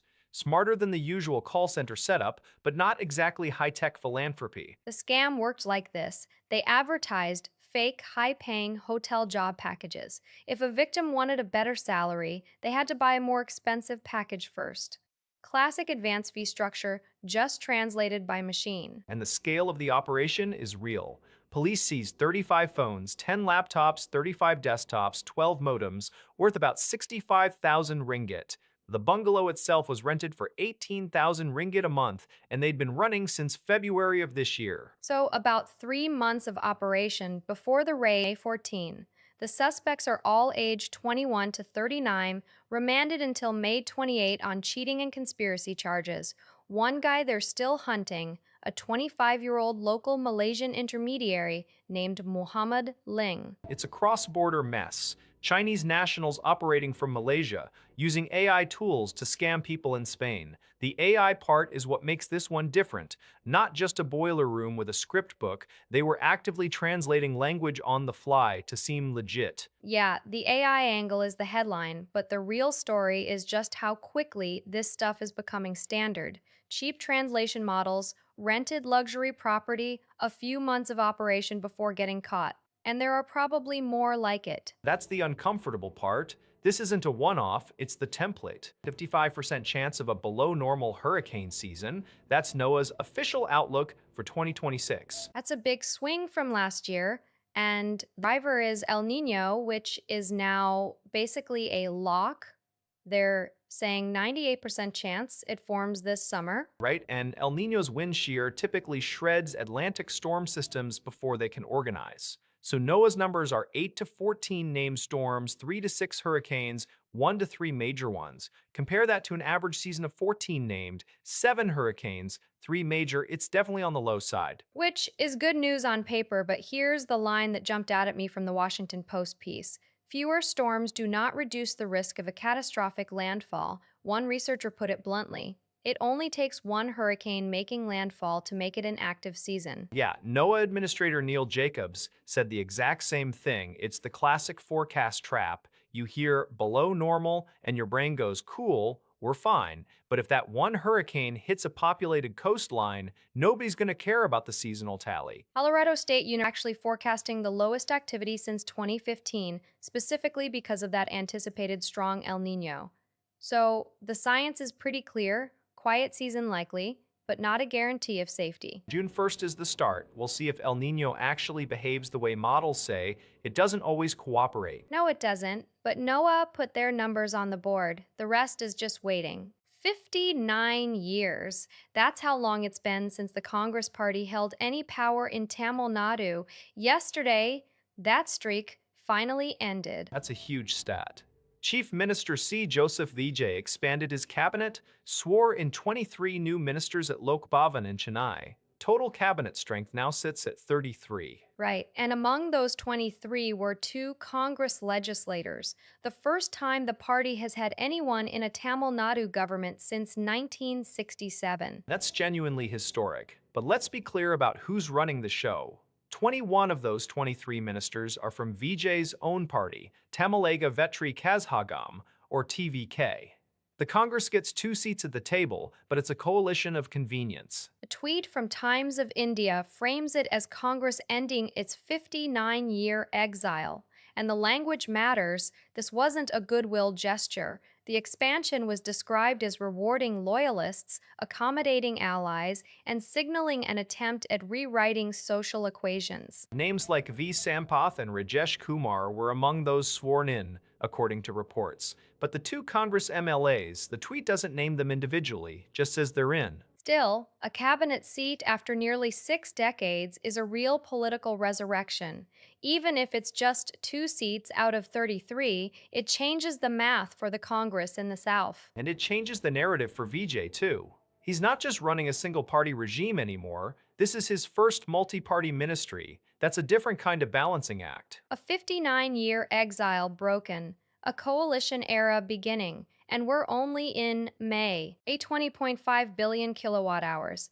That's April's electricity consumption in China, up 6% year over year. 6% is a solid number. But the real story is what's inside it. The National Energy Administration broke this out. Secondary industry grew 5.3%, but high-tech equipment manufacturing jumped over 10%. Right, and tertiary industry, services, was even hotter at 8.9%. The 2 standout drivers, charging and battery swapping services up 61.9% and internet data services up 42.8%. That's the EV boom and the AI data center build-out colliding. Both are massively electricity hungry. China's basically building its digital and electric vehicle future in real time, and the grid has to keep up. It's not just industrial. Residential use also rose 6% to about 99 billion kilowatt hours. So households are consuming more too. More appliances, more devices, maybe more people working from home. And this is April data, which is a transitional month. Heating season ends, cooling hasn't fully kicked in, so the 6% isn't inflated by weather extremes. This is underlying economic activity. Exactly. Analysts watch power consumption as a real-time GDP proxy. It's harder to fudge than output surveys. So 6% suggests the economy is chugging along, but the mix matters. Old heavy industry is basically flat, while new tech sectors are pulling the growth. Which means the grid is pivoting too. More renewables, more transmission lines to industrial parks and data centers. You can see the energy transition in the meter readings. 42.8% growth in internet data services. That's going to be a recurring headline. As long as AI training keeps scaling, those kilowatt hours keep climbing. And charging stations, 61.9%. That's not a blip. That's a structural shift. So the question becomes, can generation keep pace? So, China's NDRC is pushing an AI commercialization framework with a 10 trillion yuan target. That's the goal.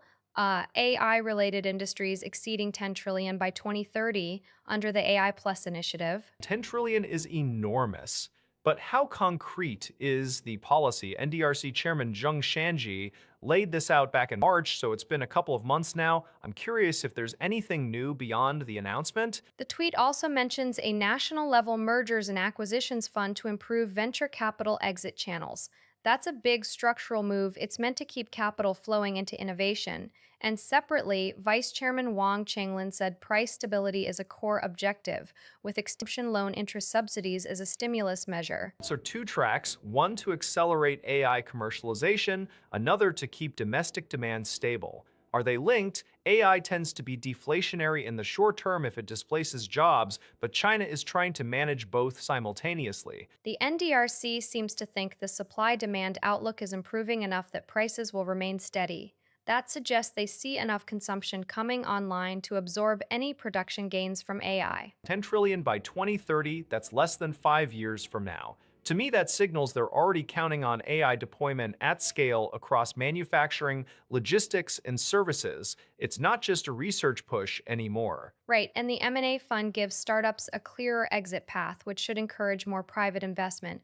This is the kind of policy scaffolding that's been missing in China's tech ecosystem for a while. I'd want to see how much of that 10 trillion is actual new value versus just relabeling existing output, but the ambition is undeniable. There's a song for the French team called Imbatables, dropped back in February by an AI artist named Cristalo. It kicked off a whole wave of fan made anthems for Brazil, Portugal, Argentina, and Germany, all using basically the same funk beat and a name chanting format. And they're not just jokes. Millions of plays across YouTube, TikTok, Instagram. The Brazilian one, Brazil, by producer Guilherme M4IA, went viral after it predicted Neymar's call-up. Right, released in March, then Neymar actually gets the nod. Now fans are choosing these AI tracks over FIFA's official anthem by Jelly Roll and Karen Leon. That's the part that gets me. There are real questions about song ownership and what happens to artist compensation when a computer can crank out a stadium hit in minutes. The similarities are striking. The beat is nearly identical across them. It's almost a template. Upload, swap the national team name, let the algorithm do the rest. And yet people keep listening. The human-made anthem might have more craft, but these AI tracks are winning on sheer volume and speed. AFP's reporting this as a genuine trend, not a novelty. We're weeks from the tournament and the fan playlist is already here, AI generated and all. So FIFA gets its official anthem, and the internet gets 100 unofficial ones that actually chart. Makes you wonder where the line is between fan culture and algorithmic production. A difficult final.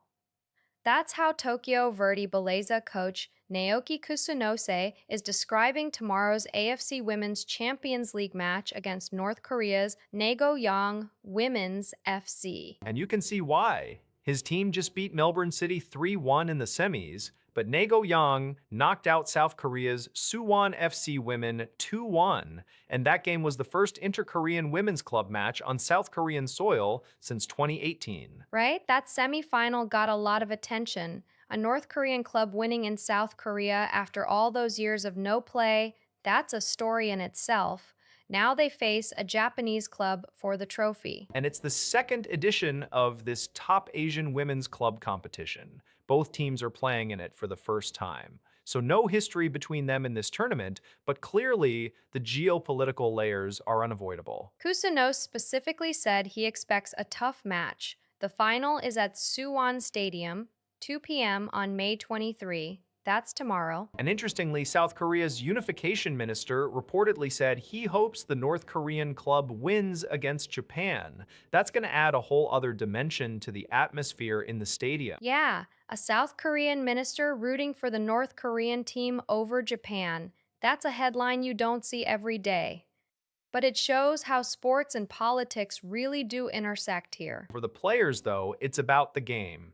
Both teams had to navigate tough semifinals. Melbourne City gave Beleza a real fight before that 3-1 scoreline, and Suwon pushed Nagoyang to the limit in that 2-1 loss. This final could be tight. Kusano seems to respect the North Korean side a lot. He's not taking anything for granted, and honestly, with the geopolitical weight and the talent on both sides, this could be one of the most watched women's club matches in Asia this year. We'll see if the Japanese side can handle the pressure or if Nagoyang pulls off another upset. Either way, tomorrow's going to be intense. 22 to 6. That's the free throw count in the second half of game 2 between the Knicks and Sixers. And Mike Brown is not happy about it. He's not exactly wrong to point it out. Philadelphia attempted 62 free throws across the two games so far. New York only 42. That's a real gap. But the Knicks won the game 108 to 102, so it's not like the whistles decided the outcome. Brown's frustration is more about the imbalance in how the game was called. Karl Anthony Towns played only 27 minutes because of foul trouble, and with Mitchell Robinson out sick, reserve Ariel Hukporti picked up 4 fouls in just 7 minutes. That's a rotation problem. Brown himself acknowledged the challenge. He said, "I don't know what to do about the free throw line." Then he added, "Maybe we were fouling and they weren't fouling," which is the honest, frustrated version of a coach trying not to get fined. He specifically questioned a foul called on Towns for contact with Tyrese Maxey near half court. Brown said, "I'm not sure what's a bump and what's not a bump." That's the heart of it. Maxey is so quick that any incidental contact looks like a foul in real time. And the numbers back up the perception. 22 free throws to 6 in the second half alone. Over 2 games, it's a 62 to 42 disparity. But the Knicks still won, so the conversation is more about process than result. Right. Brown is signaling he'll look at the film and make adjustments. But the tape is probably going to show that Philly attacked the paint more aggressively in the second half, while New York settled for jumpers. That's the coach's dilemma. You can blame the refs, but you also have to ask whether your own scheme is putting guys in foul-prone positions.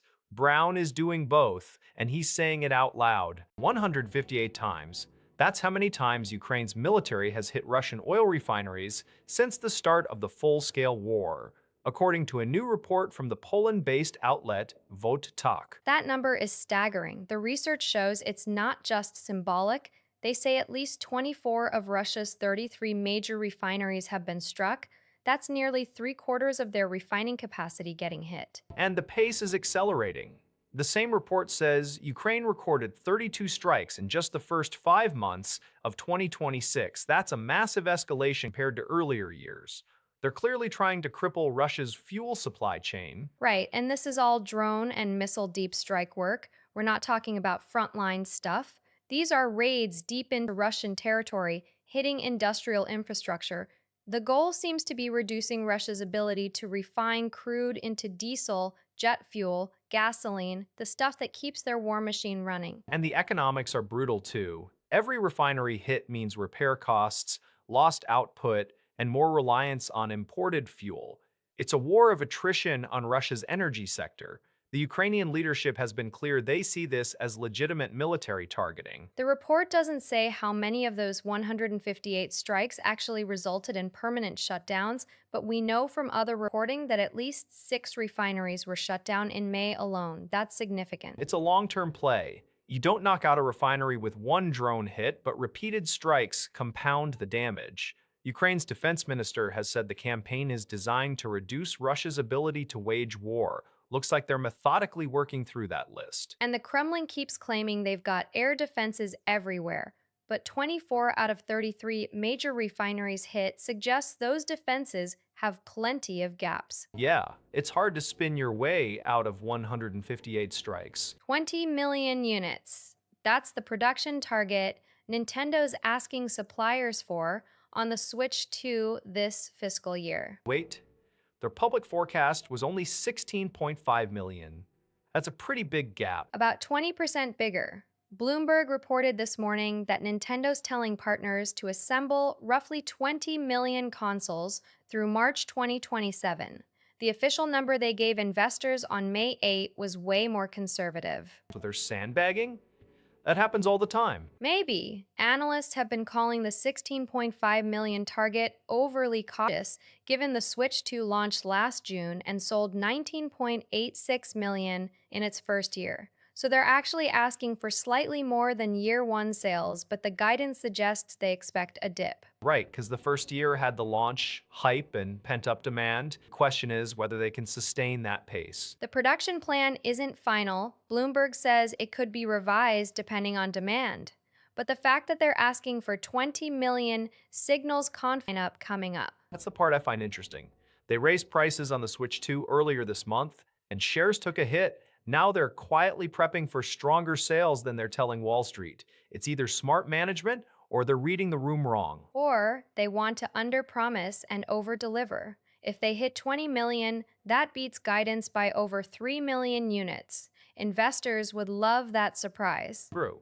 But if demand softens, they're stuck with extra inventory. It's a fine line. For now, it's a signal and a pretty loud one. Iran's gasoline numbers are stark, roughly 105 million liters produced a day versus consumption up to 150 million. That's a 30 million liter shortfall, according to MP Reza Sepavand just last week. And President Pezeshkian admitted on May 18 that war damage has cut output and that Iran simply doesn't have the foreign currency to import what it's missing. This isn't a temporary glitch. Right, the war started with US-Israeli strikes back in February. 9 months of conflict have clearly shredded domestic refining capacity. But the really painful detail is what that means at the pump. The government runs a subsidized quota system for 60 liters per month at 15,000 rials. That's less than 1 cent a liter, but after that, prices jump to 50,000 and the black market is hitting 150,000 rials or more. Minimum wage is below $90 a month, so drivers in Isfahan are reportedly paying up to $2 for just 15 liters. That's not fuel, that's extortion through scarcity. And the lines are absurd. There's video from Bandar Abbas showing cars snaking through entire neighborhoods. Some stations are imposing arbitrary limits. One driver said he had to pay between 1 and 4 million rials for a small amount. Pezeshkian went on television on May 20 and basically begged people to conserve energy. That's a remarkable admission from a government that spent years insisting it could withstand sanctions and war. The question now is whether the system can hold. It's not just about fuel, it's about whether Tehran can demonstrate basic economic stability while actively fighting a war. So far, the numbers don't look good. And the black market isn't going away. When the official price is a fraction of what people will actually pay, that's just an invitation for profiteering. You've got a shortage, a war, and a currency crisis all compounding each other. Right, and no sign of a resolution from the outside either. 35%. That's where Europe's gas storage sits right now, just above a third full in late May, with winter months still ahead. And the normal level for this time of year is about 50%. So that gap is already worrying. Then Equinor drops this warning. If the Strait of Hormuz stays shut for 1 to 3 months, those stocks turn critical. The war with Iran is the obvious cause. But Equinor's SVP, Helle Ostergaard Christiansen, laid out 2 timelines. If the strait reopens quickly, they think Europe can still hit a tight but acceptable 75% fill by winter. That requires the war ending soon. But if it stays shut 1 to 3 months, game over. She used the word critical. And the math is brutal. EU targets are 90% full by October. You can't get there if LNG tankers can't get through the Strait of Hormuz. Dutch TTF gas prices are already at about 50 euros per megawatt hour. That's down from a March spike of 74 when the conflict escalated, but it's still well above pre-war levels. And those March prices were a shock. Now we're looking at potential sustained disruption. Equinor is essentially saying the margin for error is gone. The storage deficit isn't a future problem, it's a now problem. What's the political calculation here? European leaders have been talking about contingency plans, but a 2 to 3 month closure of Hormuz is not something you stockpile your way out of. You can't. Not with storage at 35%. The EU set that 90% target after Russia cut off pipeline gas. Now a different choke point threatens the same outcome. Iran war, not Russia. but the result is similar. So the clock is ticking. Every week, the strait stays closed, pushes that winter fill number lower. Right now, it's just a warning. If we're still having this conversation in July, what does it mean when a government calls for sanctions on one person while blocking sanctions on the whole country? You're describing Italy's exact position right now. Foreign Minister Tajani formally asked the EU to sanction Israeli National Security Minister Itamar Ben-Gvir after that flotilla humiliation video, but at the same time, Italy and Germany blocked any suspension of the EU-Israel Association Agreement back in April. That's the trade pact worth about €1 billion a year. Tajani's argument was that suspending it would punish ordinary Israelis, not the government. Meanwhile, Prime Minister Maloney publicly condemned Ben-Gvir and demanded the release of the 29 detained Italian activists. The whole thing empty. There's a quote going around, completely meaningless. So you've got Italy playing both sides. They want a targeted sanction on one minister, but they won't touch the relationship. And the tweet that's circulating just highlights that contradiction. The Foreign Affairs Council meeting on April 21 is where the rubber met the road. Spain, Ireland, and Slovenia wanted a partial suspension. Italy and Germany held the line. Tajani said that kind of move would hurt Israeli civil society. But here's the thing, Ben Give posted a video of activists being humiliated after interception in international waters. That's the specific incident Italy is pointing to. They're appalled by that. But appalled enough to change the trade deal? Apparently not. So the EU is appalled again. That's the headline, but continues doing nothing. Italy's request for a targeted sanction on Ben-Gvir might go nowhere if the bigger mechanism stays locked. Which leaves the activists still detained, the video still out there, and the €1 billion trade pact untouched. Rod Brindamauer just had a pretty telling line about Jakob Slavin after Game 1 of the Eastern Conference Finals. I've never seen that, 8 years. That's what he said. Slavin was -4. Which for Jakob Slavin, that is genuinely weird. The guy is maybe the most consistent defensive defenseman in the league. 8 years he's been doing this, and Brindamauer is basically saying he's never seen him have a night that bad. Yeah, and we've got some context from the second round against the Flyers earlier this month. Slavin was logging heavy minutes then, killing penalties, anchoring the blue line. He was the guy they leaned on. So what changed? I mean, -4 in a single playoff game? That's brutal, especially for a guy who's usually a shutdown presence. The tweet doesn't give details on who scored or what went wrong, but Brindamauer's quote tells you everything. He's not angry. He's almost, I don't know, baffled. Right. I've never seen that. That's not a coach throwing someone under the bus. That's a coach who's genuinely taken aback. And he's been Slavin's coach the whole 8 years. So if he says he's never seen it, you believe him. I guess the question now is how Slavin responds in Game 2. One bad game for a guy like that is probably an outlier. If there's any defenseman you'd trust to bounce back, it's probably him. But this is the ECF. The margin gets smaller every round. Yeah, one bad night can shift a whole series. We'll see how Carolina adjusts. Gregory Meeks put forward a war powers resolution on Iran, and it was actually close to passing until House GOP leadership pulled the vote yesterday. Polled is putting it politely. CBS is reporting they called it off because it had enough support to pass. Brian Fitzpatrick and Tom Barrett, two Republicans, were going to cross over and vote with Democrats. That's a direct rebuke of Trump's war policy. Right, and the resolution would have compelled Trump to withdraw from what is now a nearly 3-month war. So Republican leaders effectively said, let's pretend this isn't happening until after recess.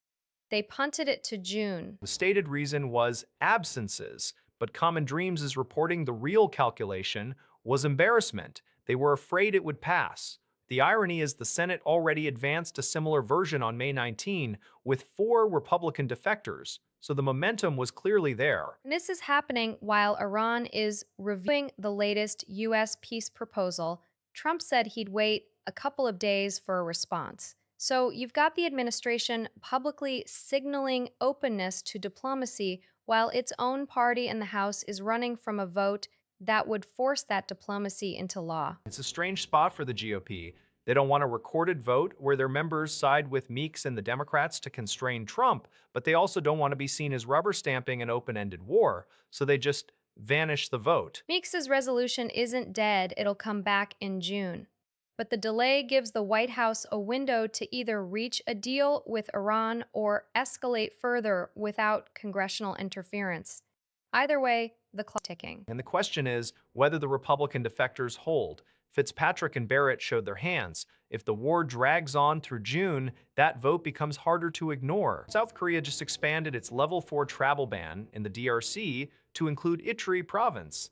That's on top of North and South Kivu. So, 3 provinces now under the highest level restriction, and this is tied to the Ebola outbreak that the WHO declared a public health emergency of international concern back on May 17. Right. And what's particularly worrying here is the strain, it's Bundibugyo, no approved vaccine, no approved treatment for that one. The numbers are climbing fast. The US CDC reported roughly 600 suspected cases and 139 deaths across the DRC and Uganda as of May 21. Uganda's also under a special travel advisory from Seoul now, not a full ban, but a strong warning. And South Korea has designated DRC, Uganda, and South Sudan as priority quarantine management countries. The travel ban went into effect 2 p.m. local time today. Yonhap reporting on this, it's a direct response to the outbreak spreading beyond the initial hot zones. Ituri borders Uganda, that's a key transit corridor, so you can see why Seoul is worried about imported cases, even if they say domestic risk in Korea is low. The WHO warned this could be a prolonged crisis. 139 deaths already and no vaccine for this strain means containment is absolutely everything right now. And containment in a region with active conflict and displacement, that's the hard part nobody has a clean answer for. Right. Bruce Springsteen did not hold back on Colbert's penultimate episode. He straight up blamed President Trump for the show getting canceled. He actually said Colbert was the first guy in America to lose his show because the president can't take a joke. That's a hell of a line. And he didn't stop there. Springsteen called out the Ellison brothers, Larry and David, who now control CBS, accused them of kissing Trump's ass to get what they want. The context here is pretty damning. Remind me of the numbers on this because the cancellation was announced way back in July 2025, right? Right. Officially, CBS said financial reasons, but critics have pointed to a $16 million settlement that Paramount, CBS's former parent, paid to Trump over a 60 Minutes view. And then you've got Skydance Media's $8 billion acquisition of Paramount needing Trump-controlled FCC approval. So Springsteen is basically saying the Ellisons rolled over for Trump to get the deal through, and Colbert's show was a casualty.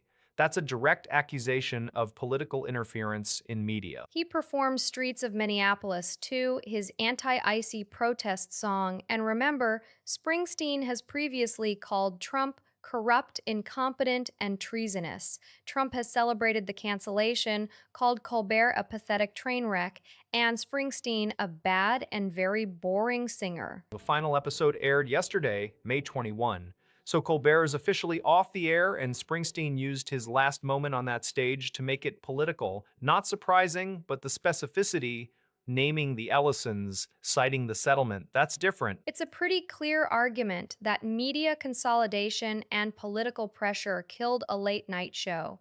Whether you agree with Springsteen or not, he put a name and a number on it. And now we see what happens when a president who can't take a joke actually has leverage over the networks. Conservationists in Malaysia are stringing rope bridges across roads for dusky langurs. The Langur Project Penang just installed its third canopy bridge this April, called the Obscura. And the results are pretty stark. At one of their earlier sites, 8 langurs died in traffic between 2016 and 2018. After they put the first bridge up in 2019, 0 deaths since. That's a massive swing. The project was founded by a researcher named Jolene Yap back in 2016. It's not just hardware, they're recruiting about 20 local citizen scientists, training them, paying a stipend to track the monkeys with GPS apps and spreadsheets. So you've got feeding habits, home ranges, movement patterns, all collected by people who live there. It's a coexistence play as much as a conservation one. Right. Urban development in Penang has been fragmenting the langurs habitat badly. The bridges are in Batu Ferringhi now, a pretty busy tourist area. The idea is to give them a safe route over the road instead of darting into traffic. Dusky langurs are endangered, and these are arboreal animals. They want to be in the canopy. A rope bridge is basically a highway for them if it's placed right. AFP's reporting this today. The project calls them sky bridges. It's a small scale intervention, but the data is already pretty convincing. 8 deaths to 0. Hard to argue with that. Yeah, and the citizen science piece is interesting too. It builds local buy in. People start caring about the langurs because they're the ones logging their movements. It's not just about the bridges, it's about changing the relationship between the community and the monkeys. That's the harder part. For now, the ropes are holding, and the langurs are using them. SpaceX is apparently gearing up for an IPO that could raise over $75 billion dollars at a $1.75 trillion valuation. Reuters says it's the largest on record. And they're warning everyone not to read into it as a comeback for the broader IPO market. Over half a dozen analysts told Reuters this is not a bellwether because SpaceX is just that weird. Right. The sci-fi narrative is the term they used. I mean, a company that launches rockets and Starlink satellites, Musk's personal fan base, it's not your standard enterprise SaaS debut. What's interesting is the retail component. Musk reportedly wants to allocate up to 30% of the IPO to individual investors, triple the typical amount. That's basically tapping his Twitter army. Which would be unprecedented. But the concern is that other companies are rushing to get their deals done before SpaceX sucks up all the attention next month. The US IPO market has been stuck in a slump since 2021, and this one deal may just be a flash in the pan. So, you're skeptical. I'm skeptical of anyone calling this the start of a new IPO boom. SpaceX at 1.75 trillion is its own animal. It doesn't tell you whether the next cloud software company is going to get a warm reception. Still, $75 billion. That's real capital moving into public markets. It's real capital, it's just not a signal. And if retail investors get 30% of it, that allocation could get very messy very fast. I'd still want to be in that lottery. So Trump sued the IRS in January for $10 billion dollars over a tax return leak. Now he's settled that same lawsuit with himself, and the payout is coming from taxpayer money. With himself is doing a lot of work there. The settlement creates a $1.776 billion anti-weaponization fund. That's taxpayer cash going into a compensation pool for people Trump claims were victims of political persecution under Biden. And we know who that includes, the nearly 1,600 people convicted for the January 6 Capitol attack, the same people Trump later pardoned. They're expected to be the primary recipients. Right. The fund is managed by a 5-member commission. Trump can fire any of them at will, and they're not required to disclose their decisions. No transparency, no checks. On top of that, the deal permanently halts all tax audits of Trump, his sons, and his businesses. That's not a side effect. That was a term. Even some Republicans are uneasy. Der Spiegel's headline says it goes too far even for the normally obedient Republicans.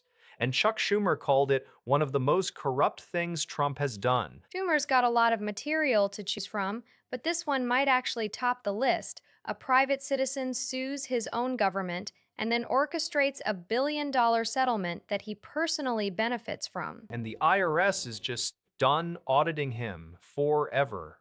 It's hard to see how that's not the story here. It's the story, it's just that nobody's quite sure how to react when the guy who won the lawsuit and the guy who runs the government are the same person. The WHO just declared the Ebola outbreak in the Democratic Republic of Congo a public health emergency of international concern. And this time, it's not the Zaire strain we've seen before. Right? It's Bundibugyo. That strain hasn't surfaced since 2012, over a decade ago, and here's the really worrying part. There's no approved vaccine or specific treatment for it. Exactly. The outbreak started with a nurse who developed symptoms on April 24 in Ituri province. As of a few days ago, 514 suspected cases and 136 deaths. One fatality has already crossed into Uganda. So the virus has likely been spreading undetected for weeks in a region that's already been devastated by conflict and displacement. The healthcare system there is already fragile, and now you've got a strain that health workers can't vaccinate against. The US has announced $13 million in emergency aid. But you have to ask, in a region with ongoing armed violence, poor infrastructure, and deep mistrust of authorities, does that money even get to where it's needed fast enough? The WHO's emergency declaration is supposed to trigger international coordination and funding, but the track record in eastern Congo isn't great. We saw how hard it was to end the last big Ebola outbreak there, and that one had a vaccine. Yeah, the 2018-2020 outbreak in North Kivu and Ituri took years to contain and killed over 2,000 people. This time, health workers are fighting blind without a vaccine. And the tweet from BBC Chinese points out the first confirmed case was found weeks ago, so the delay in detection is already baked in. The question is whether the response can catch up. Strain itself is named after the town where it was first identified, Bundi Bugyo. That's in western Uganda, near the border. So this is a virus that knows how to move across frontiers. And we're watching it play out in real time. Trump just announced a pretty dramatic reversal on Poland. 5,000 troops headed there,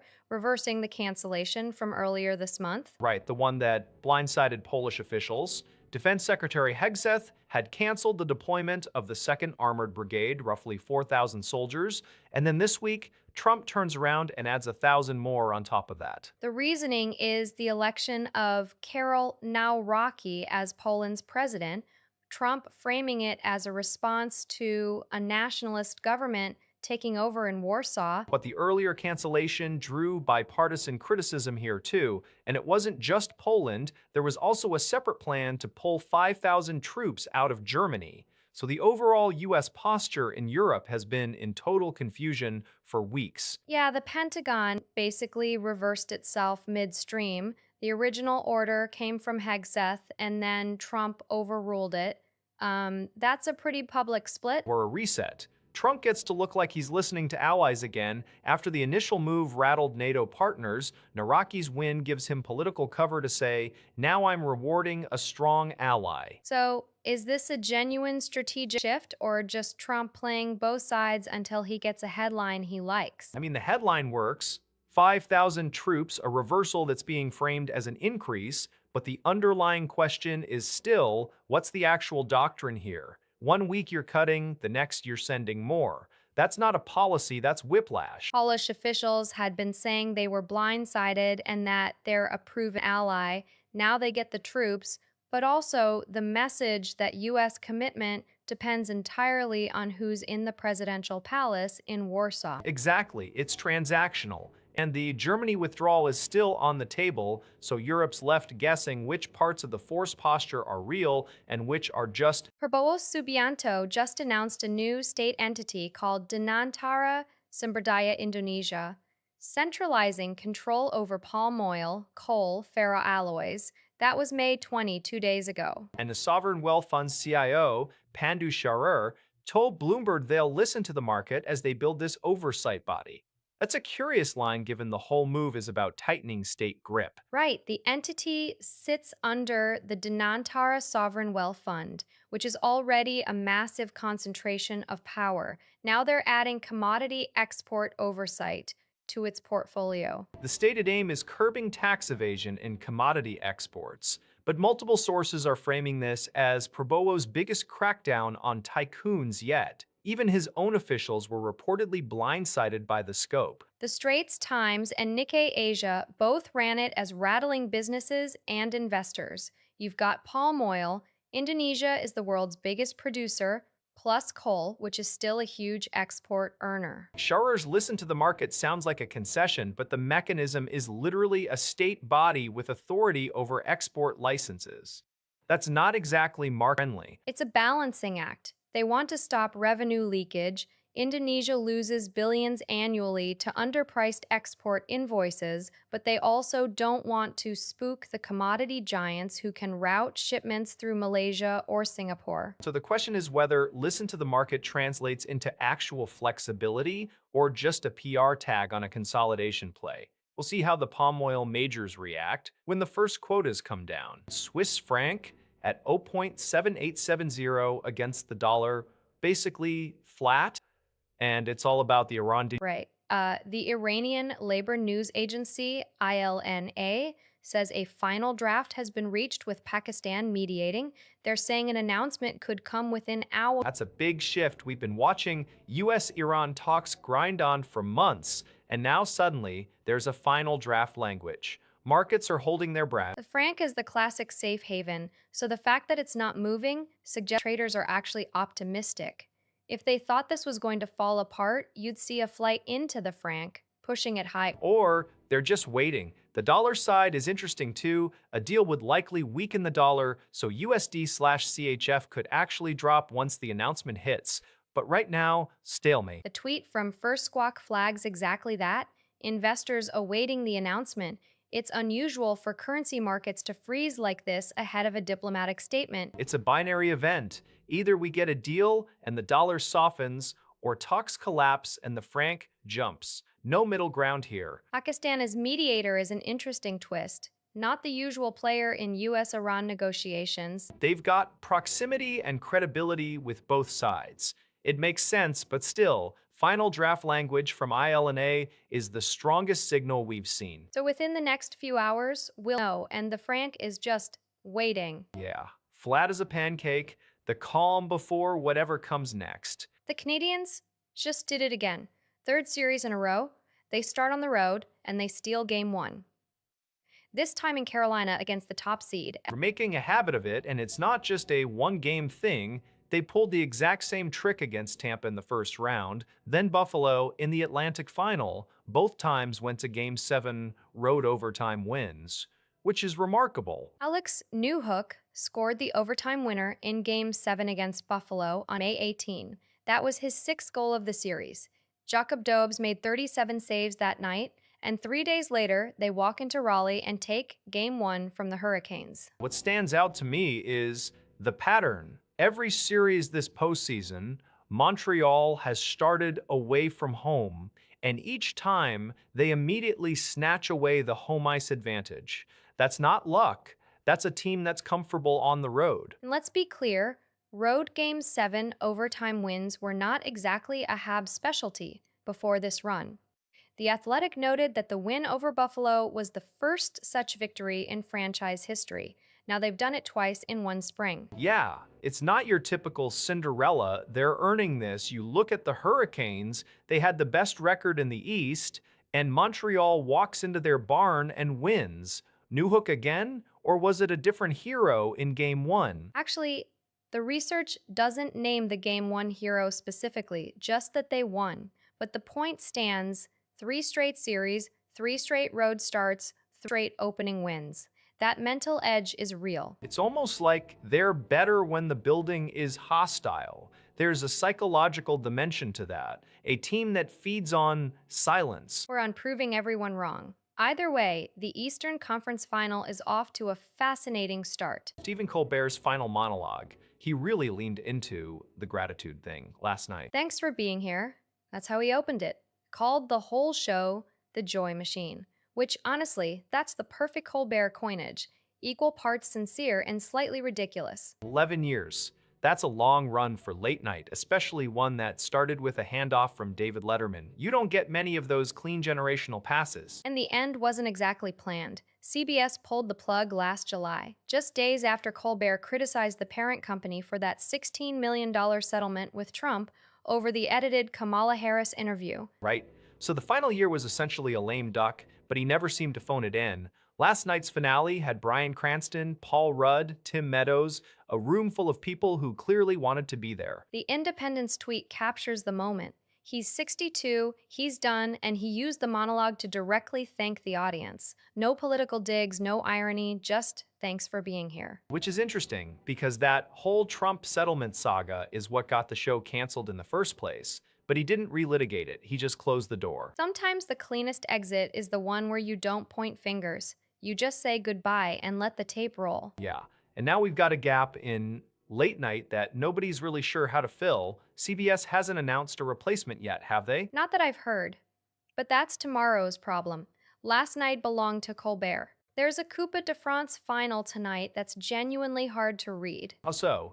Two big clubs, Stade de France. It's a showpiece. Right, but the two teams are on completely different trajectories. Lens finished second in Liga, Champions League next season, and they've never won this trophy. Never. Their last final was 1998. And Nice? They last won in 1997, so 29 years, just like the tweet says. They also reached the final in 2022, so there's a recent memory of it. But here's the wild part. Nice are fighting relegation. They have a Liga 1 playoff against Saint-Étienne 4 days after this match, and club president Jean-Pierre River said the Coupe de France is, quote, not a priority. He said that publicly? That's a brutal message to send your players before a cup final. Exactly. Meanwhile, Lens captain Florian Satoka warned his own team not to get complacent because Nice have quality on paper. He's right. This is the first cup meeting between the sides in 72 years. So that stat alone makes it historic. So you've got one side desperate for a first ever trophy, the other side trying not to lose focus on survival. Who even wants it more? Lens clearly do. But that kind of pressure can tighten you up. Kickoff is 21:05 CET at the Stade de France. Whoever wins, that tweet's right, it'll be historic. Either Lens finally get their name on the cup, or Nice break a 29-year drought. And if Nice win, they'll celebrate for about 2 hours before they have to start thinking about Saint-Étienne. Hement Nagendas Modi spent 12 years as a fugitive. He spent them on film sets, working with Amitabh Bachchan, Amir Khan, Ranveer Singh. That's the story out of Ahmedabad. 53 years old, life-term murder convict, jumps parole in 2014, and just becomes an actor. He was convicted for the 2005 murder of a man named Narendra Kambal in Naroda, sentenced to life in 2008. Then the Gujarat High Court granted him 30 days of parole on July 25, 2014, and he never came back. 12 years on the run, during which he adopted aliases Spandon Modi and Twinkle Dave and builds a real supporting career. Thugs of Hindostan, Jayesh Bhai Jordar, Metro Indino, Lahore 1947, L2, and Puran, also TV serials, Waggle Ki Dunia, Mira Sai. The crime branch in Ahmedabad finally caught up with him on May 20. He'd returned to the city thinking enough time had passed to avoid detection. That part is almost too on the nose. The guy who played a character in Thugs of Hindostan thought he could just blend back in. But police had been tracking him. The tweet from Times of India frames it as someone who had already mastered the art of becoming someone else long before the arrest. And it's true, he wasn't just hiding, he was performing. Right, but he was also a convicted murderer who skipped parole. The acting career is the headline because it's bizarre, but the underlying crime is the story. Absolutely. And the question now is what happens next? He's already serving life, but parole jumping adds more time. The courts will have to decide. Meanwhile, there are directors and co-stars who worked with him for years with no idea. That's going to be a strange set of press calls. Yeah, imagine being the casting director who put a murder convict opposite Amir Khan, and nobody noticed. Nobody noticed for 12 years. There's a picture out of Atlanta this week. A Waymo sitting stalled, water up past its wheel wells. Wednesday. Right, the ABC report. Robotaxi drove straight into a flooded street. No passengers inside, thankfully, but Waymo had to pause Atlanta service. The company's take is interesting. They're saying the storm produced rain so intense the flooding happened before the National Weather Service even issued a flash flood warning. So the car trusted the road, basically. That's the problem, isn't it? Sensors see what looks like a drivable surface for a moment, and then the car's in a pond. Waymo confirmed the vehicle was recovered, but they've now paused service in Atlanta to monitor conditions. This isn't the first time a robo-taxi has had trouble with water. Remember last year's monsoon season stories out of Phoenix. But Atlanta's terrain is different. Hills, drainage issues. The car didn't know the street turned into a stream faster than a human might spot. Waymo's defense is basically that the weather was freakishly fast. But if the system can't handle the kind of rain the Southeast gets in spring, it's a real limitation. They're lucky nobody was in the car and it just stalled instead of drifting. Still, the pause was short. They resumed after the storm passed, right? The article says they were watching conditions, so it's not a full shutdown. No, but it's the kind of edge case that keeps regulators paying close attention. Highway driving at night is one thing, puddles that look shallow but aren't, that's a harder problem. Israel is not capable of fighting and winning wars on its own, but nobody actually knows this because they never see the back end. That's an anonymous US official cited by AFP today. That's a brutal admission, and it lands at a moment when we actually have the numbers to back it up. Back in March, Semaphore reported that Israel told the US it was running critically low on ballistic missile interceptors. This is after the 12-day war with Iran last summer and the current campaign. Right, and then DropSite News got a Trump administration source saying Israel's ballistic interceptor arsenal had dwindled to double digits. Double digits. For a country that faces ballistic threats from Iran, from proxies, that's dangerously thin. And it's not just Israel. The US fired about a quarter of its THAAD interceptors during that same 12-day war. So both stockpiles are under strain. A RUSI analysis from March 28 estimated Israel had burned through 81% of its pre-war Arrow interceptor stocks. So the official's point isn't just about hardware, it's about perception. The public sees Iron Dome clips, they see successful intercepts, they don't see the depleted magazines behind the curtain. And the consequence is real. Israeli officials told the US they've had to become significantly more selective about what they shoot down. That's not a slogan, that's a tactical shift. So the question nobody's answering is, how long can the US keep feeding this pipeline before it has to choose between Israel's defense and its own? Or before the interceptors just aren't there. And then the calculus changes entirely. So a Nobel Prize in economics, a bicycle, and a toddler who bites, this is not the setup for a joke, it's an actual research method. Right. The Nobel Prize account just posted about Amartya Sen's fieldwork in West Bengal in the spring of 1983. He was studying nutritional differences between baby boys and girls. And his assistant got bitten by the children during the weighing. The tweet says Sen then decided to do it himself, bicycling through the countryside. That's the part I love. He literally got on a bicycle and rode to two large villages, weighing every child from birth to age 5 with his collaborator Sunil Sengupta. The assistant's struggle, I think the Nobel Archive has a quote about a child who bites every hand within reach. So Sen just took over the fieldwork. It's all logistical detail, but it says something about how serious he was about getting accurate data. He wasn't going to let a few bitten hands derail the science. And this data fed into his foundational work on gender inequality, the missing women concept, the kind of thing that later shaped development economics globally. A bicycle, a rural Bengal spring, and a researcher who wouldn't delegate the hard part. It's a good reminder that some of the most influential economics happened far from any spreadsheet. How every time I see a Nobel laureate's bio, I'm gonna wonder,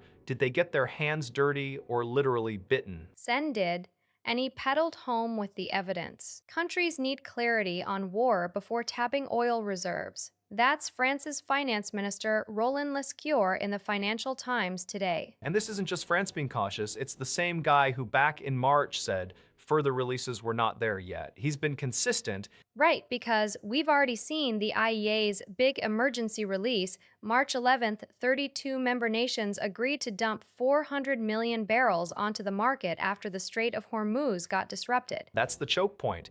A fifth of global oil supply moves through that strait. The US-Israeli war with Iran has basically corked the bottle. And you can see it in the numbers. WTI crude settled at $96.35 yesterday. Earlier this year, we were spiking above $100. So the emergency release did something, prices came down from those peaks. But Lescure's point is they can't just keep opening the spigot without knowing if this thing ends in weeks or years. He told the FT that countries can't decide on releasing more strategic reserves until they know how long the Iran conflict will last. You can't really argue with that logic. No, but there's a tension here. The G7 and IEA are monitoring the situation. Peace talks between the US and Iran are uncertain, and Lescure said back in March that only reopening the Strait of Hormuz would durably ease markets. So, releasing more barrels just buys time. It's a bridge, not a solution. Exactly. And what happens if the war drags on and the reserves start running thin? That's the question nobody has answered yet. Lescure isn't saying no to further releases. He's saying we need a time frame first. That's a pretty reasonable ask given the stakes. So, The Economist is running a piece on this way songs taking aim at substandard men. They tie it directly to the growing gulf between young men and women. Right, because this isn't just a couple of bitter breakup tracks. We're talking Sabrina Carpenter, Chappell Roan, a whole cohort of female pop stars combining catchy hooks with complaints about mediocre partners. The article dropped back in September 2025, but the trend clearly hasn't cooled off. What's interesting is the framing. It's not just men's suck anthems. They're arguing these songs reflect a real social divide, the way young men and women are drifting apart politically, economically, socially. Yeah, The Economist loves a structural explanation.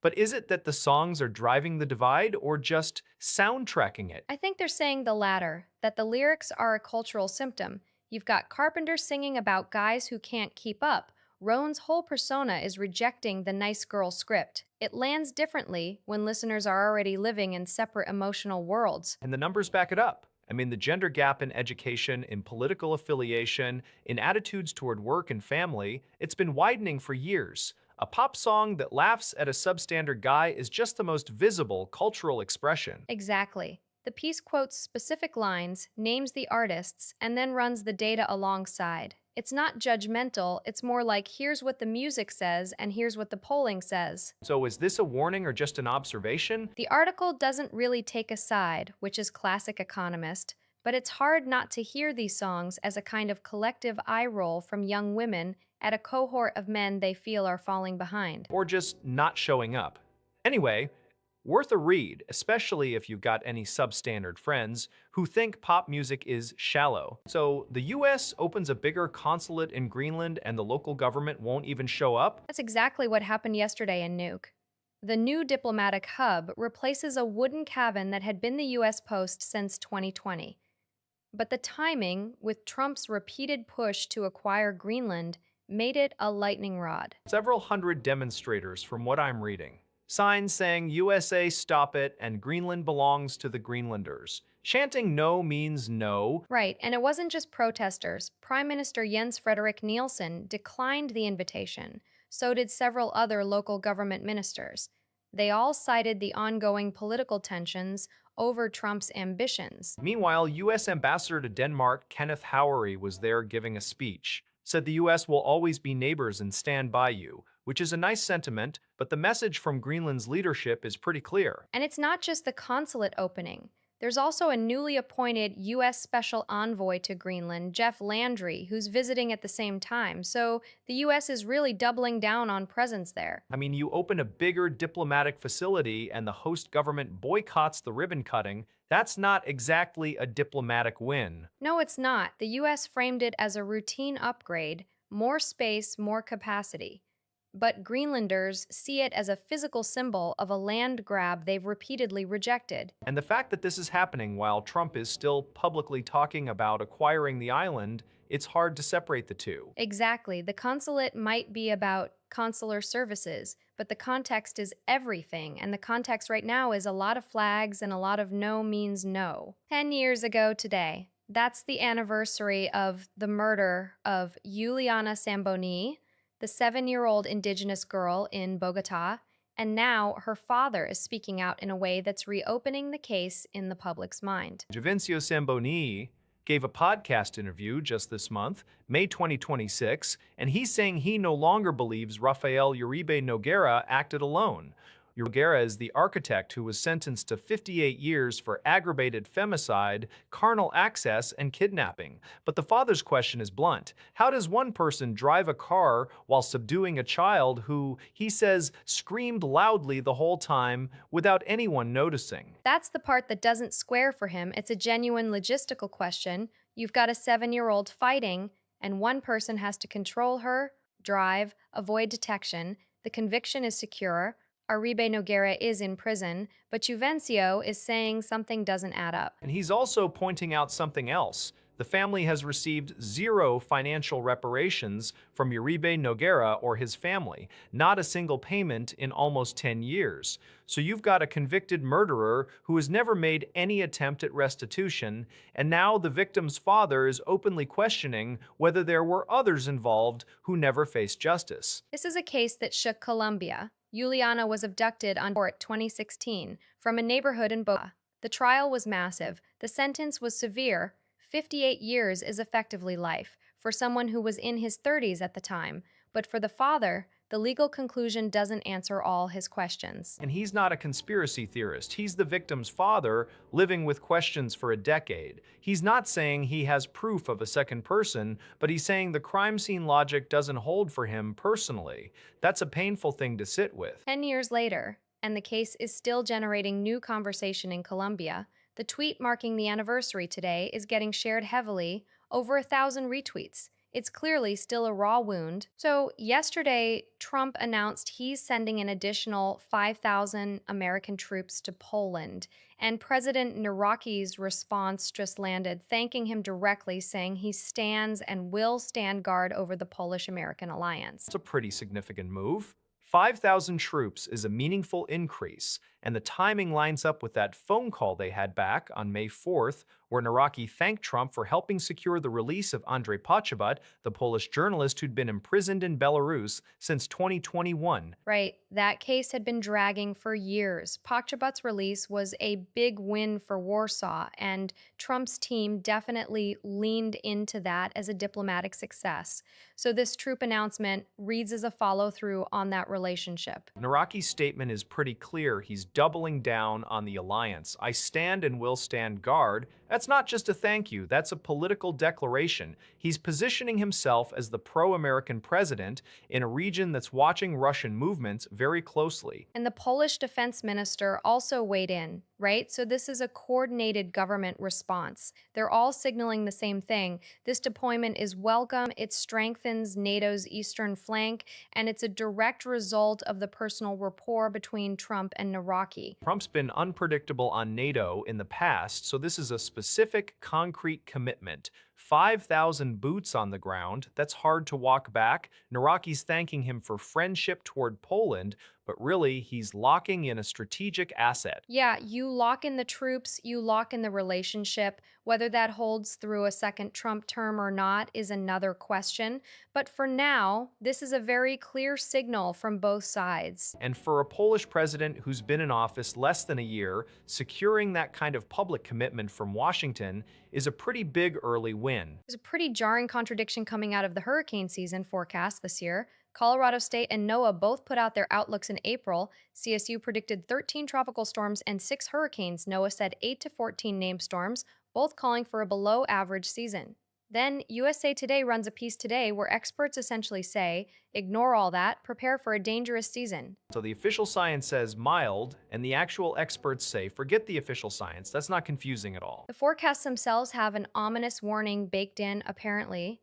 That's the phrase one of the articles used, ominous warning, and there's mention of something called bar fight rules when it comes to seasonal predictions. Bar fight rules? That sounds like a color piece, but what's the logic? If both CSU and NOAA are converging on below average, why would you tell people to ignore it? Because past experience in hurricane-prone areas shows that even a mild forecast doesn't guarantee safety. One bad storm can define a season regardless of the total count. And there's an El Niño signal that might shift things. NOAA's forecast actually thanked El Niño for the below-average prediction. but El Nino can also create conditions that steer storms in unexpected directions. So the takeaway is the forecast says you're probably fine, but plan like you're not. That's the twist USA Today is highlighting. Don't let a calm outlook lull you into complacency. Exactly, and the research outlets covering this are all saying the same thing: prepare for a dangerous season regardless of what the numbers say. The tweet itself calls it the twist. Smart advice, because one storm with your name on it is all it takes. I'd rather over-prepare than rely on a seasonal prediction that could be completely wrong by August. Right, and that's the message these experts are trying to get across, even as the forecasts make headlines for being below average. BBC is reporting at least 24 dead in two separate attacks in Honduras, one at a palm plantation, one targeting police near the Guatemalan border. I saw that. The first attack was in Trujillo on the northern coast. At least 19 workers shot dead at an African palm plantation. The second was in Omawa. 6 police officers killed, including a senior commander. They were en route from Tegucigalpa. And the timing both happened yesterday, May 21st. The research notes the Trujillo area has a history of agrarian conflicts over land ownership. So this isn't just random cartel violence, it's tied to land disputes. That's the detail that jumps out. These are workers on a palm plantation, not people caught in a crossfire. You don't shoot 19 workers unless you're sending a very specific message about land control. Exactly. And then 6 police, including a senior commander, ambushed in a separate location. That suggests coordination. 2 attacks, same day, different targets, different motives. The police ambush was in Omawa, right near the Guatemalan border. That corridor is heavily trafficked by drug smugglers. Could be a response to pressure from the new commander or a warning to the force. The research doesn't say who's behind it yet, but the agrarian conflict angle in Trujillo is well documented. There have been waves of violence in that region over land invasions and evictions. This might be the deadliest single massacre there in years. 24 dead in one day, and those are just the confirmed numbers. The BBC is reporting at least 24, so the count could climb. The senior commander being killed is significant. That's a direct hit on the state's ability to respond. You take out the leadership in Omaha, and suddenly, the border region becomes a lot less policed. Right, and the workers, 19 people, that's a mass execution. The government in Tegucigalpa is going to have to respond, but the question is whether they can secure rural areas where these land disputes fester. We'll see if there's a statement from the president today.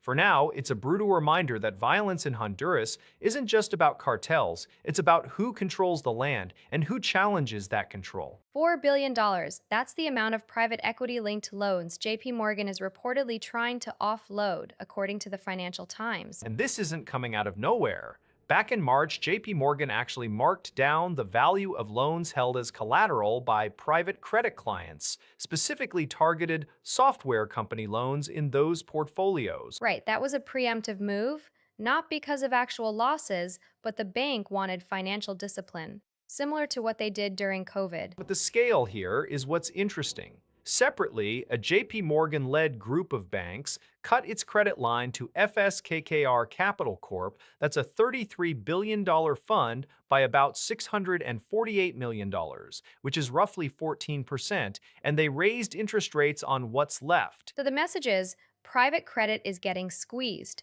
We're talking about a $1.8 trillion industry, and the anxiety is partly driven by AI disruption fears for software firms. A lot of those loans are tied to software companies. And it's not just JP Morgan cautious. Funds managed by Blue Owl and Blackstone are seeing elevated redemption requests, so there's a broader pullback happening. The question is whether this is a temporary correction or the start of something bigger.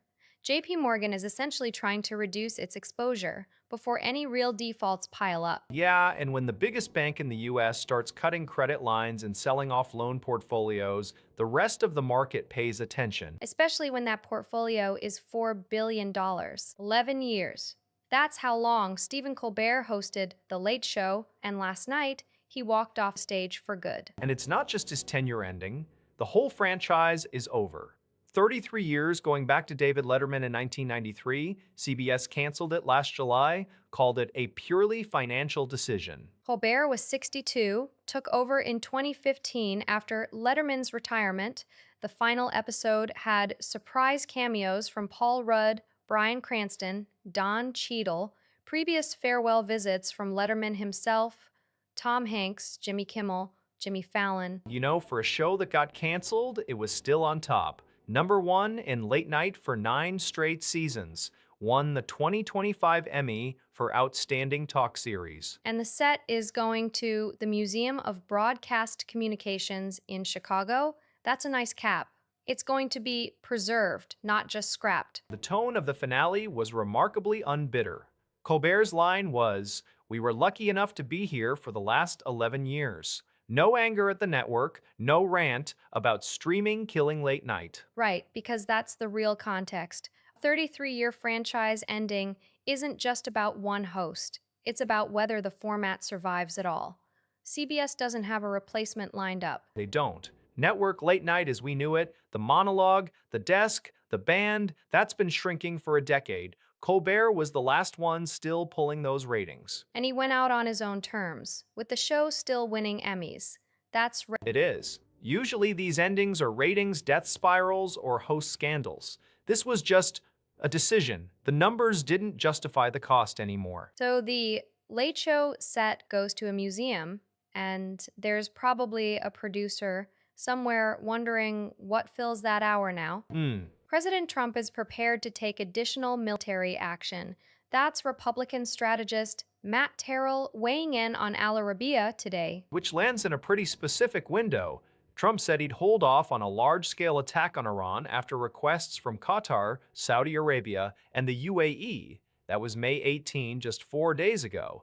But he also told the military to stay ready on a moment's notice. And by May 20, he was saying negotiations were in their final stages, then warned of strikes within 2 or 3 days if no deal. We're now at day 4 or 5 since that clock started. Iran submitted a new proposal this week, but it reportedly just repeats terms the U.S. already rejected. So the diplomatic track isn't exactly breaking new ground. Meanwhile, Tehran has warned it will open new fronts and retaliate beyond the region if the U.S. resumes strikes. That's not just rhetoric, it suggests they're prepared to widen the conflict. So Terrell's line about additional military action, he's essentially stating the posture the White House has already telegraphed. The question is whether this is a final squeeze before a deal or a prelude to another round. Trump said he's ready to go forward with a full large-scale assault on a moment's notice. That language is very deliberately pre-positioned. Right, and the clock keeps ticking. Every day without a breakthrough, the pressure builds. And with Iran's new proposal basically being a rewrite of old terms, it's hard to see where the compromise comes from. So we watch today, tomorrow. The 2 or 3 day window Trump mentioned is essentially open right now. Exactly. It was a photo making the rounds from Chongqing, and honestly, once you see it, you can't look away. The azalea bloom in Wulong, right? PD Chinese posted it.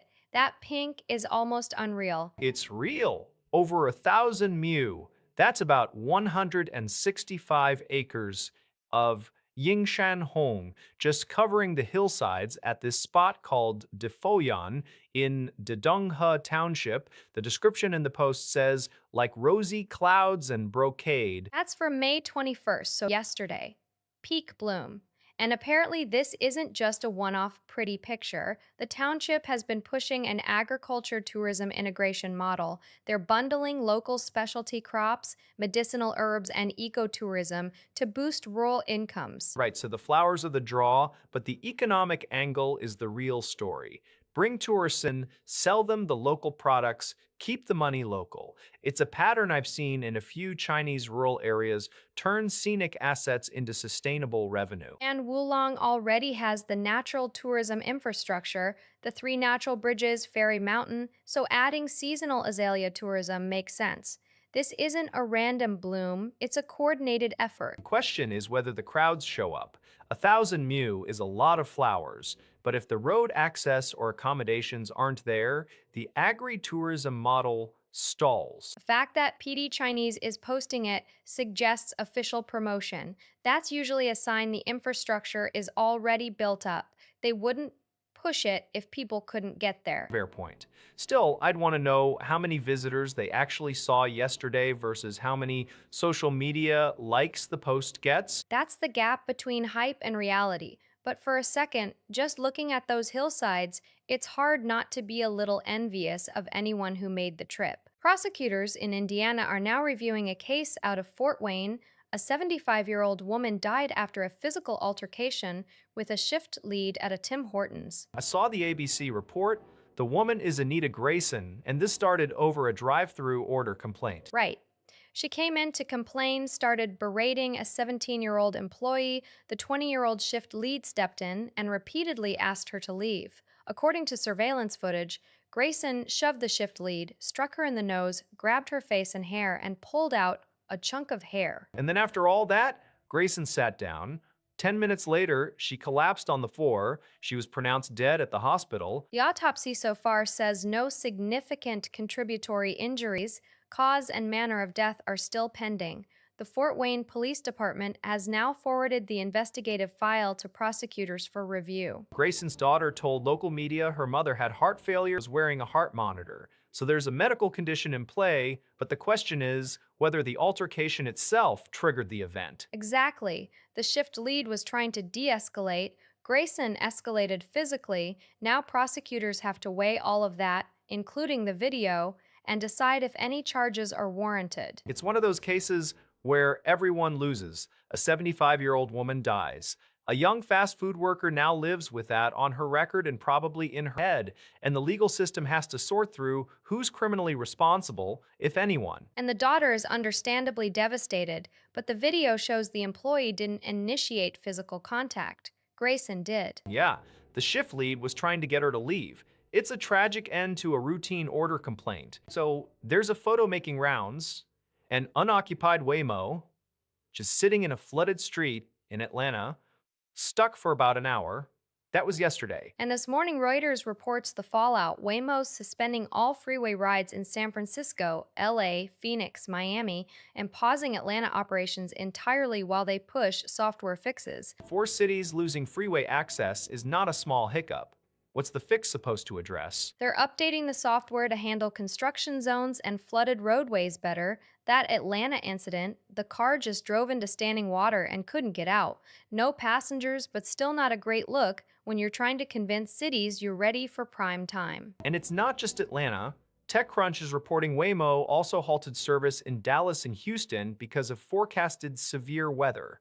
That's preemptive. Right. They're basically pulling back anytime conditions get non-ideal. The freeway suspension alone touches 4 major markets. That's a lot of rides not happening. I mean, robotaxis are supposed to be the safe alternative, but when you're stopping service because of rain in the forecast, it kind of undercuts the whole ready for real-world driving pitch, doesn't it? Waymo's framing it as a temporary software update. Get the edge cases right, then resume, but the pattern is hard to ignore. May 20, a car floods. May 21, they announce a multi-city pause. It makes you wonder how many more incidents it takes before regulators step in harder than voluntary suspension. The company's betting they can patch their way out of this, but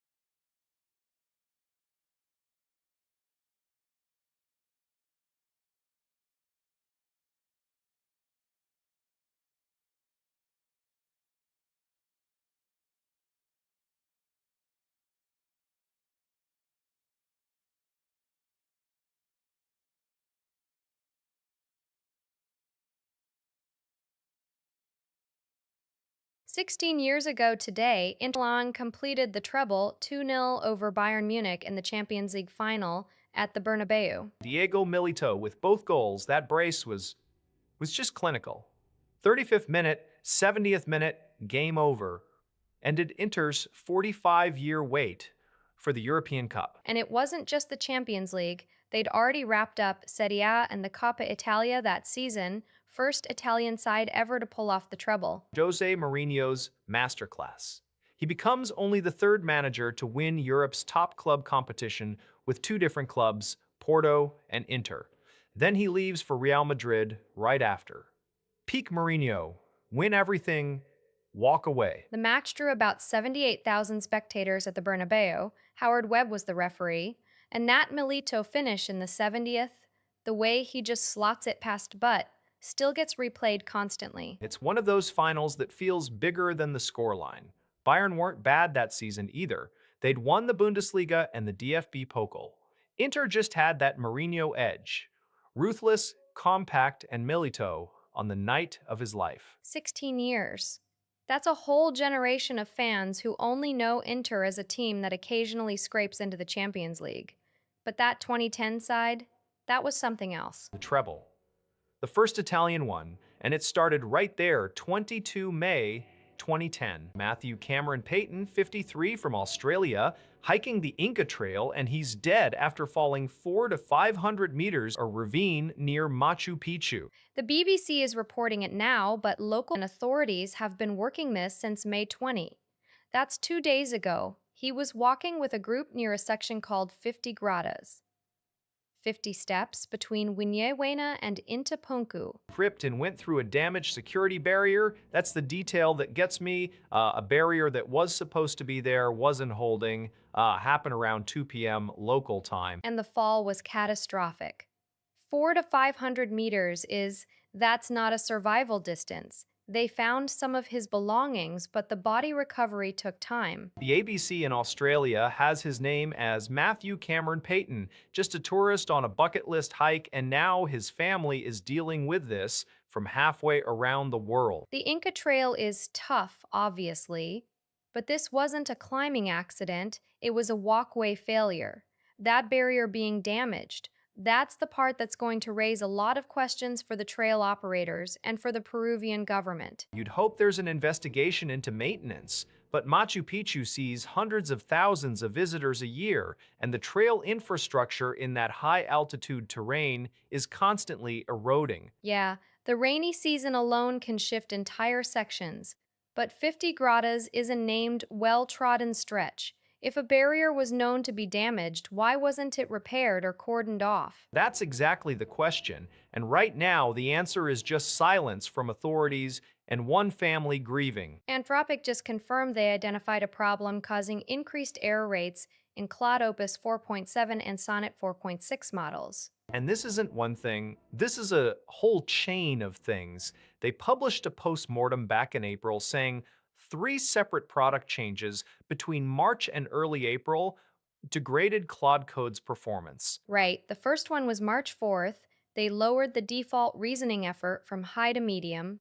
Then March 26th, a caching bug that cleared thinking sessions after every turn instead of after idle periods. That one sounds like it'd be brutal for anyone doing extended work in Claude Code. And the third change was April 16th, a system prompt limiting verbosity that caused a 3% performance drop on its own. Anthropic says all 3 were resolved by April 20th, but then on April 25th, they had a 58-minute incident of elevated error rates, specifically for Claude Opus 4.7 on Claude.ai and the Claude console. And it didn't stop there.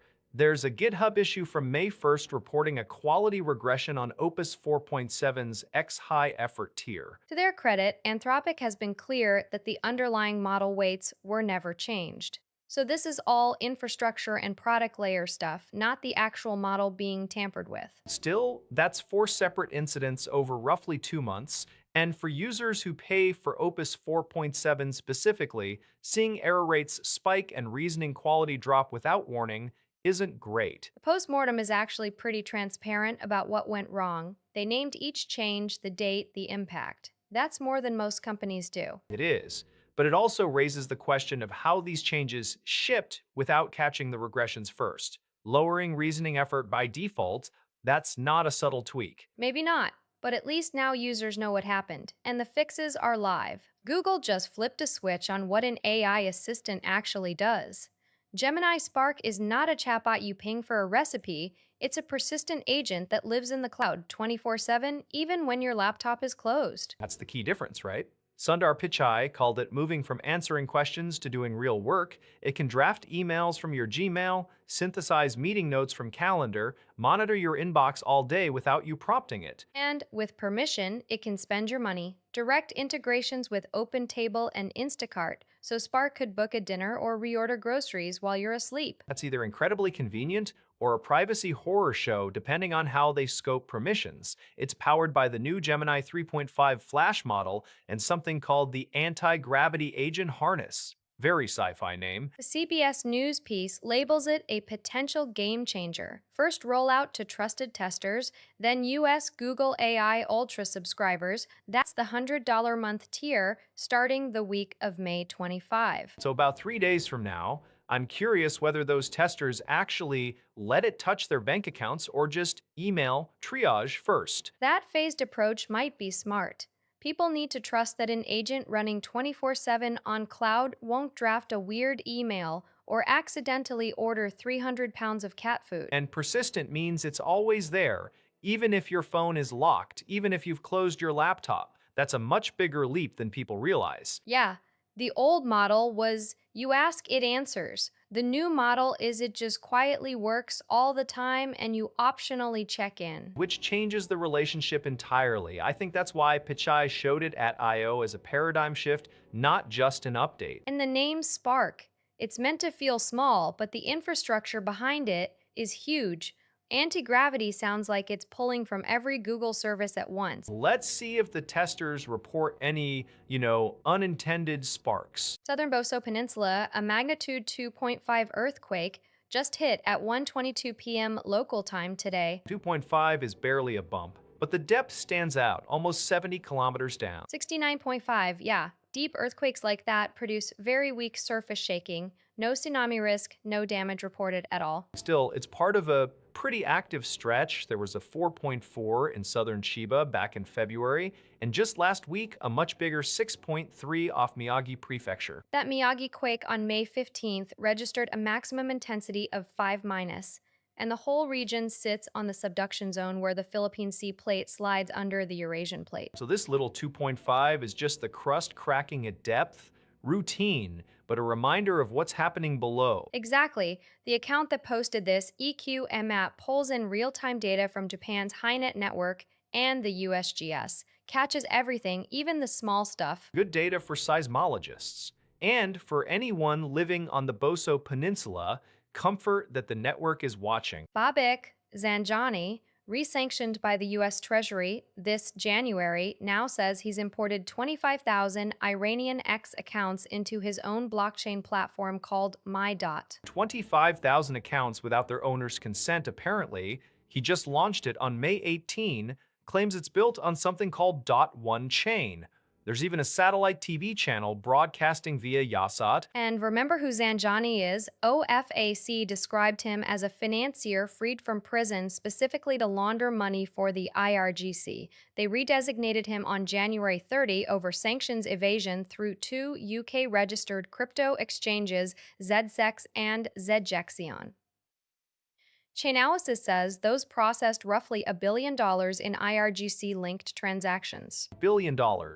And now he says he's building a social network. The technical details are reportedly pretty vague, and there's no clarity on what happens to those imported accounts data. Iranian users didn't opt in. He tried this before, right? Failed attempts at a cryptocurrency, a gold token. This feels like another one of those. Exactly. Skepticism from Iranian tech press is high. The whole thing reads like a play for attention, or maybe a new vector for sanctions evasion through a social platform.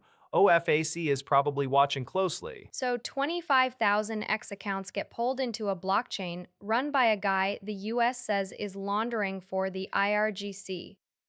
That's not nothing. No, it's not. But until we see actual users or any real traction, it's a claim on a chain that barely exists. Texas just filed a massive lawsuit against WhatsApp and Meta, accusing them of lying about encryption. Yeah, Attorney General Ken Paxton filed this yesterday in Harrison County. The core claim is that WhatsApp markets itself as totally private. Not even WhatsApp can see them, but the state says that's false. And Meta's Andy Stone came out swinging, saying WhatsApp genuinely cannot access encrypted communications and they'll fight the suit. Right, but the Texas AG's office says investigations showed employees could access user messages and that content could be retrieved after sending. That directly contradicts the marketing. So what's the remedy here? They want a court order bar Meta and WhatsApp from accessing Texans' messages without consent plus monetary penalties. Exactly. They're also citing news reports of a federal investigation and a whistleblower complaint. This isn't just a state level spat, there's a broader scrutiny cloud here. I mean, WhatsApp has literally billions of users. If the state can prove that the encryption claim is misleading, that's a massive liability. But proving that technically is going to be tough. Especially when Meta's argument is that end to end encryption is mathematically sound, that the keys never leave the devices. The state seems to be arguing about backdoors or metadata leaks, not the core encryption breaking. That's the classic tension, technical privacy versus operational privacy. Even if the math is solid, if employees can see your messages through some other channel, like backup recovery or metadata, then the marketing feels deceptive. Paxton's quote is pretty direct. WhatsApp markets its services as secure and encrypted, but it does not deliver on those promises. That's a pretty stark accusation. And Andy Stone's denial was equally blunt on social media. So we've got a he said, she said with billions of dollars and consumer trust on the line. Yeah, this one's gonna take a while. Johnny said the state won't cover the return tickets for Italian nationals. He called it a voluntary trip, not a military mission.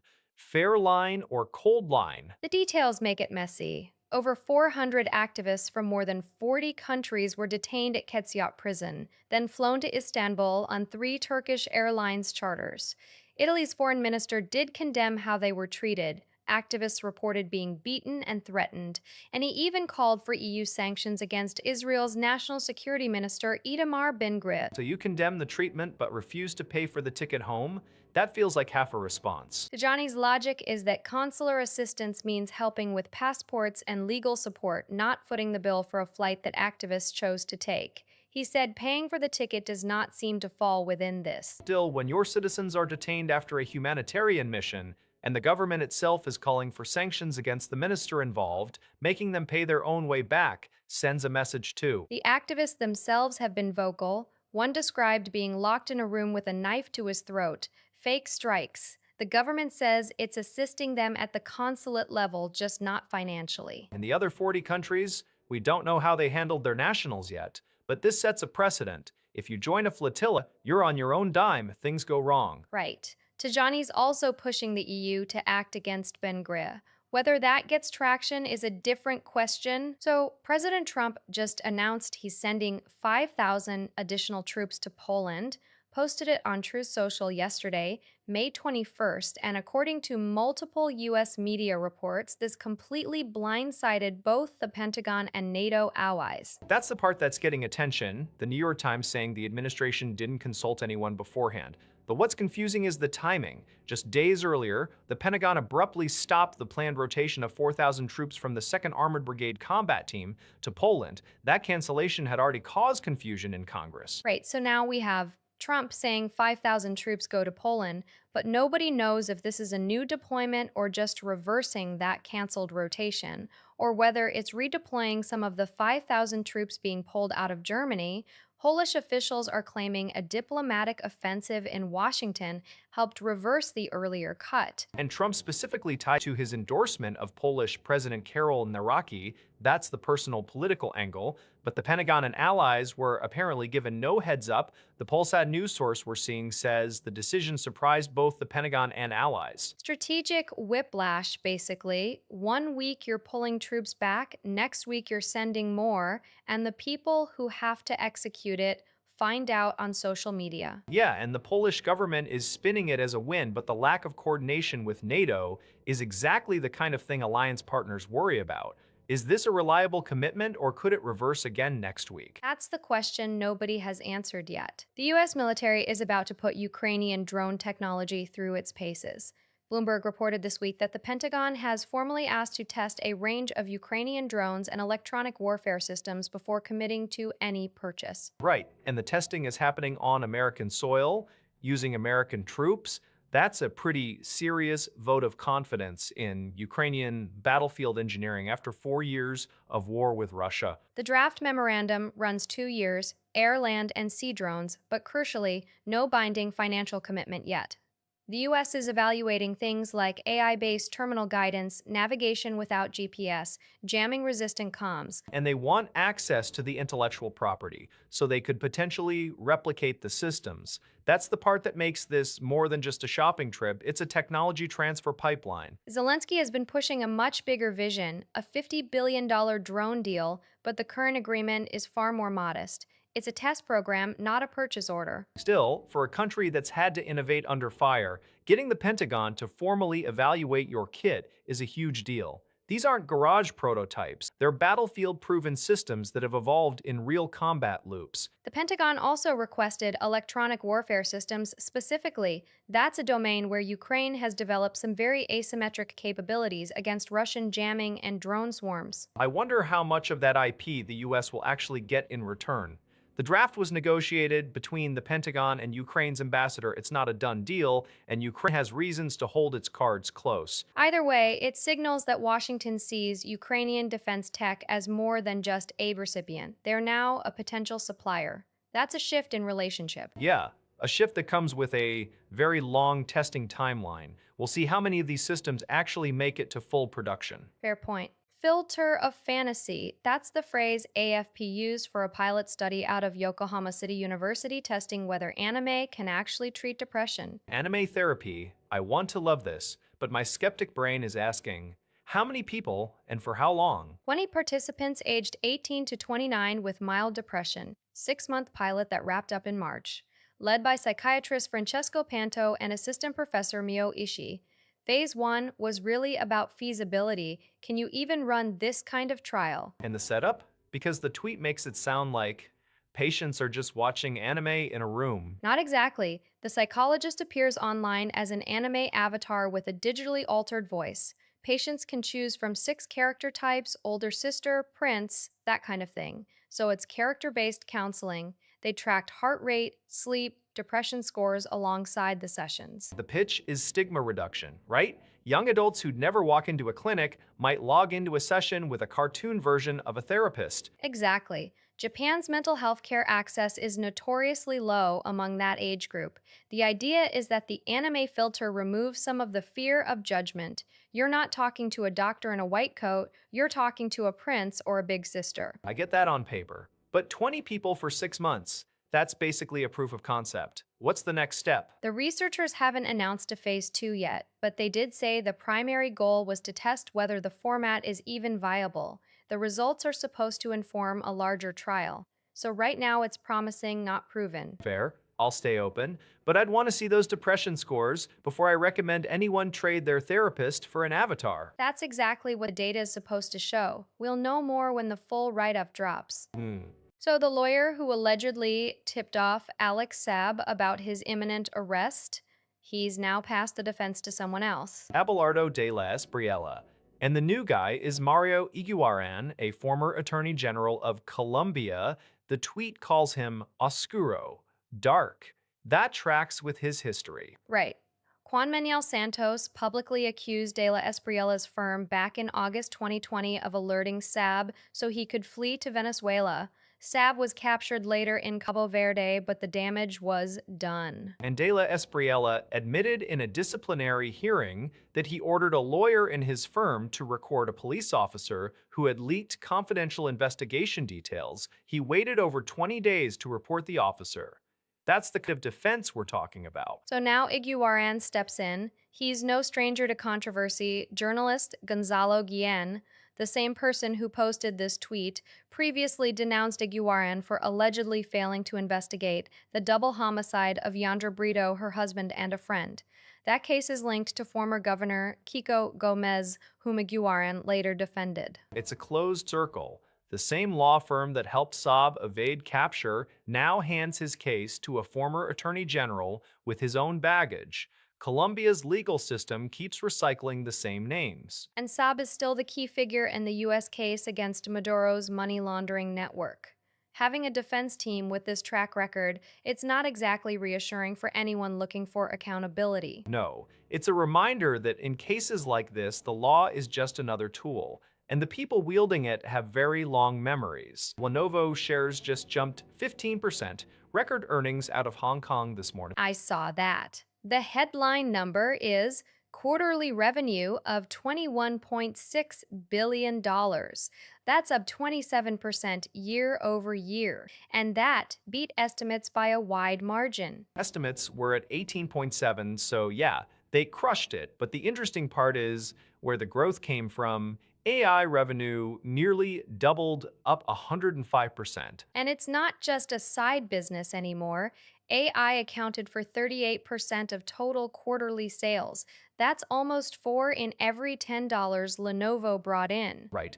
Their infrastructure solutions group, which houses the AI servers, grew 37% in Q4 alone, and their AI server order pipeline, get this, is at $21 billion. 21 billion in the pipeline. That's the kind of backlog that tells you this isn't a one-quarter blip. Full fiscal year revenue hit 83.1 billion, 20%. Record year. And net profit surged to 521 million from 90 million a year. That's almost a six-fold increase. The PC side still matters. They beat estimates there too, but this is clearly the AI pivot. Lenovo's been building out its hybrid AI strategy for a while, and this quarter validates it. I wonder how much of that pipeline turns into actual revenue in the next 2 quarters. 21 billion in orders is massive, but delivery timelines matter. Markets seem to believe it. 15% jump in a single session is a pretty loud vote of confidence. Fair.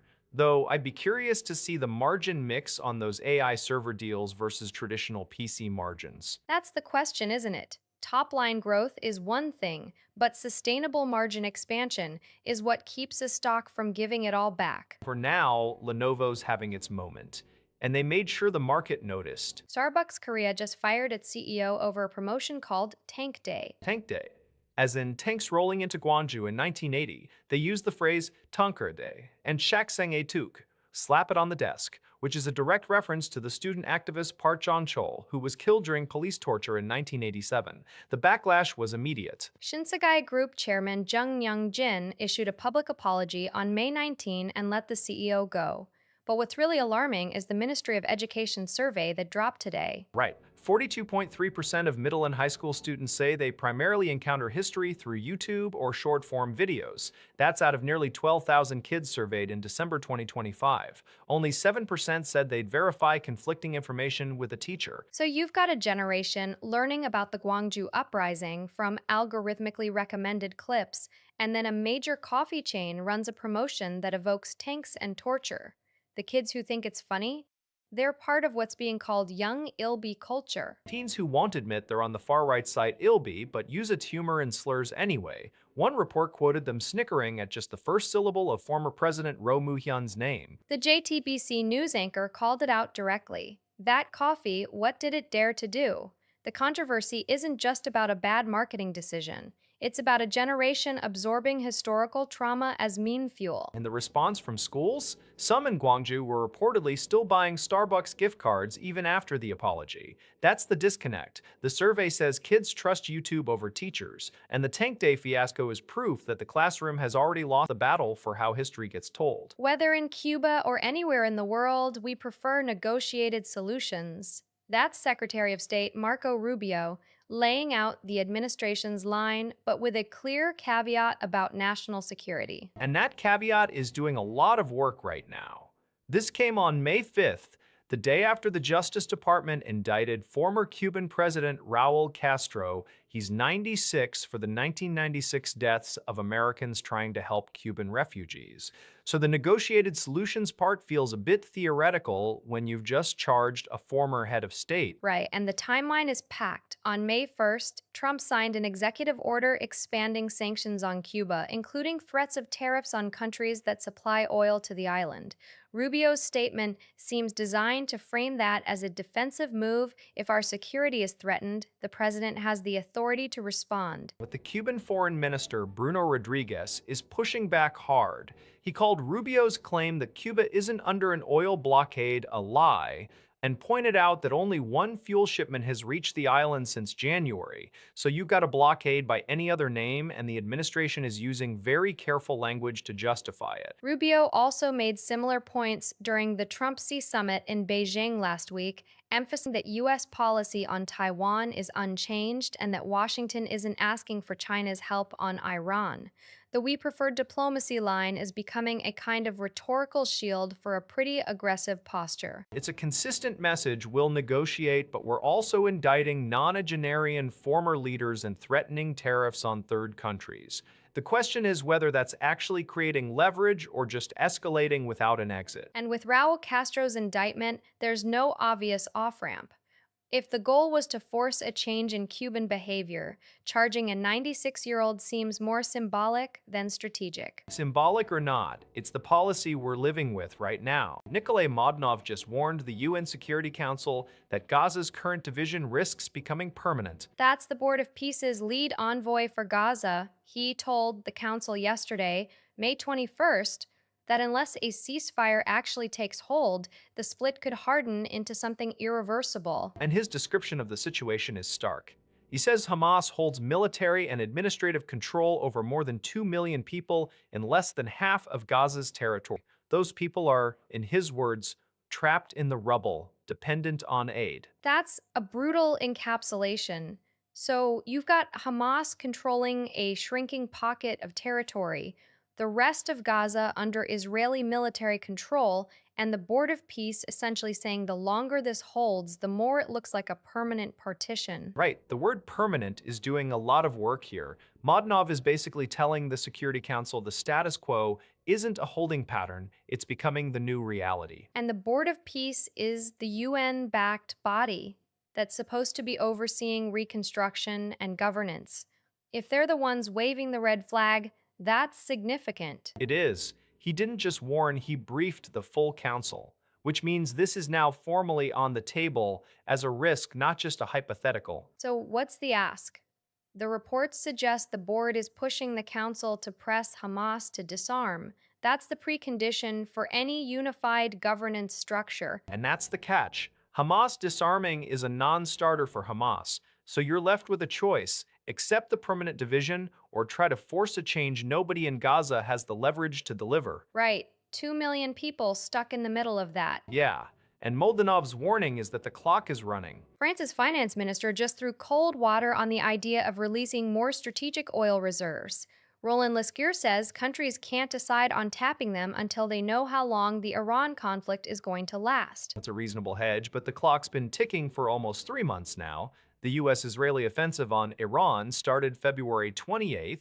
That's nearly 90 days of Strait of Hormuz disruption, 20 million barrels a day flowing through there now choked off. Right, and Brent crude has stayed above $100 a barrel the whole time. The IEA already proposed a record release back in March, but Lescure's point is strategic. You dump reserves now, and if the conflict stretches another 6 months, you've shot your bolt. Except the alternative isn't great either. You sit on reserves, prices stay elevated, and economies take damage. France is basically asking for a crystal ball before committing. Well, they're not alone in wanting clarity, but the G7 energy ministers said they're ready to take necessary measures on oil reserves. So there's a tension between readiness and actually pulling the trigger. And the trigger gets harder to pull the longer you wait. If the strait remains blocked, those reserves are eventually going to be needed. The question is just when. France is essentially saying, define when. Give us a timeline from the war planners, then we'll decide how fast to drain the strategic stockpiles. The problem is, nobody in that conflict is giving timelines. The offensive is ongoing, Iran's response keeps evolving, and the market is just guessing month to month. So we're in this holding pattern, oil above 100, reserves sitting there, and one key European voice saying, wait until we know more. It's a standoff between caution and necessity. And the longer the standoff goes, the more expensive the eventual answer gets. What if a drug like Ozempic or Wegovy could actually slow down cancer progression. That sounds like wishful thinking at first, but the data is interesting. Cleveland Clinic researchers presented a retrospective study at ASCO in Chicago yesterday. Right? The American Society of Clinical Oncology meeting, they looked at GLP-1 receptor agonists and found a link to lower risk of cancer progressing metastatic disease. Specifically for obesity-related cancers, which makes sense given these drugs are already tied to weight loss and metabolic changes, but it's retrospective, not a randomized trial. So we're talking correlation, not causation. Still, the sample was large enough that the researchers felt confident presenting it at a major conference. And the effect was modest. According to the coverage, the study compared patients on GLP-1s to those on other diabetes meds like DPP-4 inhibitors. The headline from NBC News is straightforward: GLP-1 drugs may be linked to a lower risk of cancer progression. That's measured in terms of metastasis. Which is the scary transition, localized tumor spreading through the body. If these drugs can blunt that, it's a huge deal even if the effect is modest. The ASCO presentation apparently also touched on whether GLP-1s might prevent certain obesity-related cancers from developing in the first place. The evidence there is mixed. Some studies show a protective effect, others show no difference for 13 obesity-related cancers. It's complicated. Still, this is the kind of finding that makes doctors pay attention. Patients already taking Ozempic for diabetes or Wegovy for weight loss, they might be getting an extra benefit nobody planned for. You need a prospective trial before I'd call it a breakthrough, but for a retrospective analysis presented at ASCO, it's enough to keep me watching. And the meeting runs through the weekend, so there's probably more data coming. Right.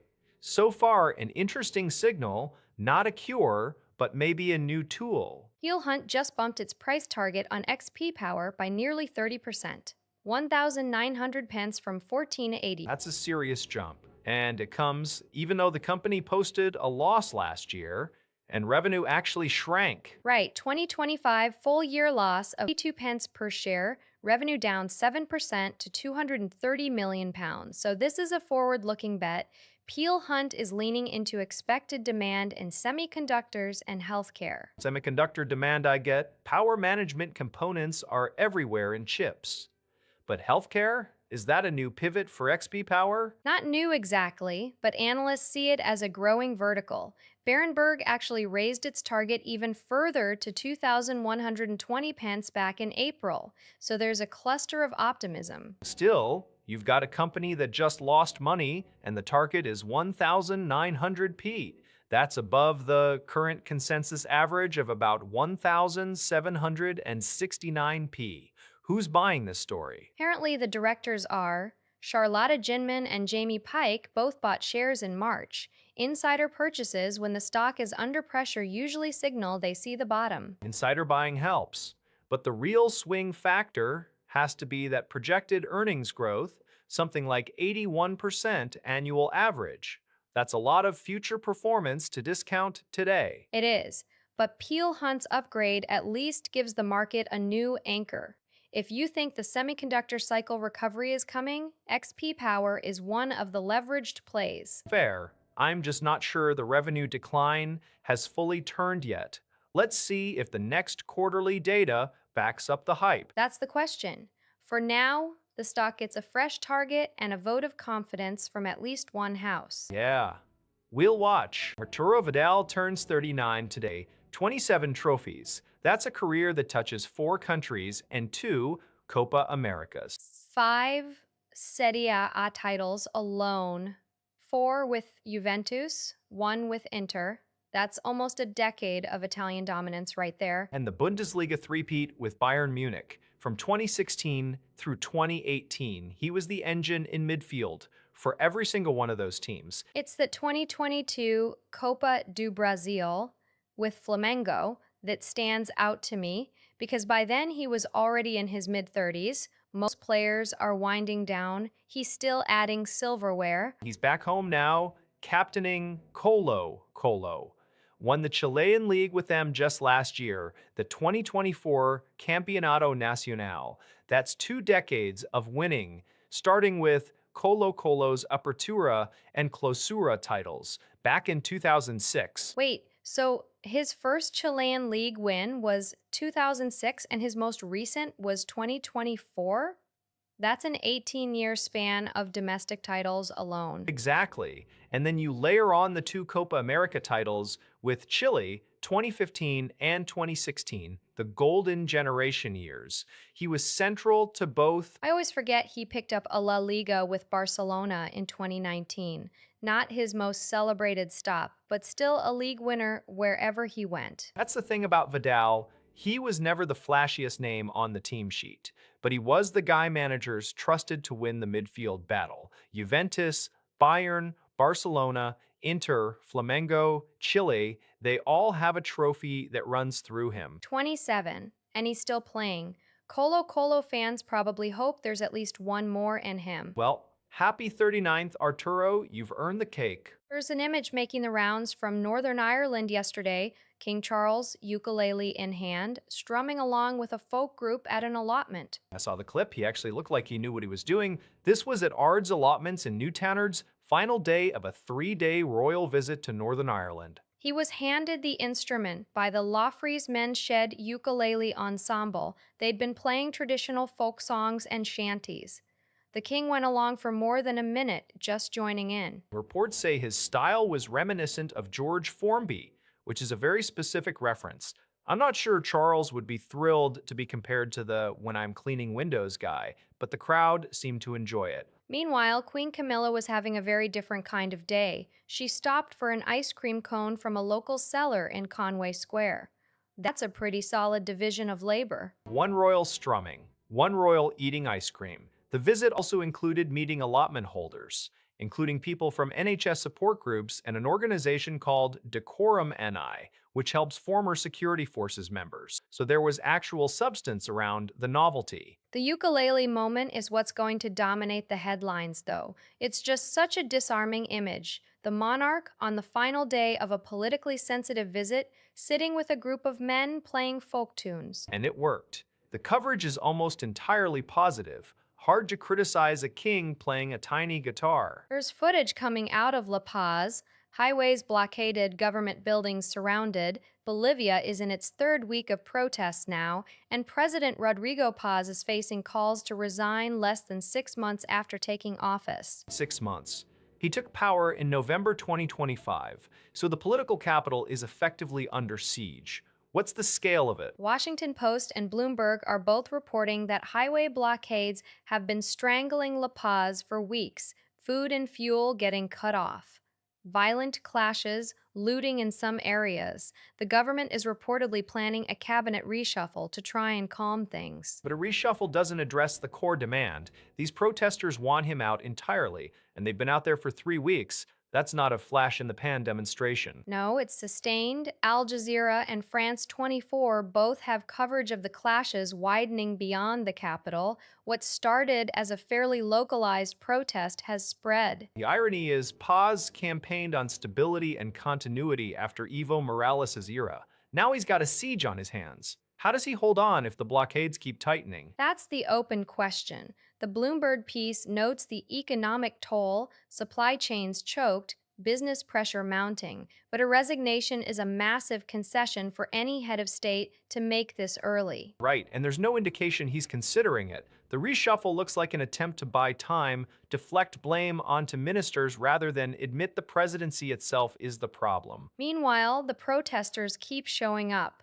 Third week in, no sign of backing down. The capital's under siege, and the clock is running on Paz's ability to govern at all. Over $1 billion in crypto allegedly moving from Iranian entities through Binance VIP accounts. That's the Wall Street Journal's claim. And they're saying this activity continued even after Binance's 2023 guilty plea. Yeah, the plea was November 2023.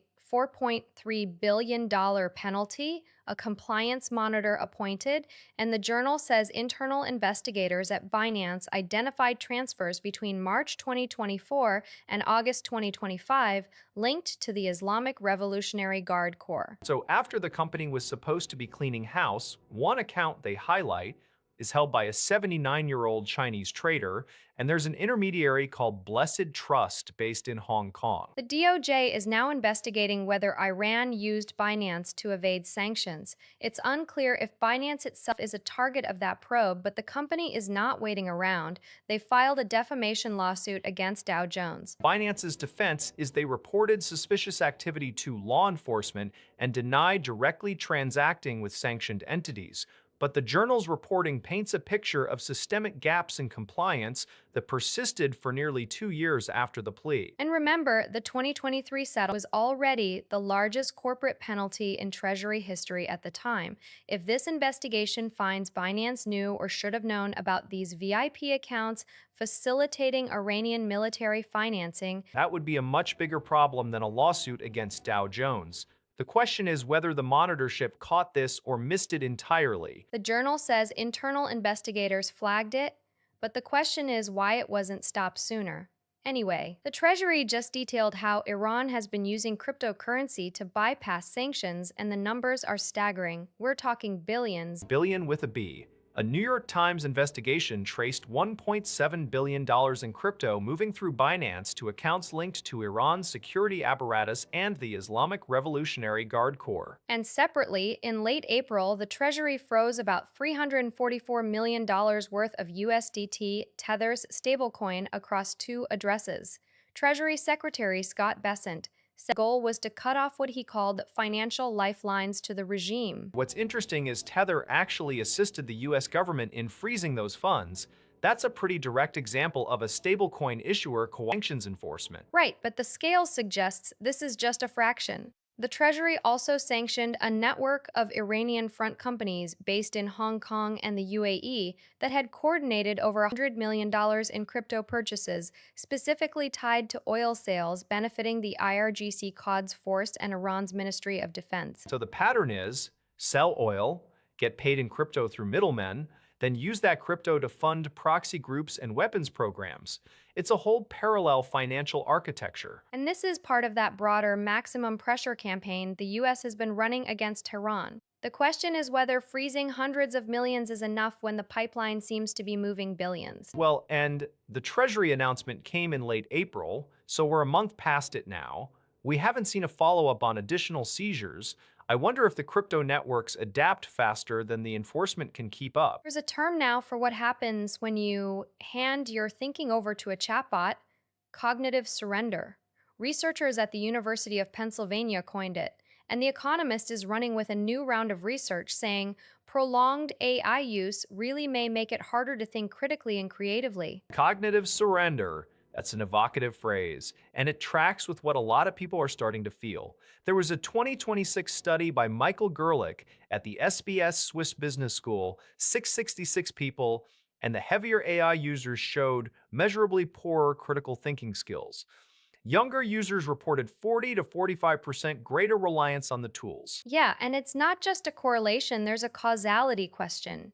The Economist covered an MIT study from last July where people who used AI to write essays scored worse on subsequent critical thinking tests. You offload the cognitive work, you don't practice the muscle. So what's the fix? Because nobody's going to stop using ChatGPT. The BBC had some suggestions. One is to form a rough opinion or argument before you go to the bot, then ask it to find gaps or counter-arguments. Use it as a sparring partner, not a crutch. Time magazine had a piece last week referencing an unpublished 2024 study, same idea: problem solve first, then consult the AI.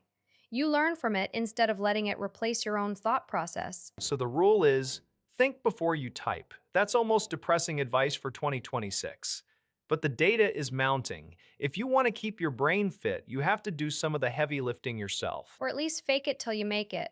Challenge the model, don't just accept its first answer. Right. And if you're nodding along to everything it says, that's the cognitive surrender moment.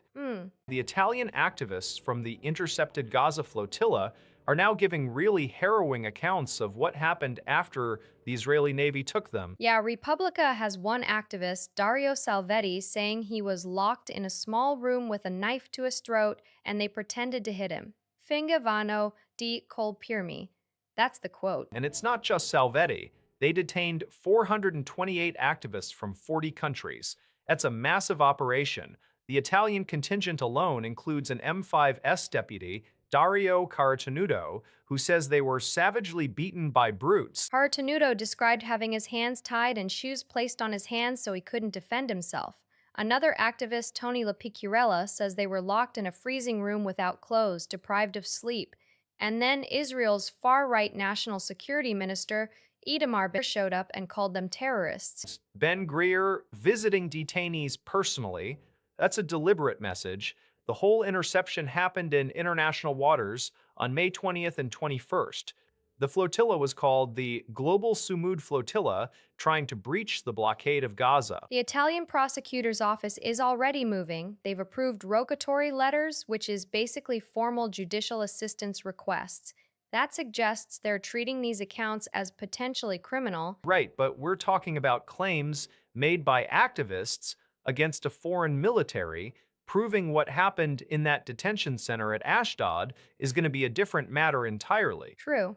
Though 40 countries worth of detainees means a lot of witnesses, and the consistency across these Italian accounts, the freezing room, the simulated violence, the minister's visit, that's not one guy with a gripe. It's a pattern. The question is whether any of it leads to accountability or just another round of diplomatic statements. Stephen Colbert's final episode of The Late Show aired last night, and the headline from Bloomberg is that he mostly steered clear of political jokes and criticism of Donald Trump. That's the part that's getting attention after 11 years of being one of the most pointed late night critics of Trump, calling him Putin's C holster. Back in 2017, his last show was notably restrained on that front. Right, and the context here is everything. CBS and Paramount cited financial reasons for the cancellation. They were reportedly losing up to $40 million a year on the show, but the timing is what everyone's talking about. Because that decision came right after Paramount settled a $16 million lawsuit from Trump over that 60 Minutes interview. Colbert called that settlement a big, fat bribe. He's been very clear he thinks the cancellation was political. Trump certainly celebrated it. He posted on True Social that he absolutely loves that Colbert got fired. Colbert himself acknowledged in his final week that authoritarians don't like people who don't give them undue dignity. The final episode itself was more of a farewell. David Letterman and Bruce Springsteen both showed up. Colbert expressed gratitude, thanked the crew, and then that was it. 11 years, done. And what replaces it? Byron Allen's Comics Unleashed. Yeah, a syndicated clip show, which is a very different kind of late night. Colbert's point throughout the week was that the economics didn't add up, that YouTube and streaming fragmented the audience, and that a network like CBS wasn't willing to eat the losses anymore. But he also clearly believes Trump's pressure campaign worked. Whether you buy that or not, the show is off the air. And the question now is whether any late night show can sustain that kind of political edge under this administration. Or whether anyone will even try. Reuters is reporting that officials inside the administration are scrambling to figure out whether President Trump's public statements on Iran are actual policy. And this isn't just a one-off, it's been going on for weeks. You'd think, after the April 8th incident, that pattern would be clear by now. That's the day Trump posted that a whole civilization will die tonight unless Iran reached a deal, then flipped hours later to announce a 2-week ceasefire. Critics called that move Takeo, Trump always chickens out, and the Axios reporting from around that time had aides describing him as mostly improvising, contradicting himself regularly. One senior advisor flatly said nobody knows in the end what he's really thinking. So you've got a situation where adversary intelligence services are trying to parse threats that might just be a mood swing. The Reuters tweet says officials warned the ambiguity carries risks, including dangerous miscalculation. That's diplomatic speak for someone could accidentally start a war. Right, because if you're Iran and you hear whole civilization will die tonight, do you treat that as a real red line or just another escalation that'll be walked back? The inconsistency itself becomes a strategic liability. And it's not just Iran. The same confusion has been showing up on nuclear testing policy, on trade, on NATO commitments. The White House press shop must be burning through interns trying to issue clarifications for clarifications. The April 8th reversal specifically exposed the limits of his leverage, according to Reuters' own analysis. You threaten maximal annihilation, then you fold for a ceasefire. Next time you need to be credible, the other side just waits you out. But here we are 6 weeks later, and the same pattern is still generating anxious meetings. Nobody's learned the lesson yet. 111 billion euros. That's the financing gap Germany's looking at for the 2027 budget, and Finance Minister Klingbeil just signaled he's open to the so-called Rassenmeher method, a flat 5% cut across all subsidies and tax breaks. The lawnmower approach, just mow everything down evenly. CDU's parliamentary leader Jens Spahn proposed it, and Klingbeil didn't shut it down. He said there's savings potential but wants concrete details. That feels like a political dodge to me. Maybe. But the numbers are brutal. Klingbeil has already announced specific targets: 4 billion from pensions, 3 billion from digitalization measures, 2 billion from health reform. That's 9 billion, still a drop in the ocean of that 111 billion hole. And Spawn's argument is that a blanket 5% is easier than item-by-item negotiations. You don't have to fight every single ministry. But here's the problem. It's totally blind. You slash funding for electric vehicle incentives and child benefits at the same rate as corporate loopholes. Is that fair? Klingbeil acknowledged that tension. He asked whether already promised funding would be affected, which is the right question. You don't want to break pledges you've already made to voters or industries. Still, it's notable a social democrat is even entertaining this. The SPD usually defends subsidy social policy, but the tax reform they're trying to finance must be pretty urgent. That's the context no one's saying aloud. Klingbeil's own party may not love this, but the clock is ticking on the 2027 budget, and Spahn handed him a politically convenient way to say we're cutting everything, not just your thing. Convenient, yes. Smart? That's an open question. A flat 5% sounds simple, but the second you start asking which subsidies are actually investments, 15 people from Colombia, Ecuador, and Peru got on a U.S. government plane thinking they were being sent home. Instead, they landed in the Democratic Republic of Congo. and many of them had never even heard of DR Congo. The BBC's reporting this. One deportee said he didn't know where it was. Another told NPR she only learned her destination hours before a 27-hour flight. This is April 17th, so just over a month ago. First group sent under that third country migration deal the Trump administration brokered, the idea being the U.S. pays DR Congo to accept deportees from other nations. People on that plane had asylum applications or court protections still pending in the U.S. That's according to both BBC and NPR interviews with the deportees. U.S. authorities say everyone got full due process, but the timelines here are tight. Right. These aren't people who exhausted every appeal over years. Some were in active proceedings, and now they're in a country that's been dealing with a decades-long armed conflict in the East, facing a language barrier, no community ties. The BBC piece quotes one man from Ecuador who said he'd never even heard of the DRC before being told he was going there. That's not someone who made a calculated choice about a safe third country. That's someone who got on a plane assuming it was headed to Quito. The Trump administration's argument is that these third country deals deter migration.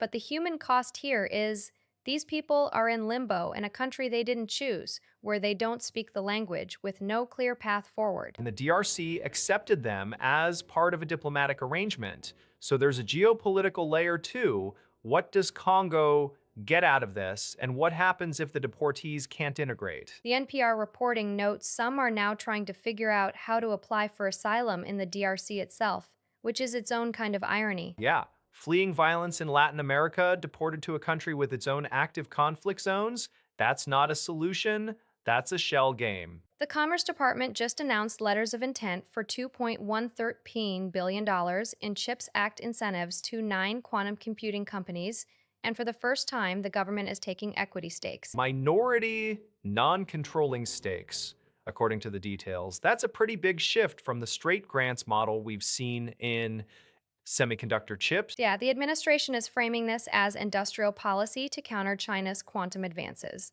The largest single award is $1 billion to IBM. They're creating a new quantum chip foundry subsidiary called Anderon in New Albany, New York. IBM's putting in another billion of its own. Andron will be the nation's first dedicated quantum chip manufacturing facility. That is a milestone. Who else is in the mix? Global Foundries gets $375 million for a domestic foundry producing components for multiple quantum modalities. Then you have D-Wave, Rigetti, Inflection, Atom Computing, PsiQuantum, and Quantinuum, each around $100 million. Dirac gets up to $38 million. Though it's not just one approach, they're backing superconducting, trapped ions, neutral atoms, photonics. Spread the bets. Right. And the market responded. Quantum stocks rose sharply on the news. So taking equity means the government now shares both the upside and the downside risk. If one of these companies doesn't deliver, the taxpayer holds the bag. That's the argument against it. But the administration clearly sees quantum as too strategically important to leave entirely to private capital, especially with China pouring resources in. True. Still, first dedicated quantum foundry, 9 companies funded, government as shareholder. This is a new chapter for how the U.S. backs critical tech. Hamza Abdul Karim just became a permanent Barca player. Mundo Deportivo confirming the club will exercise the buy option on that 18-year-old Egyptian forward. Yeah, the €3 million purchase clause, up to €5 million in variables, that's almost nothing in today's market for a player who just made Egypt's World Cup squad. Exactly. He was on loan from Mali since February, playing for Barca's Juvenile. Then he scores a hat-trick in a 9-0 league-clinching win over Monte Carlo earlier this month, and suddenly Egypt calls him up for the 2026 World Cup alongside Salah and Marmoush. The timing is wild. The club had a decision window, exercise now or wait until after the World Cup, where his value could skyrocket with even one decent appearance. They chose now. Low-risk investment is how sources are framing it. He's expected to join Barca Atleti next season, not the first team, but the kid's 18, already in Egypt's senior squad for the biggest tournament. And if he does something in the group stage, that €3 million looks like pennies. Barcelona's been burned before on youth gambles, but this one is almost no downside. Sport.es ran the headline about a dilemma: buy now or wait. They waited a few weeks, then pulled the trigger. That hat-trick probably sealed it. It's a smart hedge. Worst case, he develops at Barca Atleti and they sell him for a profit. Best case, he's the next breakout. And his name's Hamza, already has a ring to it. The World Cup call-up changes the calculus completely. He wasn't on anyone's radar internationally 6 months ago. Right, and now he's sharing a forward line with Mohamed Salah. No pressure, kid. We'll see how Egypt does this summer. But Barca's made its move. In the working class areas, alienation from labor is so deep that it is hard to see how even Andy Burnham can overturn it. That's the Telegraph's column on the Makerfield by-election, a seat that just opened up when Labour MP Josh Simons stood down on May 10th. And Burnham, the Greater Manchester mayor and former Lay MP, got selected as Labour's candidate almost immediately. It's being read as a possible launchpad for a future leadership challenge against Starmer. But the numbers are brutal. In the May local elections, literally 2 weeks ago, Reform UK took 50.4% of the vote in Wigan Borough, which covers Makerfield. Labour managed just 22.7%. Half the vote to Reform. That's not a protest blip, that's a realignment. And on the ground, lifelong Labour voters say they've switched, feeling abandoned by the National Party. Some say Burnham might bring them back, but Farage has pledged to throw everything at the seat. That's what makes this such a high risk test. Burnham's got genuine local name recognition, and he's positioning himself as the king of the North who can rebuild the Red Wall. But the column suggests the alienation runs deeper than any one politician can fix. It's a microcosm of a bigger question. Can labor ever win back those working class communities without fundamentally changing what the party stands for? Burnham is trying to be the answer, but the alienation quote in that piece suggests the skepticism is real. The by election result will tell us whether Burnham's personal popularity can override a national trend, or whether reforms hold in these seats is now structural rather than just anti Starmer sentiment. Right, and if Burnham can't do it, then the question becomes who can? The DNC dropped their draft autopsy of the 2024 loss today, nearly 200 pages, and the headline is pretty clear. They're blaming Joe Biden's political operation. Biden's political operation. That's doing a lot of work. The draft, written by strategist Paul Rivera, says Biden's team failed to position Kamala Harris for a successful campaign. So the argument is, by the time she took over, the damage was already done. Right, and it's not just the setup. The critique also goes after Harris's own campaign for ineffective messaging on Trump's negatives. And specifically, it says they had no response to what the report calls very effective Trump ads attacking Harris on transgender issues. That's a brutal admission, honestly. The party's own postmortem saying the other side's ads worked better than anything you put up. What's interesting is the report wasn't even finished. It's a draft. The DNC released it as is, never completed. Yeah, the timing is weird too. We're a year and a half out from the election, and this is just now surfacing. Rivera's draft is basically saying the Biden loyalists neglected Harris during the crucial early window. And the report makes an eyebrow-raising comparison. It claims the GOP learned more from Obama than the Democrats did. That's a hell of a thing to put in your own party's autopsy. You don't usually see that level of self-flagellation in a document like this. No, you don't.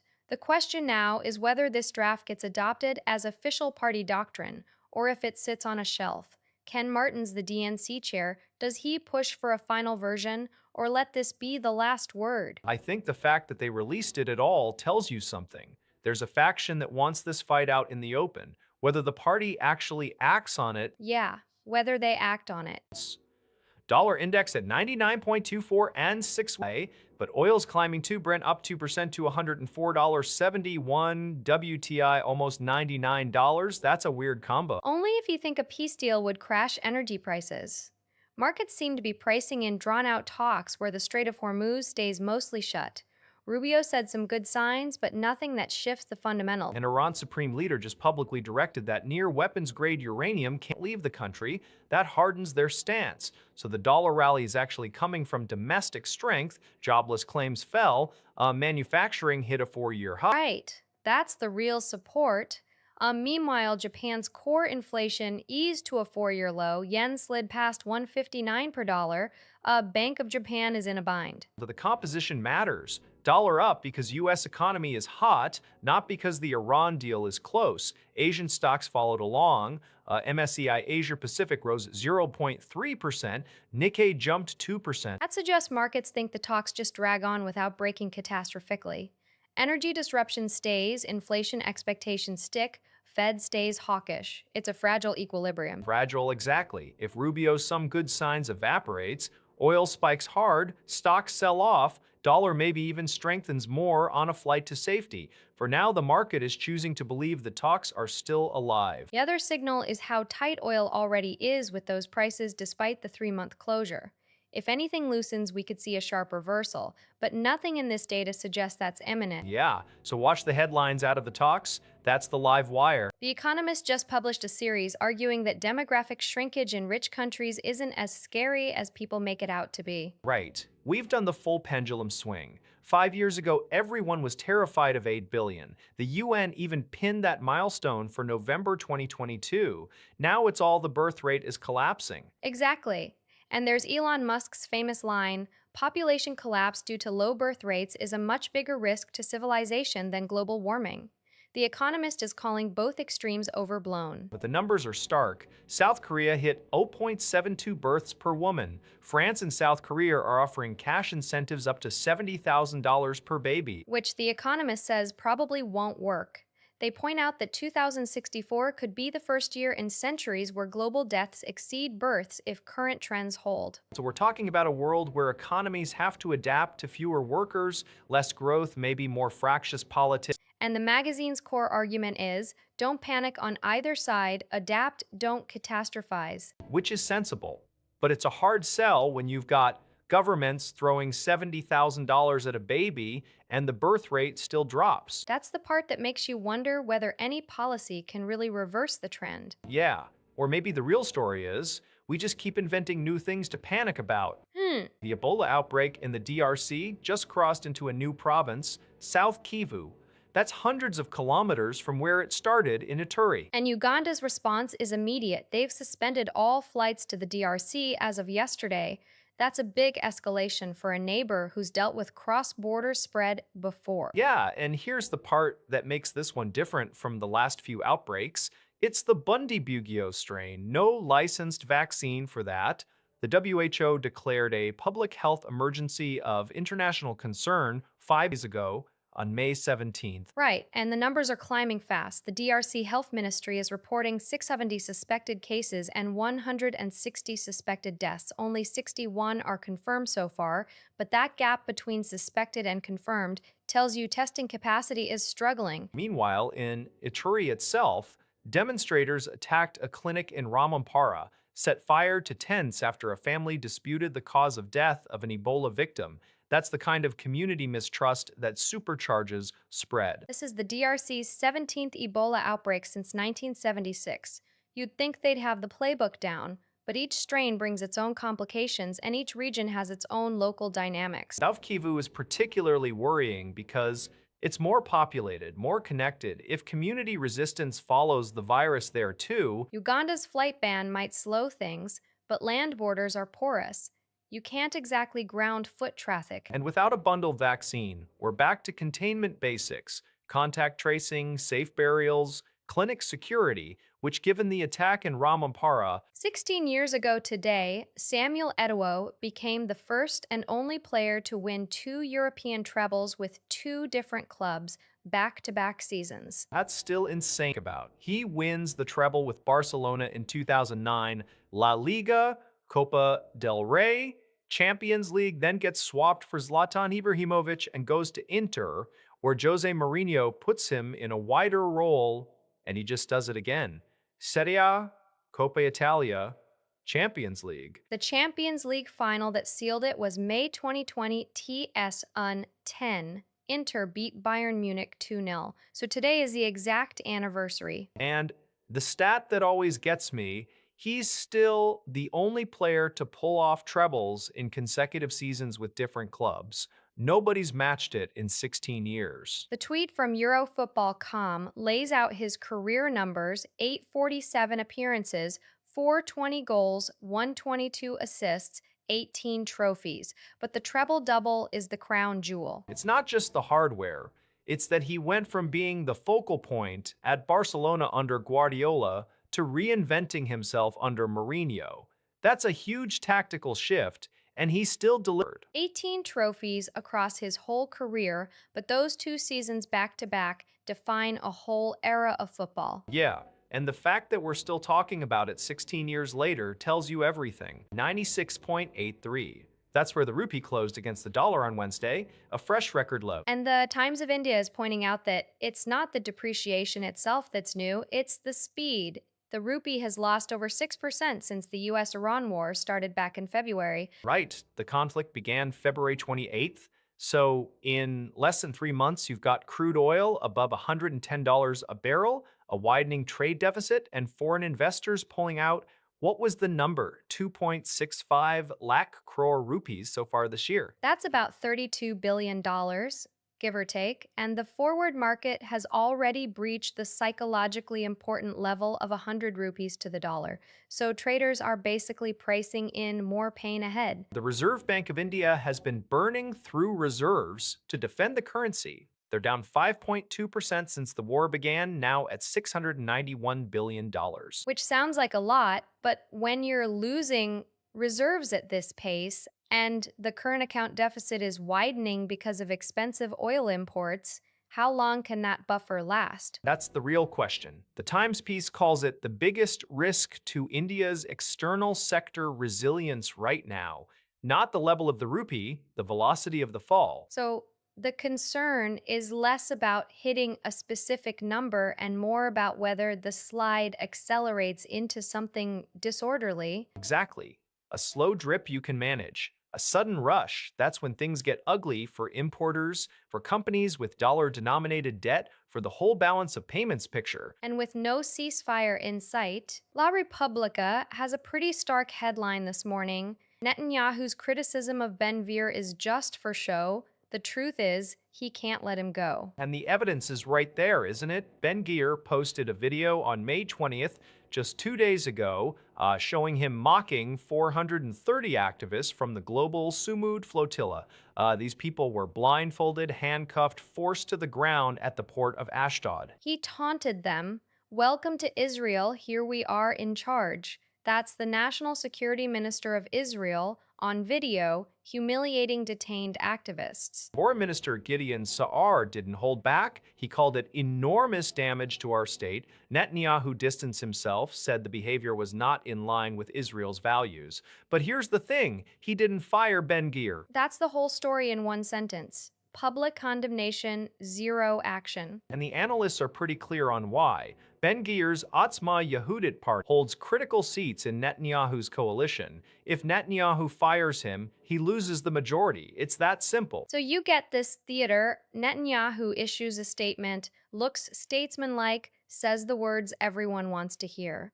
And Ben-Gvir stays right where he is, posting videos from the port. The HuffPost Italia piece calls Ben-Gvir Netanyahu's last refuge, which is a remarkable framing when you think about it. A far-right minister who's actively damaging Israel's international standing, and the prime minister can't afford to be seen without it. Right, because if the coalition falls, Netanyahu's legal troubles don't go away. Ben-Gvir knows that. He knows he's essentially untouchable. So the criticism is real, but it's also hollow. Everyone in Israel can see it. The activists on the ground in Ashdod certainly saw it. And Ben-Gvir, he's still in his office this morning. Exactly. The question nobody's answering is what happens when this dynamic finally breaks. $100 billion, that's the revenue target Lenovo's CEO just put out there, and he wants it in 2 years. Young Yuancheng, right? He said this to the Wall Street Journal, but what are they sitting at right now? They just closed fiscal year 2025-26 that ended March 31, and revenue hit about $81.4 billion, record high. So going from that to 100 in 2 years is about 23% growth. That's aggressive, especially for a hardware company. What's the driver? AI. They're all in on AI PCs, GPU servers, hybrid AI solutions. AI-related income doubled year over year and now accounts for a third of total revenue. They also just reported Q4 numbers. Revenue up 27% year over year. Net profit up almost 5 times. So the AI bet is paying off, but margins are still thin. Their net profit margin is around 2.7%. That's razor thin for a hardware giant. CFO Wang Weiming actually addressed that. He wants to double the net profit margin to over 5% within 2 years. That's part of the same push, higher margin services and AI infrastructure. Doubling margin while nearly doubling revenue in 2 years, that's a lot of moving parts. Any other signal that they're serious? They held their global supplier conference in Hefei back in April. The target was reiterated there too. It's not just a one-off CEO quote, the whole supply chain is being aligned around this. Gold's down again, second week in a row. Spot slipped another 0.3 to 0.4% today, sitting around $4,525 an ounce. The dollar's the story here. It's holding near a 6-week high, and markets are piling back onto Fed rate hike bets. That combo is brutal for gold. Right, because gold doesn't yield anything. If the dollar is gaining and the Fed might hike, there's no reason to park money in a non-yielding asset. Exactly, and the market is clearly pricing in tighter policy. We're coming off that string of inflation prints that were stickier than people hoped. The dollar gets bid, gold gets sold. It's not a massive drop.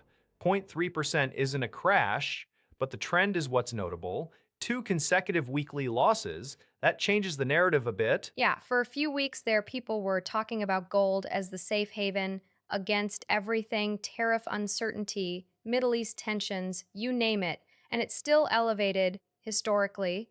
Over $4,500 is not cheap, but the momentum has flipped. The question is whether this is a correction within a bull market or the start of something bigger.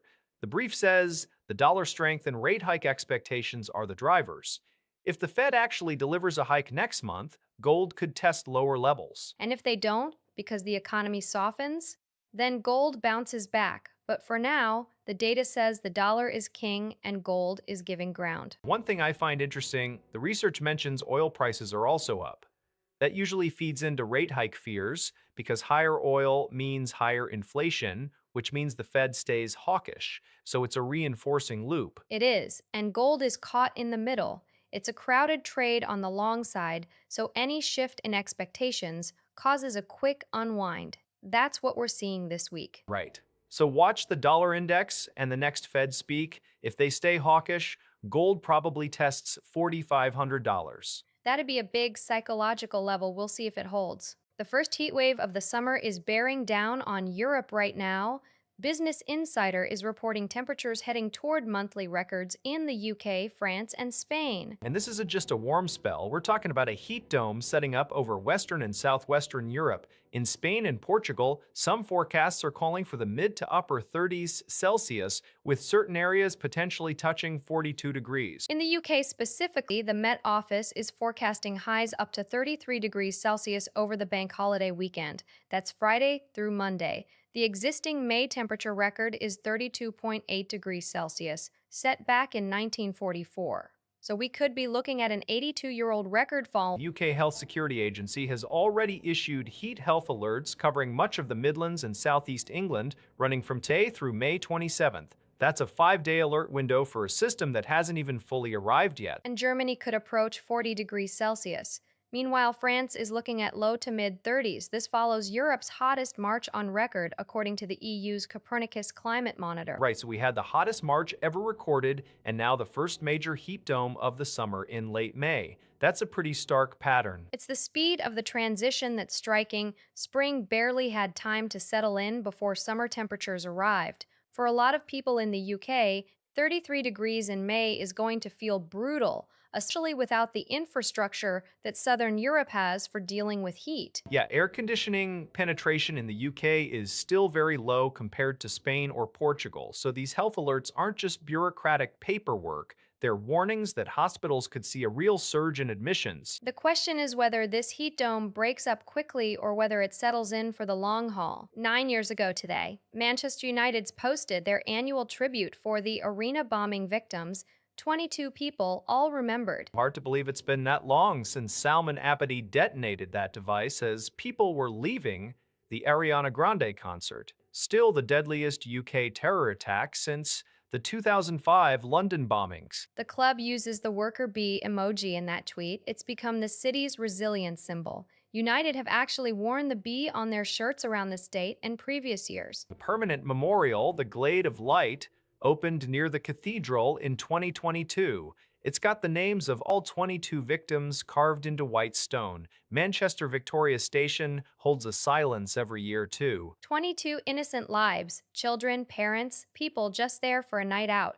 The youngest was 8 years old. And the anniversary isn't just about grief. There's also the survivor networks, the community response. Manchester really did live up to that A City United hashtag afterwards. Yeah, the bee was already a Manchester symbol from the Industrial Revolution, hard work, collectivism. After the bombing, it took on a whole new meaning. United doesn't have a match today, so this is mostly digital. Still, the consistency of marking it every year matters. 9 years, the families will be at the cathedral later, and the rest of us just hold the moment. Right. 50,000 Lens supporters in an 80,000-seat stadium, that's basically a home game tonight. And it's a massive one. RC Lens versus OGC Nice in the Coupe's final, kicking off at 9 at the Stade de France. Lens has never won this trophy in 120 years. Three finals before this: 1948, 1975, 1998, all losses. Nice last lifted it in 1997, so both sides have some historical hunger. A tweet from Lens's account just went up: La passion guidant le peuple. Passion leading the people, and you can feel it. They're expecting 50,000 of their own in a stadium that holds 80,000 total. Each club got about 19,600 tickets from the federation, and the rest went to the general public. But with Lens fans snapping up those neutral seats, it's going to be overwhelmingly blood and gold in there. Lens came through Toulouse 4-1 in the semifinal. Nice beat Strasbourg 2-0. So the form is there on both sides. What's interesting is that Lens's entire season narrative has built to this. They've never won the Coupe de France, ever. This is the shot at history. Nice, meanwhile, hasn't won it in almost 30 years. So both fan bases are traveling like it's a once-in-a-generation moment. It's on France too, and the atmosphere at the Stade de France is already being described as electric. We'll see if Lens can finally break that century-old drought, or if Nice adds another trophy to their cabinet. Kickoff at 9 local time, so right about now, actually. L'Equipe just tweeted a recap of the Knicks' Game 2 win over the Sixers at Madison Square Garden.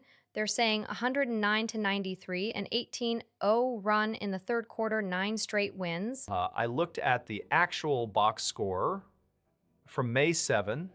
It was 108-102, not 109-93. And the big run was a 9-0 burst in the fourth quarter, not 18-0 in the third. So the general picture is right. Knicks won, they're rolling, but the specifics got scrambled somewhere between the arena and the wire. Right, 25 lead changes, 14 ties in that game. It was a war. The 9-0 run in the fourth sealed it. That's what actually happened. Still, the streak is real. They entered that game on a long winning run. L'Equipe says 9 games and nearly a month. The research doesn't confirm exact 9, but the Knicks had been hot. I think the exact streak might be 8 wins in a row heading into Game 2, but they've kept winning since. So by now, today's May 22, they might be pushing double digits if they haven't lost. And this was Game 2 of the Eastern Conference semifinals. Knicks up 2-0 on Philly. That's the big picture. Yeah, that part's solid. The tweets just got a couple statistical quirks. 109-93 versus 108-102, 102-18. But the story's the same. MSG was rocking, Knicks are dominant. L'Equipe probably rushed the recap. Not the first time a French sports outlet fudges NBA numbers. True. But the core, Knicks win, streak continues. That's the headline. And the 76ers have to figure out how to stop them before they head back to Philadelphia. Right. Game 3 could tell us a lot. At least 24 people killed in 2 separate attacks in Honduras yesterday. Gunmen hit a plantation in Trujillo first, then ambushed police near the Guatemalan border. 6 of the dead were police officers, including a deputy commissioner, during what was supposed to be an anti-gang mission in Omoa. That's a coordinated strike. The plantation attack is brutal. Somewhere between 10 and 19 workers shot. The toll is actually fuzzy because relatives started pulling bodies away before investigators could get a full count. So you got a drug transit corridor, 2 attacks in one day, and the security forces themselves are being targeted. Honduras has been under that state of exception for years, but that ended in January. Right, expired at the start of 2026. Homicide rates had actually been dropping since the 2011 peak, but this is a reminder of how fragile that progress is. And the fact that families are recovering bodies themselves tells you how much trust there is in the official response. 24 dead, and the investigation hasn't even started consolidating the scene. That's the part that sticks with me. The relatives removing evidence, just trying to get their people home. Whatever the exact number, this is one of the deadliest single days in Honduras in a while. Yeah. Visa and MasterCard account for 61% of Eurozone card payments. That's the number Europe is trying to change. And it's turning into a real fight. The ECB wants a digital euro. launched as early as 2029 with legal tender status. Banks hate that idea. They see it as a government competitor eating their revenue. Right, the research shows commercial banks are pushing back hard. They're worried a digital euro would pull deposits out of the private system. So you've got the central bank on one side, lenders on the other, and a Spanish MEP, Fernando Navarrete Rojas, trying to broker a compromise. He initially proposed limiting the digital euro to offline use only. That got dropped, so now the banks are even more nervous. Meanwhile, there's already a bank backed alternative rolling out. It's called Wero, run by the European Payments Initiative. Over 40 million registered users already. 40 million is respectable, but Visa and MasterCard still handle nearly all cross-border transactions in the EU. That's the real dependency. Breaking that means getting every merchant, every bank, every consumer to switch. EU leaders set a deadline to approve the digital euro legislation by the end of this year, 2026, so the clock is ticking. And the Reuters piece today flags that this whole push is driving a wedge between the ECB and financial firms. The banks want to protect their swipe fees, their card issuing profits. The ECB wants strategic autonomy, especially after seeing payment systems get weaponized in sanctions. The question is whether Europe can build a homegrown system without the very companies it's trying to replace sitting at the table. And if the banks drag their feet long enough, that 2029 launch date starts looking very optimistic. The political will is there. The alignment in the banking sector, not so much. A bike, a 32-inch TV, furniture, all this still wasn't enough. They kept asking for more, beating her up. That's the father of 25-year-old Veena Kumari, speaking to reporters after she died Monday night. Veena fell from the fourth-floor terrace of her home in Delhi's Daskara village. Police say she was declared brought dead at the hospital. Her father, Suresh, alleges the harassment over dowry had been going on for a while. The marriage was about 4 years ago. The demands were specific: a motorcycle, an LED TV, and furniture. When they weren't met, he says she was beaten. Now her husband, 27-year-old Raju Singh, and his younger brother Raj Kumar have been arrested. Another brother-in-law is still at large. Police registered an FIR under Sections 80, that's dowry death, and Section 3, 5 of the Bharatiya Nyaya Sanhita. And this isn't isolated. Nationally, India recorded 5,737 dowry deaths in 2024 alone. Uttar Pradesh and Bihar had the highest numbers. Still 5,737. That number is staggering. And here you have a specific case: a family demanding a TV and a bike, and a woman is dead. It's the specificity that gets me. A 32-inch LED TV, a bike, furniture, like these are line items on a shopping list. And when her family couldn't deliver, the abuse escalated until she ends up on a terrace. Suresh said she was being beaten repeatedly, and then she fell. Whether she was pushed or jumped, we don't know yet, but the charges are for dowry death, which covers both. Right. The law accounts for that, but the pattern is old and depressingly familiar. The only thing that changes is the year and the name. Eintracht Frankfurt just sent out a birthday greeting for Chabam Kuhn. He turned 73 today. Oh, that's a name I don't hear every day. Chobam Kuhn was genuinely legendary for the 58 goals in 156 competitive matches between 1979 and 1983. He scored the opening goal in the 1981 DFB Pokal final. He was part of that 1980 UEFA Cup winning side too. And he didn't stop there. He went to Bayer Leverkusen and won another UEFA Cup in 1988. The guy has 2 European trophies on his resume from different clubs. He still holds the record for most caps and most goals for South Korea, 130 appearances, 58 goals. The AFC named him Asian Footballer of the 20th Century. That's a heavy title. What's striking to me is that he's still an international brand ambassador for Eintracht. They clearly haven't forgotten him. The club's tweet is in German, Alles Gute, which is that Hessian dialect birthday greeting. It's a nice touch for a guy who spent 4 formative years there. And he received the Bundesverdienstkreuz back in 2019 for his work promoting German-Korean relations. That's the Order of Merit of the Federal Republic of Germany. So this isn't just a birthday wish, it's a reminder of a player who bridged 2 football cultures and left a mark in both. 58 goals for Frankfurt, 58 for Korea. symmetrical. Japu up 15% to a record 999 Hong Kong dollars. Minimax up 5.5% to 1053. This is not a meme rally. These are multi-billion Hong Kong dollar companies. And this is happening while the Hang Seng Index itself slipped 0.3%. So the AI trade in Hong Kong is completely decoupled from the broader market today. The catalyst seems pretty straightforward.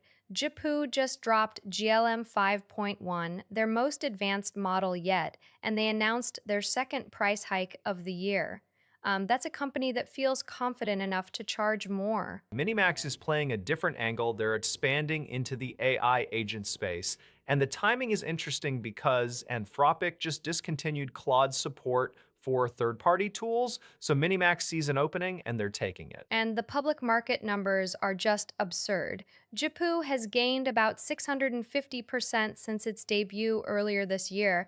Minimax is up around 205%. Those are AI Tigers numbers. That's the label these companies get in China. And there's speculation they could be added to Hong Kong's tech gauge indexes, which would trigger billions in passive inflows. That's the kind of institutional tailwind that sustains rallies like this. I mean, Jipu's market cap already surpassed C-Trips, which that's a massive consumer company. The market is pricing these AI firms as if they're going to eat the whole economy. Or it's pricing in the China-specific AI boom where domestic players fill the gap left by US restrictions.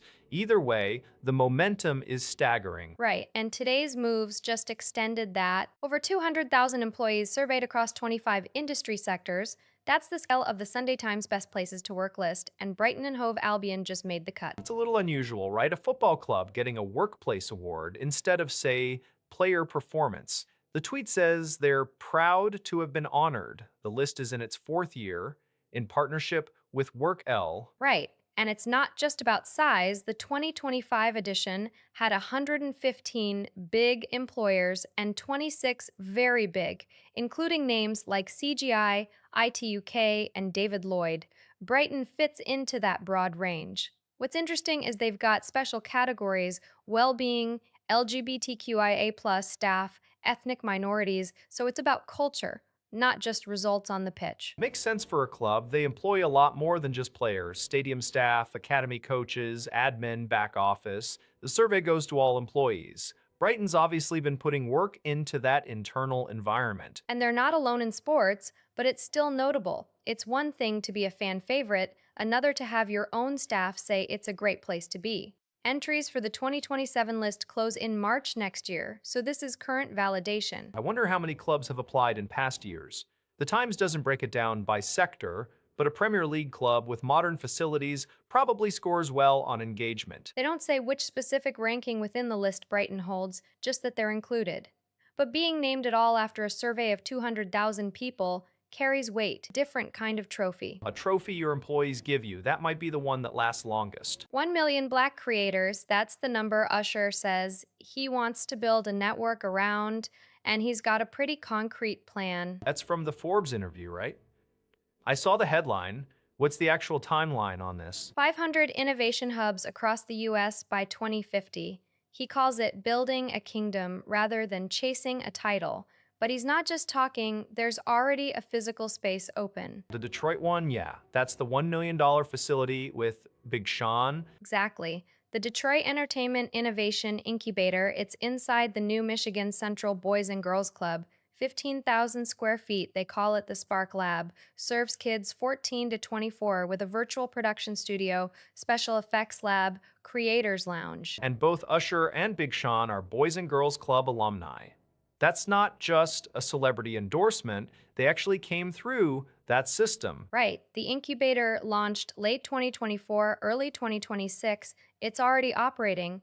Partners include Usher's New Look Foundation, the Sean Anderson Foundation, Illich Sports, Emory's Business School. They're offering seed funding and mentorship for paid creative startups. But this isn't a vague vision. There's a real facility with real dollars attached. But 500 hubs by 2050 is still ambitious.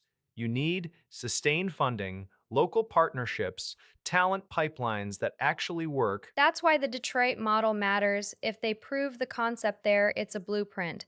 Usher's framing this as closing the access gap in the creative economy, not just building something for himself. Yeah, and he's got the credibility. 7 years of his own foundation, real money on the table. I'm curious to see whether the next hubs follow the same playbook or if he adapts for different cities. Forbes clearly thinks it's worth covering. The piece is out now. We'll be watching for what comes next in Detroit. Ras Al Hekma Peninsula on Egypt's Mediterranean coast. That's where the math gets really uncomfortable. The Economist has a piece out that captures the bitterness on the Egyptian side and the bafflement on the Emirati side over this whole asset sale dynamic. And the numbers here are staggering. February 2024, Abu Dhabi's sovereign fund ADQ drops $35 billion, biggest single foreign direct investment in Egyptian history to develop that stretch of coast. That's what unlocked the $8 billion IMF loan and let Cairo finally devalue the pound. Right, but the piece quotes Egyptians who say their government is selling prized land and historic hotels for a song. The UAE also picked up the Old Cataract in Aswan, the Winter Palace in Luxor, the Mena House near the pyramids, the Cecil Hotel in Alexandria, $882.50 million for that portfolio in January 2024. And Saudi's sovereign wealth fund put $1.3 billion into fertilizer and logistics. So, from the Gulf perspective, they're throwing a lifeline to a neighbor that ran its economy off a cliff. The Economist says the Emiratis see the complaints as ungrateful. Neither side will let the coral spiral too far. That's the line that sticks. Because Egypt can't afford to alienate the check writers, and the Gulf states need a stable Egypt. But the internal pressure on Al Sisi is real. You've got ordinary Egyptians watching iconic hotels and beachfront get carved up, and they think it's happening below market value. Middle East Eye had reporting on that exact accusation, assets sold below market. The counterargument from Gulf officials is that without their cash, those same assets would be worth nothing because the economy was in free fall.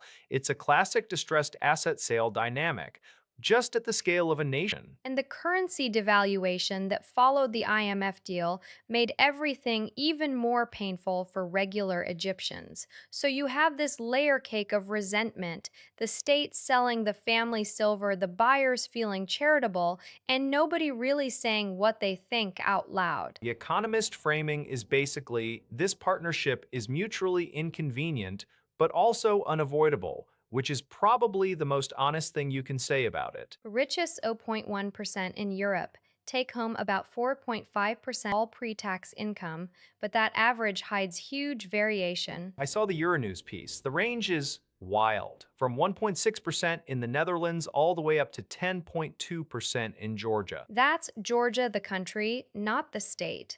And among EU members, Estonia tops the list at 8.3%. Then Bulgaria at 7.5%, Poland at 7%. So the post-Soviet Baltic and Eastern states have much higher concentration at the very top. Meanwhile, the big four economies, Spain, Germany, UK, France, all cluster just under 5%. Right.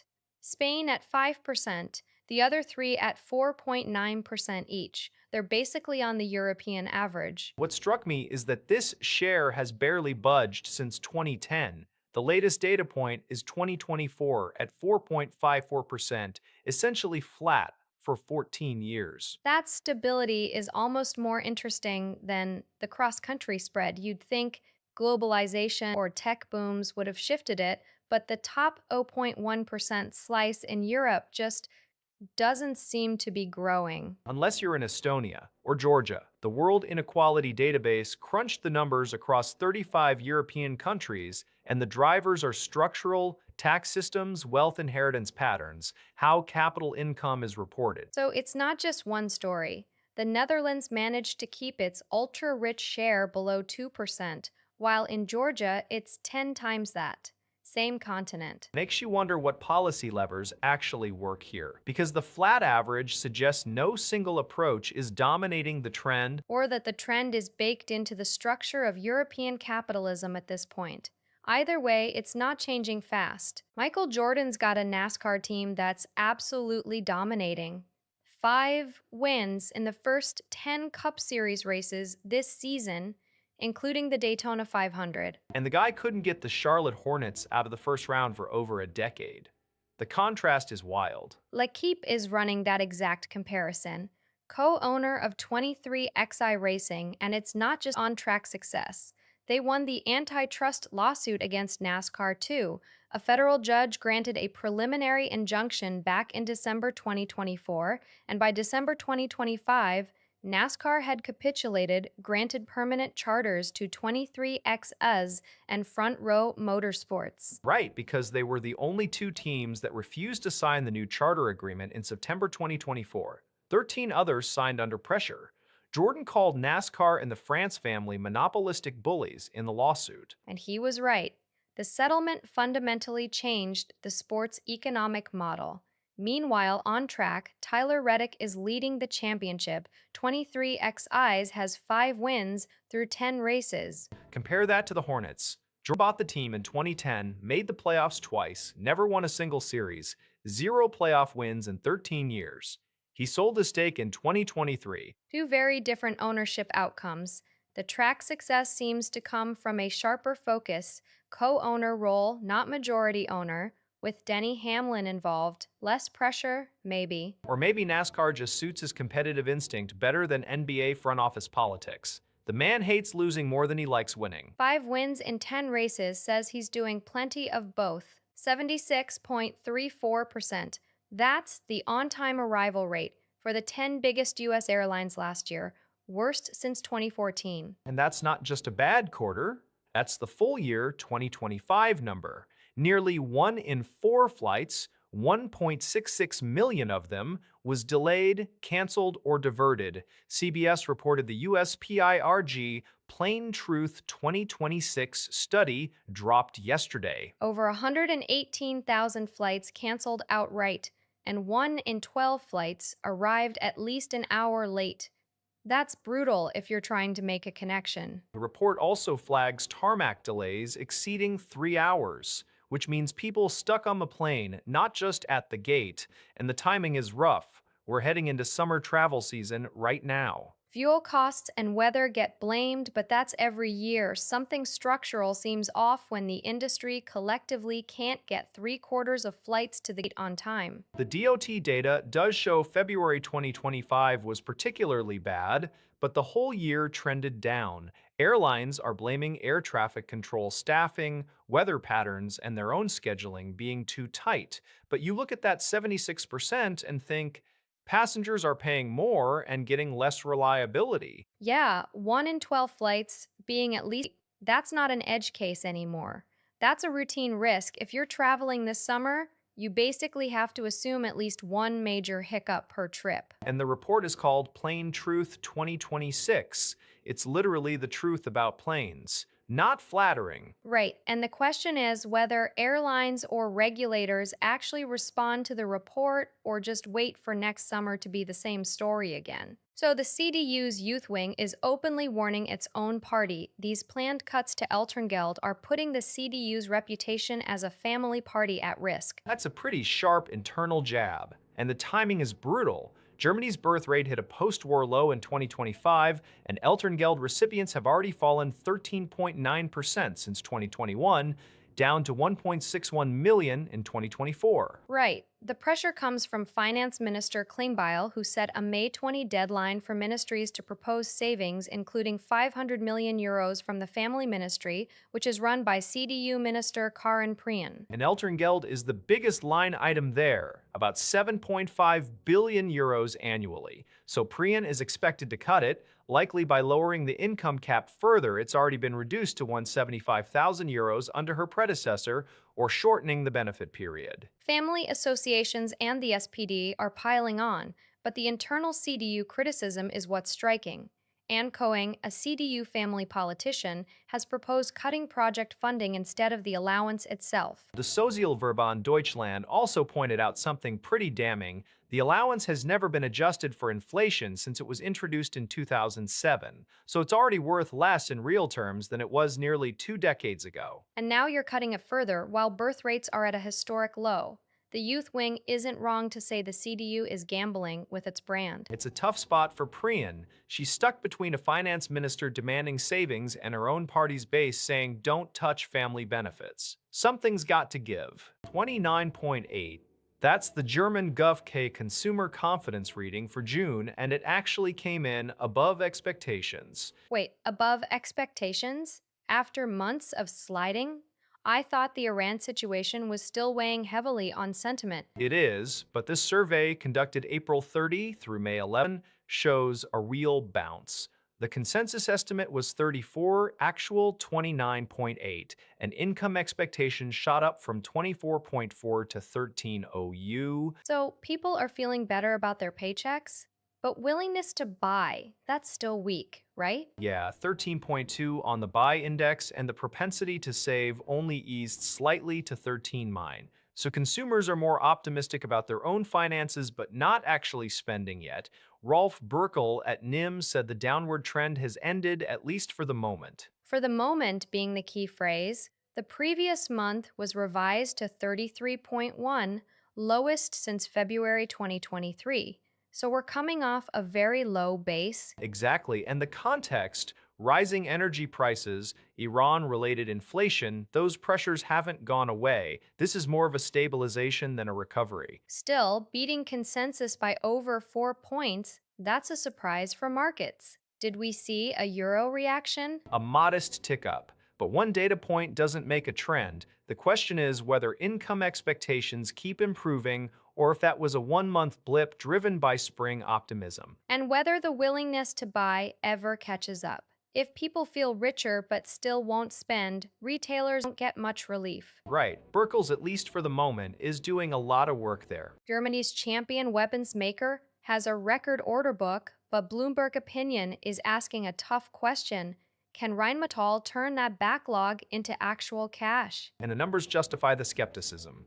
Through the first 9 months of 2025, operating cash flow was negative 813 million euros. That's despite defense sales growing 17% to 2.3 billion in Q3 alone. Right, but the story doesn't end there. In Q4, Rheinmetall received 1.2 billion euros in customer prepayments, which CFO Klaus Neumann said fully funded the inventory build needed for 2026 orders. So the cash flow problem might be a timing issue, not a structural one.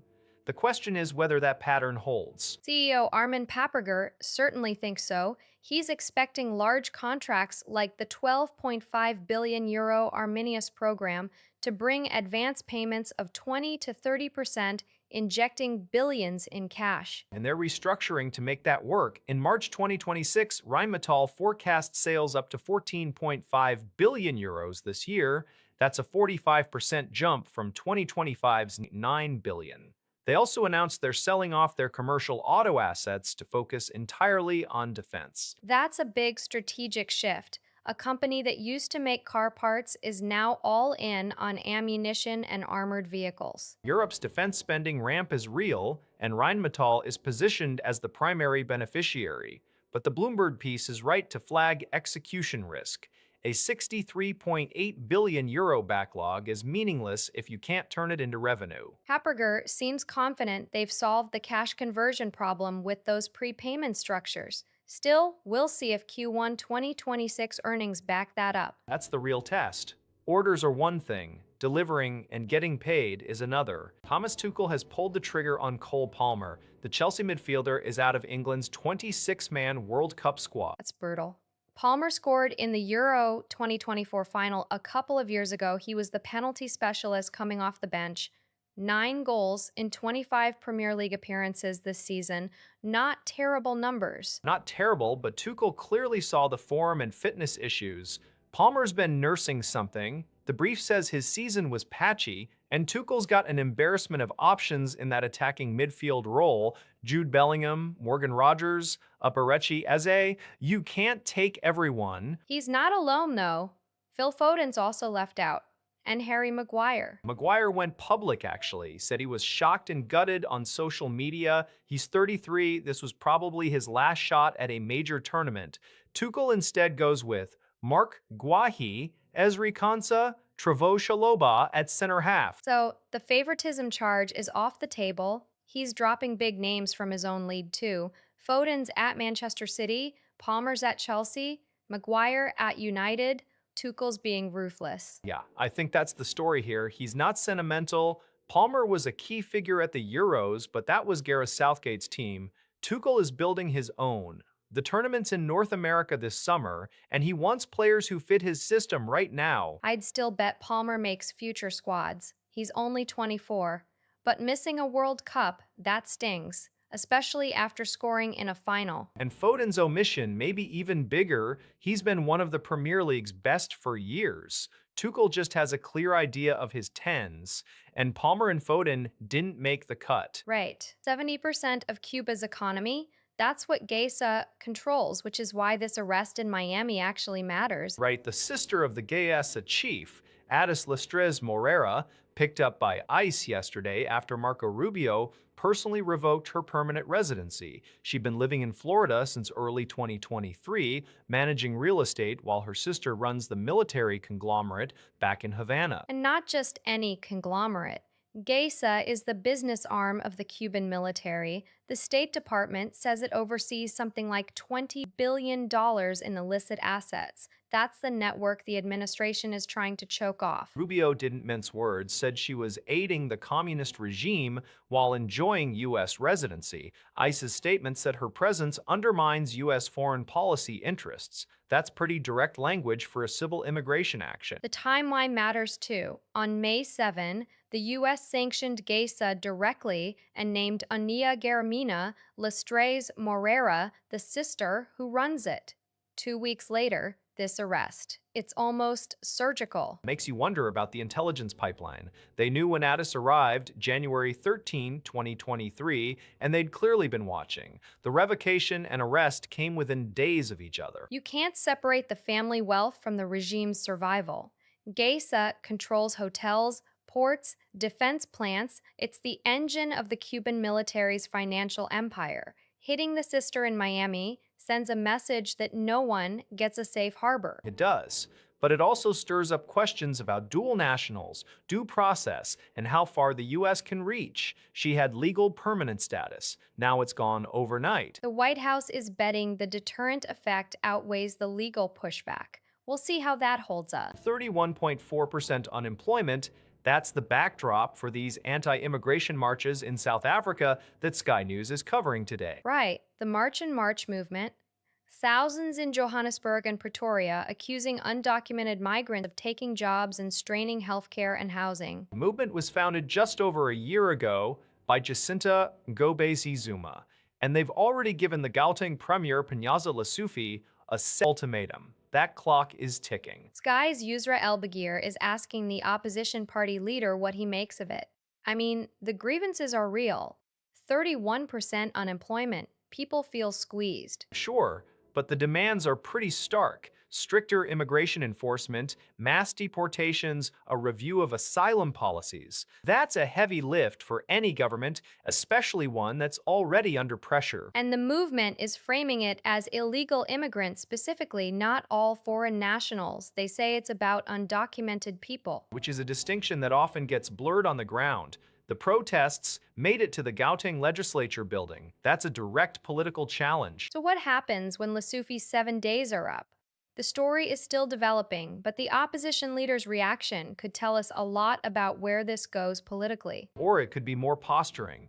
South Africa has seen these tensions flare before, and the government rarely moves fast on immigration enforcement.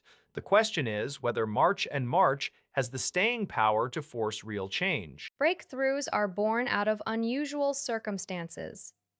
That's the quote the Nobel Prize account just posted, tied to Shuji Nakamura. Nakamura, the blue LED guy. That story is practically a case study in unusual. It really is.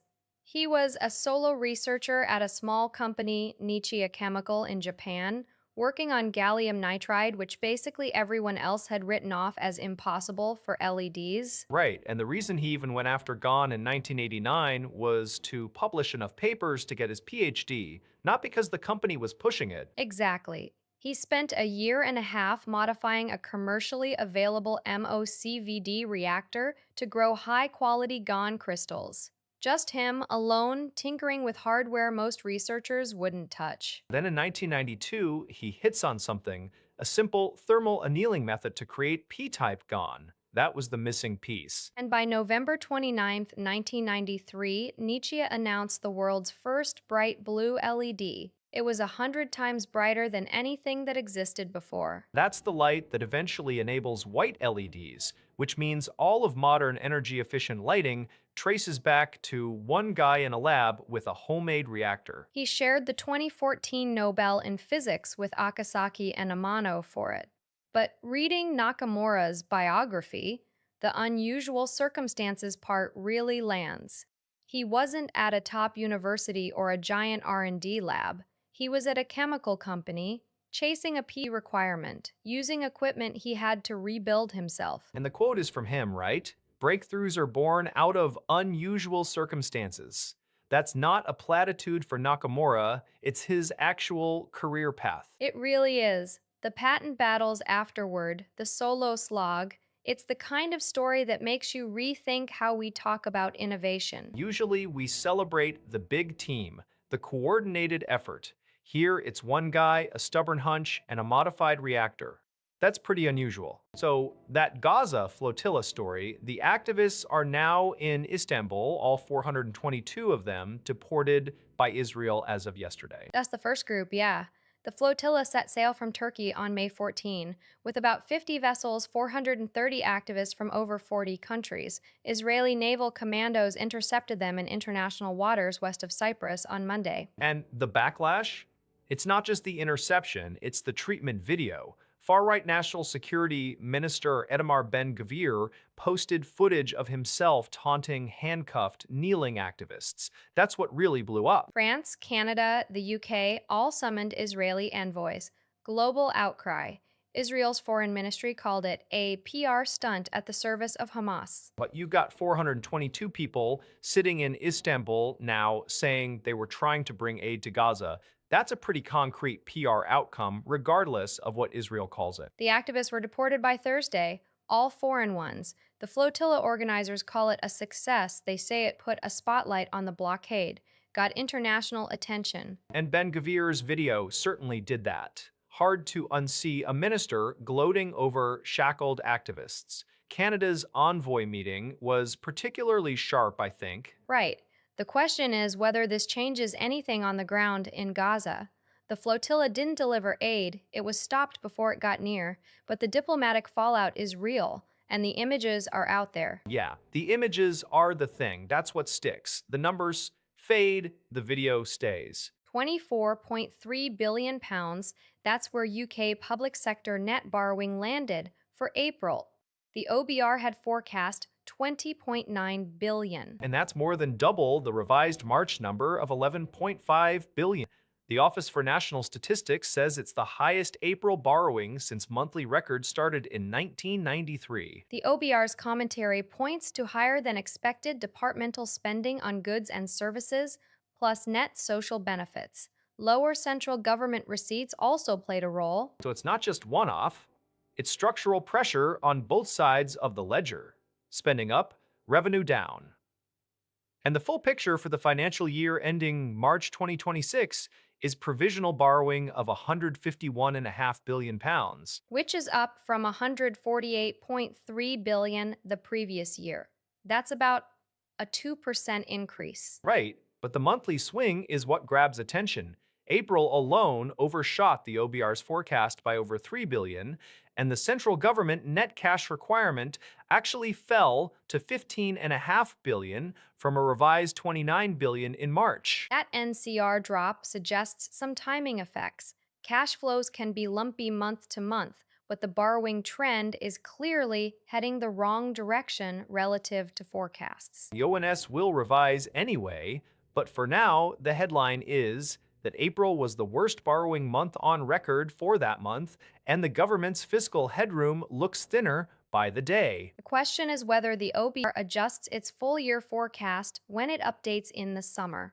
Another miss like this and the margin shrinks fast. Yeah, especially with spending commitments already locked in. German businesses just slammed the brakes on spending. Capital investment fell 1.5% in the first quarter, a massive miss against the 0.1% decline analysts expected. And this is after a 1% gain in Q4 of last year, so we had momentum and then it just evaporated. What happened? The German Stats Office, Der Status, says the drop was driven by machinery and equipment investment.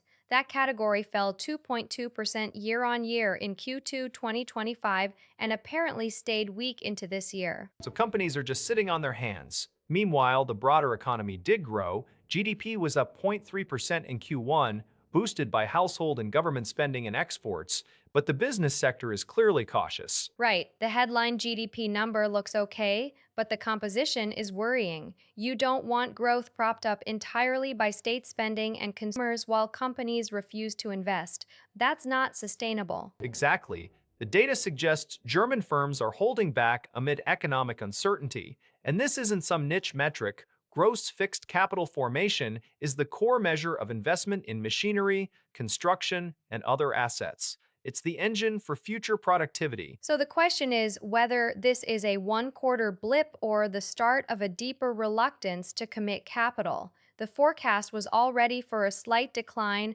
negative 0.1%, and the actual number was 15 times worse than that. 15 times. That's not a rounding error. That's a signal. I will disappear and they won't know of me. That's Lautaro Martinez in La Gazzetta dello Sport. That's a dramatic plan from a guy who just won Serie A and the Coppa Italia with Inter. He's 28, still in his prime. Right. 22 goals across all competitions this season, captain of Inter, and he's telling a major paper he won't stay in football after retirement because it's not an atmosphere I like. I get the burnout angle, but disappear? That's a heavy word. He also admitted he was tempted to leave Inter after the Club World Cup elimination in 2025. Yeah, he said he felt devastated and thought, in his words, if an important offer had come in, then maybe. So there was a real crossroads moment. And now he's publicly saying he'll vanish from the sport entirely. That's not just retirement, that's a full break from the ecosystem. No punditry, no coaching, no ambassador role. It's unusual, especially for a captain who just delivered a double.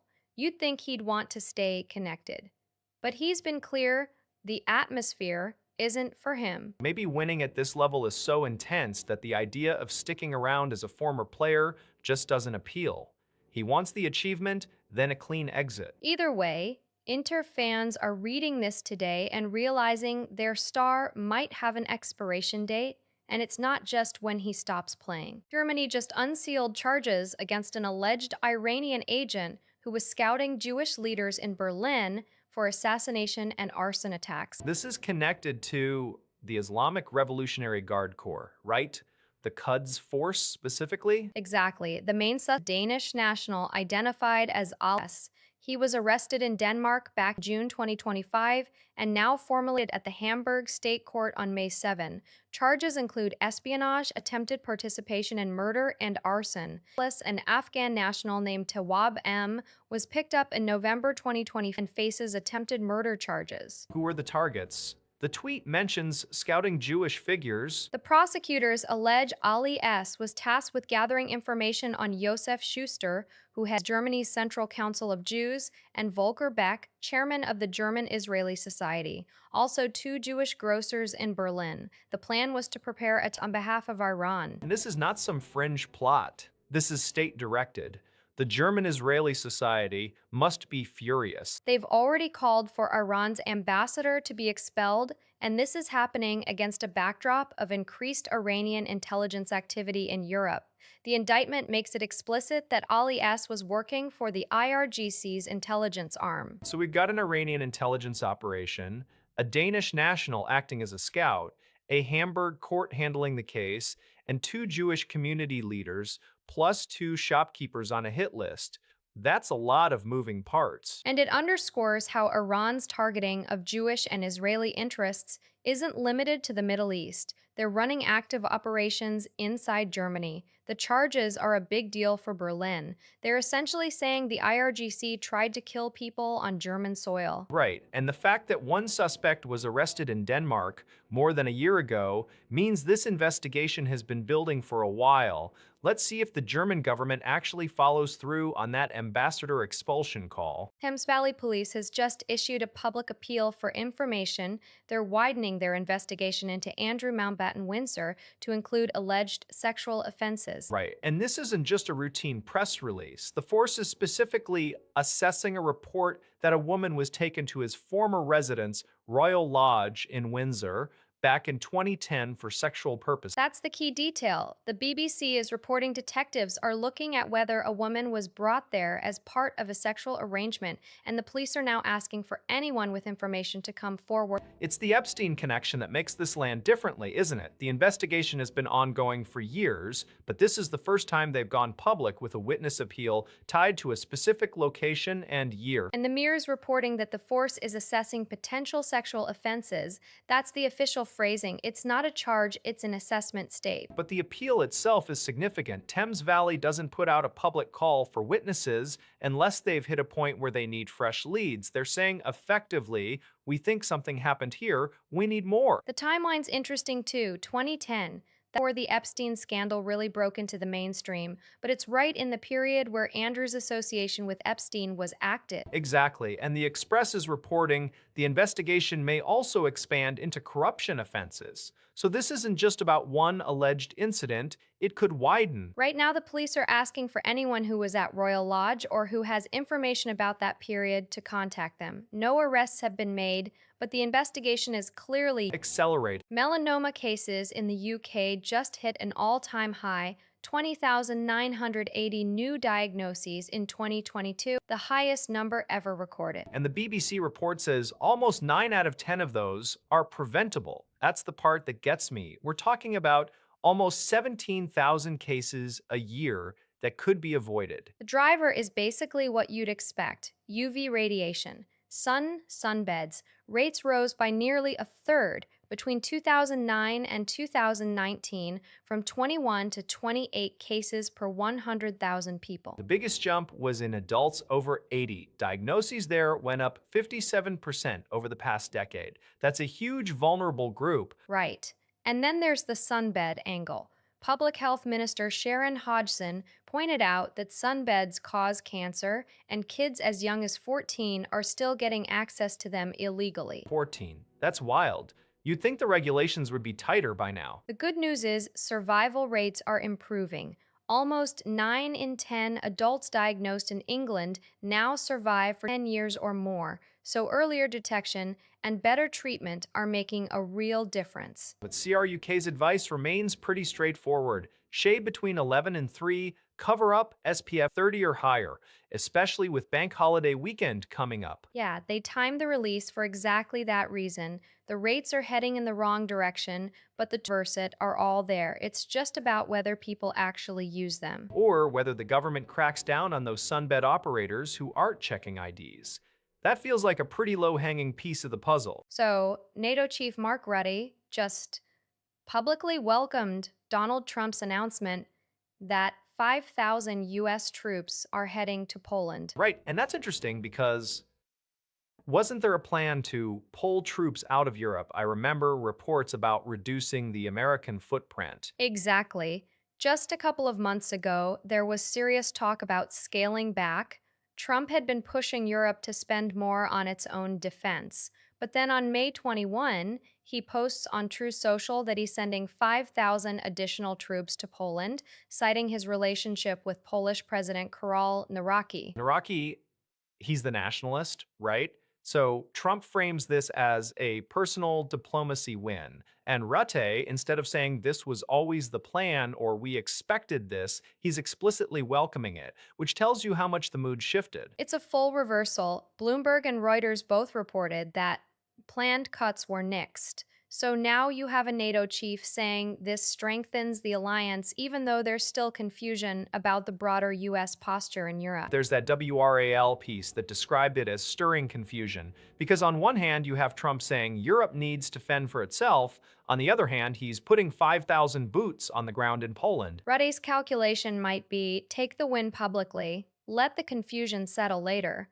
He also said earlier that US troop withdrawals wouldn't hurt defenses, but now he's welcoming an increase. So which is it? Maybe he's just happy to have any positive headline. The alternative was a drawdown. Now it's a reinforcement. And 5,000 is not a tiny number. That's a brigade. You can do real deterrence with that. Especially in Poland, right on NATO's eastern flank. Now Rocky gets a boost domestically, Trump gets a foreign policy win to campaign on, and Rutte gets to say the alliance is solid. Everyone claims victory. For now, the question is whether this is a one off or a sign of a broader rethink. We're just a signal to Russia. Anyway, So, Reuters is reporting that Starbucks is scrapping their AI inventory tool just 9 months in. This was Brian Nichols' big fix for those persistent product shortages that kept hurting sales. 9 months. That's not a pilot. That's a full retreat. What was the tool even doing? It was called automated counting, LiDAR and camera scans to count milk cartons and beverage components in back of house fridges.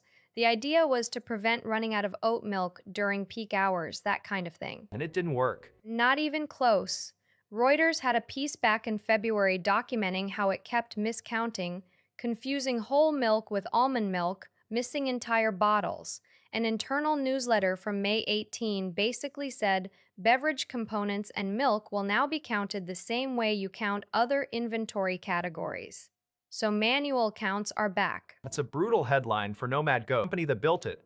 They told Reuters they're continuously learning from feedback, but Starbucks is already saying the move is about standardizing how inventory is counted and shifting toward more frequent daily store replenishments. Right, so rather than trusting the AI to get the count right, they're just going to restock more often, which is kind of a throwback approach. It is. And it's also a reminder that AI in a messy physical environment, refrigerators with different milk types, staff moving things around, is way harder than AI in a digital-only system. Yeah, the LiDAR and camera combo just couldn't keep up with real-world chaos. Nicole bet big on automation to fix the supply gap, but this one didn't survive contact with the actual store floor. And now they're back to humans counting milk, which honestly might be the smarter move at scale. Its final day at the Stade de France, the Coupe Gambardella Under-18 title is on the line.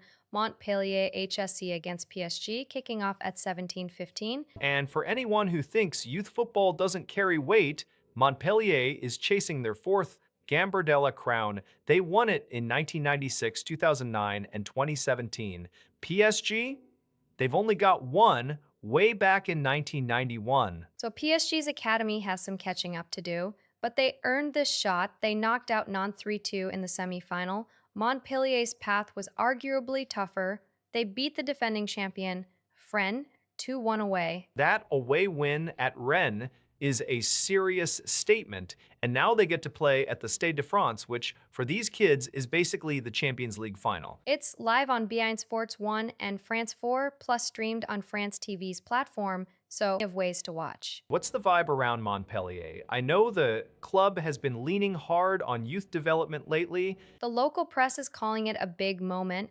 One of their young players, Mathis Chambon, said the Gambardella is our World Cup or our Champions League. That tells you how much this matters to these kids. And PSG's Titus, their academy kids, they've been tracking their run all the way through. Both sides have real talent coming through. It's a one-off final, 90 minutes, winner takes the trophy, and if Montpellier pulls it off, they join an elite group. If PSG wins, it's their first Gambardella title in 35 years. That's a long drought for a club with their resources. You'd think they'd have more youth silverware. Well, today is their chance to change that narrative. Kickoff is in just a few hours. Right, let's see if the kids deliver a classic. So, Air Rare Earths just announced a $250 million share sale, and the big news is who's backing it? Australia's richest person. Gina Reinhardt, her company Hancock Prospecting, is putting in about $85 million of that. That's a serious vote of confidence in the Nolans project. Right, the Nolan's Rare Earths project in the Northern Territory. This placement is priced at A-Bor 260 per share. Two tranches raising about A $350 million Australian. And it's not just the placement, they're also doing a share purchase plan for existing shareholders, another A 25 million on top. The whole thing is designed to fund development of Nolans. Which is a big deal because rare earths are critical for things like EVs and defense tech. China dominates the supply chain right now, so Western backed projects like this one are getting a lot of attention. Arifer approved the project last year. It's a $1.6 billion development. The timeline the tweet doesn't give, but they're clearly moving toward construction with this capital raise. And having Reinhardt involved changes the dynamic. She's not exactly known for throwing money at speculative mining plays, she picks winners. She's picking this one, though I'd note the share price has been under pressure. The placement is at A-Bull 26, and that's not a premium to where it was trading. Existing shareholders are getting diluted here. Dilution for a path to production. That's the trade off.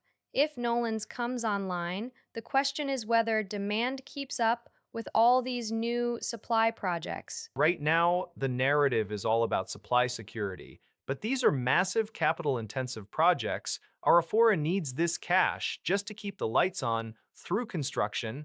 It's a long road. And the market's watching. The placement closes soon, and then we'll see if the SPP gets taken up. So Thomas Tuchel named his England squad for the World Cup qualifiers, and Jed Spence is in. Trent Alexander-Arnold is out.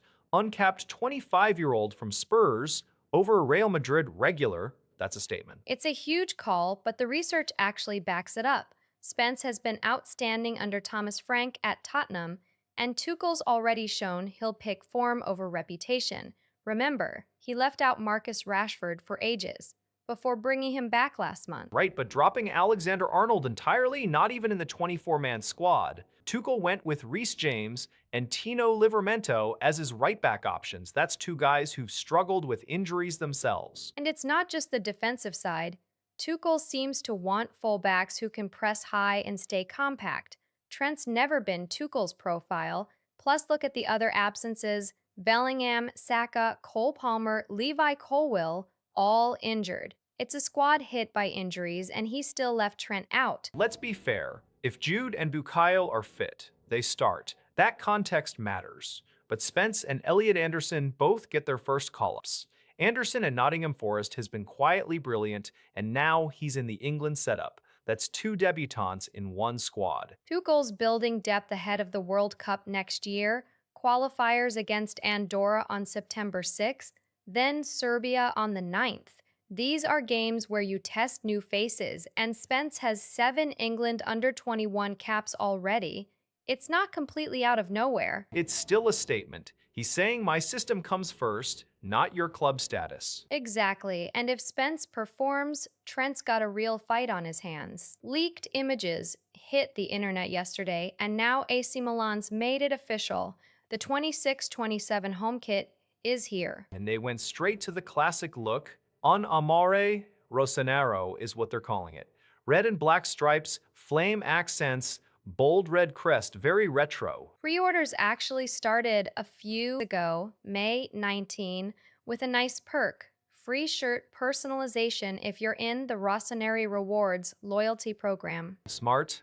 They're rewarding the diehards before casuals even know what's coming. And the on-field debut, it's happening at San Siro for the last match of the season against Monza. That's a proper send-off for the current kit and a quick trial run for the new one. The timing's interesting. Leaks on May 21, reveal on May 22.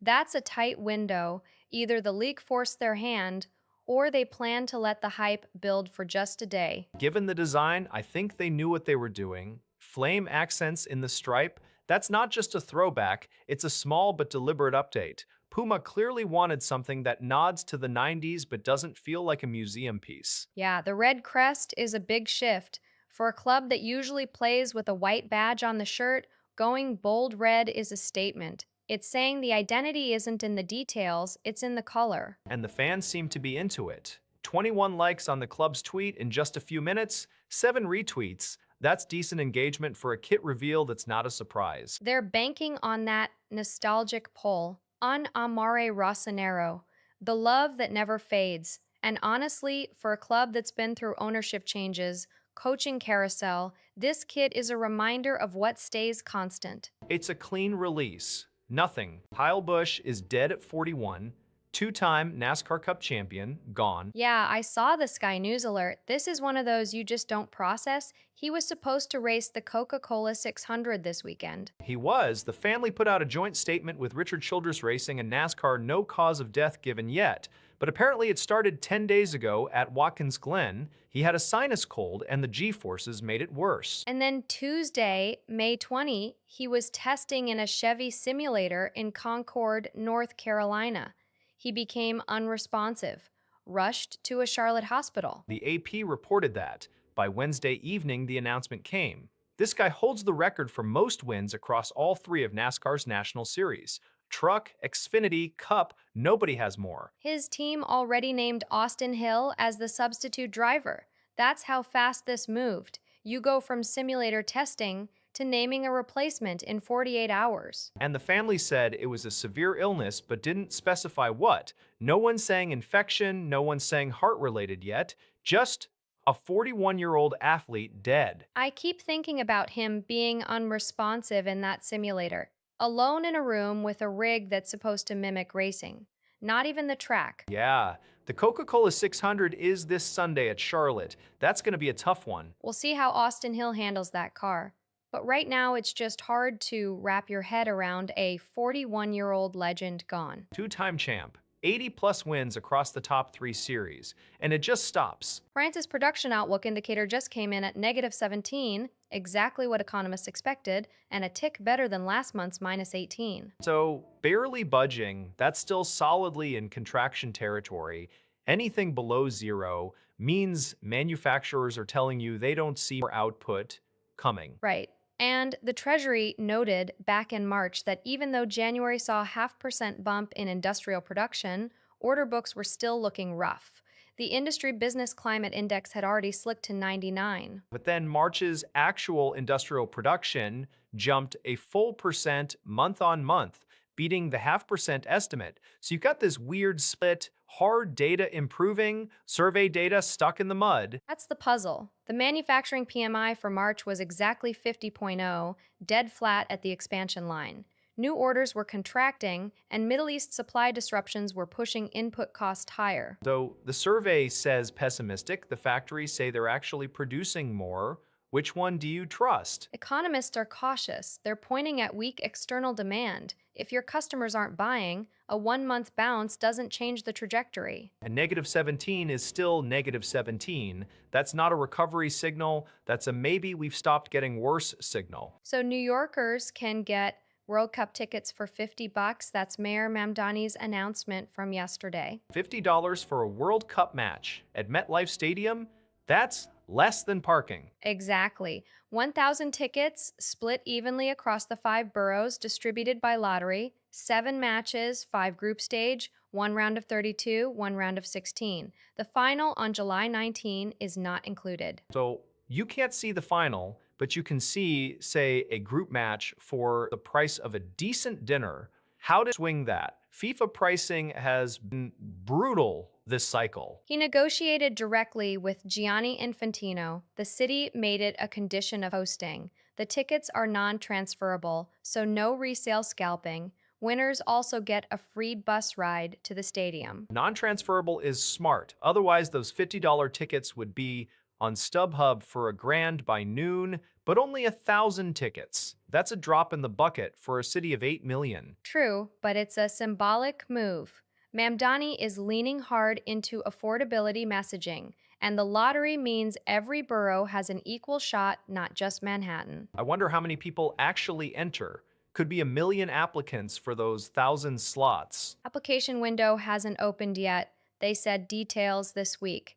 But yeah, the odds won't be great. Still, for $50 and a bus ride, it's a better deal than anything FIFA has offered so far. I'd enter. even if I have to sit in the nosebleeds next to someone in a giant foam hat. That's the World Cup experience, isn't it? Fair point. 274 climbers on Everest in a single day, that's the new record from the Nepali side, broke the old one of 2023 back in 2019. That's a lot of people above 8,000 meters. The Chinese route is closed this year, so everyone's funneled into Nepal. Makes sense the numbers would spike. And it's not just the one-day record. Kami Rita Sherpa, he's now done it 32 times, extended his own world record. Lakapa Sherpa set the women's mark with her 11th summit this same season. Meanwhile, Nepal issued 494 permits this spring at $15,000 a pop, which partially explains the traffic, but mountaineering experts are still warning about bottlenecks in the death zone. You can't ignore the risk. Though I think the sheer logistics of getting that many people up and down in a single weather window is kind of staggering. Staggering and worrying. 2 days ago, that many climbers were all on the same route.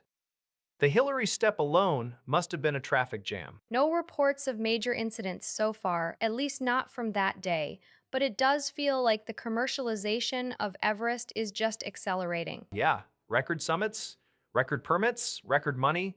The danger hasn't changed, though. That's the part that's hard to square. First permanent departure of Saint Etienne's summer window is official. Bere Owusu to Grazer AK. 250,000 powers in a contract through 2029. That's a decent return for a guy who only made 3 first-team appearances for ASSE. Right, but he was on loan in Austria since August 2025 and made 30 league appearances this season. GAK sporting director Tino Wara called him an exceptional player for Austria with his physique. 30 starts in the Austrian Bundesliga as a 22-year-old defender. That's not nothing, and Grazer clearly always intended to trigger the option if the finances worked. The tweet from Saint Etienne confirms it. The Austrian club exercised the purchase option written into the loan. Owusu is a product of their academy, Generation Veris, since 2020. So ASSE gets €250,000 for a player who never broke through, and GAK locks down a guy they've already integrated. Feels like one of those transfers where both sides walk away satisfied. Especially since this is just the first domino of their summer window. More departures likely coming at Saint-Étienne. Wusu now signed through June 2029. That's a long-term commitment from a club that clearly believes in him. I wonder how many of those 30 starts this season were convincing enough to justify that length. Yes, we'll see if he develops into that exceptional player Wara sees. For now, it's a quiet move that makes sense for all parties. Dr. Peter Stafford, the American surgeon who contracted Ebola in Congo, feared he wasn't going to make it before they got him out to Germany. I saw the CBS News tweet. When did all this happen exactly? The timeline's a little blurry. He tested positive on May 17 after unknowingly operating on an Ebola patient at Nyankunde Hospital in Bunia. 2 days later, he was evacuated to Charité University Hospital in Berlin. So that's the evacuation he's describing, and his family, his wife was also treating the patient, right? Dr. Rebecca Stafford is isolating with their 4 kids back in Congo, being monitored for symptoms. She hasn't shown any yet.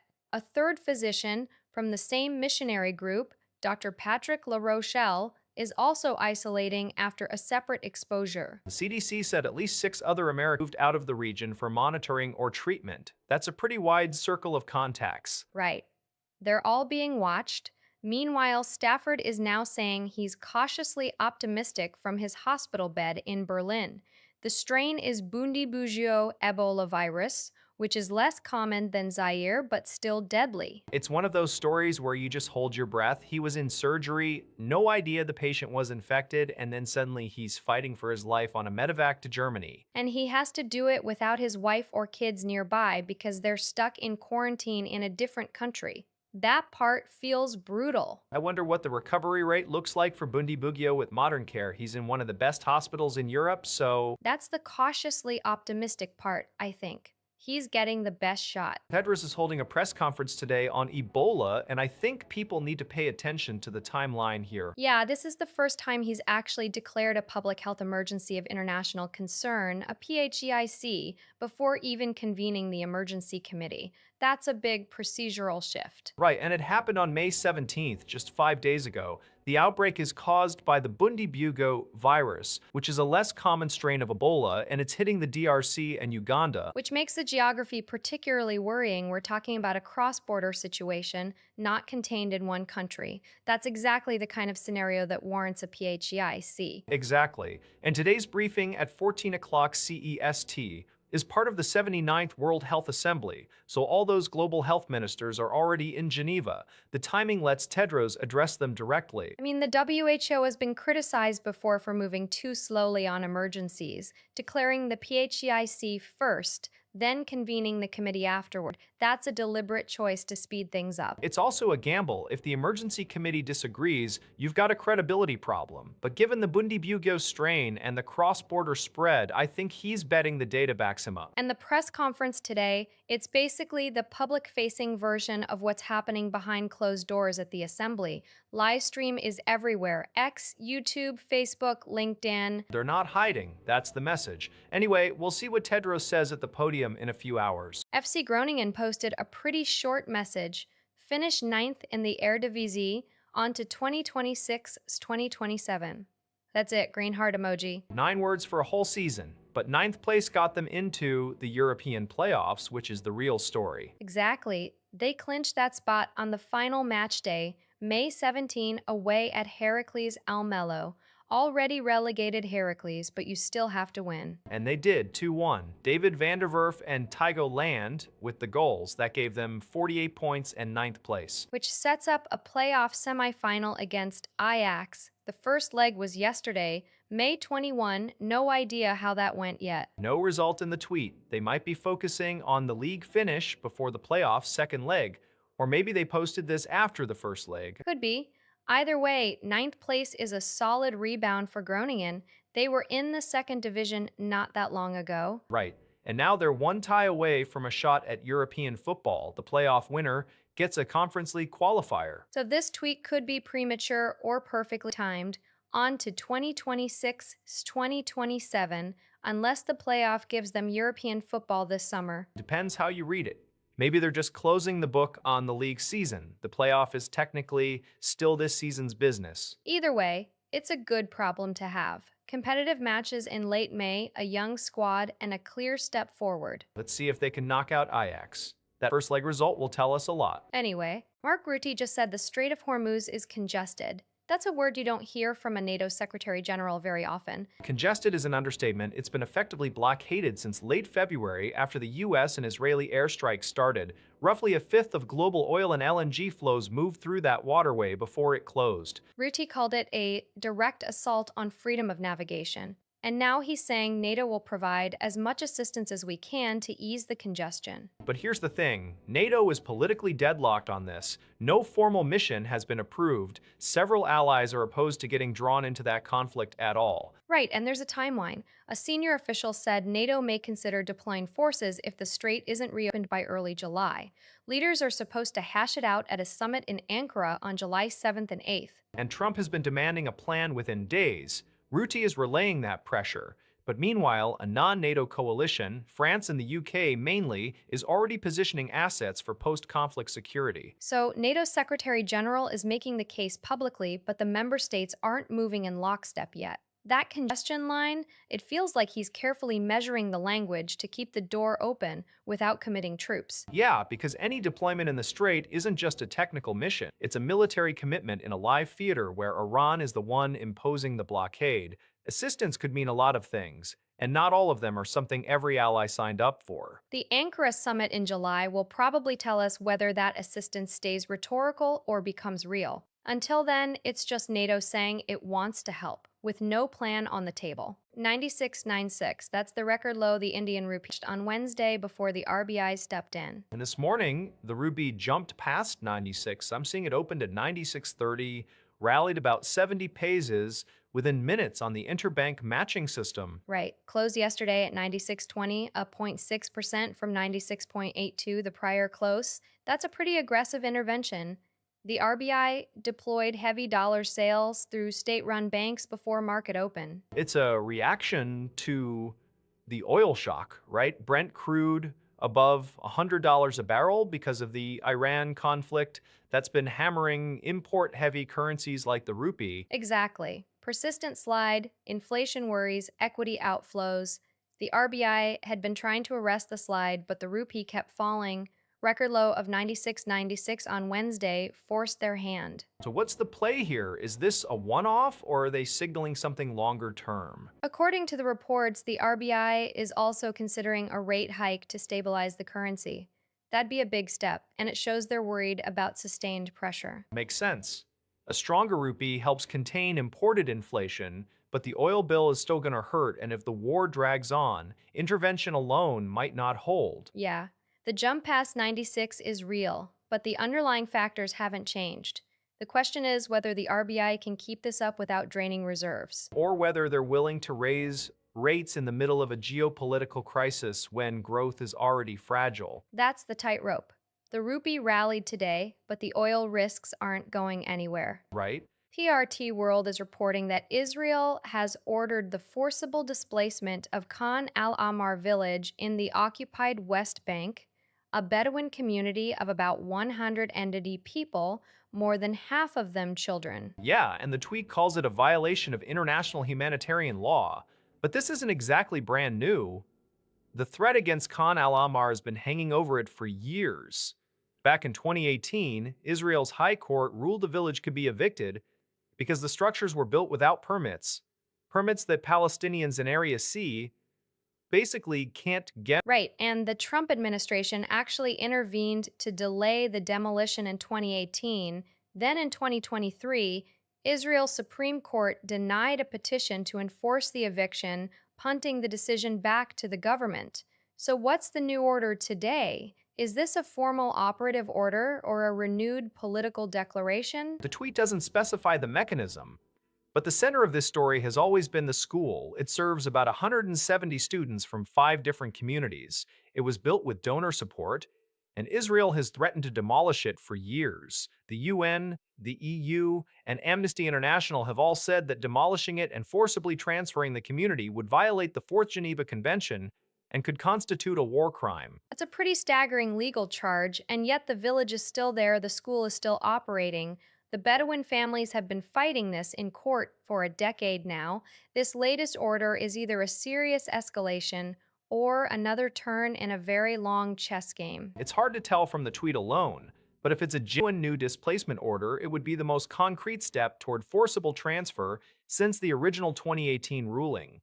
The international reaction will be telling. We've seen strong statements in the past, but no enforcement. Polish operational commander Lieutenant General Maciej Klis is in Ottawa this week, attending the Joint Operations Symposium at the Canadian War Museum, invited by Canada's own Joint Operations Commander, Lieutenant General Steve Boyven. That's the JOS, Annual Gathering of Senior Defense Leaders.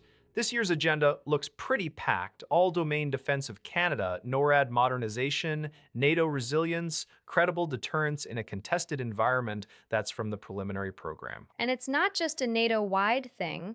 The symposium's stated goal is improving Canadian Armed Forces joint readiness, specifically for defending Canada's Arctic and northern approaches.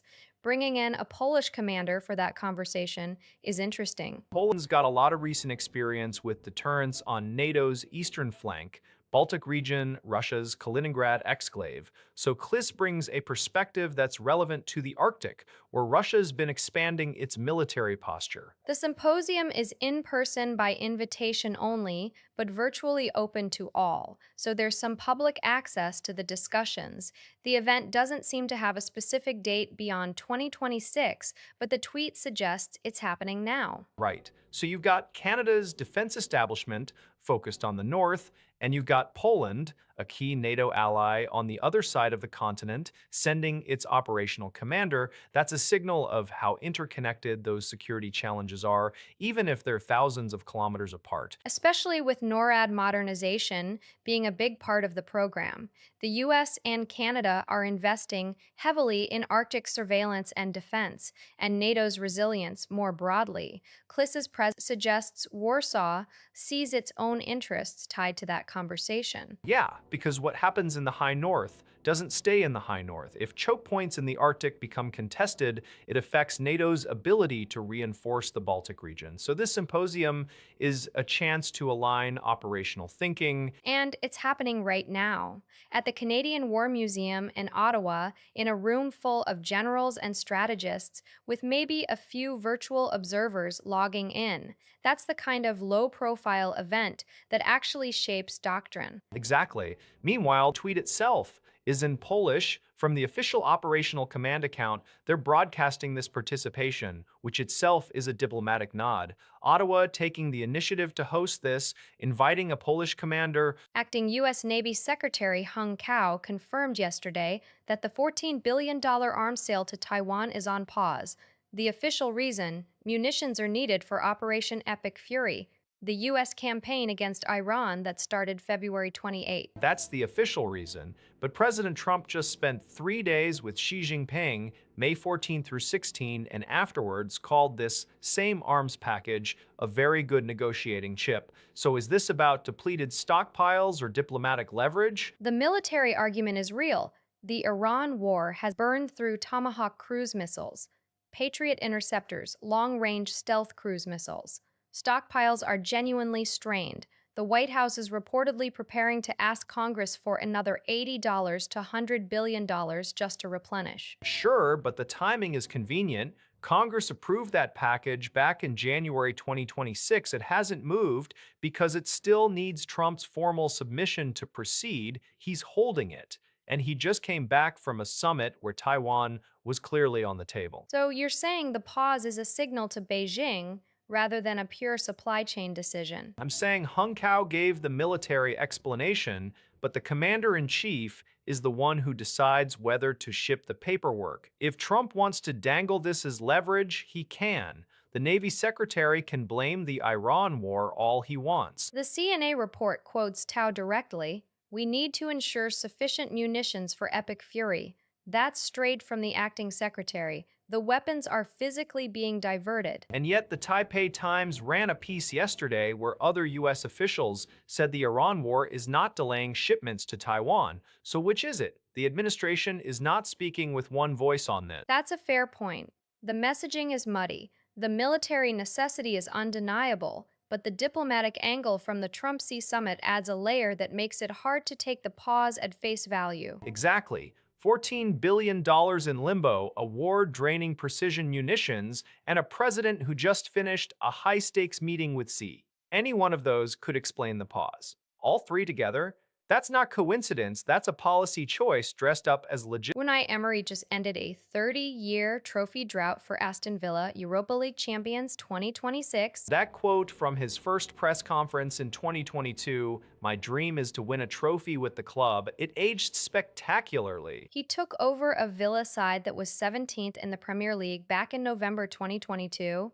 17th. And now he's won them a European trophy. And it's his fifth Europa League title. That's not a typo. 5. He won 3 with Sevilla, 1 with Villarreal, now this one with Villa. The competition's practically his property. Final was against SC Freiburg on May 20th. Villa won, and you could see what it meant. 30 years since they last lifted silverware. 1996 League Cup was the last one. What's remarkable is how specifically he called it.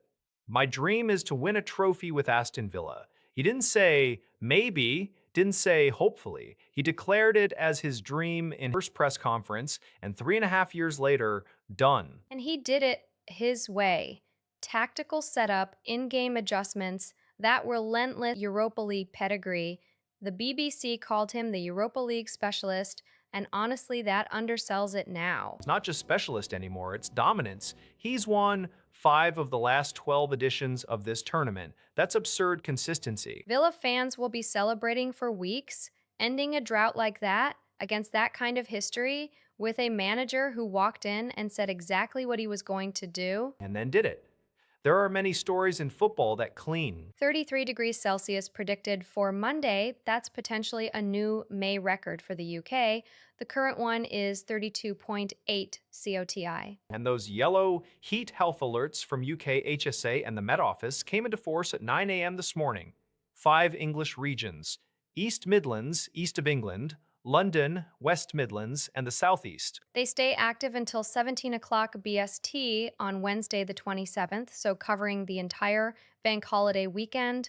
The peak is supposed to hit Monday. A heat wave in late May is unusual, but not unprecedented. What's the concern beyond just a warm weekend? UK HSA is warning that vulnerable people, the elderly, those with pre existing conditions, are at greater risk, and they're flagging water related incidents too. People heading to beaches or rivers and maybe not being careful. The Met Office is saying this could actually break the May record, 33 CE in southern England and the Midlands. That's serious for this time of year. Right, and it's not just the temperature, it's the duration 5 days of alert.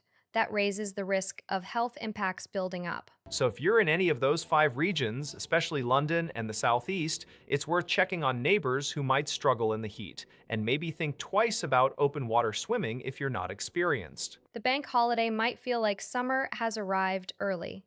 Just a reminder that this much heat this early can catch people off guard. So, Carson Block just told the Financial Times that maybe the dumb money is the smart money. A short seller who made his name betting against companies like Neo and Luckin Coffee, that's quite the turn. Right, because Block's the guy who earlier this year told investors to close your eyes and buy the Magnificent Seven.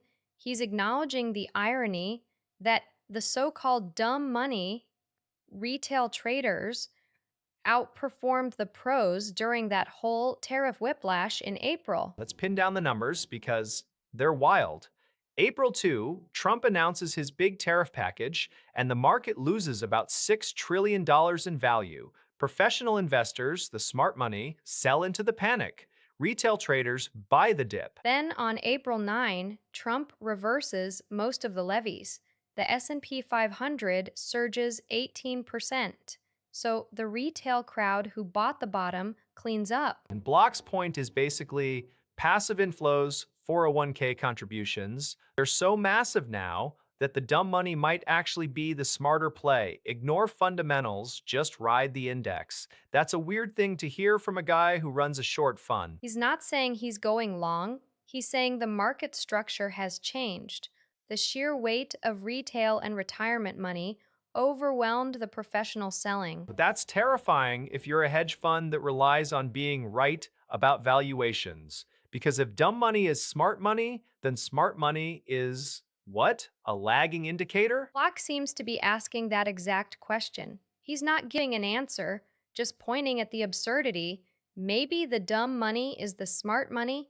It's a punchline with a $6 trillion setup. And the punchline is 18% in 2 weeks for the dip buyers. I'd take that trade. Poland's Ministry of Internal Affairs just announced the new Eurodac system, and it's a pretty significant upgrade to how the EU tracks asylum seekers and irregular migrants. They've expanded what they collect. The tweet mentions biometrics, fingerprints, facial scans, identity documents, but the bigger story is the age threshold dropping from 14 to 6. Right, that's the headline. Anyone 6 or older who applies for international protection or is caught crossing the border irregularly gets their data entered.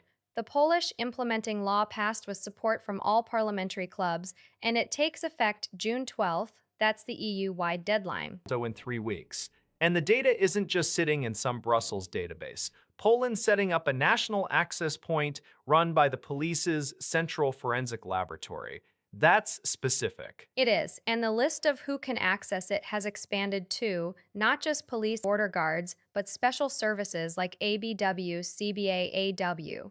So intelligence agencies get a look. That's going to raise some privacy questions.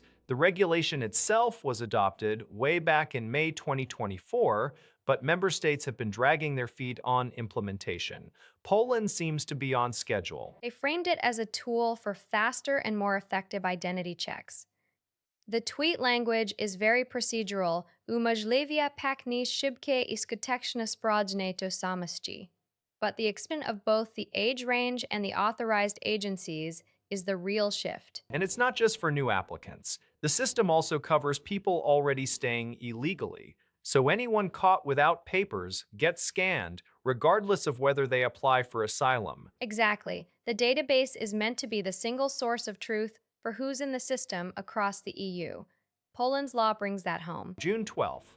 We'll see how smoothly it rolls out. Three after school activity leaders in Paris, two men and one woman aged 30 to 51, are being presented to a